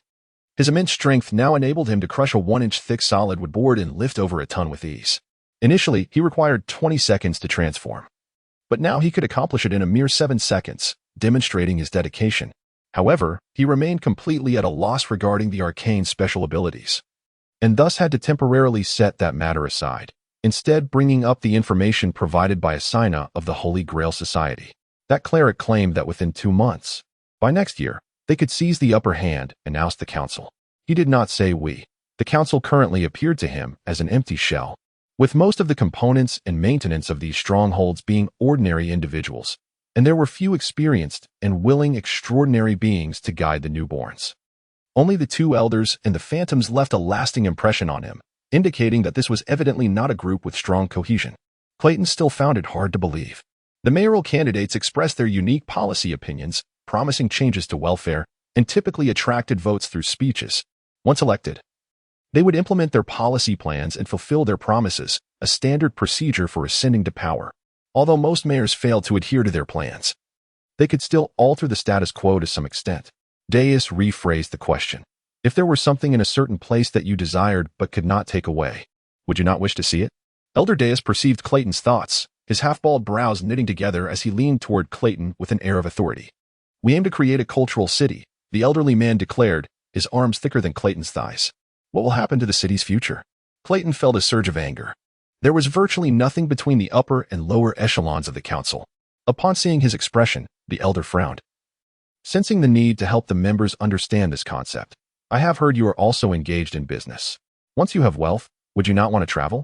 He continued, if a significant new invention emerged in a city but could not be disseminated to others for a time, would you not wish to witness history? Clayton reached his limit. Even if eliminating a Sina was his decision, he wished for the council to exhibit a bit more sincerity. So what exactly are you elders doing? Precisely. This city is too vast and difficult to manage, he responded. Renowned theater troupes tour domestically, yet their routes do not pass through your city. Would you be willing to temporarily leave the city to attend a performance? He spoke in a commanding tone, to which Clayton felt no aversion. That is not what I meant. Wait, Sane University? Do they still have mages? Clayton realized halfway through his statement that he had misunderstood. The discussion was about that illustrious university. The elder looked at Clayton. Do you not understand the mayoral election? If one were to gain an advantage instantly, it would have to be from a faction that could fundamentally eradicate our power. The tactics of the Holy Grail Society likely aim to support their chosen candidate to ascend to the mayor's seat. He pondered for a moment before continuing. Relying on tourism and real estate. Tourism? Real estate? Clayton felt Elder Deus's ideas were more bizarre than those of the Holy Grail Society. How could these sustain the city? Deus seemed to be persuading him. The elder relaxed his imposing demeanor, leaning back. You are overthinking it. Werewolves naturally cannot feel a sense of belonging to such groups. Deus gestured with his fingers. Reducing the city's population to below 400,000 would be ideal for us and more manageable. Although Elder Deus possessed a military demeanor, he spoke with expertise when discussing commercial planning. It is indeed possible. The number of wealthy individuals is increasing. They prefer not to remain in polluted, cramped cities except for work. The trend among the affluent is to purchase homes in various rural areas and vacation there during their leisure time. If we can offer entertainment services comparable to those in major cities, combined with a rural-like environment, do you not think they would choose to spend their money here? Clayton questioned Elder Deus. I recall every mayoral candidate possesses distinct political views. What direction have you established for him? A mundane perspective would fail to attract the public. After contemplating, Clayton ultimately shook his head. Deus's words reminded Clayton of the sensation he had when Grand first kept him in the office for a dialogue. That elder had a unique foresight, albeit skewed, that resonated with him. Yet he still found this reasoning incomprehensible. The elder snorted disdainfully. Displeased with Clayton's evasion, we have been actively addressing them. To be precise, only your side has yet to achieve its predetermined objective. This was truly peculiar. The middle management of the council was nearly invisible, with the majority of those working at the strongholds being ordinary humans. While the primary dark beings had gone overseas for work, yet the four elders remained in Sasha City. The mayor wielded considerable power, but it was not so great as to arbitrarily exclude the council, especially since they were a significant capital infusion for Sasha City. And the current mayor was quite friendly toward them. Clayton remained curious about the political objectives of the council. What plans did these dark beings have? The youth had acquired knowledge, yet Sasha City had no positions for them. They could only engage in manual labor. However, utilizing their literacy skills to seek employment in other cities was far more lucrative. The loss of a substantial young labor force would dissuade anyone from establishing factories here, polluting the environment, as it was unreasonable to set up a factory while hiring workers from outside. It must be so, Elder Deus asserted confidently, if everyone were like you. Our council would have collapsed long ago.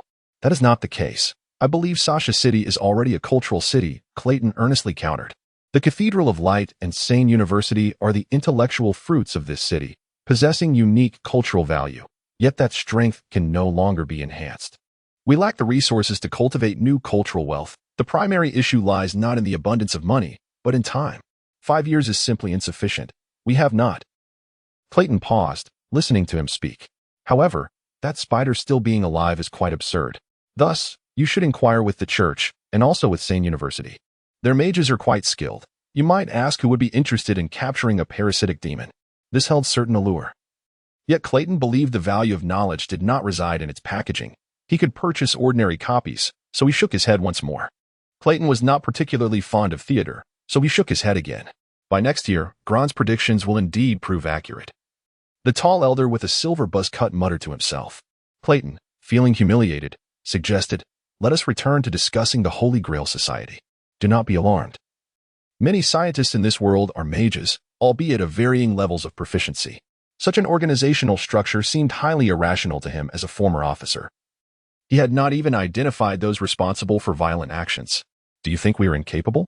Most of the long-standing members worked in the colonies, unable to leave their posts in Sasha City, as they had more pressing matters to attend to. Our true aim is merely to invest in various public and church schools to enhance the literacy of the common folk. Perhaps I am not wealthy enough, which is why I cannot fathom life after acquiring wealth. Indeed, Dees raised his cup once more, only to find it nearly empty and with a sense of disappointment. He set it down. He then broached a new matter. However, Groen believed that a mayor inclined towards our interests should be able to handle the situation. So he arranged for Philip Plitzer to also run for mayor. This news would likely make it to the newspapers the day after tomorrow, and we shall promote it in the streets and alleys. Remember to cast your vote for him at the year's end. He cursed twice, and Clayton found this assessment to be rather biased, striving to defend himself. An awkward silence ensued, lingering for quite some time. Moreover, any issuance of commands primarily relied on the parish council for execution. The presbytery had only signed a non-interference agreement with 3 envoys, and the other members of the Holy Grail Society could still enter Sasha City without concern. There are rare and precious books being exhibited in other cities. Would you care to visit? What did he say? Even the presbytery, with such a notion, seemed overly fanciful. No city could retain its vitality after losing a significant portion of its youthful workforce. This series of inquiries met with negative responses, and Elder D stared at him for several seconds before incredulously exclaiming, "What the hell? Where did Groen find such a young relic like you? Lacking curiosity and the desire for enjoyment, what kind of creature are you? A werewolf ascetic?" The presbytery had its own purchased officials in every parish, and even with the new mayor taking office, the impact on the presbytery would be limited. Frankly speaking, this city does not suffer from a shortage of literate positions. Elder Dees was astonished at his anger. We are all quite old. It is only natural not to work. Clayton leaned back helplessly. It was indeed a perfect excuse. Chapter 61. New clues. Elder Deus carries the weight of a knight's training, perhaps once a figure of great renown in his youth. Yet Clayton has lost all interest in delving into his past. Engaging in political discussions with the elders of the council, he often feels a step behind. He prefers to focus on tasks within his immediate grasp rather than contemplating the unpredictable nature of opportunities and unforeseen futures. Clayton harbors a deep-seated fear of change. Very well. I comprehend your stance and recognize that you will no longer assist me. I shall take it upon myself to eliminate a Sina. However, I require further contemplation regarding the voting matter. It is too perilous, he stated. Elder Deus, seated with an air of authority, pressed his hands against the arms of the settee, emitting a derisive snort toward the traditionalists. Clayton paid little heed to his demeanor, donning his hat before retrieving his firearm and stepping outside. As a darkling, he resolved to shed any pretense of humanity. He heard Elder Deus remark behind him, "Not everyone possesses the right to cling to the past. I shall remember that." Next, he intended to visit the Wingless Angels Club. Marietta had located his gun, and the club's employees were not only acolytes of the spider cult, but also acquaintances of Mary, making her source of information clear. The dancers who had been serving more that evening at the ruins of the cathedral were indeed the same group. Closed for business. A familiar sign hung at the entrance of the strip club. It was familiar because a similar one adorned the entrance of the rusted coin shop, with identical lettering on the wooden plaque. Clayton was not surprised, since Mary had established contact with the dancers, and their allegiance to the Grail Society was not particularly strong. It was only natural for them to abandon this place temporarily to evade Asina's pursuit. They had forsaken more, while Asina might not have cared for him. She certainly held no affection for humanity. Thus, fleeing this venue was a wise decision. Nevertheless, Clayton was not inclined to reach out to them through Mary immediately. Their trustworthiness was still questionable, and he wished to investigate the situation himself before inquiring, to avoid any potential concealment. Not far from the entrance, two streetwalkers leaned against the wall, smoking as they faced each other in the dim evening light, their profiles turned toward the street outside. This vantage point evidently did not afford them insight into the club's affairs, leading Clayton to deduce that their presence was purely coincidental. Clayton, not particularly eloquent, typically preferred to resolve issues with monetary compensation. From the streetwalkers, he learned that the club had recently shuttered its doors, although this was somewhat predictable. Some regular patrons had visited the previous night, and the dancers were aware of this, hoping to strike a fortune from the men with needs. However, thus far, Clayton had only encountered one person. Perhaps it was still too early. He reached in, withdrew the latch, and opened the door. Traversing the stairs and narrow hallway, he parted the curtain, revealing a pitch-black theater filled with seats and a stage, devoid of any light. Clayton fished out a match from his pocket, one he had taken from the waiting room of the Pulitzer estate. As the faint flame flickered to life, he located the candle holders affixed to the walls, moving through the gaps between the rows of seats to ignite them one by one. The white candles appeared to have seen frequent use, with fresh wax pooling on the ground, likely indicating that this venue would be utilized again post-performance. The wooden floor creaked ominously beneath his weight, as though it might splinter at any moment. Simultaneously, the emptiness of the audience area pressed upon him like a weight. It was not that he expected any immediate revelations. Rather, he had always harbored a fear of standing in such a spotlight, where all eyes were upon him. The stage felt akin to an autopsy table in a medical school classroom. He was acutely aware that no one relished hearing him speak, and everything unusual seemed to conspire against him.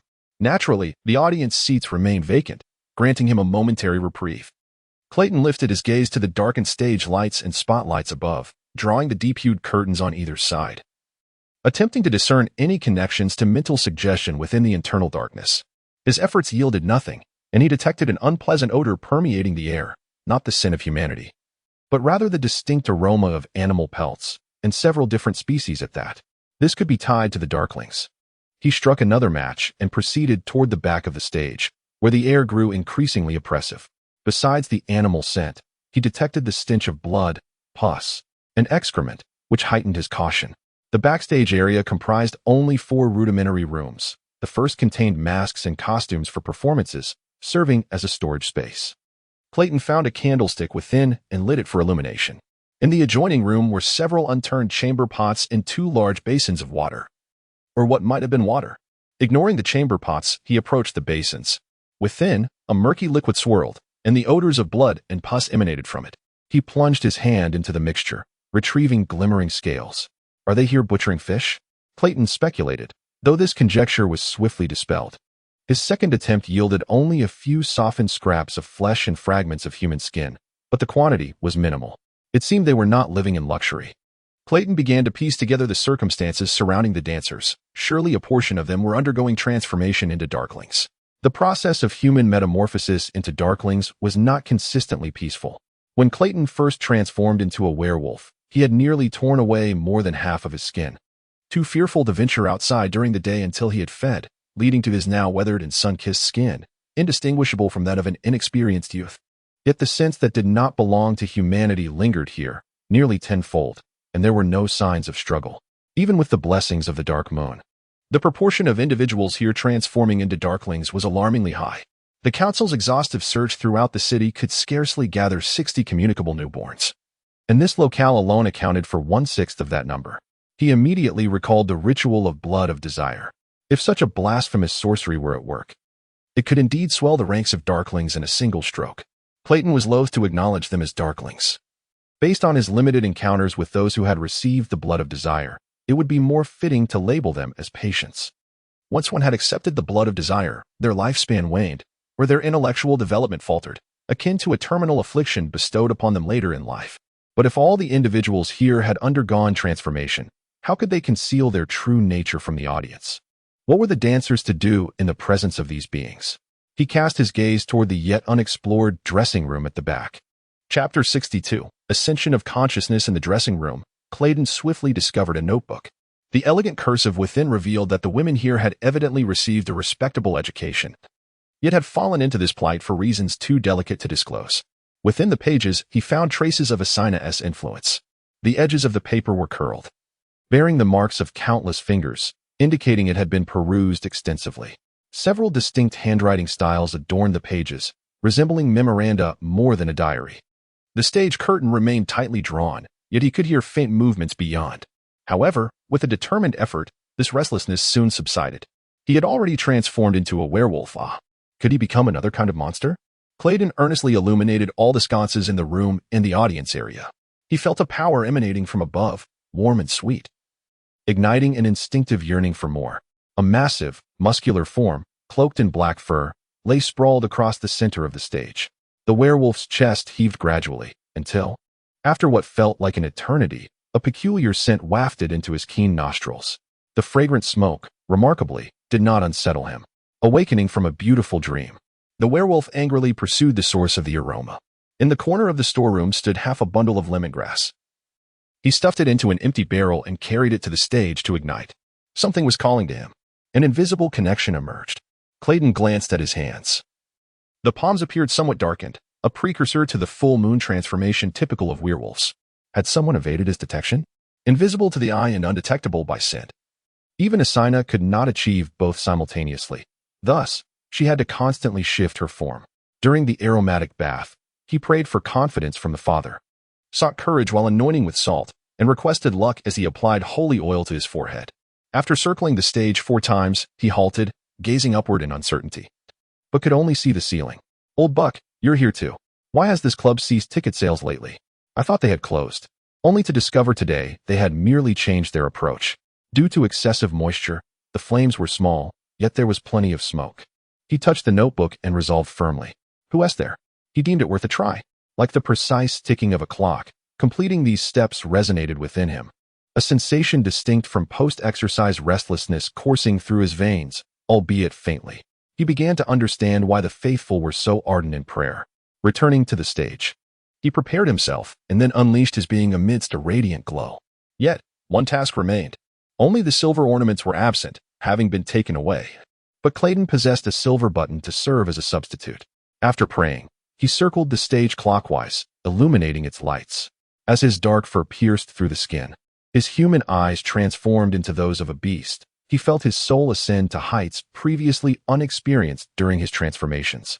But really, how are the ladies here? It was his first venture inside, yet the raven-haired beauty he had encountered earlier was quite impressive. He wondered what her price might be. When one entrusts everything to another existence, the burdens of responsibility and pressure dissipate. Setting aside symbolic meanings, the medicinal properties of this plant are remarkably extensive, arguably more favored in the medical realm than tobacco. He recalled the door he had broken upon entering. Those influenced by Asina and the arrangements here could finally come in, including those who would evade the ticket check. However, it was also widely used in culinary preparations. Clayton's gaze brushed over these conditions, quickly realizing he need not exert much effort. Is it the full moon? Or something else? His instincts told him that in a complete werewolf form, he could experience that sensation more clearly. Though he was not religious, Clayton too was born amidst the smoke of lemongrass. He discovered remnants of materials on the dressing table. The supplies prepared by the dancers were not exhausted. At precisely 6 o'clock, under the moon's gaze, he illuminated all the candles within, igniting the lemongrass on stage, bathing his body in the fragrant smoke. Once the lemongrass was reduced to ash, he rubbed salt on his exposed skin. Finally, he anointed his forehead with holy oil while applying the silver adornments. 386166669. He organized the tasks the dancers were to undertake under Asina's guidance. They held considerable religious significance, aimed at concealing their intentions before the audience. With awakened fury, the werewolf tore aside the curtain, peering out. This felt more comfortable than in his homeland, as natural as an infant within the womb. This task ought to have been a collective endeavor. Yet he alone had taken more time. After completing the preliminary work, the position of the full moon shifted noticeably, necessitating a final exit for calibration. This left Clayton feeling quite uneasy as he rubbed salt onto himself, as if he were preparing meat for curing. Clayton captured a fragment of information, momentarily postponing his thoughts of departure. Through the curtain, his ears twitched. He remained in a werewolf state. If seen by ordinary folk, they might question the dancer's transformations. Following suit was a prudent approach. The lithe, agile form of the werewolf rose amidst the smoke. Those prayers ascended directly to the divine. Perhaps business had been slow, and he yearned for more. Clayton spread his arms wide in the white mist, striving for the smoke to envelop every inch of him. That sensation was immensely comforting. He did not trust in divine mercy, yet he believed in divine wisdom, trusting that such non-human intellect could resolve certain dilemmas. What a dreadful oversight! In the audience, indistinct men filtered in through the front door, settling into the front rows, gazing down upon the stage, while others peered curiously, seeing no ticket-checking staff, brazenly following the lead and taking their seats. Where might that raven-haired girl be? Prayers filled the room, directed towards the position of the full moon. Throughout this process, Clayton's mind gradually relaxed. Suddenly, he overheard strange murmurings. He reclined on the ground, nearly succumbing to the intoxicating bliss surrounding him. Preparing pristine candles, salt, holy oil, lemongrass, and a single silver ornament. He even mused that if no clues were uncovered today, a slumber here would suffice. The intricate apparatus employed a mirror-like design akin to gemstone cutting. A single candle could illuminate the stage. Given that werewolves possess heightened resistance to mental control, and the dancers in the cathedral had shown no signs of being manipulated, he surmised that adhering to the notebook's instructions posed little risk. He endeavored to clear his mind and follow the thoughts inscribed within. He had thoroughly searched this place, finding no other living souls. The dancers had indeed moved on. As for what the blood of desire ritual might alter, he was indifferent. Galad had once stated that certain dark descendants believed themselves to hail from another realm, a world deemed wonderland in mysticism. Clayton had previously disbelieved, yet now he found himself convinced. Years had passed since he departed his homeland of Bartnu without experiencing such sensations. Half an hour later, the door swung open for business. Was it yet another cursed soul akin to a specter? Was she an adversary? Unconcerned with donning garments, the werewolf pondered behind the curtain, his sharp claws unconsciously brushing against his lips, smoothing his fur. In this reassuring atmosphere, he suddenly had a revelation. Wait, could that raven-haired girl be referring to me? Chapter 63. Unfortunate encounters. Clayton's stomach was in a spasm. Upon realizing that the woman being discussed by those individuals might be himself, his hair stood on end. No one had ever gazed at him in such a manner throughout his life. The only plausible explanation was that some form of magic had distorted the audience's perception, transforming a werewolf of considerable size into a vision of beauty. A familiar face. How could it be a familiar face again? Was this detective truly out of work recently, finding time to unwind at a strip club? It was Bruno. Yet Clayton hesitated, pinching his nose. At the very least, he could not play an instrument while dancing. As he pondered this, the curtain at the club's entrance was lifted once more, and a tall, slender figure entered. comfortably finding a seat among the shadowy silhouettes of the audience.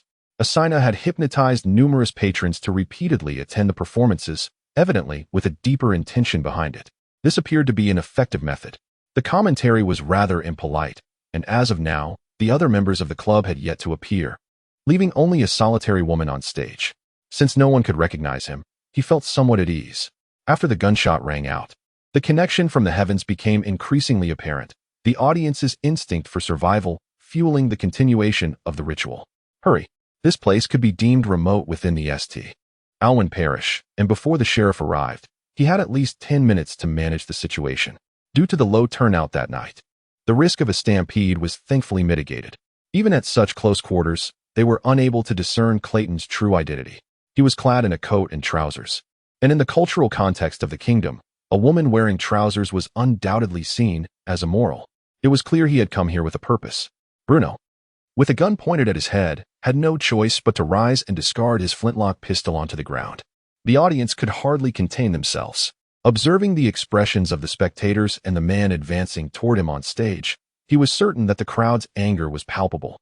Yet the sensation induced by the ritual remained unchanged, suggesting that anger was perhaps not a requisite element of the ceremony. He decided it was time to shift the emotional tone. Come forth. With the illusion of beauty as his backdrop, the lieutenant issued the proclamation, drawing his revolver from his waist and firing a shot at the adjacent plaster wall. Immediately, 3 men rushed to the stage to reclaim their money, only to erupt into a dispute over the bounty. His perceptual range encompassed nearly the entire underground theater. He could almost feel his soul ascending. I paid for this.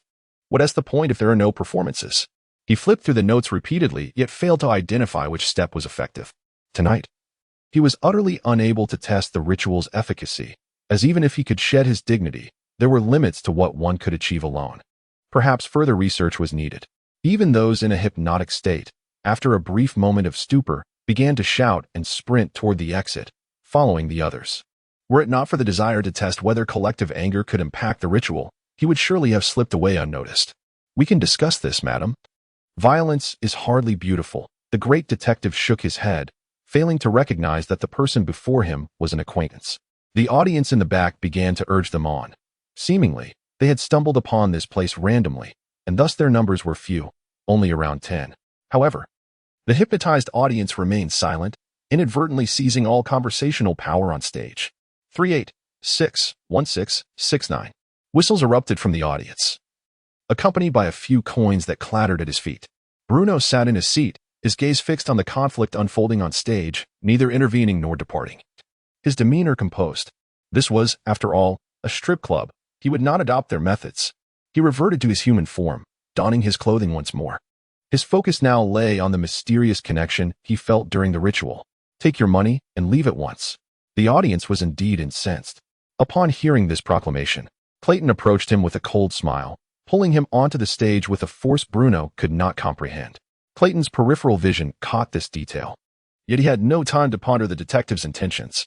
On stage, Clayton closed his eyes, arms hanging loosely, facing the heavens. The gunshot echoed deafeningly within the semi-enclosed space of the theater. Notably, the purification ritual steps outlined in the notes did not explicitly denote an ending. Perhaps the act of opening for business was part of the ceremony. In folklore concerning witchcraft, many spells required genuine emotion to manifest. He neither could nor wished to comply. Those who paid can retrieve their own money, Clayton stated, feeling no transformation, perhaps indicating that the power of anger was insufficient. In that fleeting moment, voices from beyond the curtain began to urge them on. The number of seats, the locations of damage, the spacing, and height disparities were all swiftly calculated in his mind. The bullet fired had startled the man approaching him, awakening everyone from their stupor. Upon seeing Bruno, Clayton's breath caught, the relaxation he had just experienced evaporating. All steps adhered to the normal white magic ritual, yet he had never heard of a priest capable of rendering a man to appear as a woman. Well said. I concur. Clayton's understanding of his own image reached a new clarity, and he began to comprehend why they were so thrilled.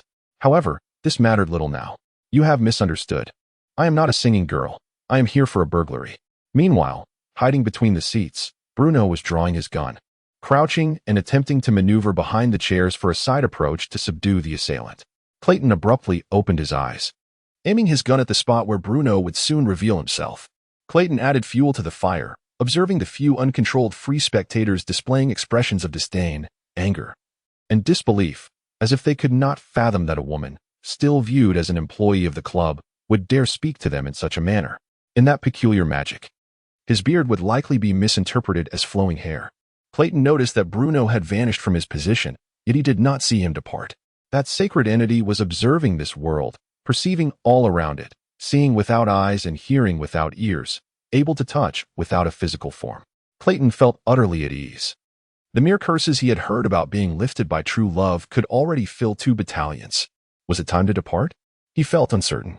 Though he temporarily possessed extraordinary vision, this perspective only skimmed the surface. An observant and experienced detective could greatly aid in his exploration. Chapter 64, The Subtle Within the Course. Whose job did you take this time? Clayton inquired as he pulled Bruno onto the stage. You recognize me? The question startled Bruno, and he attempted to pull away, but the werewolf's strength was evidently far superior, almost lifting him onto the stage. Indeed. But you need not know too much, Clayton remarked, patting the detective's back with enough force to propel him forward a couple of steps. Just do me a favor, and I shall let you go shortly. Bruno turned to look at him, his gaze sweeping over Clayton's head and then down his frame. What's the matter? Clayton deliberately altered his tone to avoid being recognized. Even if his current appearance was not of his choosing, it was still rather embarrassing to be identified. However, after scrutinizing him, Bruno bizarrely proclaimed his identity. With your height, attire, hair color, and eyes, I knew it was you. But how did you manage this? My initial impression was that you were shorter than me, but the parallel perspective indicates otherwise. The size of your hands also contradicts the visual information in your chest. Well, that is indeed true. You are rather muscular. Is this some sort of sorcery? Bruno had always been superstitious, maintaining a belief in the supernatural. And now that he had identified Clayton, the latter could no longer conceal the truth. He spread his hands. What a fine question. Unfortunately, I was just about to ask someone the same. I cannot accomplish this myself. Kindly assist me in uncovering the cause of this transformation. So, this truly involves magic? Bruno stepped back a couple of paces, allowing the stage to shrink within his view. He needed to remember this place. It was indeed a novel experience. Clayton found this reaction unexpected. What task did you undertake for an employer to discuss magic with you? I cannot disclose that. And you would surely not believe me if I did. It is quite a prominent figure. Could it be the mayor? Clayton inquired, only to receive a sincere denial from the detective. Not quite that significant. Then we shall discuss it later. For now, we ought to move swiftly. I just fired a shot, and the sheriff may be on his way. Since Bruno adapted well to the extraordinary, Clayton felt no need for further explanation and directly pulled him towards the backstage. I just performed a rather inexplicable magical ritual, which is why I now appear as a woman. However, the actions during the ritual were nothing extraordinary. They were merely activities typically conducted by the church, visible to the public. I suspect something else is at play, and I need your help to identify the source of this influence so I can reverse this state. Clayton was uncertain how long this effect would last. If it were permanent, that would be dreadful. You wish to reverse this effect? The detective began to walk ahead without prompting, extending his hand to trace his fingers along the coarse, inferior wallpaper. Otherwise, what? Bruno retorted, I actually find it rather pleasant. You truly resemble a beauty now. Bruno teased. The surname Bello, when translated into Dorn language, signifies beauty. He was earnest in his compliment. Had Clayton seen his current appearance, he would undoubtedly be astonished. His naturally curly black hair cascaded over his shoulders, accentuating his fair complexion. Beneath a prominent forehead lay a straight nose and alluring red lips, exuding confidence amidst an air of mystery. Most striking were his hazel eyes, glistening like tourmaline, shimmering even in the dim light, seemingly brimming with untamed wildness. He sincerely informed Clayton of the truth. At this moment, you could declare yourself a wallflower at a ball, and countless would vie to invite you to dance. Stop disgusting me and find the clues, Clayton urged, crossing his arms, utterly unimpressed. As they passed the makeup room, he caught a glimpse of the mirror, his reflection unchanged, indicating that this was a direct mental illusion affecting him. Though he could not see his illusory form, he was aware that his beloved beard would find no place in that vision. Bruno inspected room after room, including the notebook within his search. I've never heard of such a thing. Naturally, for such practices were quite sacrilegious and only effective for religious rituals. He waved the notebook in his hand, prompting Clayton to adopt a curious demeanor. Do enlighten me. I am quite intrigued. It's simple. Just reverse the ritual you previously performed, preserving the prayer portion but altering the target to a demon or other pagan deity, and you should be able to nullify the ritual's effects. Clayton regarded him with skepticism. Prior to this, Bruno had not left an impression of being an expert in the arcane. Are you certain it will work? Why not give it a try? Bruno shrugged. After all, it is not I who has transformed into a woman. Clayton found merit in his reasoning, and he vaguely recalled having heard of such a method. If he could restore his appearance, he need not worry about the sheriff's impending arrival. He felt no sense of sacrilege. Indeed, the object of his prayers was Clara, which struck him as somewhat amusing. The process involved turning, praying, applying oil, sprinkling salt, burning incense, and extinguishing candles. As the procedure reversed and reached its final step, with the flame of the white candle extinguished, Clayton felt his soul plummet back into place. It truly worked. He examined the veins beneath the skin of his palm. The blackness representing his beastly nature receded once more. Is it not over yet? Clayton pressed his right hand against his forehead, feeling weighed down. The detective, still holding on to something, spoke in a dejected tone akin to a sloth stretching its neck. No, I just found that previous face more attractive, regrettably. I shall not see her again. Knowing that this concerned him, Clayton promptly altered his demeanor, responding coldly, "If you wish to change, you may do so yourself." As they conversed, commotion erupted from the front stage, the sound of creaking would indicating that multiple individuals were approaching. "Who is in there? Come out," a man's voice called. Bruno adeptly concealed the dancer's notebook within his coat, then grasped Clayton's hand. "The sheriff is coming. We should hide." Even though the recently witnessed gunman was a woman, seemingly unrelated to them, their presence in the club's backstage would equally require justification. "No need to hide. How did you become a sheriff again?" Bruno exclaimed, his eyes widening, as he still viewed Clayton through the lens of a covert military operative. Though both were armed forces, the two roles were entirely incompatible. The sheriff's autonomy meant that superiors could not easily locate their subordinates, which in many situations could prove fatal. Life is full of twists and turns. Becoming anything is hardly surprising, Clayton sighed, then strode toward the exit. After all, the criminal might have already fled or could still be lurking backstage with their weapon drawn. Just as they hesitated, Clayton emerged from behind the curtain, causing their nerves to heighten as they instinctively raised their weapons. "Hey, don't be alarmed." According to eyewitnesses, the shooter was a beautiful woman. The two sheriffs exchanged glances at Clayton's beard, swiftly dismissing his suspicions. They lowered their firearms and even consoled Clayton, saying that the slums were like that. With a moment's inattention, even a rat could snatch food from one's mouth. Clayton played along, concocting a story about being acquainted with a dancer and assisting her in tallying her losses, prompting the two officers to take their leave with understanding. Once the underground theater fell into silence, Bruno swiftly drew back the curtain and stepped out, remarking, "I didn't expect you to possess such skills. If I end up in prison for illegal possession of firearms, I shall depend on you." "Of course, I found it. I have always been professional. And its hiding place was rather conspicuous.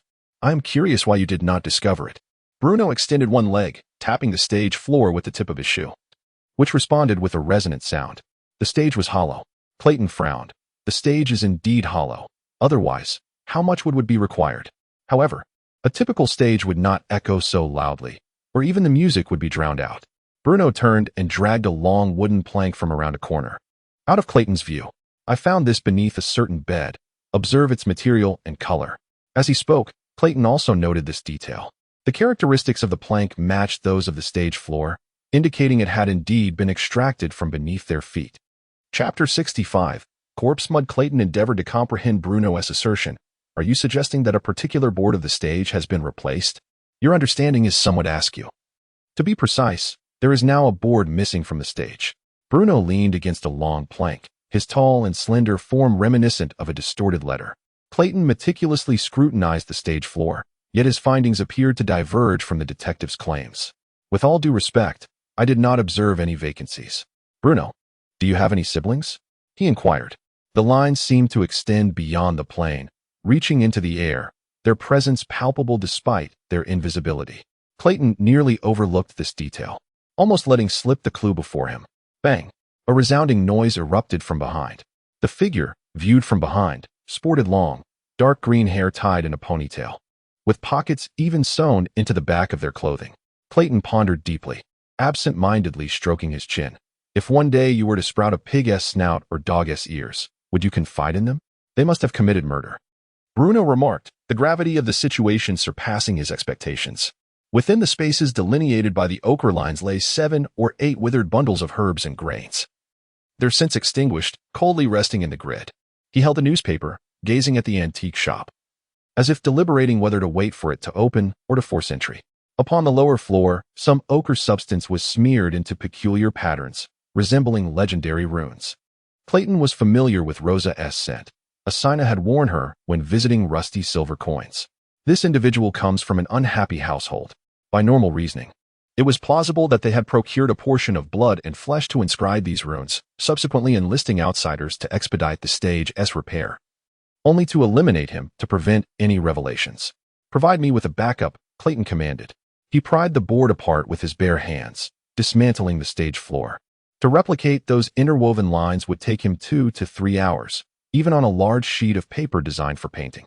Bruno crouched down and poked the floor. Alas, if only we had tools at our disposal, we could lift the floorboards for inspection. A sign declaring closed for business clung to the door.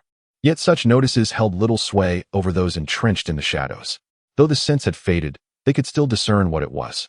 The runes left by Asina Bluj were even more intricate than what they had first observed. Once silence enveloped the theater, the scratching of Bruno's pen on paper became acutely jarring. He diverted his gaze from his notes. How could a person grow such things? As the stage floor was dismantled, peculiar objects gradually emerged from the gap below. Where do they reside? If only they could. However, a sheriff bore witness to these events, alleviating his concerns about whether professional confidentiality might conflict with the moral obligation to conceal a murder. Bruno approached, filled with curiosity towards the lines. Clayton soon regained his composure. Having spent approximately 30 minutes ensuring that the wooden boards no longer obstructed the patterns beneath, unexpectedly, someone appeared at the door. 38, 6, 166, 69. They were arranged in basic geometric shapes, layered upon one another, inducing a sense of vertigo merely by their sight. Yet Clayton had not even removed half of the stage. With no opportunity for solitary work, he decided not to disguise his extraordinary capabilities any longer. Clayton sat at the edge of the stage to rest, musing on another matter. With a board missing, the gaps in the hollow stage's surface widened, losing their density, thus becoming more prone to emitting noise when pressed or struck. Coincidentally, Clayton was aware that another individual had undoubtedly perished here. Rosa, the true Rosa. This peculiar pattern, entirely crafted from blood and flesh, was so complex that the amount already exposed could not have been achieved by a mere chicken. At least a sheep would be required. Before the storefront, a tarnished copper sign for rusty silver coins fluttered in the wind, producing an unpleasant sound that nonetheless imparted a sense of tranquility. Clayton understood his implication. Given that the church now turns a blind eye to the endeavors of amateur occultists attempting to summon demons, merely inscribing a bizarre rune evidently did not necessitate secrecy. Thus, if that missing vagabond had perished here, the materials used by the club dancers to carve the rune array might have been illicit and unacceptable by legal standards.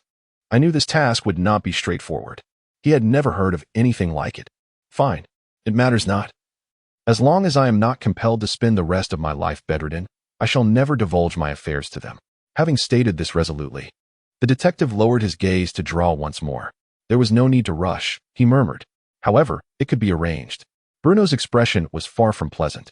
I inquired before my arrival, yet I heard no word of a closure. Rather, a vagabond went missing nearby last month. Moreover, his roommate in a bridge underpass is certain he came here, for the last time he appeared before him, he was boasting about acquiring a scattered club entrance ticket. I should have brought my camera, Clayton remarked, prompting a look of indignation from Bruno. 2 enigmatic curves traced across, forming the dual ears of a rudimentary chalice. Although the round trip would consume approximately 2 hours, it would preserve Bruno's fingers, allowing him to retain the strength to slice off the charred crust of toasted bread at breakfast the following morning. Clayton cast a surprised glance at him, resolving never to broach this topic again. Even Bruno exhibited a look of disgust. It's just as well that I am not in this city. Why inquire about it? To dismantle the stage and meticulously process raw flesh to render such a vast design is beyond the capabilities of a group of women within a single day, especially given the state of the stage, rendering them incapable of operating for at least a day. This is desiccated blood and flesh. The detective shivered. losing his balance and nearly toppling forward. Although the flesh had been minced and seasoned, if enough blood and flesh were amassed, the original scent could still be restored. Clayton recognized his arrival. It was Julius. Clayton squatted in the depression of the stage, now ample enough to lie flat, dipped a finger into the painting substance, and regarded it solemnly. "It's you, werewolf. How fortuitous to encounter you after work. However, do not get carried away. I am here seeking the tree." He lifted his gaze to the second-floor window of the shop, his expression grave. The divination crystal indicates that the tree is indeed here. Clayton noticed that the newspaper he held bore a photograph he had provided, plunging him into contemplation. Chapter 66. The desire for fame. The tree that Julius spoke of was the same one featured in the photograph that Clayton had previously submitted to the newspaper. The idea of coaxing Asina out with Joe was a scheme devised by Clayton. At that time, the plan was to fabricate a news story, capture a photograph of Joe together with someone, and generate enough buzz to ensure the intended recipients would take notice. As long as the Holy Grail Society required Joe, they would undoubtedly dispatch someone to seek him out, and human activity invariably leaves traces. It was not that he abandoned the plan, even in its inception. Clayton had not anticipated that members of the council would be scrutinizing this bait. At the very least, it was preferable to a fruitless gamble, Clayton mused. Upon reaching the studio on the second floor, Clayton hefted the heavy camera from the safe onto his shoulder, while Julius gazed intently at the tree-like graffiti on the wall. Clayton called out to him from behind, "You can endure sleepless nights for a wager devoid of stakes. Yet you wish to sleep when confronted with work that could genuinely showcase your worth?" When he descended, Julius and the detective appeared to be conversing like long-lost brothers, engrossed in lively discussion. "You seem rather serious," he remarked, raising an eyebrow in feigned haughtiness. "You had better ensure it is truly valuable. Can the specific function of this magic circle be elucidated?" he inquired of Julius. Ignoring the scornful glance directed his way, Clayton interjected, "Gentlemen, I trust that while I am working, you are not merely engaged in idle chatter. What are the stakes?" Crafting illusions held no merit for him. He simply yearned to relive the sensation of transcending consciousness. "You might even persuade me. Perhaps I would acquiesce." He and Bruno were examining the runes left by the Holy Grail Society. This young man seemed to be delving into the study of magic. Perhaps he could be persuaded to assist. However, such an endeavor was impossible. Even the blood of desire ritual could not facilitate it. Clayton approached, tearing at the cheap, tattered wallpaper. The activity of searching for trees had nearly become a trend, yet he still wished to avoid being discovered by others from the council participating in such affairs. He was uncertain what they had previously discussed that had led to this topic. "I shall lock the door once I retrieve my belongings," Clayton reminded him, tapping the doorframe. "All right, come in," he replied, and Clayton turned to enter, with Julius following suit. Clayton stood at the threshold, observing Julius, awaiting the articulation of his intent. Bruno pointed to the L-shaped wall between the stage and the backstage. "We do have some research findings, though they remain to be validated. Mr. Julius believes that this magic circle is not yet complete. The runes may be inscribed on surfaces other than the ground." Although Groan had assigned him to Clayton, there was a distinct lack of trust in their personal rapport. Julius averted his gaze with evident displeasure. "Then I shall take my leave." Indeed, there were still several runes on the wall. The plethora of fake antiques in this place was so astonishing that even Julius, the son of a wealthy family, could not help but express his amazement, quickly forgetting his earlier annoyance. The blinding flashes and smoke were unsettling to him, thus he endeavored to hasten the photography session. Bruno glanced at Julius's expression, uncertain whether to categorize him as one of Clayton's allies. "Is this yours?" With such a late hour still devoted to labor. It seemed this young man shared a favorable rapport with Clayton, yet his expression conveyed an entirely different sentiment. Clayton climbed up the iron framework used for lighting, hoisting the enormous camera case resembling a suitcase, positioning the extended lens vertically toward the stage floor, capturing several backup images. Were it not for the fact that this was Clayton's establishment, he would not have wasted breath. Clayton gestured to Bruno. "Have you shown him the notes?" 3861669. Clayton's sincere compliments never yielded the anticipated effect. Julius's countenance grew increasingly sour. What Julius discerned were experiences that Clayton had already undergone, which left him somewhat disillusioned. They exchanged handshakes and names before swiftly redirecting their focus to the magic circle. Julius, of course, remembered and pursed his lips as he greeted the detective. As they parted the entry curtain, they observed Bruno pacing by the stage, rubbing his hands together to keep warm. Upon noticing the additional presence behind Clayton, his movements abruptly ceased. However, Julius merely regarded the werewolf with caution, as if he were about to be abducted. With a dismissive snort, Julius refrained from rebutting. His expression toward Clayton resembled that of one who had encountered a specter. "What do you seek the tree for? Was that photograph you're doing? Now come with me. I have work to assign you." Clayton placed a hand on Julius's shoulder, propelling him forward. "This is Julius. He can be considered a trustworthy individual, and he possesses a certain knowledge of the arcane. I believe he will prove useful in our investigation." The notes contain not only records of rituals, but also a private list of medications purchased for the care of the club's dancers following their bodily transformations. "Now that you are aware of this matter, I advise you to keep it confidential. Otherwise, it may disrupt my work, and elder grown could become irate. If it could allow one to undergo a metamorphosis, becoming a true darkling, do you think that feasible?" Bruno interjected. "Even in the absence of benefit, the exploration itself can yield enjoyment, stimulating our intellect. The evidence resides in the warehouse." Clayton glanced again at the magic circle on the floor. "Are you capable of arranging a similar magic circle? Or perhaps deconstructing this one so that each function corresponds solely to comprehensible and replicable lines?" "Who is this gentleman?" the detective inquired of Clayton.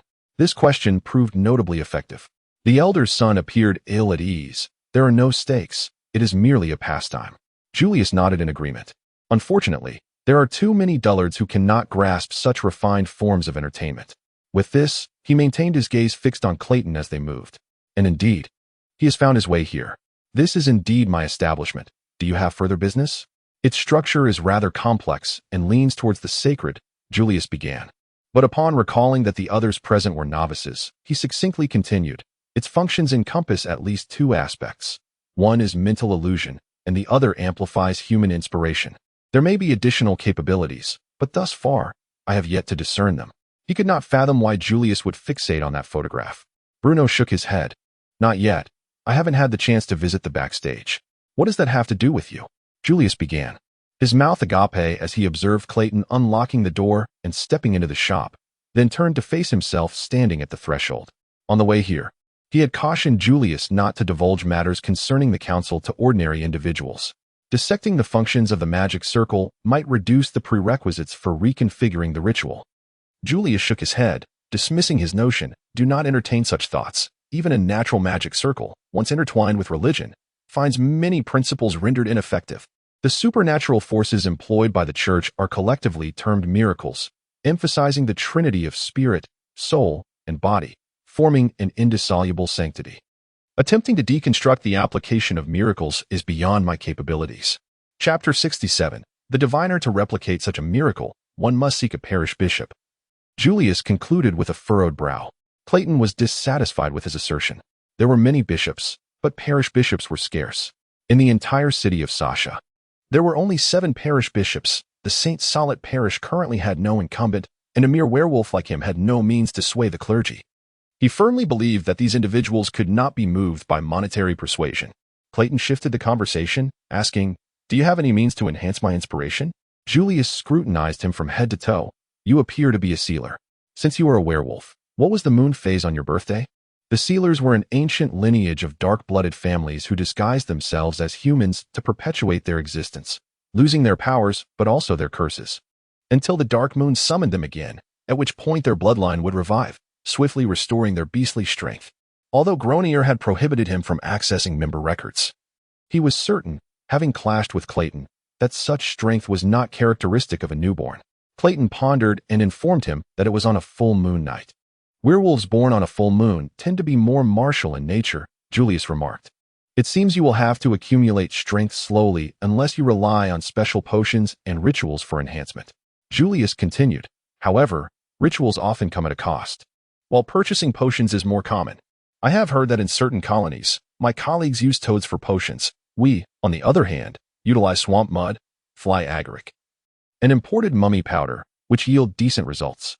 You may choose whichever potion you prefer." "That indeed warrants careful consideration," Clayton replied half-mockingly. "What is your divination skill like?" Julius smiled confidently. "I possess some aptitude. Do you know the whereabouts of a Cynopeluge?" Although usually idle, Julius was aware of the name of the spider priestess. His expression fell as he reluctantly disclosed, "Not particularly.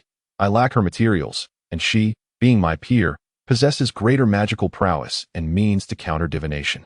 Of course, this is entirely due to her age. What do you mean by her materials? Clayton inquired. Beyond her date of birth and place of origin. Such materials refer to tangible substances like hair, claws, and blood. However, experienced spellcasters often conceal their information, using rituals to erase the activity of lost tangible materials. The closest substitutes would typically be materials from their relatives, albeit with diminished efficacy, and if the relationship is strained, the potency further wanes. Julius counted on his fingers as he spoke to Clayton, somewhat lethargically. He had heard of the Holy Grail Society, which seemed to be a place where parent-child relationships were not particularly close or harmonious, and that group was attempting to propagate their way of life throughout the world through missionary work. Yet, he was indifferent. The familial atmosphere of the Gamanin family felt irreparably damaged. Clayton stroked his beard, suddenly realizing that there was someone who fit the criteria perfectly, someone who loved Asina dearly. Yet Asina remained unaware of this individual's existence. It seemed everyone in the Holy Grail Society had concluded that Clara was dead, if Clara could be of use. His progress in locating Asina would be expedited. As long as Asina remained unaware of her position and identity being exposed, he could resolve the matter with a single shot. If I told you that her daughter is in my home, and that her daughter greatly admires her, what could you ascertain with that information? He inquired tentatively. How did you capture her? This did not sound like the actions of a respectable person. Detective Bruno stepped back slightly, distancing himself from Clayton. Julius, however, exhibited an inexplicable tolerance and understanding, refraining from further inquiries. If what you say is true, I could narrow the divination results down to approximately half a parish, he stated. That would be 1/16 of this city. That suffices, Clayton expressed with satisfaction. Then you shall come to my home ahem. I hear someone claiming they can divine, Bruno interjected. Eager to add, could you assist me in determining when I will find true love? I have matters to attend to today, Julius replied. Then let us proceed together. We can retrieve the developing solution for photographs at Clayton's residence. The detective shamelessly joined Clayton's company. Observing his demeanor, Clayton felt a twinge of concern. Do not become obsessed with marriage like Joe. It leads to misery. Bruno gazed at him sorrowfully. You, with your wealth, will never comprehend the happiness of marriage. It is a rare and legitimate source of joy for us impoverished souls. I thought that sweet beer was your wife, Clayton jested, finally raising the camera to capture a shot of the array on the wall before turning to lead Julius towards the exit. The detective trailed behind. Wine bottles cannot cook, he muttered. Clayton intended to keep Bruno uninvolved in his affairs. Thus, he led Julius into the study and locked the detective outside, instructing him to develop the photographs in the bathroom. The study boasted 3 towering bookshelves, yet it appeared to be no place to conceal a person. Julius was still searching for secret doors and hidden passages when he observed Clayton retrieving a glass fish tank draped in silk from a wall-mounted rack. With a flourish, he unveiled the covered tank, revealing a human head inside.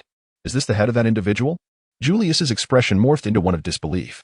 Clayton felt Julius was even more of a novice than he had anticipated. The son of an elder should not be so naive. There is nothing remarkable about it. Dark-blooded beings often do not resemble humans, and neither do you.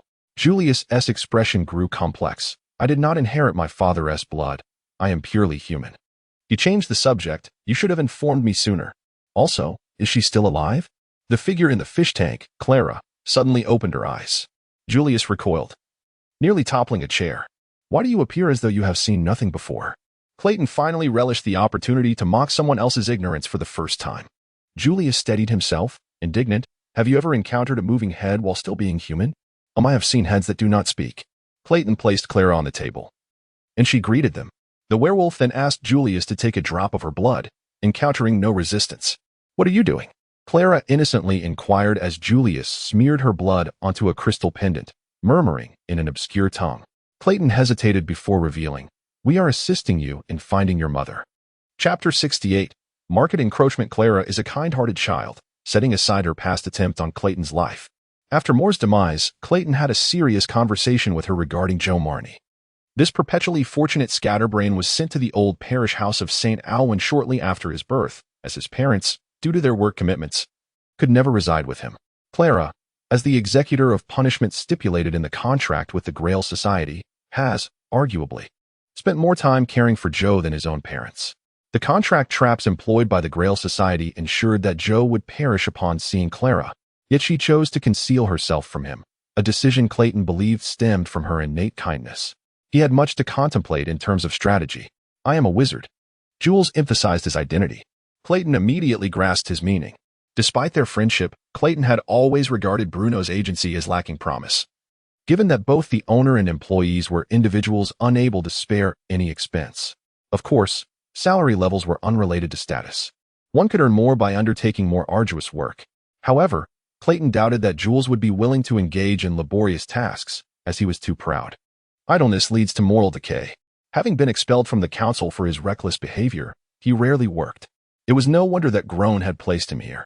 Clayton could tell from the young man's expression that he was at a loss. This first detective agency inherited a wealth of experience from its operations in mercenary corps. Being ruthless and having adopted the operational model of multinational corporations, with multiple branches and shared client documentation. Upon its establishment, it swiftly dismantled the local adventurer guilds, which were outdated and solely served local interests. It was an extraordinary feat without needing to be told. Clayton could surmise the implications of this crystal. In the city center, the presence of private security and armed detectives was alarmingly abundant, their firepower potentially rivaling that of the garrison in the St. Talos parish, yet more perilous. It was this agency that had caused those who once called themselves adventurers to now identify as detectives. He gazed downward along the trajectory of the gray line, receiving the most unfavorable of answers. Clayton placed Clara into the fish tank, covered it with cloth, and proceeded to open the door for Bruno. The young wizard was murmuring incantations at the crystal pendant, then retrieved a pouch of tobacco from one of the many pockets of his coat and began to chew. "In these dire times, I have fortuitously found a vessel of refuge," the detective lamented in the corridor. Much of the city remained peaceful, with minimal commercial rivalry. Clayton was privy to more about the Hook Detective Agency than most. The detective was also busy preparing the developing solution. The believer's perception of life and death diverged significantly from secular views. Religion teaches that death is not an absolute torment. Clara, after enduring 4 years of confinement, was understandably tormented to the point of wishing to send Joe Marnie to heaven. It was evident that he was not utilizing any tools, as the tobacco continued to burn in his mouth. However, it was merely a matter of reputation. "That will not do. It is now the conference room of our agency." Bruno rubbed his hands, clearly reluctant to deal with cold water any further. "I merely require a room." His point of contention lay in the fact that Bruno's temporary workers had developed plans for long-term operations as detective assistants. Of course, she could not comprehend this. It was entirely a deduction made by Clayton after inquiry. Regardless of how much she consumed, she would still feel insatiable thirst, akin to a sinner punished by the divine in the scriptures. Exiting the study, the werewolf grew curious about Bruno's situation. "Has your business improved recently? Can you actually hold meetings with your employees?" Hearing whispers of the return of the dark moon, the werewolf immediately became alert, halting in his tracks. "The worst of times? What do you know?" The detective was rolling up his sleeves, his damp arms clutching the photo-developing materials provided by Clayton, trembling incessantly. "Is there any unused room here? I require a dark room. I have said nothing. He merely needs me temporarily." Jules placed the crystal on the table, intently observing the shifting lines. Clayton opened a drawer and retrieved the officer's manual issued by the General Public Security Bureau. It contained a detailed map of Sasha City to guide novice officers on their patrols. Bruno followed Clayton into the room he had borrowed, which was empty and covered in dust, lacking in cleanliness. The walls bore some artworks Clayton had acquired at a low price from students at the Seine University School of Fine Arts. Their existence was not for Clayton's aesthetic enjoyment, but rather to await the elevation of their creator's status, at which point he could resell them. 3, 8, 6, 166, 69. "Where is she? In Sasha City?" Clayton reflexively questioned. "Thanks to my astute mind, things have been quite well of late." Bruno tucked the photo under his arm, a smug expression on his face. "However, these advancements also rely on unpredictable divine gifts. You know, sometimes a wealthy patron is more significant than years of individual effort."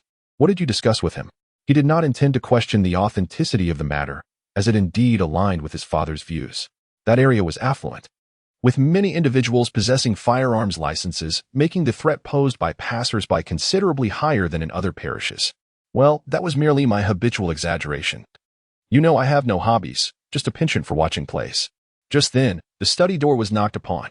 "From here on, it is your own business. I have no time to partake in your game of hide and seek." In that environment, any overt violence could provoke excessive retaliatory force. Clayton did not immediately provide a clear response. I need to see before I render a judgment. The contract between the Grail Society and the Marnie family also involved demons as arbiters. The mediators referred to buy more. After the divination results were revealed, Jules swallowed the tobacco, quickly stowing the crystal pendant and rising. Jules laid the manual flat on the table, then lifted the pendant to hover above the map. As the gray lines within the crystal began to shift once more, most of Bruno's assistants were retired veterans, often of lower ranks but possessing adequate skills. Discharged due to disabilities. They had a high demand for alcohol and sedatives due to their ailments and often needed to juggle multiple jobs to support themselves. With private handicrafts making up the majority, a common reality for the residents of Sasha City. She is in the city center. Jules let out a grunt. Regardless, that is your affair. I need not arrange for him. This indicated that Clayton would not only have to locate Asina amidst the throngs of private armed forces but also eliminate her without anyone noticing. For instance, he knew that the agency's founder had once been a knight of Tao Din and had later participated in the Black Shirt Army. Recently, a friend of mine who works as a clerk in a government department spotted their people. They were discussing land purchases. Bruno remarked, "It seems they intend to establish a training camp for armed detectives here. This is the first time I have heard of their concrete actions, akin to military operations. If we were to find your mother, what would you wish to say to her?" "What if I could?" Jules inquired. "Do you currently have a job? You should be aware of the Hook Detective Agency, right?" He could no longer resist sharing his experiences. He chewed for a moment before exhaling a plume of smoke towards the crystal pendant, the translucent crystal seemingly drawing in all the smoke. As gray impurities formed lines that swiftly danced within the polyhedron. Antique dealers exist in a similar vein. Clayton removed a painting from each of the two opposing walls, then wrapped iron wire around the nails, intending to connect them to create a proposed suspended drying rack. He shrugged, resigned to stepping outside to direct the room's tidying.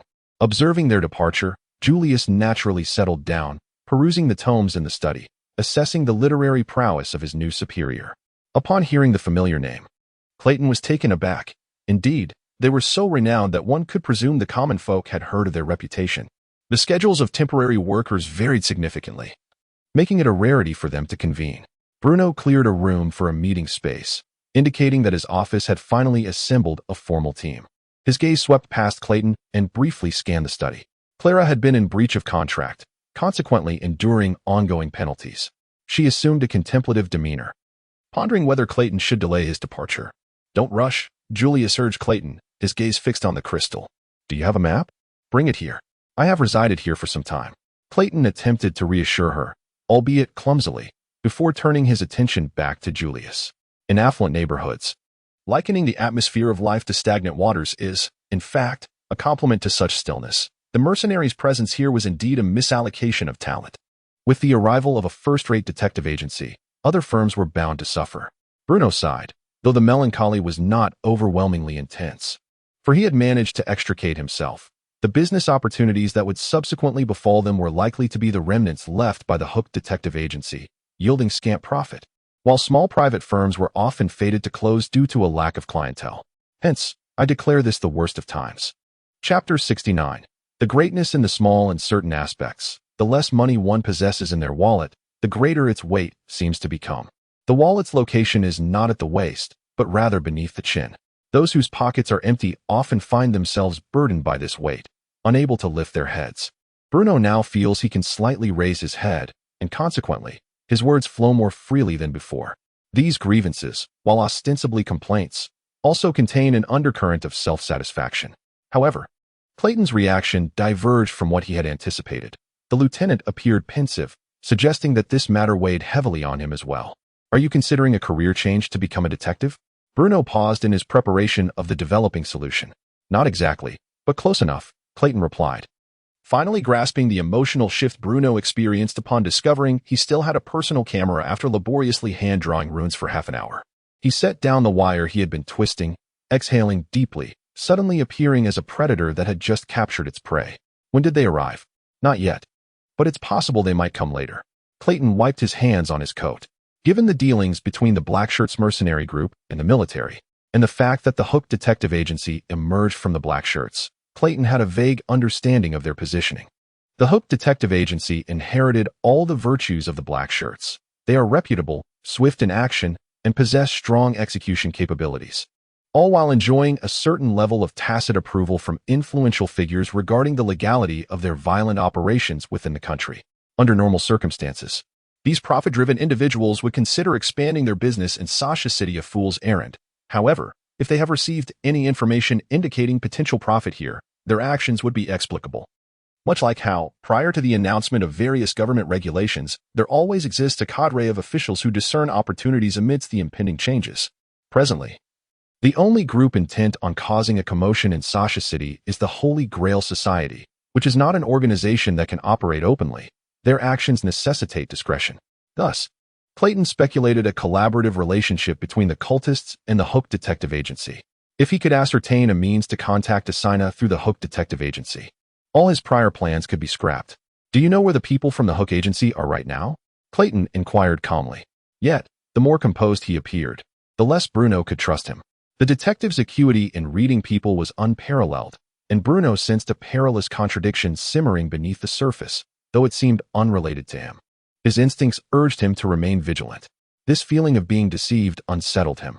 I heard they checked into the Copper Horse Inn after arriving in town, but I'm not sure if they are still there, Bruno decided to share. After only a day at the inn, some of them vanished, likely having taken on a job or accompanying the Land Planning Bureau's staff out of town for surveying. Despite his modesty in using the phrase I heard, he was indeed a keen detective, far more driven and capable than the average person in satisfying his curiosity. Can you tell me what exactly happened? I haven't heard any news. He could not help but ask. Just a trivial personal matter. Clayton dismissed him, clearly uninterested. You continue with your work here. And remember to close the door behind you once you're done. I'll take Jules out again. The Copper Horse Inn is located in the St. Alvin parish, the same parish as the Broken-Winged Angel Club. Forget I ever asked about this matter. Bruno recognized he could not change Clayton's mind and took a step back. So when can I ask Mr. Jules for a divination? By the way, I still don't know where this friend resides. Clayton paused, seemingly having not considered the implications of Jules's identity. If Bruno were to learn that this individual typically resided in a luxurious mansion in the city center, he could only imagine the elaborate background he might concoct. Following him clandestinely could also lead to being discovered by the council's shadowy figures. Thus, if you wish to seek him out, you may inform me first, and I will relay your invitation. If he agrees, I will arrange for you to meet. Jules is not a prince, but his family does not wish for him to associate with common folk like us. They are wealthy and not to be trifled with. I advise against tailing him secretly. His overt caution resonated with Bruno, who nonetheless maintained his conclusion. That is no different from a prince. However, why do I sense you are leading him into something dangerous? That is what his father demands.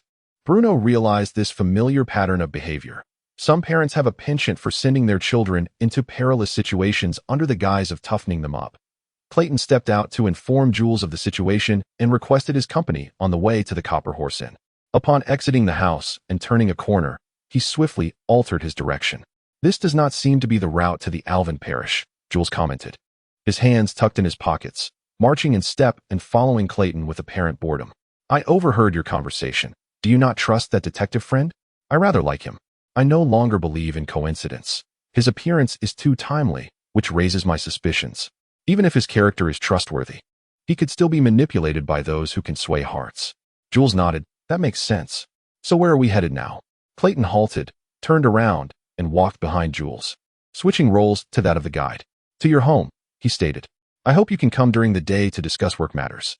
Gronai sat opposite Clayton, clad in a green plush pajama set and slippers. They now occupied a modest house located in the central area, slightly off the St. Mellon parish, which was smaller than Clayton's rented abode, albeit certainly at a higher price. He had only just learned of Gronai's residence. The decor here was rather minimalist, though adorned with an abundance of greenery. Not all shadows are invigorated at night, Gronai remarked expressionlessly, seemingly irked at being awakened. At the very least, I prefer to rest at night. Remember that, Mr. Bellio. I apologize once more. Clayton, weighing his words, proceeded to share his speculations regarding the Hook Detective Agency. He expressed his doubts about Bruno's motives and his suspicions regarding the Copper Horse and potentially being a trap, hence seeking assistance from the council. Gronai rested his chin on his hand, contemplating for a moment. Are you aware of Valentine's capabilities? Valentine was the cursed one assigned to Clayton.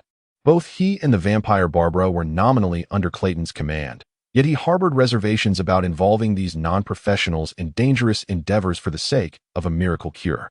I have yet to familiarize myself with him. Remember to bring him along when you intend to kill. He is quite useful. As Grown spoke, he exerted pressure on his left thumb with his right hand, astonishingly snapping the entire digit off. There was no blood at the severed joint. Clayton observed the skin of the severed finger writhing as the flesh beneath it reconfigured into another form, gradually resembling a wooden whistle. By blowing this whistle, you can engage in brief conversations with plants, which can retain the auditory memory of these dialogues for a short period, assisting you in eavesdropping. However, this whistle is only effective for 1 week. After that, simply discard it. No need to return it to me. Clayton accepted the whistle, recoiling at the thought of it being an elderly man's thumb, feeling an internal resistance to placing it in his mouth. Chapter 70. Approach with caution if there is nothing else. I shall take my rest now. Grown Geminian squinted, his voice considerably slower than during the day, embodying the weariness characteristic of advanced age. Clayton observed the elder's frail demeanor and felt an inexplicable urge to probe further, yet rationality swiftly quelled this reckless notion. He shifted the conversation to another matter. I have disclosed the location of the Holy Grail Society's relic to you, yet the promised remuneration has yet to reach me. Grown sighed wearily. Such trifles can be relayed through Juliers on the next occasion. Although he felt a twinge of regret, he did not deem the information worth £6,000. No one could guarantee mastery over all forms of magic. Grown paused before continuing. Unless you can wield miracles. A power reserved for the faithful, transcending mere humanity. The essence of miracles derives from life itself, excelling in restoration and defense rather than aggression.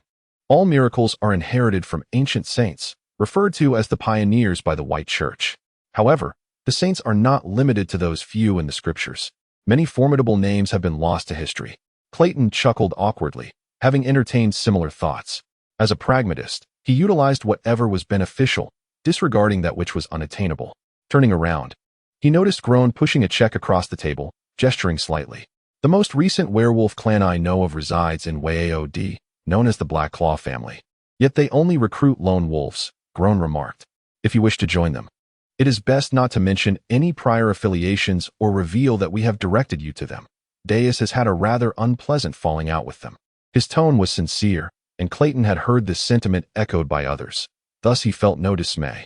He did not harbor the notion of Clayton being a member exclusive to his organization. He spoke about the matter with a businesslike clarity. I believe our primary objective is not to eliminate assignable lug, but to uncover the mayoral candidates connected to her and discern the terms she has set forth. No, Clayton politely interjected. I am not here to demand money. Rather, I wish to exchange that £6,000 for an opportunity to learn magic. Surely you do not think that we ancient ones conduct business in the remote city of Sasha due to our lack of strength? The elder's voice deepened. To learn miracles, one must first possess a sense of reverence, whether directed towards people, phenomena, or entities long vanished from existence. Furthermore, a pure heart is requisite. Only then can one harmonize the forces of mind, spirit, and body, achieving the sacred trinity. Is 20 elephants not sufficient? Clayton retorted. So, they truly intend to disrupt this city through the mayoral election? He pressed. Clayton spoke gravely, donning his hat and preparing to depart. After taking a few steps towards the door, he heard the elder's voice behind him, slightly raised.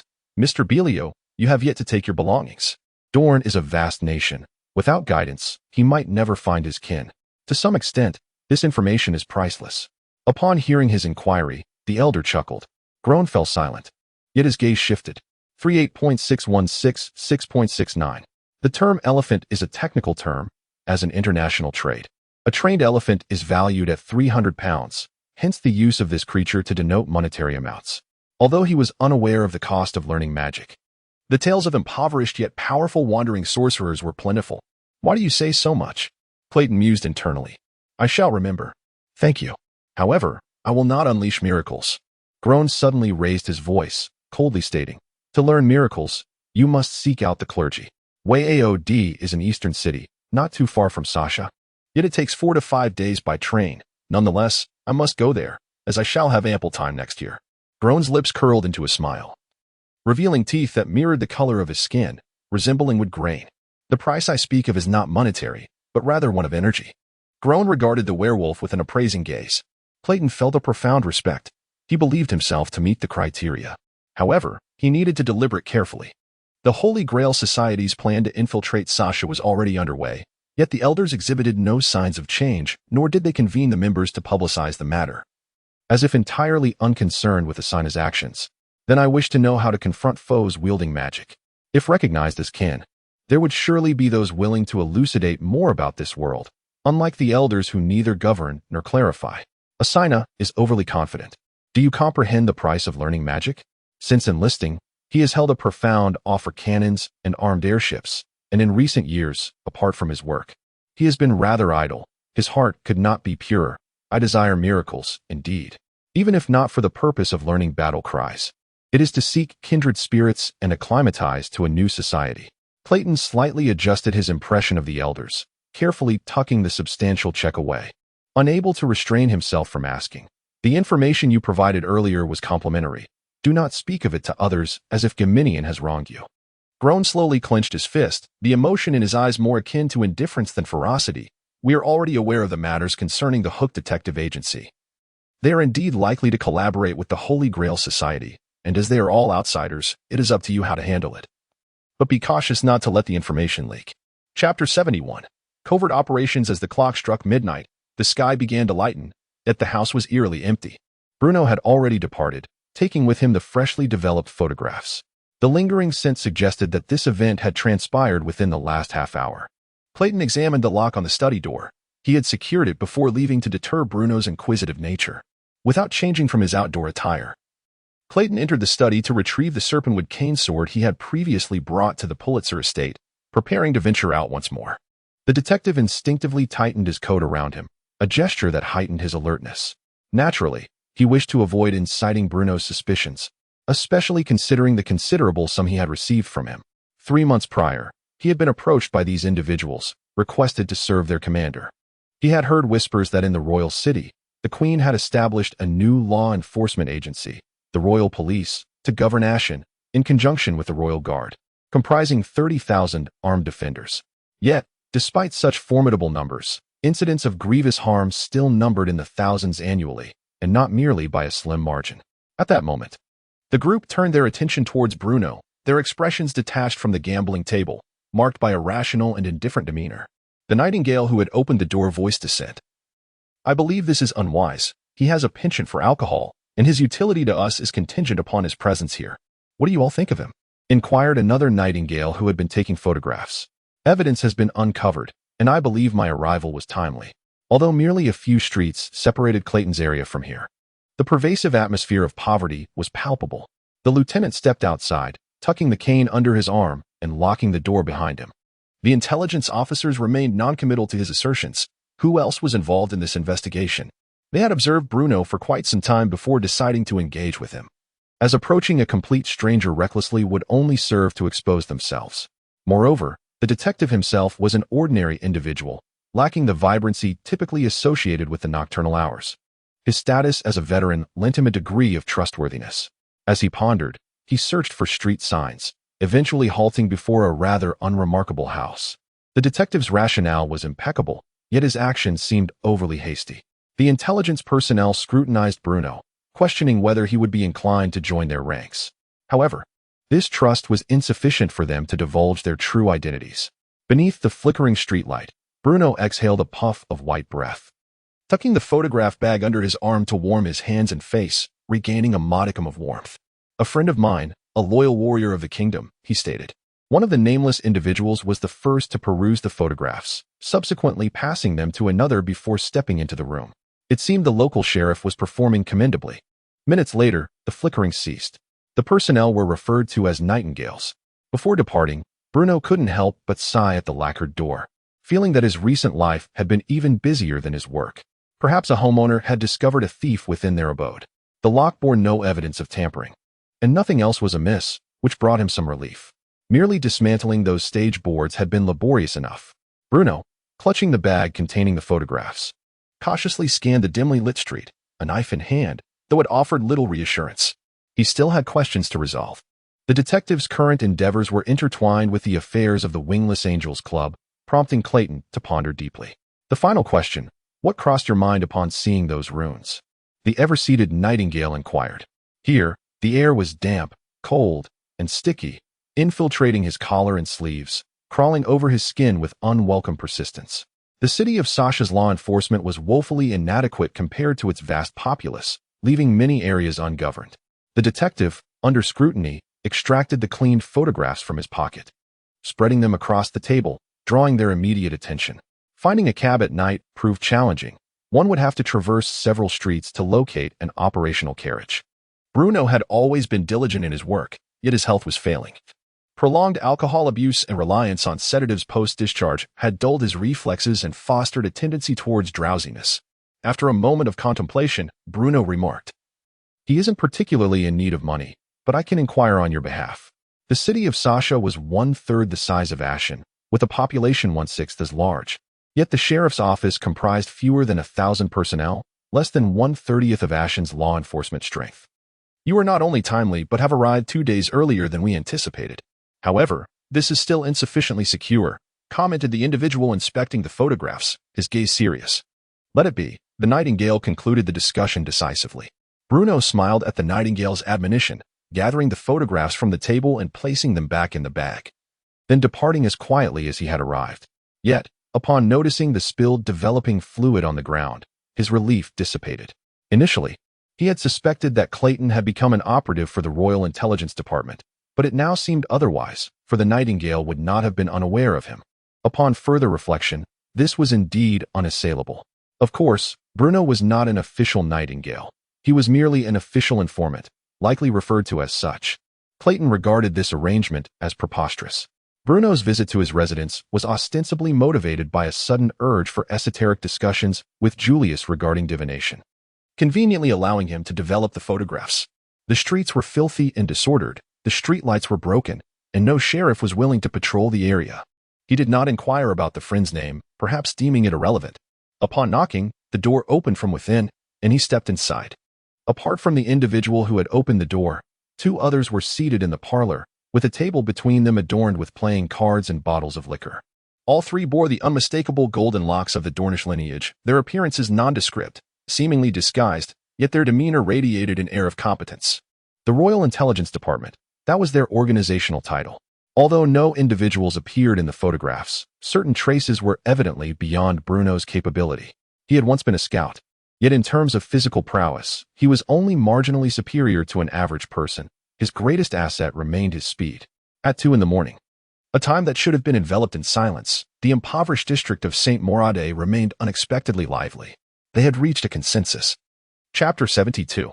Urban transformation. This must be the place, thought Clayton, furrowing his brow as he gazed at the dilapidated house before him. He could scarcely fathom who in this impoverished neighborhood, located less than 3 streets away, could possibly afford to hire Bruno. This area was desolate by day, raucous by night, and perpetually impoverished.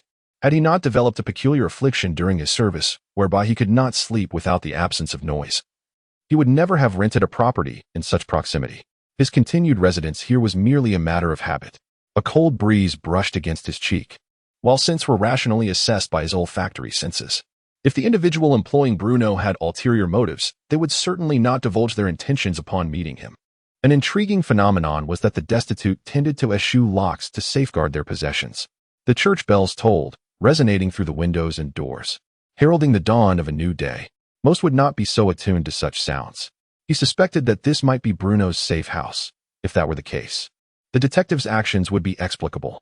Yet, if this were indeed Bruno's refuge, devoid of any other inhabitants, Clayton felt it should possess locks. Another clergyman who had been surveilling him had departed on an investigation, leaving Clayton a free man. He found studying the doctrines much less burdensome than before. Although his workload had increased, his wages remained stagnant, a source of frustration for anyone. Were it not for Joe Monty's watchful presence, he might have expressed his ire more vocally. The recently awakened individuals exhibited an air of fatigue and anxiety. Clayton quickly concluded that this could not be Bruno's sanctuary. It was all the more unreasonable to demand entry at this early hour. He retraced his steps, ensuring he left no trace behind, and quietly exited through the back door. Were there other extraordinary individuals involved? Perhaps members of the elders? Clayton speculated. Despite the absence of any other sense, he was convinced that someone else had recently occupied the space, though they had since departed. During his initial arrival in St. Maure's parish, He had visited this area several times with the intention of greeting the neighbors, leaving a lasting impression on him. The number of individuals he had encountered on this street was now far greater. However, the returns from thievery were meager, and the locals concealed their coins with great care, making it a laborious task to unearth them. Consequently, few resorted to thievery for a livelihood, allowing for a certain level of reassurance during daylight hours, as even thieves had to work. By remaining vigilant at night, one could navigate the day safely. Peering through the window, he noted the absence of light within. No sounds of breathing, nor any other living presence. Only the lingering scent of Bruno remained. Why were the impoverished increasing in number day by day? The former cook at the almshouse spat on the ground in disdain. He had spent considerable time inspecting the house, and now, as daylight broke, the sounds of roosters and dogs echoed from behind the courtyard walls, while the bare trees and wild grass stood like sculptures in the pallid sunlight. Clayton frowned. Entering recklessly now might lead to discovery. Of course, it was a place of the past. The entertainment options here were scant, though listening to idle gossip was better than nothing. 3 years was hardly sufficient for the adult population to multiply several times over. Joe Monty lamented that while there was no monetary compensation for work here, his authority had only grown. He stirred the meat-laden stew with a spatula, releasing a delectable aroma. The stableman, frequently tasked with procuring supplies, was often better informed than the other staff at the almshouse, a truth that proved to be consistent. The director of the almshouse had also been summoned by the council for an inquiry following the death of Lieutenant Charles of the Salvation Army.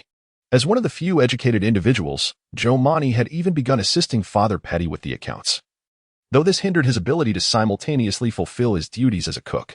The detective's own household was in disarray. It was unreasonable for him to maintain a tidy, safe house.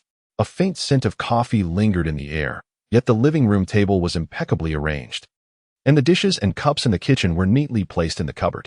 While adding water to the pot, Joe Monty strained to listen. The door was unlocked, which struck him as peculiar. It was implausible that the extraordinary individuals investigating the Holy Grail and Decino were in cahoots, if they were not affiliated with the elders. His probing might be construed as an affront, unnecessarily creating new adversaries. With many aides absent, the stableman, who had stepped in to serve the dishes, set the bucket on the ground with a sigh, remarking, "What else can be done? With Lieutenant Charles of the Salvation Army deceased, the relief station at Dove Square has shut down, and the poor from the Talos parish have flocked to us." Clayton pondered for a few moments before conceding that the changes in the population here bore no relation to his objectives. However, the cook scoffed at his words. How many destitute souls could they possibly have over there? Can they even compare to us? Our cooking hours have doubled. Perhaps by next week, the cabbage you purchased would be insufficient for those lazy souls to consume. He conducted a search and found only a photograph depicting a family of 5, which seemed to affirm the identity of the house's owner. Soon, the throngs of workers began to emerge from their homes, transforming the scattered few into a dense mass. The number of individuals spilling forth from the cramped houses far exceeded the number of homes themselves, and the warmth of humanity could not dispel the chill of winter. Rather, it added an air of melancholy. Clayton was certainly aware of this, yet he found it perplexing. However, due to his infrequent visits to that vicinity prior to this winter, he could not ascertain whether the changes there were as significant as those here. The locks they could afford were typically easily compromised, and the criminals willing to steal in the slums were unlikely to abandon their nefarious intentions merely due to a lock. He entered the house through the back door, which was eerily quiet. Werewolves felt hunger more acutely than ordinary humans. Coupled with the fact that many favored dark gray attire, they maintained a certain distance from one another, resembling a flock of geese that had missed their migration south, united by a shared mindset and circumstances. Despite the proximity of only a few streets, he seldom ventured here. The rationale was straightforward. There was nothing of interest, and the unsanitary conditions and unpleasant odors had been apparent even before he became a werewolf. They had their methods for tracking scents, and were quite accustomed to it. If the wind speed had not varied significantly in the past hour, he could deduce that Bruno had likely departed within the last 20 minutes, having lingered briefly before leaving. Of course, it was silent, for there was not a soul within. The scent of an unused restroom and the unwrinkled bedding in the bedroom confirmed this. Clayton devised a way to bypass to the other side and re-enter through the back door. It would be preferable if he did not have to work 15 hours a day. Since he was an extraordinary individual, he deemed it unnecessary to pursue the matter further. Another cook placed the bucket on the stove but hesitated to pour in the vegetables, instead watching the stable man, awaiting his defense. Chapter 73. Things do not go as planned. They were indeed destitute, having never heard of a soldier who managed to save any money. The cooks disdainfully shook their heads and resumed their task of preparing the dishes. Joe Marnie, standing nearby, felt a pang of embarrassment, convinced that their remarks were directed at him. Little did he know that some foreigners had also joined their ranks. The thought of such individuals, alongside foreign laborers willing to accept meager wages for work, made Joe shudder at the prospect of his hometown security deteriorating to unfathomable depths. During winter, many places found themselves devoid of work. Joe Marnie halted his movements, gripping the spatula tightly as he looked up to see Father Petty standing there. The priest's golden hair shimmered, and his azure eyes sparkled with vitality, first scanning the pots and pans before settling on the people. The head cook thumped his chest, assuring, "Respected Father, we have endeavored to prepare the meal ahead of schedule. It will be ready to serve in less than 10 minutes. Please ensure the integrity of the walls. We must not allow any rodents to infiltrate." The staff glanced at the priest, awaiting his decision.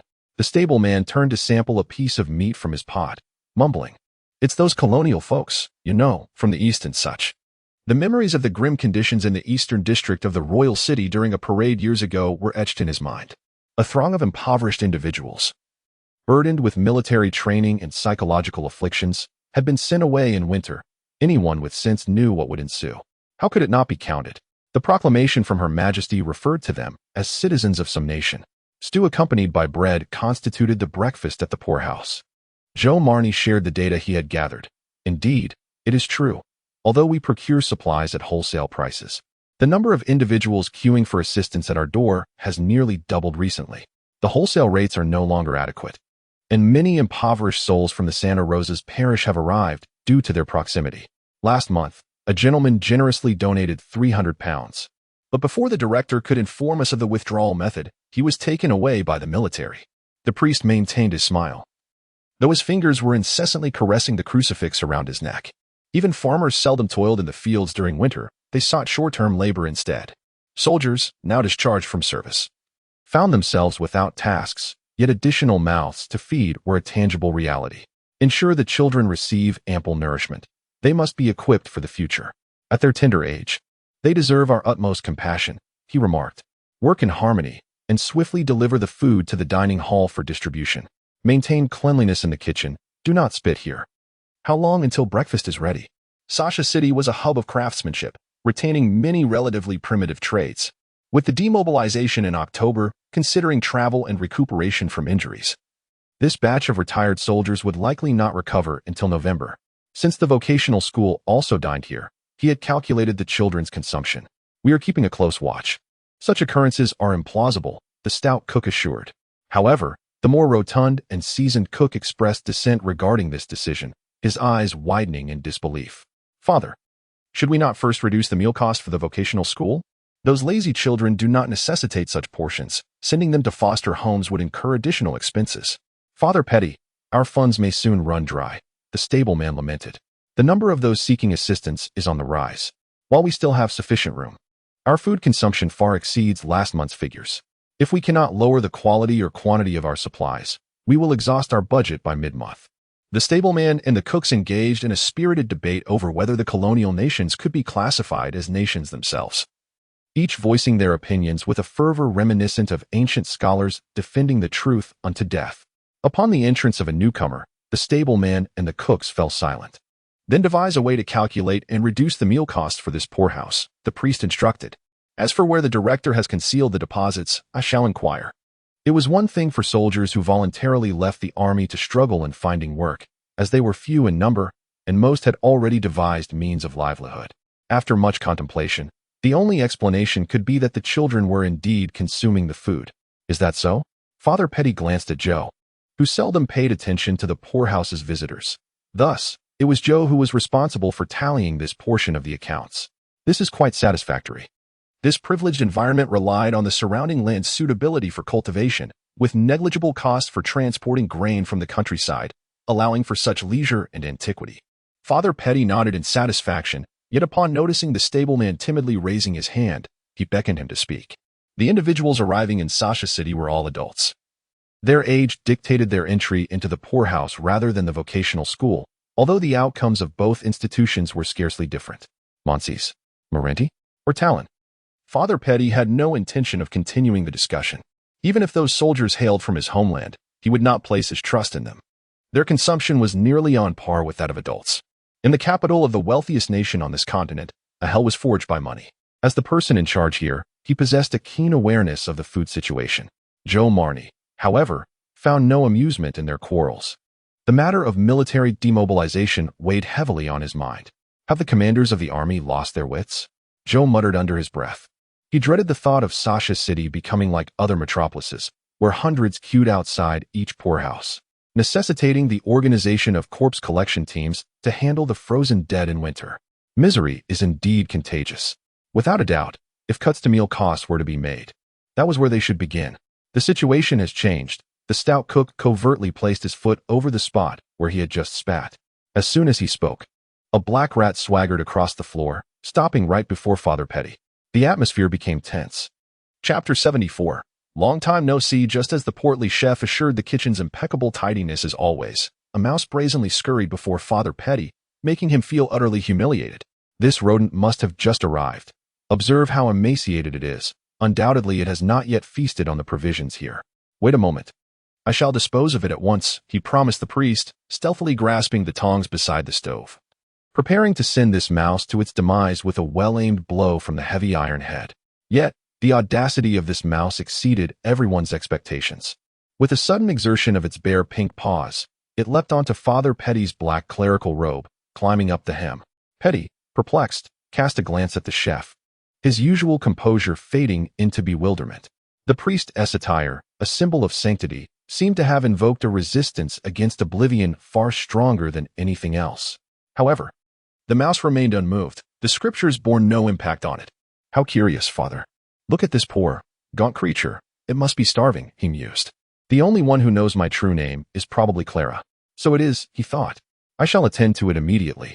The priest, still basking in the joy of reunion, had nearly forgotten the weight of mortality, something unfortunate that should not befall Hohen just yet. Petty gazed vacantly at the mouse until the chef's booming voice broke through. Father, the dining hall is ready. What are you doing? When had he succumbed to death? Petty did not feel anger towards the chef's interruption. He remained deep in thought. I am fine, he replied, regaining his usual demeanor, his hands hanging loosely. Though his right hand clutched the lifeless mouse, sighing softly, this is for the best, indeed. In that fleeting moment of recognition, he understood who had arrived. The sentiment behind his words was devoid of flattery, stemming instead from sincerity. After all, he had never before witnessed a mouse perish in the kitchen. He felt a newfound conviction regarding his earlier assumption that it had not long invaded their space. Are you all right?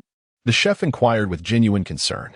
You hardly recognize me anymore, Petty sighed. It is indeed a pity your corporeal form has been extinguished. The mouse's body lay limp in his grasp. As he uttered the word pity, a faint smile graced his lips. The rodent soon crawled up to his chest and halted. He remained still. Another familiar sibling had met their demise. The chef, with his pudgy fingers, pinched the mouse's lean belly, effortlessly snapping a few bones, then clicked his tongue in astonishment. Upon realizing its position, the chef's movements froze, torn between the urge to strike and the hesitance to do so, ultimately settling for a sycophantic grin. Attempting to approach the priest's front, he was met with the sight of what lay in Petty's hand, leaving him utterly perplexed. How could he have died? The soul of the rodent walker was ensnared within the diminutive beast, its personality gradually dulling. Petty refrained from casting his gaze upon her for the same reasons as Hohen. The beast walker possessed 2 lives. How could it possibly perish? No one voiced dissent. Petty held the mouse but did not stir. Minutes passed, and still, his palm remained motionless. Now feeling somewhat damp, he paused, puzzled, and opened his hand. The mouse had unwittingly released its grip on the holy cross, curling up in his palm, a translucent liquid oozing from its rear.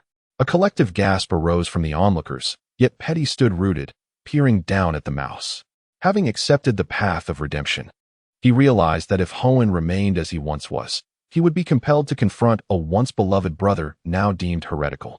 Let us venture to the site of the sword, to receive righteousness and blessings, said Phaipa, and Oriel, convinced of his wisdom, acquiesced, becoming his follower. They leaned on their staffs, traversing towering mountains and scorching deserts, as well as cities showcasing torment and the shadowy paths of forests. Time slipped away, and it dawned on him that Hohen had perished upon grasping the cross, Yet in his state of elation, he had failed to notice. "I saved you some food. It should still be warm," the chef said, reaching out to grasp the mouse, quickly concluding, "It must have died." Yet, within its dark eyes lingered the final remnants of faith, a conviction so potent that it overshadowed its primal instincts. It did not flee upon encountering a former companion from the once holy cathedral. Petty raised his right hand to cover the mouse and then looked at them. "You may continue your tasks. I will handle this. Long time no see, Hohen," he smiled. A sense of lightness washed over him, releasing the suppressed emotions that had long been held at bay under the scrutiny of others. Before him stood a sister he had not seen in ages, one of the few survivors from that group of children. In the past, it was such concerns that had deterred him from reaching out to those scattered siblings. Once brothers and sisters, yet upon reunion, they now stood as adversaries of heresy. Chapter 75.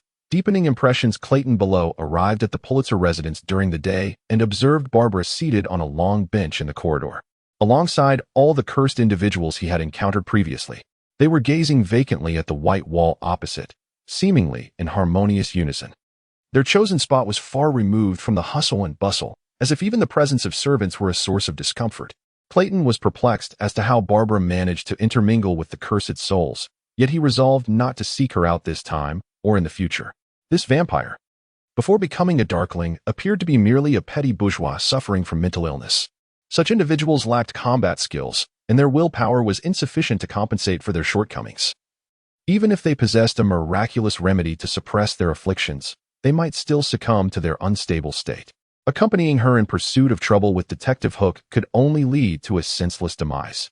Groan had mentioned that Valentine's capabilities were commendable, which left Clayton reluctantly accepting the inclusion of amateurs. His resolve to exclude her solidified further. The cursed individuals, upon hearing a sound, turned their gazes towards Clayton. However, apart from Barbara and Valentine, who maintained their interest, the others swiftly lost focus and resumed their contemplation of the wall. Clayton had recently encountered many individuals who had little familial affection, and even if Barbara's family were indeed alive, they might not treat her in the manner he envisioned a normal family would. Thus, he could not provide any assurances. He was, in fact, uncertain about the status of Barbara's family. "I shall remain here," he declared. "It sounds perilous for someone to speak of self-disembowelment during idle moments. But that represents a different kind of danger. I do not wish to engage in combat, yet I implore you to teach me. I am certain I would excel, as I possess a certain aptitude." Moments later, Clayton noticed the vapor of his breath had thickened significantly, the frigid sensation seemingly pulling deep winter into the space around him.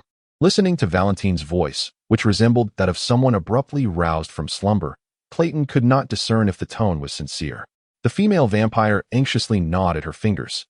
"I understand." Valentine straightened his posture, elevating his voice, yet it remained low and somber. "There is no need to announce so early next time. I am always prepared for action. Valentine, the elder has stated that your duty is to obey my commands, correct?" Despite his robust physique, Clayton felt a chill run down his spine, his body stiffening in that instant. He noted that her attire seemed unchanged, still the same faded blue dress, though it was no dirtier than when they first met. Barbara spoke with fervent conviction, yet Clayton felt uneasy about allowing a mentally unstable individual to wield a weapon alongside him. Those who had never harmed others might resort to violence due to their lack of experience. "You cannot do this," the young woman pleaded, her eyes brimming with despair, tears welling as if all hope had been stripped from her. Although the cursed individuals on the benches obscured their faces, Clayton effortlessly identified his target by height. "Where is the firearm you collected from the precinct last time?" he inquired. "This is unacceptable. I do not wish to discuss it further. I am leaving now. Until next time." He raised a hand dismissively and turned to depart. She gasped in astonishment at the lieutenant. "Then what can you do?" "Right here. I am prepared," he replied, the chill not merely a fleeting breeze but a persistent force enveloping the surroundings, steadily expanding. Moreover, Valentine seemed to favor white garments. Enveloped in a complete set of white fabric, a hat concealing a ring of withered blonde hair beneath. "I truly can manage," she insisted.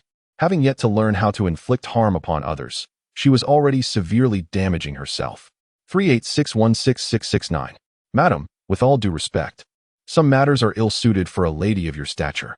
They demand a more barbaric and sanguinary approach." Clayton quickly recognized the tactical significance of the temperature shift. Yet he could hardly believe it was within Barbara's capabilities. He sat rigidly, the gentler sunlight of the morning streaming through the window upon him, yet transmitting little warmth, rendering him akin to a mummified figure unearthed from the sands. Barbara's self-justification lacked persuasiveness, but even the mysteriously capable cursed souls echoed her sentiments, causing Clayton to hesitate. He too wished to hear about Barbara's abilities. When the subject of family arose, Barbara's countenance reflected profound betrayal, her speech becoming disjointed, as though she remained in a state of running away from home. Clayton felt she would be better off within the council. Upon hearing Clayton's inquiry, Barbara relaxed slightly, extending her hand toward Valentine, who handed her a pistol. However, the werewolf's constitution quickly acclimated to the low temperatures.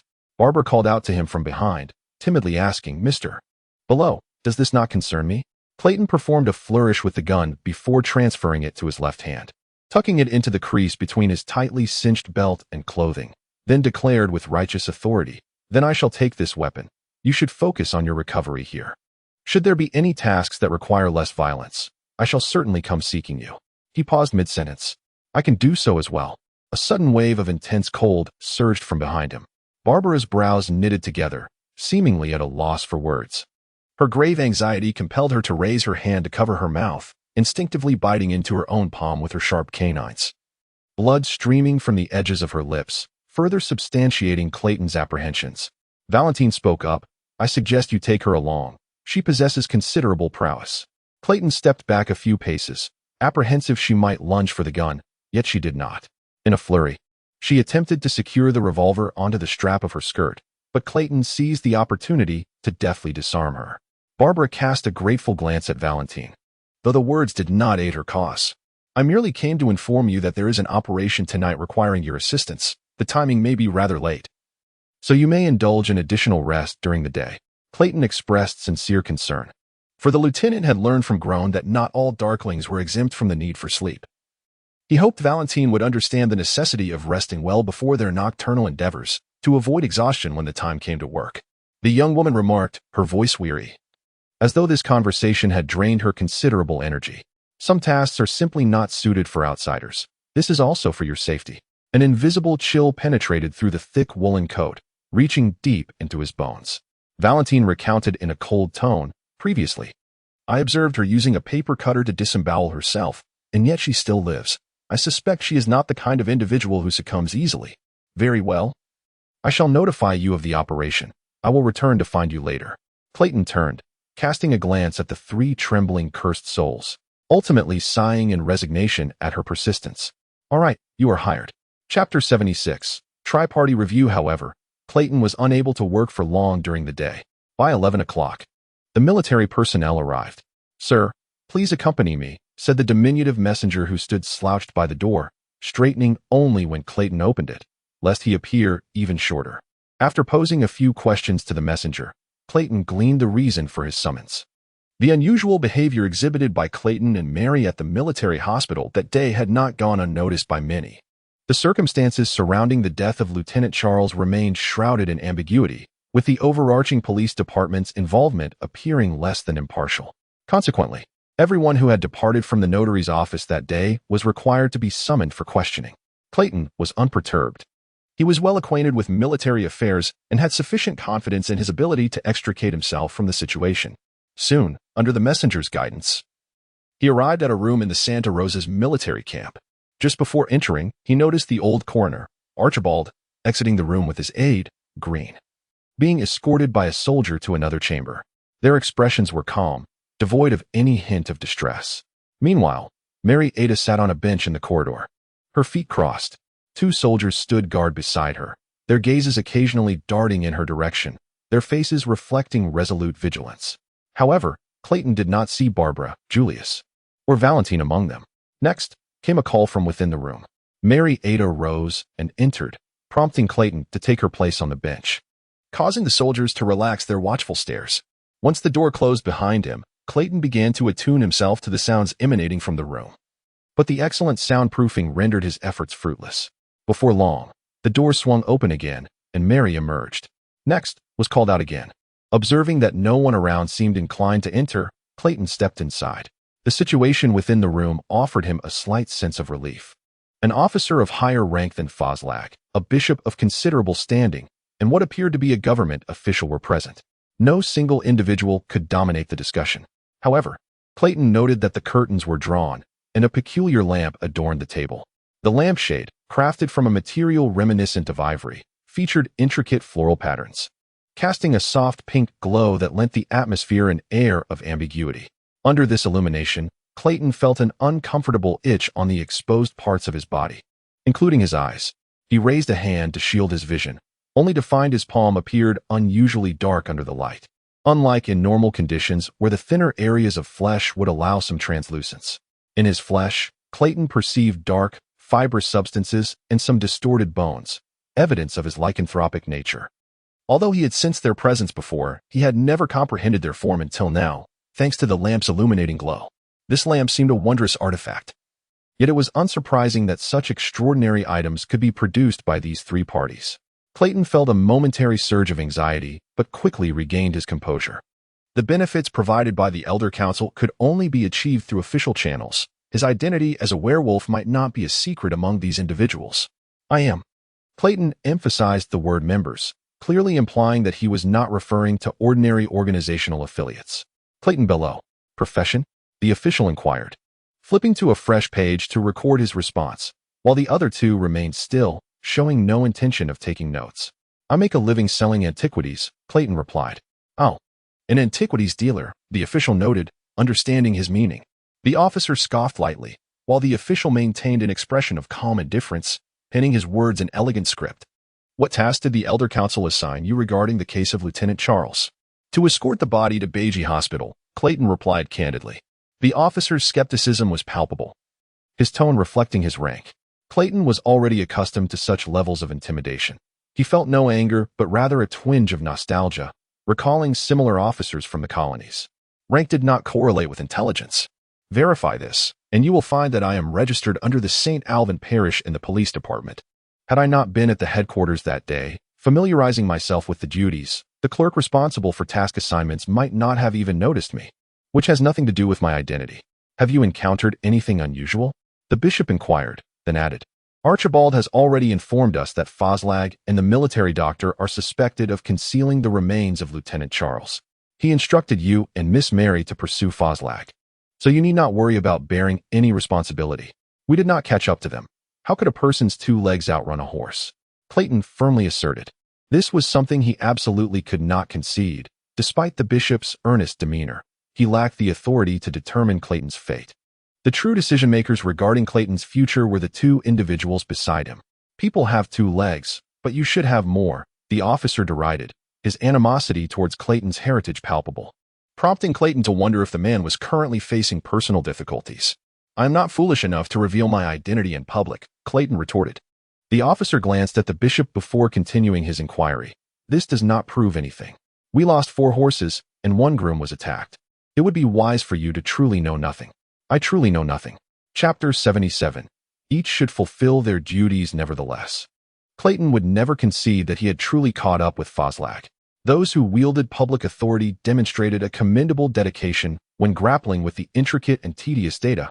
However, when matters became personally pertinent, they unveiled an extraordinary capacity for autonomous decision-making, steering events in a manner advantageous to themselves, often disregarding the truth when necessary. Clayton believed that his pursuit of Foslag bore no inevitable connection to Foslag's demise. He was not noble enough to imprison himself merely to utter a truth. The bishop cleared his throat, grasping his staff with both hands, displaying a fervor unbecoming of a clergyman in the presence of the dark-skinned. The groom was attacked from behind. Indeed, he did not see his assailant before losing consciousness, yet he discovered that his collar had been stuffed with coins, perhaps as some form of compensation. I surmised that even if the assailant acted thus, he must have been a person of considerable compassion. This was not the vision Clayton wished to behold. The officer's countenance was particularly grim, while the official bore a half-smile. Turning to the officer, he remarked, Doran, he speaks the truth. The bishop, unperturbed by the direct confrontation, simply responded, times have changed. The officer regarded the official, his face contorted in a feigned astonishment. What a rarity. I never anticipated witnessing your day of mercy. Or has old Godwin's death muddled your wits? This has nothing to do with me. He slammed his hands upon the table, glaring fiercely at Clayton. And how do you know all this? Who will handle it? Doran retorted. Clayton sighed. He was not ignorant, merely clinging to a sliver of hope. Thank you for your reminder. The old bishop raised his hand, signaling that further inquiries awaited. Clayton Bellew's confidence suggested he possessed assurance, and the major was disinclined to humiliate himself before the other two. With a resounding thud, the officer slammed a pistol onto the table. Since last month, an organization claiming to be the Holy Grail Society has infiltrated the city of Sasha. I have witnessed their members committing crimes within the city. At least 3 individuals have perished, and the true tally of victims is likely far greater. A rational individual would not voluntarily seek to comprehend the repercussions of assaulting military personnel. He perceived this fool as someone deliberately seeking trouble after ascertaining all the facts. Clayton now had to feign ignorance concerning Fastlag's affairs, yet another deceased officer could openly discuss them, particularly since Lieutenant Charles's current head was assuredly a forgery. He doubted Archer had failed to uncover this, even in the absence of critical evidence pertaining to the wound. The inexplicable addition of a head to a corpse was decidedly abnormal. At this juncture, it was evident to all that they anticipated someone to acknowledge their prior engagement with Faslag, though the consequences of such admission were shrouded in uncertainty. Not everyone is as heartless as you. The official disdainfully averted his gaze, continuing to address Clayton. In any case, whether you engage in mutual slaughter or coexist peacefully, we shall remain uninvolved. The autonomy of the dark-skinned here is customary, albeit not entirely devoid of regulations. Should this escalate into the news, you shall answer to him. He pointed at the officer. Should the identity of the dark-skinned become widely publicized, it will be under his superior's jurisdiction. He nearly implied, please take care of the Holy Grail Society. However, this term often concealed an antithetical sentiment, and the 3 gentlemen remained attentive until they heard the mention of the Holy Grail Society. Major Doran fell silent. Yet when Charles was referenced, the expressions of the 3 once again turned peculiar. The werewolf disclosed a portion of the Holy Grail Society's dealings, yet the city's administrators responded with indifference. The words were well-intentioned, but the timing was amiss. Then why not let the Salvation Army address these trifles? Clayton did not share that sentiment. You speak rightly. Yet I believe the Holy Grail Society's murder of Lieutenant Charles is unrelated to their legality. If they could slay Lieutenant Charles, they would undoubtedly not hesitate to strike at others. Thus, I regard the Holy Grail Society as a significant destabilizing element that requires prompt attention. His tone softened as he endeavored to persuade the werewolf. Since you have also served, you must have heard of the Salvation Army. They are a group afflicted with delusions and strive to infect others. The absence of such individuals from Sasha may indeed be a blessing. The officer suddenly ceased speaking, cautiously glancing at the bishop, who exhibited no response. Clayton abruptly realized that the relationship between the military and the church appeared markedly different from what he had previously understood. Chapter 78. Popularity is not always a blessing. Clayton underestimated the significance of the dark moon. The changes of this mysterious celestial body are akin to a natural disaster for mortals, entirely beyond their control. Even those who have acquired a measure of extraordinary power cannot shield their loved ones from the fate of transformation. No matter how noble the bloodline, it can still be transmuted into the despicable beast once denounced in propaganda. In the face of fear, people return to faith. Even the most extreme skeptics find their convictions wavering, compelled to acknowledge the existence of forces beyond human comprehension. Without the presence of a supreme being, the dichotomy of light and darkness, and the mysterious spiritual powers originating from ancient stars, how could ordinary individuals metamorphose into the grotesque entities that haunt the nightmares of inebriates? To stave off their inner turmoil, people revive their beliefs. This phenomenon manifests materially as an increase in the church's authority, with clergy receiving greater respect and reverence. In the present context, this form is quite evident. Of course, the civil officials only need to manage paperwork, paying little heed to the bishop's opinions. But the major is more concerned with the church's stance due to the extensive collaboration required from them in his work. Clayton did not believe his assertions. The members of the Salvation Army may be a tad obsessive, yet their core members are seasoned veterans, having served and fought in the most inhospitable environments in the world, which ironically contributes to their restless sensitivity. They are warriors and ought to be placed where they are needed. They posed further inquiries regarding the coroner Archer's statements and their observations in the military hospital, asking detailed questions. Yet the pivotal role of the Holy Grail Society was selectively overlooked. After the final question related to official matters, the official's pen marked the end time on the paper and capped it. Barbara and Valentine are also members of your council, are they not? Have they arrived? I have not seen them. As the soldiers exited, he turned to the Major, Major Dolong. Do your soldiers truly know where they reside? They inadvertently revealed a fact. The information regarding the council members had already been unearthed, and their previous claims were merely an attempt to gauge the attitude of the questioned party. Why would the government dispatch a health bureau official to handle matters concerning the Dark Ones? Does Mr. Belio know where they are? In his view, it was peculiar that those individuals remained at the Pritzker estate. Even if transformed into Dark Ones, they ought to have their own homes. The elders of the council seemed not to require combat personnel, and rather than being employed. These Dark Ones appeared to have fled their homes out of fear of society and family, fortuitously finding refuge in a place where they would not be ostracized, treating the council's stronghold as a sanctuary.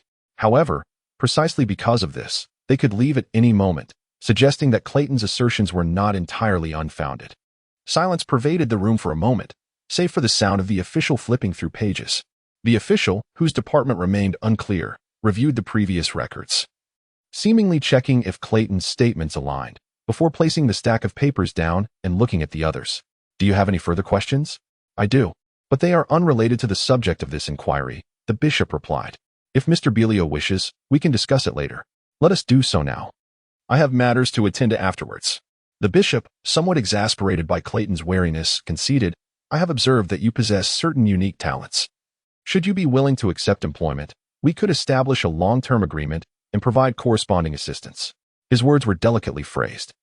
Others might only recognize Clayton's Dark One identity without discerning the specific race, but the church was different. They had long been engaged with Dark Ones. Clayton understood that his identity as a werewolf had been exposed, yet he did not reject collaboration. The council did not prioritize the interests of its members. While the Holy Grail Society was excessively brutal, in comparison, the traditional church appeared more amiable in his mind. Before joining the werewolf clan in Vioti, befriending the local church was a rather advantageous strategy. The only issue was singular. I wish to express my willingness, but I have my own duties. I still serve as a constable in the St. Alwyn parish at night. Clayton calculated and realized life as a human had been comparatively easier. Was this the price of power? Nevertheless, he reassured himself that it was not a problem. The bishop smiled, not divulging the specifics of their potential collaboration. We will be in touch, provided your address remains unchanged. With no further inquiries, Clayton exited the room. The corridor bore no changes. 2 soldiers remained stationed, along with Marietta seated on a bench.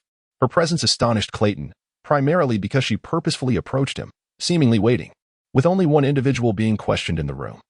He had no fear of mistaken identity. Can we find a place to converse? Clayton tightened his collar, pondering the sudden popularity he had recently experienced. 20 minutes later, they settled into a tavern. Clayton silently observed Marietta and the array of large mugs before them, each larger than his palm, with beer foam spilling over the table, creating a sticky mess. Marietta downed half a mug in one gulp, noticing Clayton remained motionless. Is this peculiar? I thought ladies did not indulge in excessive drinking. Clayton's expression was complex. Even before becoming a werewolf, when his sense of smell was not so acute, he had never cared for beer, as his discerning palate always detected the sour bitterness of the brewing ingredients. He preferred the sweet, rustic charm of homemade wines. Since it is beer, it does not count as excessive drinking, Marietta argued with a logic unfamiliar to anyone else. I purchased enough for 2. The other half is for you. As she spoke, Clayton calculated the quantity of alcohol on the table. However, he was not entirely unable to drink, having previously invited Mary to choose the location freely. Occasionally enjoying a few drinks was not a detriment, he told himself. After downing a mug in one go, Clayton finally inquired about Marietta's purpose for seeking him, though he knew the answer was unrelated to his allure.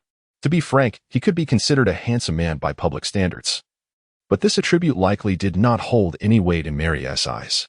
In a world devoid of beauty and ugliness, could one become noble by relinquishing desire? Clayton suddenly entertained this thought, reflecting briefly before concluding that he had perhaps overestimated Mary. Although he was uncertain of her answer, this young woman had consistently practiced her convictions. Unaware of his musings, Mary robustly consumed another half mug, placing it down before drawing a gun from her waist and resting it on the table. She was undoubtedly not challenging the lieutenant to a duel, merely showcasing the firearm. It was a revolver, featuring a black barrel and white grip, with 6 chambers empty. By observing the barrel's thickness and the shape of the sights, one could ascertain that it was the same model as Clayton's sidearm.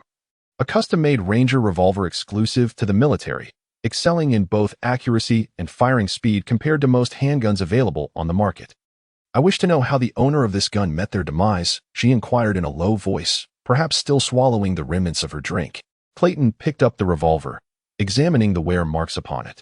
Unlike his own, this weapon had seen frequent use, with fingerprints clearly etched into the grip. It must have belonged to a battle-hardened warrior. Who was its owner? "My father."